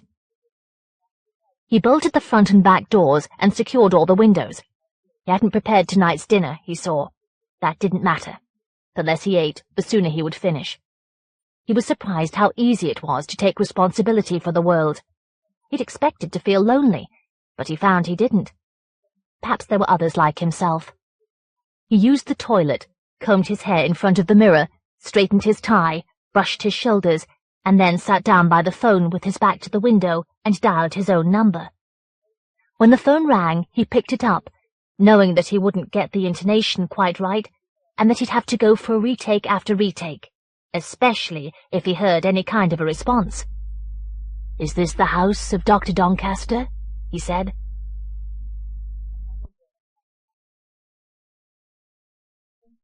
Another world. When Sonny thought his father hadn't stirred for 3 days, he took the old man's spectacles off. His father was sitting in the chair stuffed with pages from the Bible, facing the cracked window that looked towards the church beyond the shattered targets of the maisonettes, the church that the women came out of. The black lenses rose from his father's ashen face, and sunlight blazed into the grey eyes, ball bearings set in webs of blood. They didn't blink. Sonny pulled the wrinkled lids over them and fell to his knees on the knobbly carpet to pray that the kingdom of God would come to him. He hadn't said a tithe of the prayers he knew when the sunlight crept away towards the church. He had to keep his promise that he'd made on all the Bibles in the chair. Proofs of the Bibles they printed where his father used to work, until he'd realized that God's word required no proof. But he shouldn't leave his father where the world might see that he was helpless. He slipped one arm beneath his father's shriveled thighs and the other around his shoulders, which protruded like the beginnings of wings, and lifted him. His father was almost the shape of the chair, and not at all pliable. His dusty boots kicked the air as Sonny carried him up the narrow walled-in staircase and lowered him onto the bed. He flourished his bent legs until Sonny eased him onto his side, where he lay as if he were trying to shrink, legs pressed together, hands clasped to his chest. The sight was far less dismaying than the thought of going out of the house. He didn't know how many nights he had kept watch by his father, but he was so tired that he wasn't sure if he heard the world scratching at the walls on both sides of him. His father must have suspected that the kingdom of God wouldn't be here by now, whatever he'd been told the last time he had gone out into the world. Sonny made himself hurry downstairs and take the spectacles from the tiled mantelpiece. "Eye of the needle. Eye of the needle," his father would mutter whenever he put on the spectacles. Sonny had thought they were meant to blind him to the world, the devil's work, that the Almighty had guided his father as he strode to the market beyond the church, striding so fiercely that the world fell back. But now he saw that 2 holes had been scratched in the thick black paint which coated the lenses. The arms nipped the sides of his skull, and 2 fists seemed to close around his eyes. The hands of God? The little he could see through the 2 holes was piercingly clear. He gazed at the room that shared the ground floor with the stony kitchen, where his father scrubbed the clothes in disinfectant, gazed at the walls his father had scraped bare for humility to help God repossess the house, the stations of the cross that led around them to the poster of the shroud. Blood appeared to start out of the nailed hands, but he mustn't let that detain him.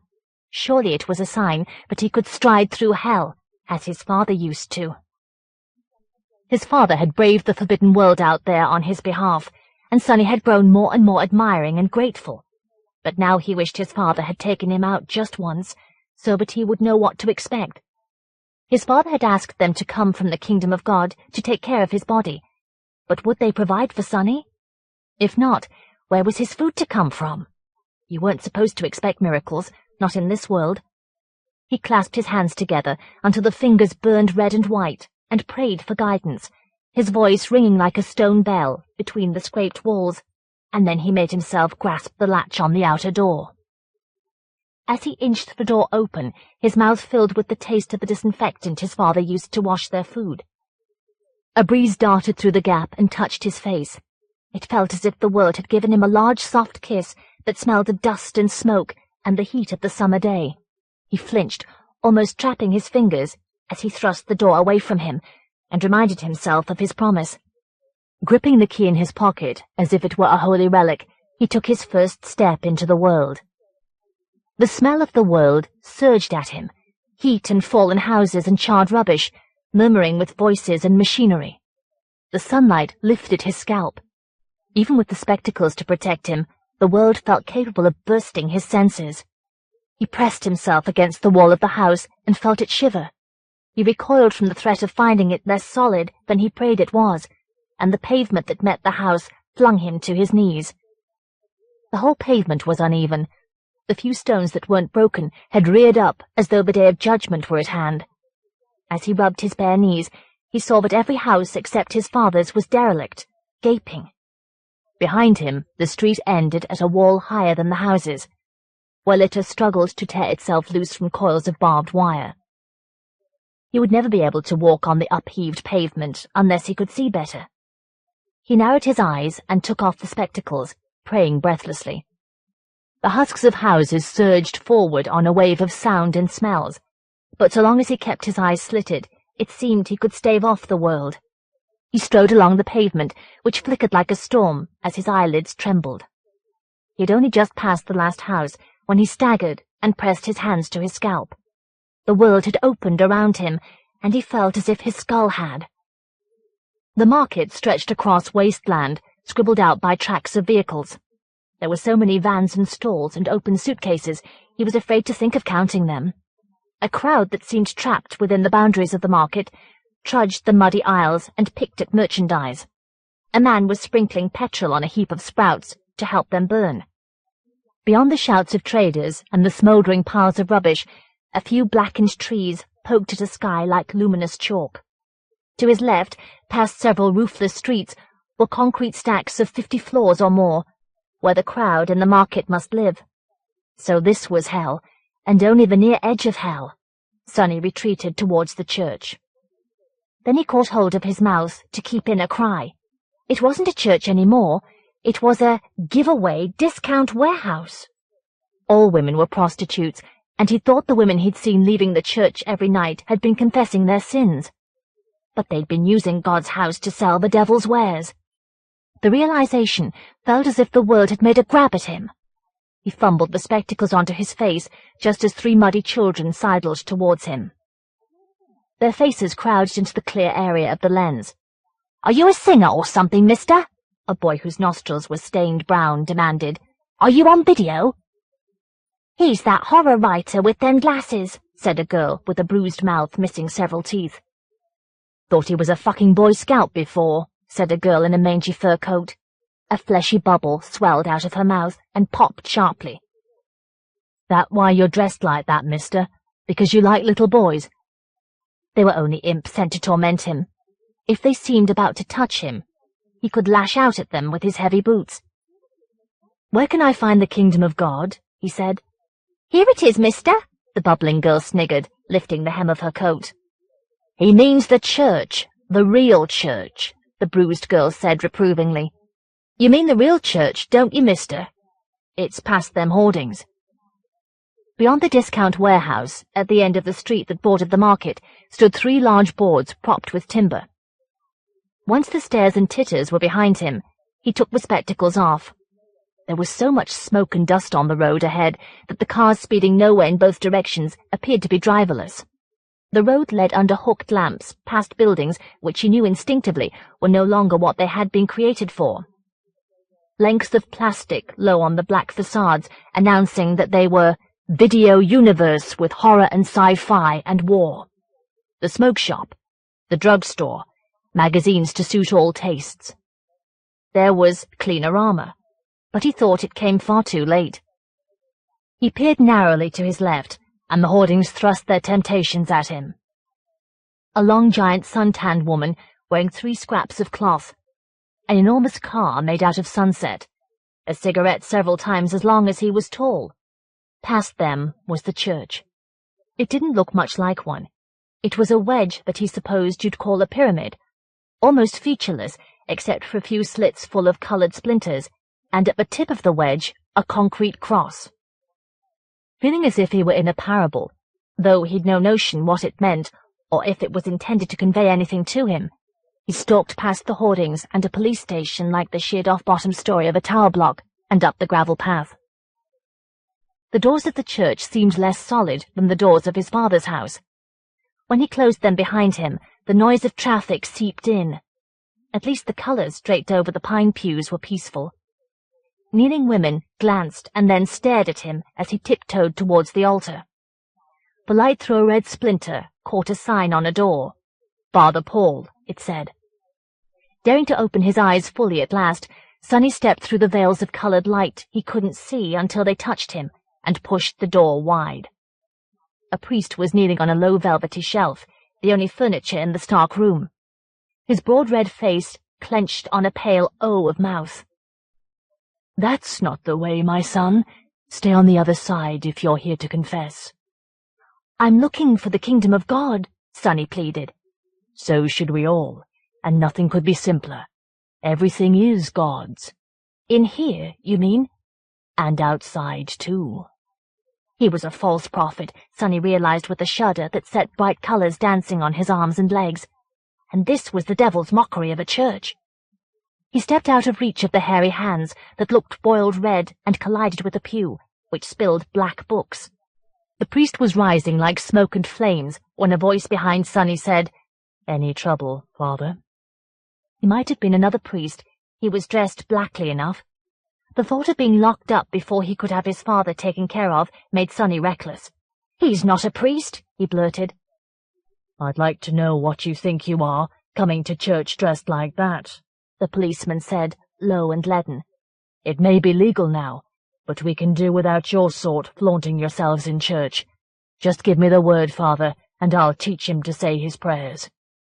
Sonny backed away and fled as colours snatched at him. Slitting his eyes, he blundered out of the concrete trap. He ought to take refuge at home before the policeman saw where he lived, and then venture out after dark. But he'd only reached the elbow on which the giantess was supporting herself when a car drew up beside him. He thought he was going to be arrested. He recoiled against the hot giantess, who yielded far too much like flesh as the driver's square head poked out, a Titan's blonde shaving brush. "Are you lost?" the driver said. "Can I help?" Sonny heaved himself away from the cardboardy flesh and staggered against the car. Not having eaten since before his father had stopped moving was catching up with him. He managed to steady himself as the driver climbed out of the car. "Do you live near here? Can I take you home? Unless you'd like me to find you somewhere else to stay." He was trying to find out where Sonny lived. "The Kingdom of God," Sonny said deliberately. "Is that a church organization? I don't know where it is, but we'll go there if you can tell me." That took Sonny aback. Surely anyone who meant to tempt him must claim to know where it was. Could this person be as lost and in need of it as Sonny was? "You really look as if you should be with someone," the driver said. "Have you nobody at home?" Before Sonny could close himself against it, a flood of loss and loneliness passed through him. "Nobody who can help," he croaked. "Then let's find you where you're looking for. My name's Sam, by the way." Sam held out a hand as if to take Sonny's, but stopped short of doing so. "What's it like, do you know? What kind of building?" The sensitivity Sam had shown by not touching him won Sonny over. "All I know is it's not far." "We can still drive if you like." They would be too close in the car, and Sonny would be giving up too much control. He peered back at the church, where the policeman seemed content to glower from the doorway. "I'll walk," he said. Past the hoardings, the smell of the market pounced on him. The smoke of charred vegetables scraped inside his head as he hurried by, trying to blink his pinched eyes clear. Ahead of him, the road of cars flexed like a serpent, like the leg of a giantess. He dug his knuckles into his eyes and told himself that it was only curving past more old buildings claimed by names. Macho Militaria, Captivating Tots, luscious legs, sex aids. Some of the strips of plastic embraced 2 buildings. "It is an actual place we're looking for, is it?" Sam said, trotting beside him. Sonny hesitated, but how could he save a soul unless he spoke the truth? "That's what my father said." "He sent you out, did he?" "Into the world, yes." Both question and answer seemed to suggest more than they said. But what did the parable mean? "I had to come," he said in his father's defense. "There's nobody else." Now that the market and its stench were left behind, the houses appeared to be flourishing. The facades ahead were white or newly painted, their front windows swelled importantly. Gleaming plaques beside their doors named doctors and dentists, false healers one must never turn to. Weren't these houses too puffed up to harbour the kingdom of God? But the people were the same as the lost souls of the wasteland. Faces stared at him from cars, murmured about him beyond the lacy curtains of a waiting room. 2 young women exhaling smoke sidled past him and hooted with laughter.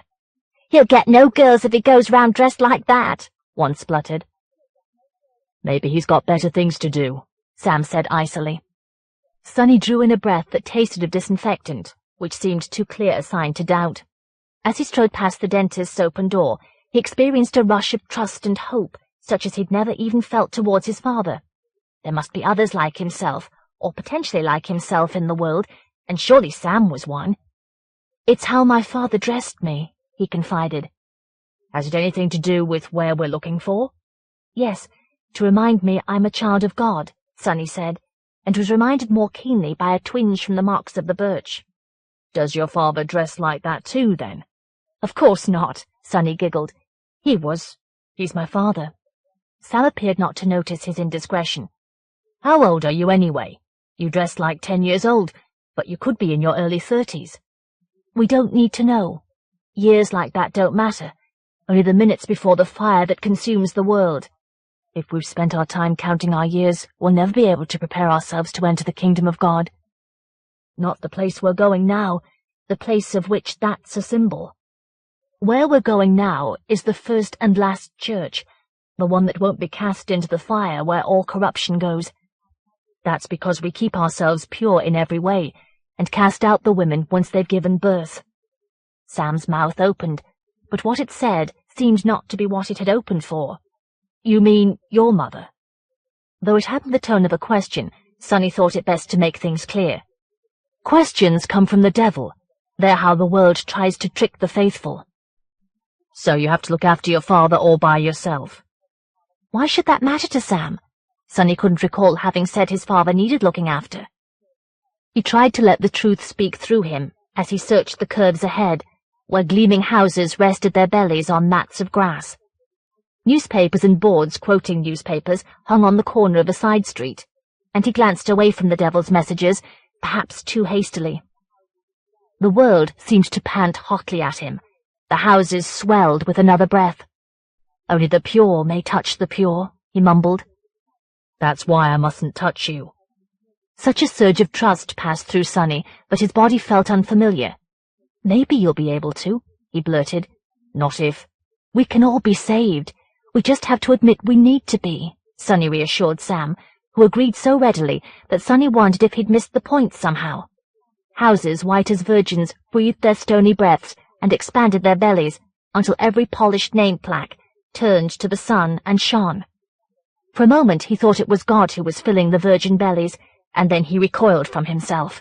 How could he let the world think for him? Where had he gone wrong? "Quick!" he gasped and tottered round, almost touching Sam's bare downy arm. The world twisted and tried to throw him. The fat houses between him and the market began to dance, wobbling their whited bellies. He mustn't think of leaning on Sam, but a distant edge of him wished he could. He held the spectacles to his eyes as he came abreast of the dangling newspapers, but the darkness of the lenses seemed a pit into which he was close to falling. As he stepped off the pavement to cross the side street, he felt as if he was stepping off a cliff. He faltered in the middle of the side street, though Carl snarled beside him. He thought a voice had spoken to him, saying, "King God." He snatched off the spectacles so eagerly that one lens shattered between his finger and thumb. Black shards crunched under his feet, The sun went for his eyes, but none of this mattered. He hadn't heard a voice, he'd seen a sign.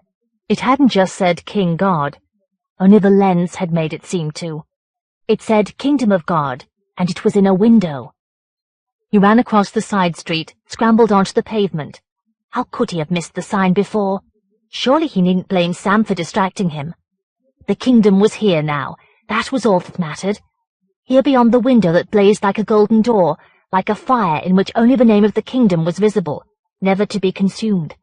He took another pace towards it, and the sunlight drained out of the window, leaving a surface grey with dust and old rain, which he was nevertheless able to see through. Beyond it was ruined emptiness. He stumbled forward so as not to fall. The sign he'd seen was a faded placard in the window, beside a door whose lock had been gouged out. A rail dragged down by stained curtains leaned diagonally across the window. Several chairs lay on the bare floorboards, their legs broken, their entrails sprung. On a table against the ragged wall, a dead cat glistened restlessly. Sam pressed his forehead against the window. This can't be it, can it? Nobody's been here for months. Sonny's father had been, only days ago. Wasn't that what he'd said? He must have meant it as a parable, or meant that he'd met some of the brethren. What could Sonny do now, as the world throbbed with muffled mocking laughter? Go back home in case the kingdom had come there, and if not, stay nearby until they found him? Then Sam said, "Don't worry, I'll help you. Shall we see to your father first?" The window had blackened his forehead, as if he'd been branded, and Sonny seemed to perceive him all at once more clearly. See to him? How? Have him taken care of, however he needs to be. Who by? I won't know that until I've seen him. I promise I'll do whatever's best for both of you. Sonny swallowed, though it felt like swallowing chunks of the world. Who are you? Nobody special, but you might say I help save people too. I'm a social worker. Sonny felt as if he'd been punched in the stomach, the way his father had punched him sometimes to make him remember. He doubled up, but he had nothing to vomit. People who said they were social were socialists, communists, architects of the devil's kingdom, and he'd let one of them entice him. Hadn't even realized he was being led. Perhaps the ruined shop had been set up for him to see, to turn him aside from searching further. Sam had stepped back. He was afraid Sonny would be sick on him, Sonny realized, and flew at him, retching. When Sam retreated, Sonny turned with the whirlpool of sky and bloated buildings and staggered to the corner of the street, almost toppling into the parade of cars. He jammed the one-eyed spectacles onto his face and fled. His legs were wavering so much that a kind of dance was the only way he could keep on his feet. The houses joined in, sluggishly flirting their bellies at him, growing blacker as he jigged onward. The giantess lazily raised her uppermost leg. The stench of charred, rotten vegetables surged at him down the uneven street. Compared with Sam and the virginal buildings, the smell seemed at least honestly corrupt. It made him feel he was going home. He was appalled by how familiar the world already seemed to him. The children jeering "pirate" at him, the pinched faces eager for a bargain, a trader kicking a van that wouldn't start. Sonny thought for a moment, which felt like the rim of a bottomless pit, but he could have been any one of them. As he stumbled past the discount church and down the disused street, he wept to realize that he liked the feel of the open sky more than he expected to like the low dimness of the house. Then he wondered if he might have left his father alone for too long, and fell twice in his haste to get home. He dug his key into the lock, reeled into the house as the door yielded, showed it closed behind him. A smell of disinfectant that seemed wholly of an incense closed around him. He mustn't let it comfort him until he had taken care of his father. Anyone who'd seen his father sitting in the Bible chair might wonder where he was now, might even try to find him. His father lay as Sonny had left him, straining to touch his clasped hands with his knees. Sonny gathered him up and wavered downstairs, thumping the staircase wall with his father's shriveled ankles, and once with his uncombed head. Would it look more natural to have his father kneeling in the front room? As soon as he tried, his father keeled over. Sonny sat him on the Bibles and stood back. His father looked at peace now, ready for anything. The sight was making Sonny feel that the kingdom of God was near when he heard the key turn in the front door. He'd been so anxious to reach his father, but he'd left the key in the lock. He knew instinctively that it wasn't the kingdom of God at the door. He felt the house stiffen against the world that was reaching in for his father and him. He scrabbled the hall door open. Sam was in the hall. All Sonny could think of was his father, powerless to defend himself or even to dodge the grasp of the world. "Get out!" he screamed. And when his voice only made Sam flinch, he forgot the warning his father had given him, the warning that was so important Sonny's stomach had been bruised for a week. He put his hands on Sam to cast the intruder out of the house. And then he realized how thoroughly the world had tricked him. For Sam's chest was the memory Sonny had driven so deep in his mind it had been like forgetting. His mother's chest, soft and warm and thrusting. He cried out as loudly and shrilly as Sam did, and flung her backwards onto the broken road. He staggered after her, for he wasn't fit to stay in a house that had been dedicated to God. He hadn't been ready to venture into the world after all, and it had possessed him. In the moment when he'd flung Sam's breasts away from him, he'd felt his body reach secretly for her. He slammed the door and snatched the key and flew at her, driving her towards the waste where the lost souls swarmed under the dead sky. He tore the spectacles off and shied them at her, narrowly missing her face. The lost souls might tear him to pieces when they saw he was routing one of them, but perhaps he could destroy her first. Anything to prevent the world from reaching his father ahead of the kingdom of God. Then he threw up his hands and wailed and gnashed his teeth, for the world had already touched his father. He had been so anxious to take his father to the safety of the Bibles, but he'd forgotten to disinfect himself. He'd held his father with hands the world had tainted. A smell that made him think of disinfectant drifted along the street to mock him. It was of petrol, in a jug that the trader who had kicked the van was carrying.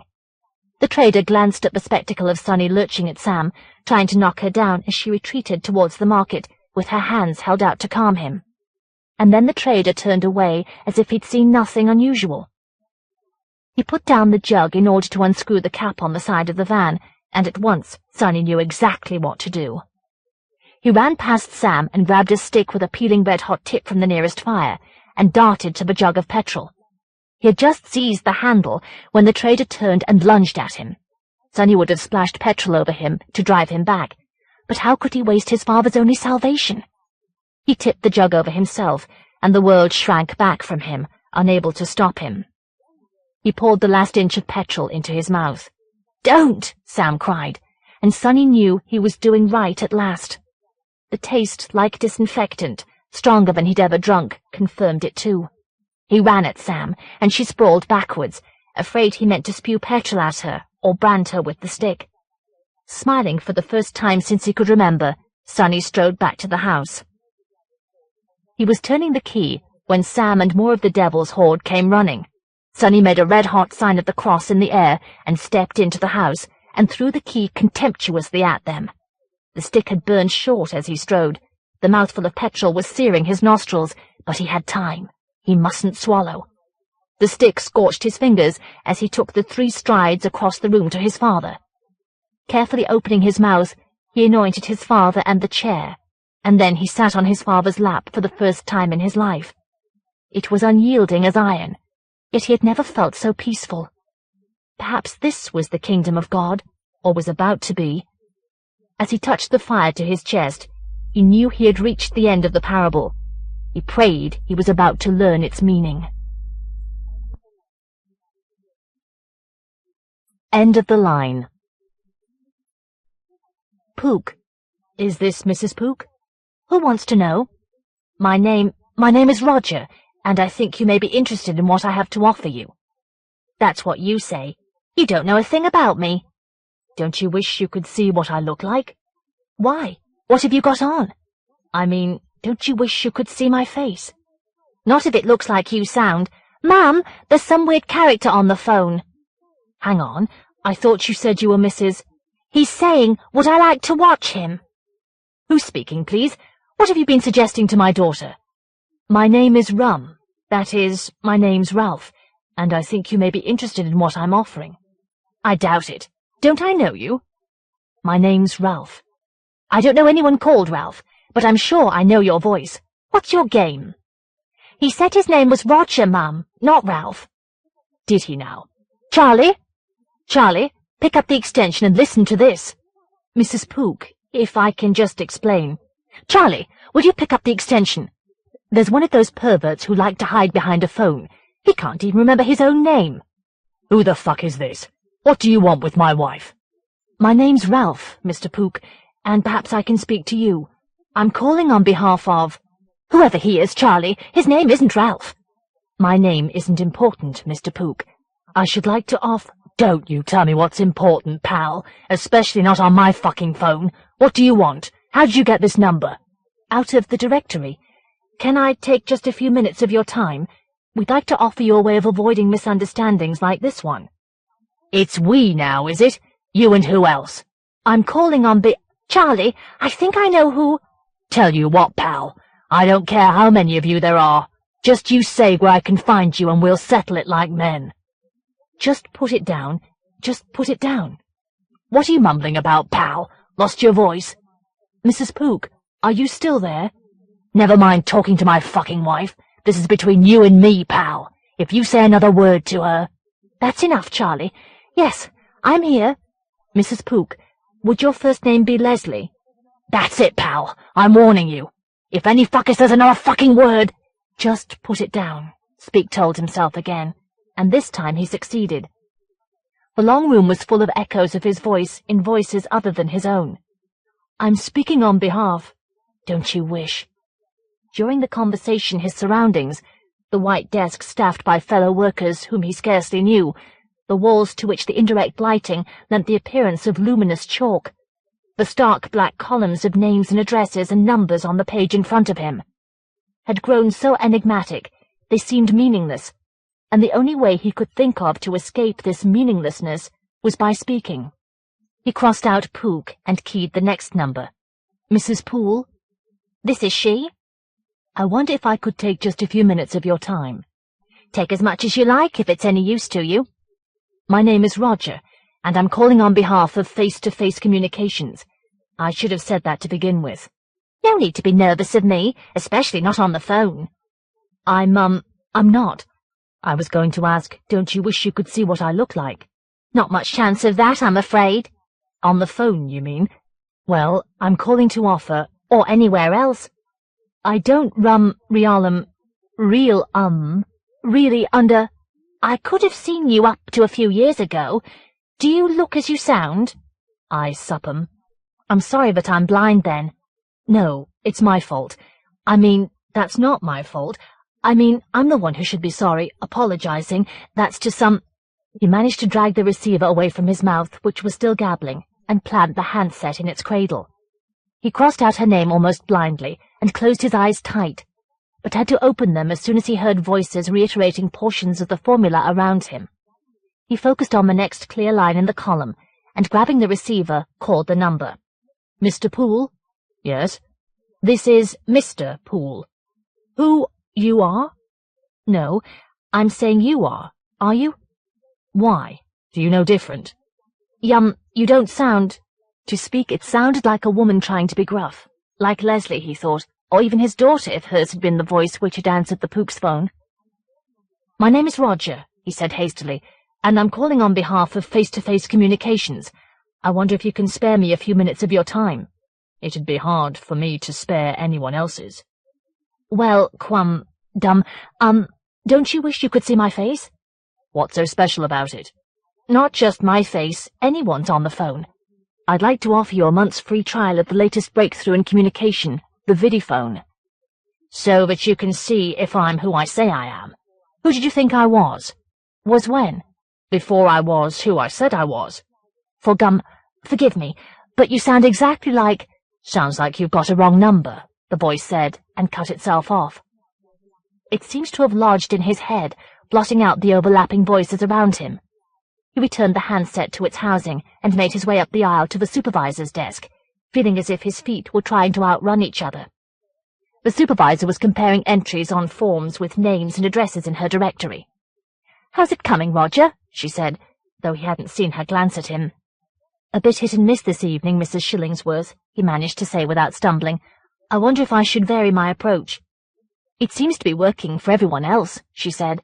indicating the forms with an expansive gesture. "Have you any customers for me?"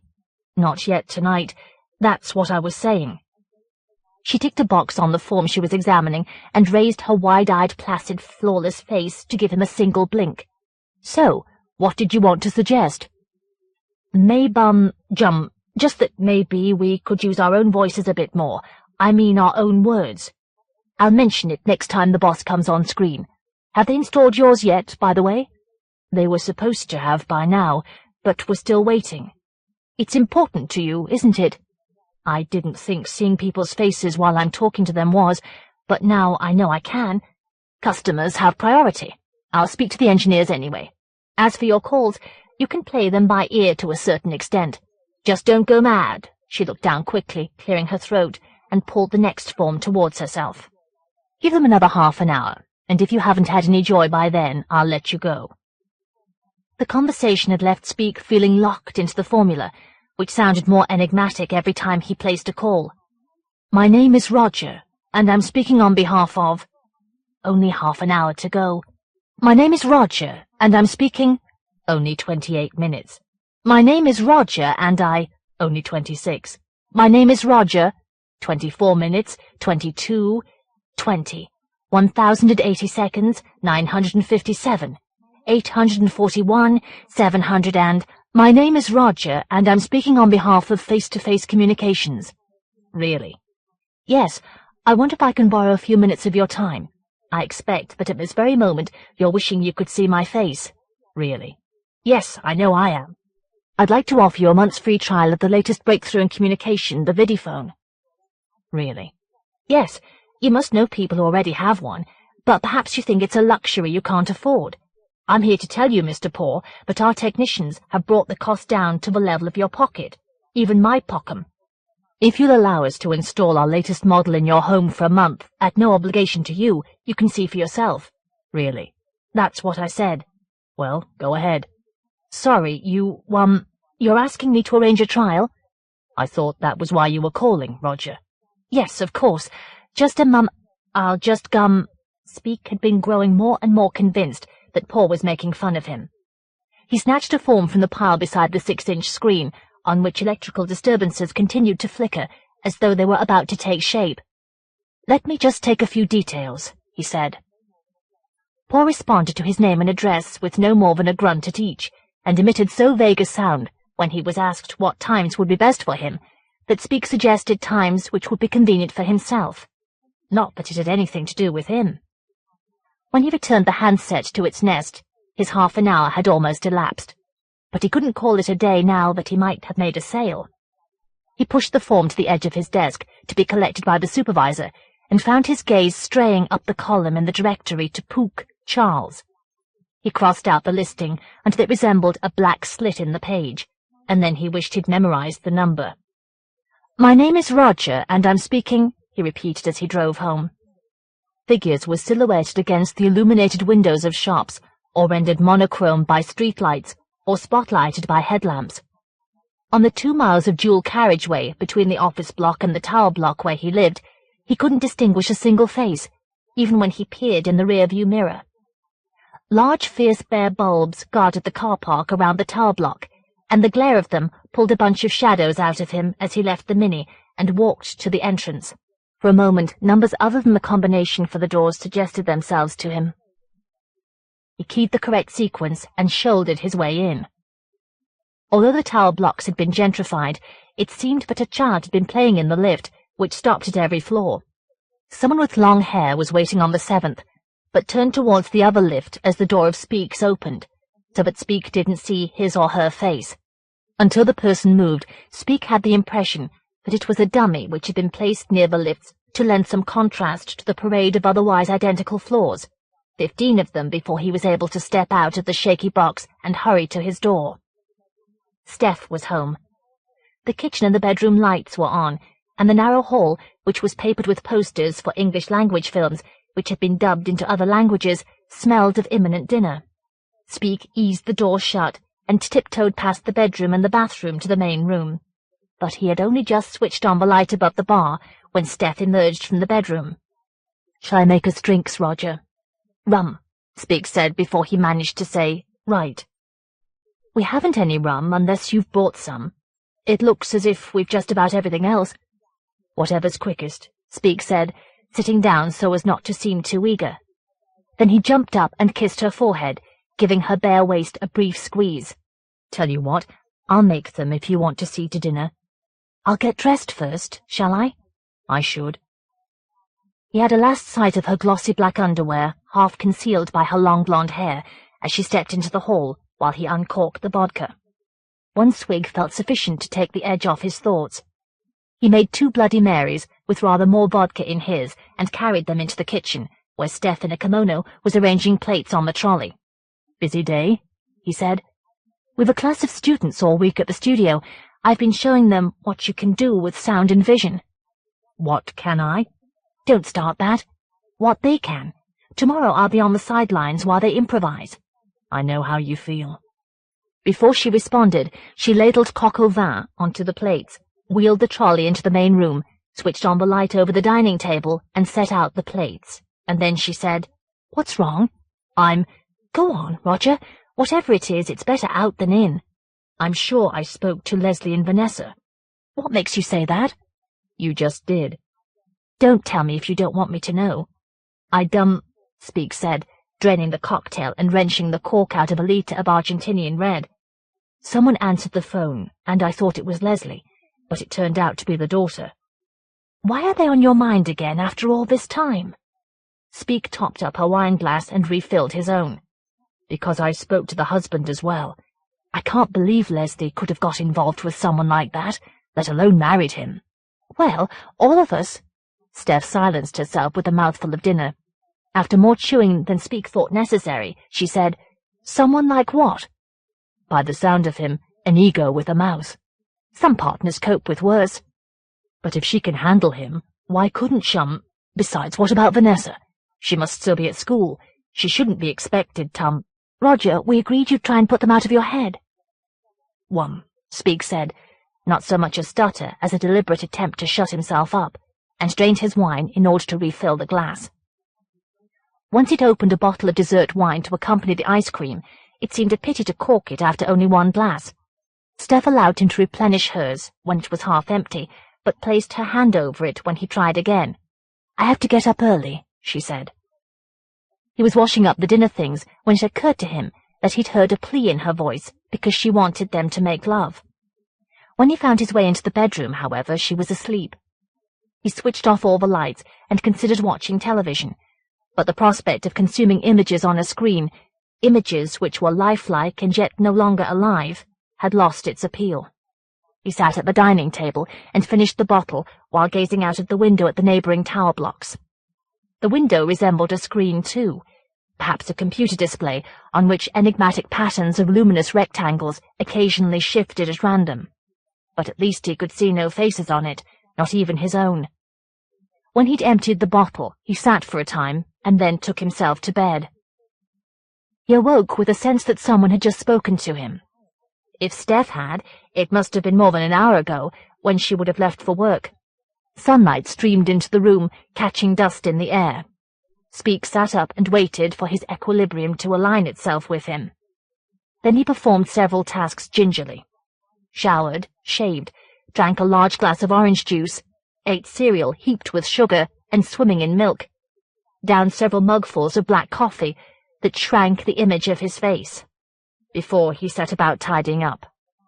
He dusted everything except the bottles behind the bar, since they hardly called for dusting. He went once through the rooms with a large vacuum cleaner, and then again with its baby. He loaded the washing machine, and when it had finished, the dryer. He rearranged the plates in the kitchen cupboard and the cutlery in the drawers, and lined up tins of food and packets of ingredients in alphabetical order. He found himself hoping that all this activity would keep him there until Steph came home. But the only company he had was the persistent sense of having just heard a voice. Before Steph returned, it was time for him to leave for work. The late afternoon sky, and presumably the sun, was the same colour as the extinguished bulbs above the car park. All the colours around him, such as they were, of cars, of leafless saplings, of curtains in the windows of the chalky tower blocks, appeared to be about to fade to monochrome. If he walked fast, he would be at work on time. But if he drove, he might feel less exposed. Though he drove slowly, he was able to glimpse only a handful of faces, all of which seemed unusually remote from him. Several of his colleagues were already in the long room, draping their jackets over the backs of their chairs, or tipping the contents of polystyrene cups into their faces. As Speak aligned the forms and the directory with the lower edge of the screen on his desk, the supervisor beckoned to him, hooking a finger, before pointing it first at her mouth and then at her ear. "Yes, Mrs. Shillingsworth," he said, when he felt close enough to speak. "Paw. Pum. Mr. Paw. Mr. Roger Paw. Does the name convey anything to you?" "Yes. He booked a month's free trial last night." "You're standing by that, are you?" "Yes, I should say some. He was my only catch." "And you felt you had to give me one?" "Shouldn't I, hum?" "Only if it stands up. His wife says he never spoke to anyone." "She must have got it wrong, or the engineers did. They're only engineers, num." "It was I who had a word with her, Mr. Speak, because there were things on your form I didn't understand." "Was it a Scotsman you spoke to?" "A scum? No, he sounded more like me." "Mr. Paw is a Scotsman." "How do you know if you spoke to his wife?" "They both are. I heard them." "What? His wife sounds like a Scots, Mum. I mean, I'm sorry, I must have, maybe I should try harder tonight if I were you, but not that hard," Mrs. Shillingsworth said, gazing at him over the form which she had lifted from the desk and crumpling it above her wastebasket before letting it drop. "You aren't me," Speak mumbled as he headed for his desk. He was sitting down when he realized he had walked too far. About to push back the chair, he grabbed the directory instead and turned quickly to the page corresponding to his assignment. Pontin, Ponting, Pool, Pool. He made himself run his gaze down the column more slowly, but there was no entry for Pook. Old directory, he told himself, and moved to the desk on his left, where he checked that the directory was up to date before heaving it open at the same page. Ponting, Pool. He lowered his face to peer at the names, as though the one he was seeking might have fallen through the space between them. Then he dodged to the next desk and the next. Ponting, Pool, Ponting, Pool. He didn't know how long Mrs. Shillingsworth had been watching him. "There you are," she said briskly, indicating the blank screen on his desk. He ran at his chair and flung the directory open. "Mrs. Pook," he repeated over and over under his breath, until he heard himself saying, "Mrs. Spook." Between Ponting and Pool was an etched line of black ink, wide enough, he was almost sure, to conceal a directory entry. He was holding the page close to his face and tilting the book at various angles in an attempt to glimpse what lay beneath the ink, when he realized that the supervisor was still watching him. "Jump, jump," he explained, and fumbling the handset out of its stand, hastily keyed the first unmarked number. When the screen flickered, he thought he'd called a vidiphone at last, but the flicker subsided. "Porridge," a voice said. "Just cornflakes for me." "Beg Pete." I'm speaking on behalf of face-to-face communications, and I wonder if you can spare me a few minutes." "Sugar?" "What?" "Lots of it for your cereal. Sugar." "How did you know? What are you making out?" "I think that's enough sweetness," Mr. Porridge seemed to respond, and terminated the call.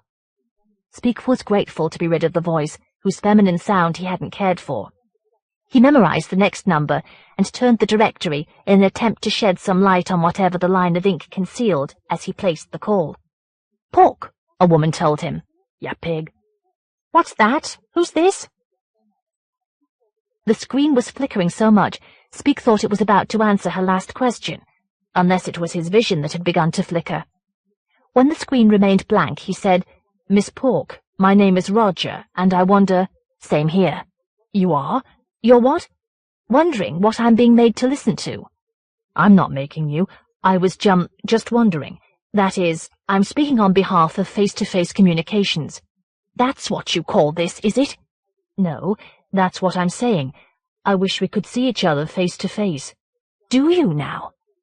Speak's gaze darted from the line of ink to the screen, where the flickering had intensified. "Why?" said the voice. "Because then I'd see if you don't just sound like—" Speak gabbled before he managed to slam the handset into place. He kept his head down until he couldn't resist glancing up. Though Mrs. Shillingsworth wasn't watching him, he was convinced that she had been. He repeated the next number out loud and moved the directory another half an inch, another quarter, another eighth. Something was close to making itself clear. The digits beneath the ink or the restlessness on the screen? He keyed the numbers he was muttering and glanced up, down, up, down. "Porn," a voice said in his ear. "My name is Roger, and I wonder—" Porn. "I wonder what number I've called." "Ours. Porn." That was the name in the directory, but Speak suspected that he had inadvertently keyed the numbers, which, perhaps for an instant too brief for him to have been conscious of it, had been visible through the line of ink. "Don't I know you?" he said. "Where from?" "From in here," Speak said, tapping his forehead and baring his teeth at the screen, where his grin appeared as a whitish line, like an exposed bone in the midst of a pale blur. "I expect you wish you could see my face. Why? What are you doing with it?" Speak stuffed the topmost form into the edges of the screen, because each flicker seemed to render his reflection less like his. "Don't you think that your name says a lot?" he said. "What do you mean by that, young man?" "You're a woman, aren't you? But not as old as you want me to think. How dare you? Let me speak to your supervisor." "How did you know I've got one? You gave yourself away there, didn't you? And since when has it been an insult to tell a woman she isn't as old as she seems? Sounds to me as if you've got something to hide, Mrs. or Miss." "Why, you young—" "Not so young, not so old either. Same age as you, as a matter of fact, as if you didn't know. Who do you imagine you're talking to? Charles, come here and speak to this— "It's Charles now, is it? Too posh for that ape," Speak said, and fitted the handset into its niche while he read the next number. He fastened his gaze on the digits and touch-typed them on the handset, and lifted the form with which he had covered the screen. His grin was still there amid the restless flickering. The sight made him feel as though a mask had been clipped to his face. He let the page fall, and a voice which felt closer than his ear to him said, "Posing." "Who is?" "This is Miss Posing speaking. Why do you keep answering the phone with just a name? Do you really expect me to believe anyone has names like those?" "Who is this?" "You already asked me that 2 calls ago. Or are you asking if I know who you are, Bellum?" Mrs. Shillingsworth was staring at him. He hadn't realized he was speaking loud enough for her to overhear, even if his was the only voice he could hear in the crowded room. The panic which overwhelmed him seemed to flood into his past, so that he was immediately convinced that every voice he'd spoken to on the phone was the same voice, not just tonight, but earlier. How much earlier, he would rather not think. "Thanks, anyway," he said at the top of his voice, both to assure Mrs. Shillingsworth that nothing was wrong, and to blot out the chorus around him, which had apparently begun to chant, "I'm speaking," in unison. The only voice he wanted to hear, was desperate to hear, was Steph's. He couldn't remember the number. He stared at the flickering line of black ink while he thumbed through the wad of corners. As soon as he'd glimpsed the number, which now he saw was in the same position as the line of ink, he let the directory fall back to the page from which he was meant to be working. He pulled a form towards him and poised his pen above it as he typed the digits, resisting the urge to grin at Mrs. Shillingsworth to persuade her this wasn't a private call. He had barely entered the number when the closest voice so far said, "S&V Studios." "Steph?" "Hang on." As the voice receded from the earpiece, it seemed to retreat into Speak's skull. "Vanessa, is Stephanie still here?" "Just gone." "Just gone, apparently. Is there a message?" "I've already got it," Speak said through his fixed grin. "I'm sorry." "You're forgetting to disguise your voice," Speak said, and dropping the handset into its niche, leaned on it until he felt it was secure. "I'm speaking," said a voice, then another. All the screens around him appeared to be flickering in unison, taking their time from the pulse of the line of black ink on the page in front of him. He shoved himself backwards, his chair colliding with the desk behind him, and was on his feet before Mrs. Shillingsworth looked up. He didn't trust himself to speak. He waggled his fingers at his crotch to indicate that he was heading for the toilet. As soon as the door of the long room closed behind him, he dashed out of the building to his car. He drove home so fast that the figures on the pavements seemed to merge like the frames of a film. He parked as close to the entrance as he could and sprinted the few yards, his shadows sprouting out of him. He wasn't conscious of the number he keyed, but it opened the door. The lift displayed each floor to him, and he wished he'd thought to count them, because when he lurched out of the box, it seemed to him that the room numbers in the corridors were too high. He threw himself between the closing doors and jabbed the button for his floor, and the doors shook open. He was on the right level after all. He floundered into the corridor, unlocked his door, and stumbled into the dark, which had closed in with him. He was rushing blindly to the bar when the doorbell rang behind him. He raced back and bumped into the door, yelling, "Yes? Me." Speak shoved his eye against the spy hole. Outside was a doll with Steph's face on its swollen head. "Haven't you got your cum?" he shouted. "Can't you see I've got my hands full? Didn't you see me flashing my lights when you were driving? I've been right behind you for the last I don't know how long." "I saw some flickering in the mirror," Speak seemed to recall. "That was me." "Well, are you going to open the door, or don't you want to see my face?"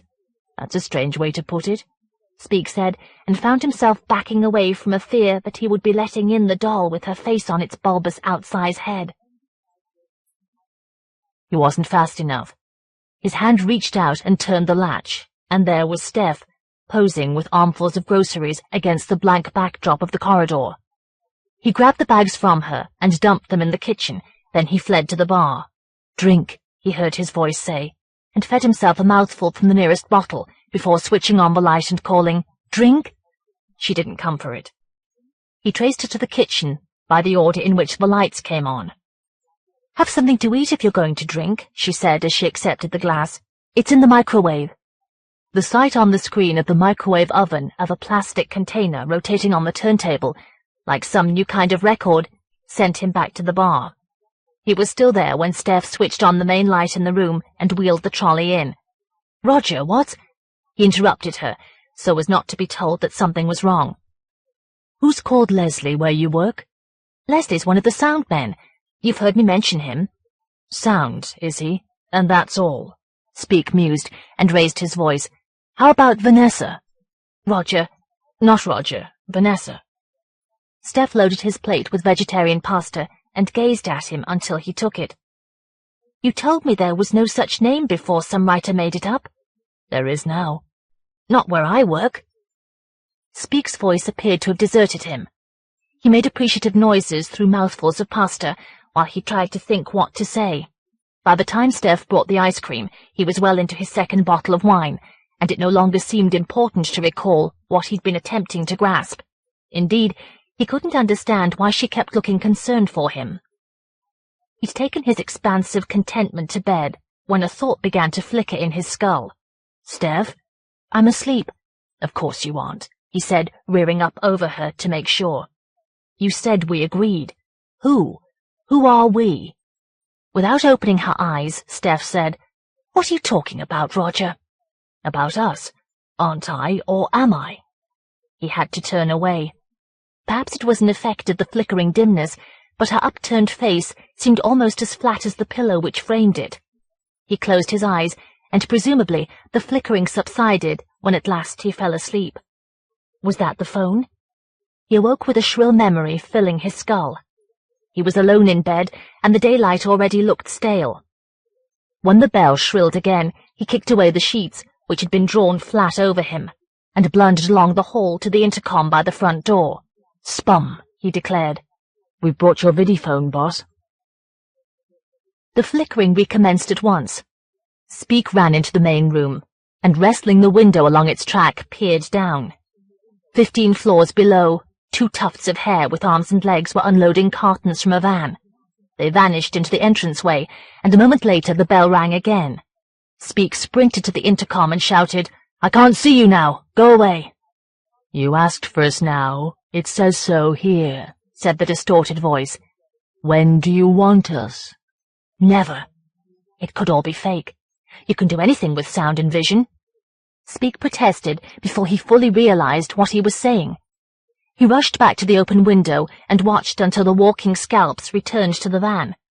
Then he grabbed enough clothes to cover himself and heard rather than felt the door slam behind him. He couldn't drive for the flickering. The floors of the tower block had seemed like frames of a stuck film, and now the figures he passed on the pavements of the carriageway resembled images in a film advancing slowly, frame by frame. The film of cars on the road was faster. The side of the carriageway on which he was walking forked, leading him into a diminishing perspective of warehouses. On one otherwise blank wall he found a metal plaque, which as he approached filled with whitish daylight, out of which the legend S&V Studios took form. He leaned all his weight on the colourless door, which seemed insubstantial by comparison with the thick wall, and staggered into a room composed of 4 monochrome faces, as tall as the indirectly lit brick ceiling. A young woman was sitting at a wide low desk with her back to one actor's flat face. "May I help you?" she said. "Vanessa?" Speak said, distracted by trying to put names to the faces. "Yes?" she said, as though he'd caught her out. "Who are you?" "Don't tell me you don't know." "I only started properly this morning," she said, pushing a visitor's book towards him. "If I can just have your—" Speak was already running down the corridor beyond her desk. On both sides of him, glass displayed images of rooms full of tape decks or screens that were flickering almost as much as his eyes, and here was one crowded with students whose faces looked unformed. Even Steph's did. She was lecturing to them, though Speak couldn't hear her voice until he flung open the heavy door. Then she said less than a word, which hadn't time to sound like her voice. "You said we agreed I'd try to put them out of my head," Speak shouted. "Who? Who are we?" "Not here, Roger. Not now." Speak closed his eyes to shut out the flickering faces. "Who's speaking? Who do you think you sound like?" "I'm sorry, everyone. Please excuse us. He didn't know what sign Steph was making as her voice trailed off, and he didn't want to see. "Don't lie to me," he shouted. "Don't try to put me off. I've seen Vanessa. I won't leave until you show me Leslie." Without warning, he was shoved backwards, and the door thumped shut in front of him. "Roger," Steph's flattened voice said in his ear, "you have to remember. Leslie and Vanessa are— It wasn't your fault. You mustn't keep blaming yourself. But they're dead." Her voice seemed to be reaching him from a long way off, beyond the flickering. "Who says so?" he heard himself ask in as distant a voice. "You did. You told me, and you told the doctor. It was nothing to do with you, remember? It happened after you split up." "I split up?" Speak repeated in a voice that felt dead. "No, not me.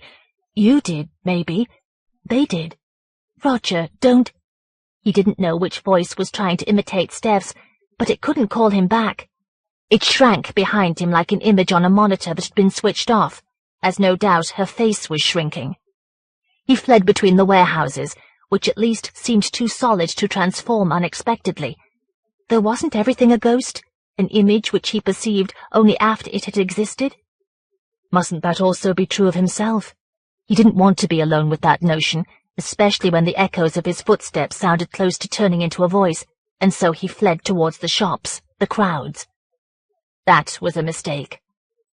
At a distance, the faces that converged on him seemed capable of taking any form, and when they came closer they were too flat. Strips of images of faces that were being moved behind one another, or through one another, by some complicated trick which he was unable to see through. Their hubbub sounded like a single voice which had been electronically transformed in an attempt to give the impression of many, and as far as he could hear it, it seemed to be chanting in a bewildering variety of unrelated rhythms. Dum-rum, some-bum. The faces were swelling, crowding around him wherever he ran with his hands over his ears. When he saw an alley dividing the blank walls of 2 dress shops, he fought his way to it, his elbows encountering obstructions which felt less substantial than they were trying to appear.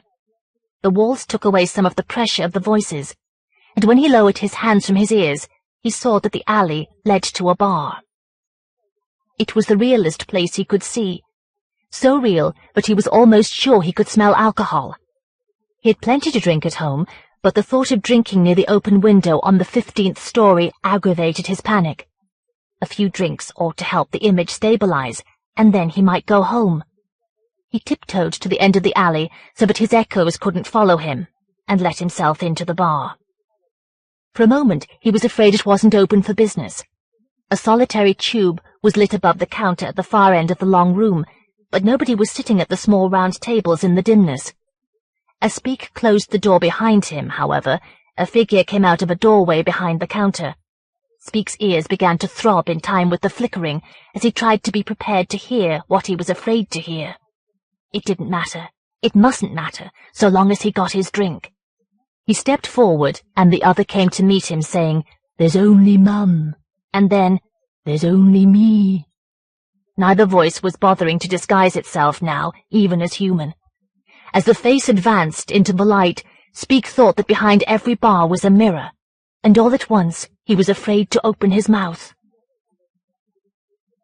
End of Alone with the Horrors. The great short fiction of Ramsey Campbell, 1961 to 1991, by Ramsey Campbell. Read by Anne Flosnik, in the studios of Potomac Talking Book Services Incorporated, for the Library of Congress, June 2000. Published by Arkham House Publishers Incorporated, Sauk City, Wisconsin. Further reproduction or distribution in other than a specialized format is prohibited. End of book.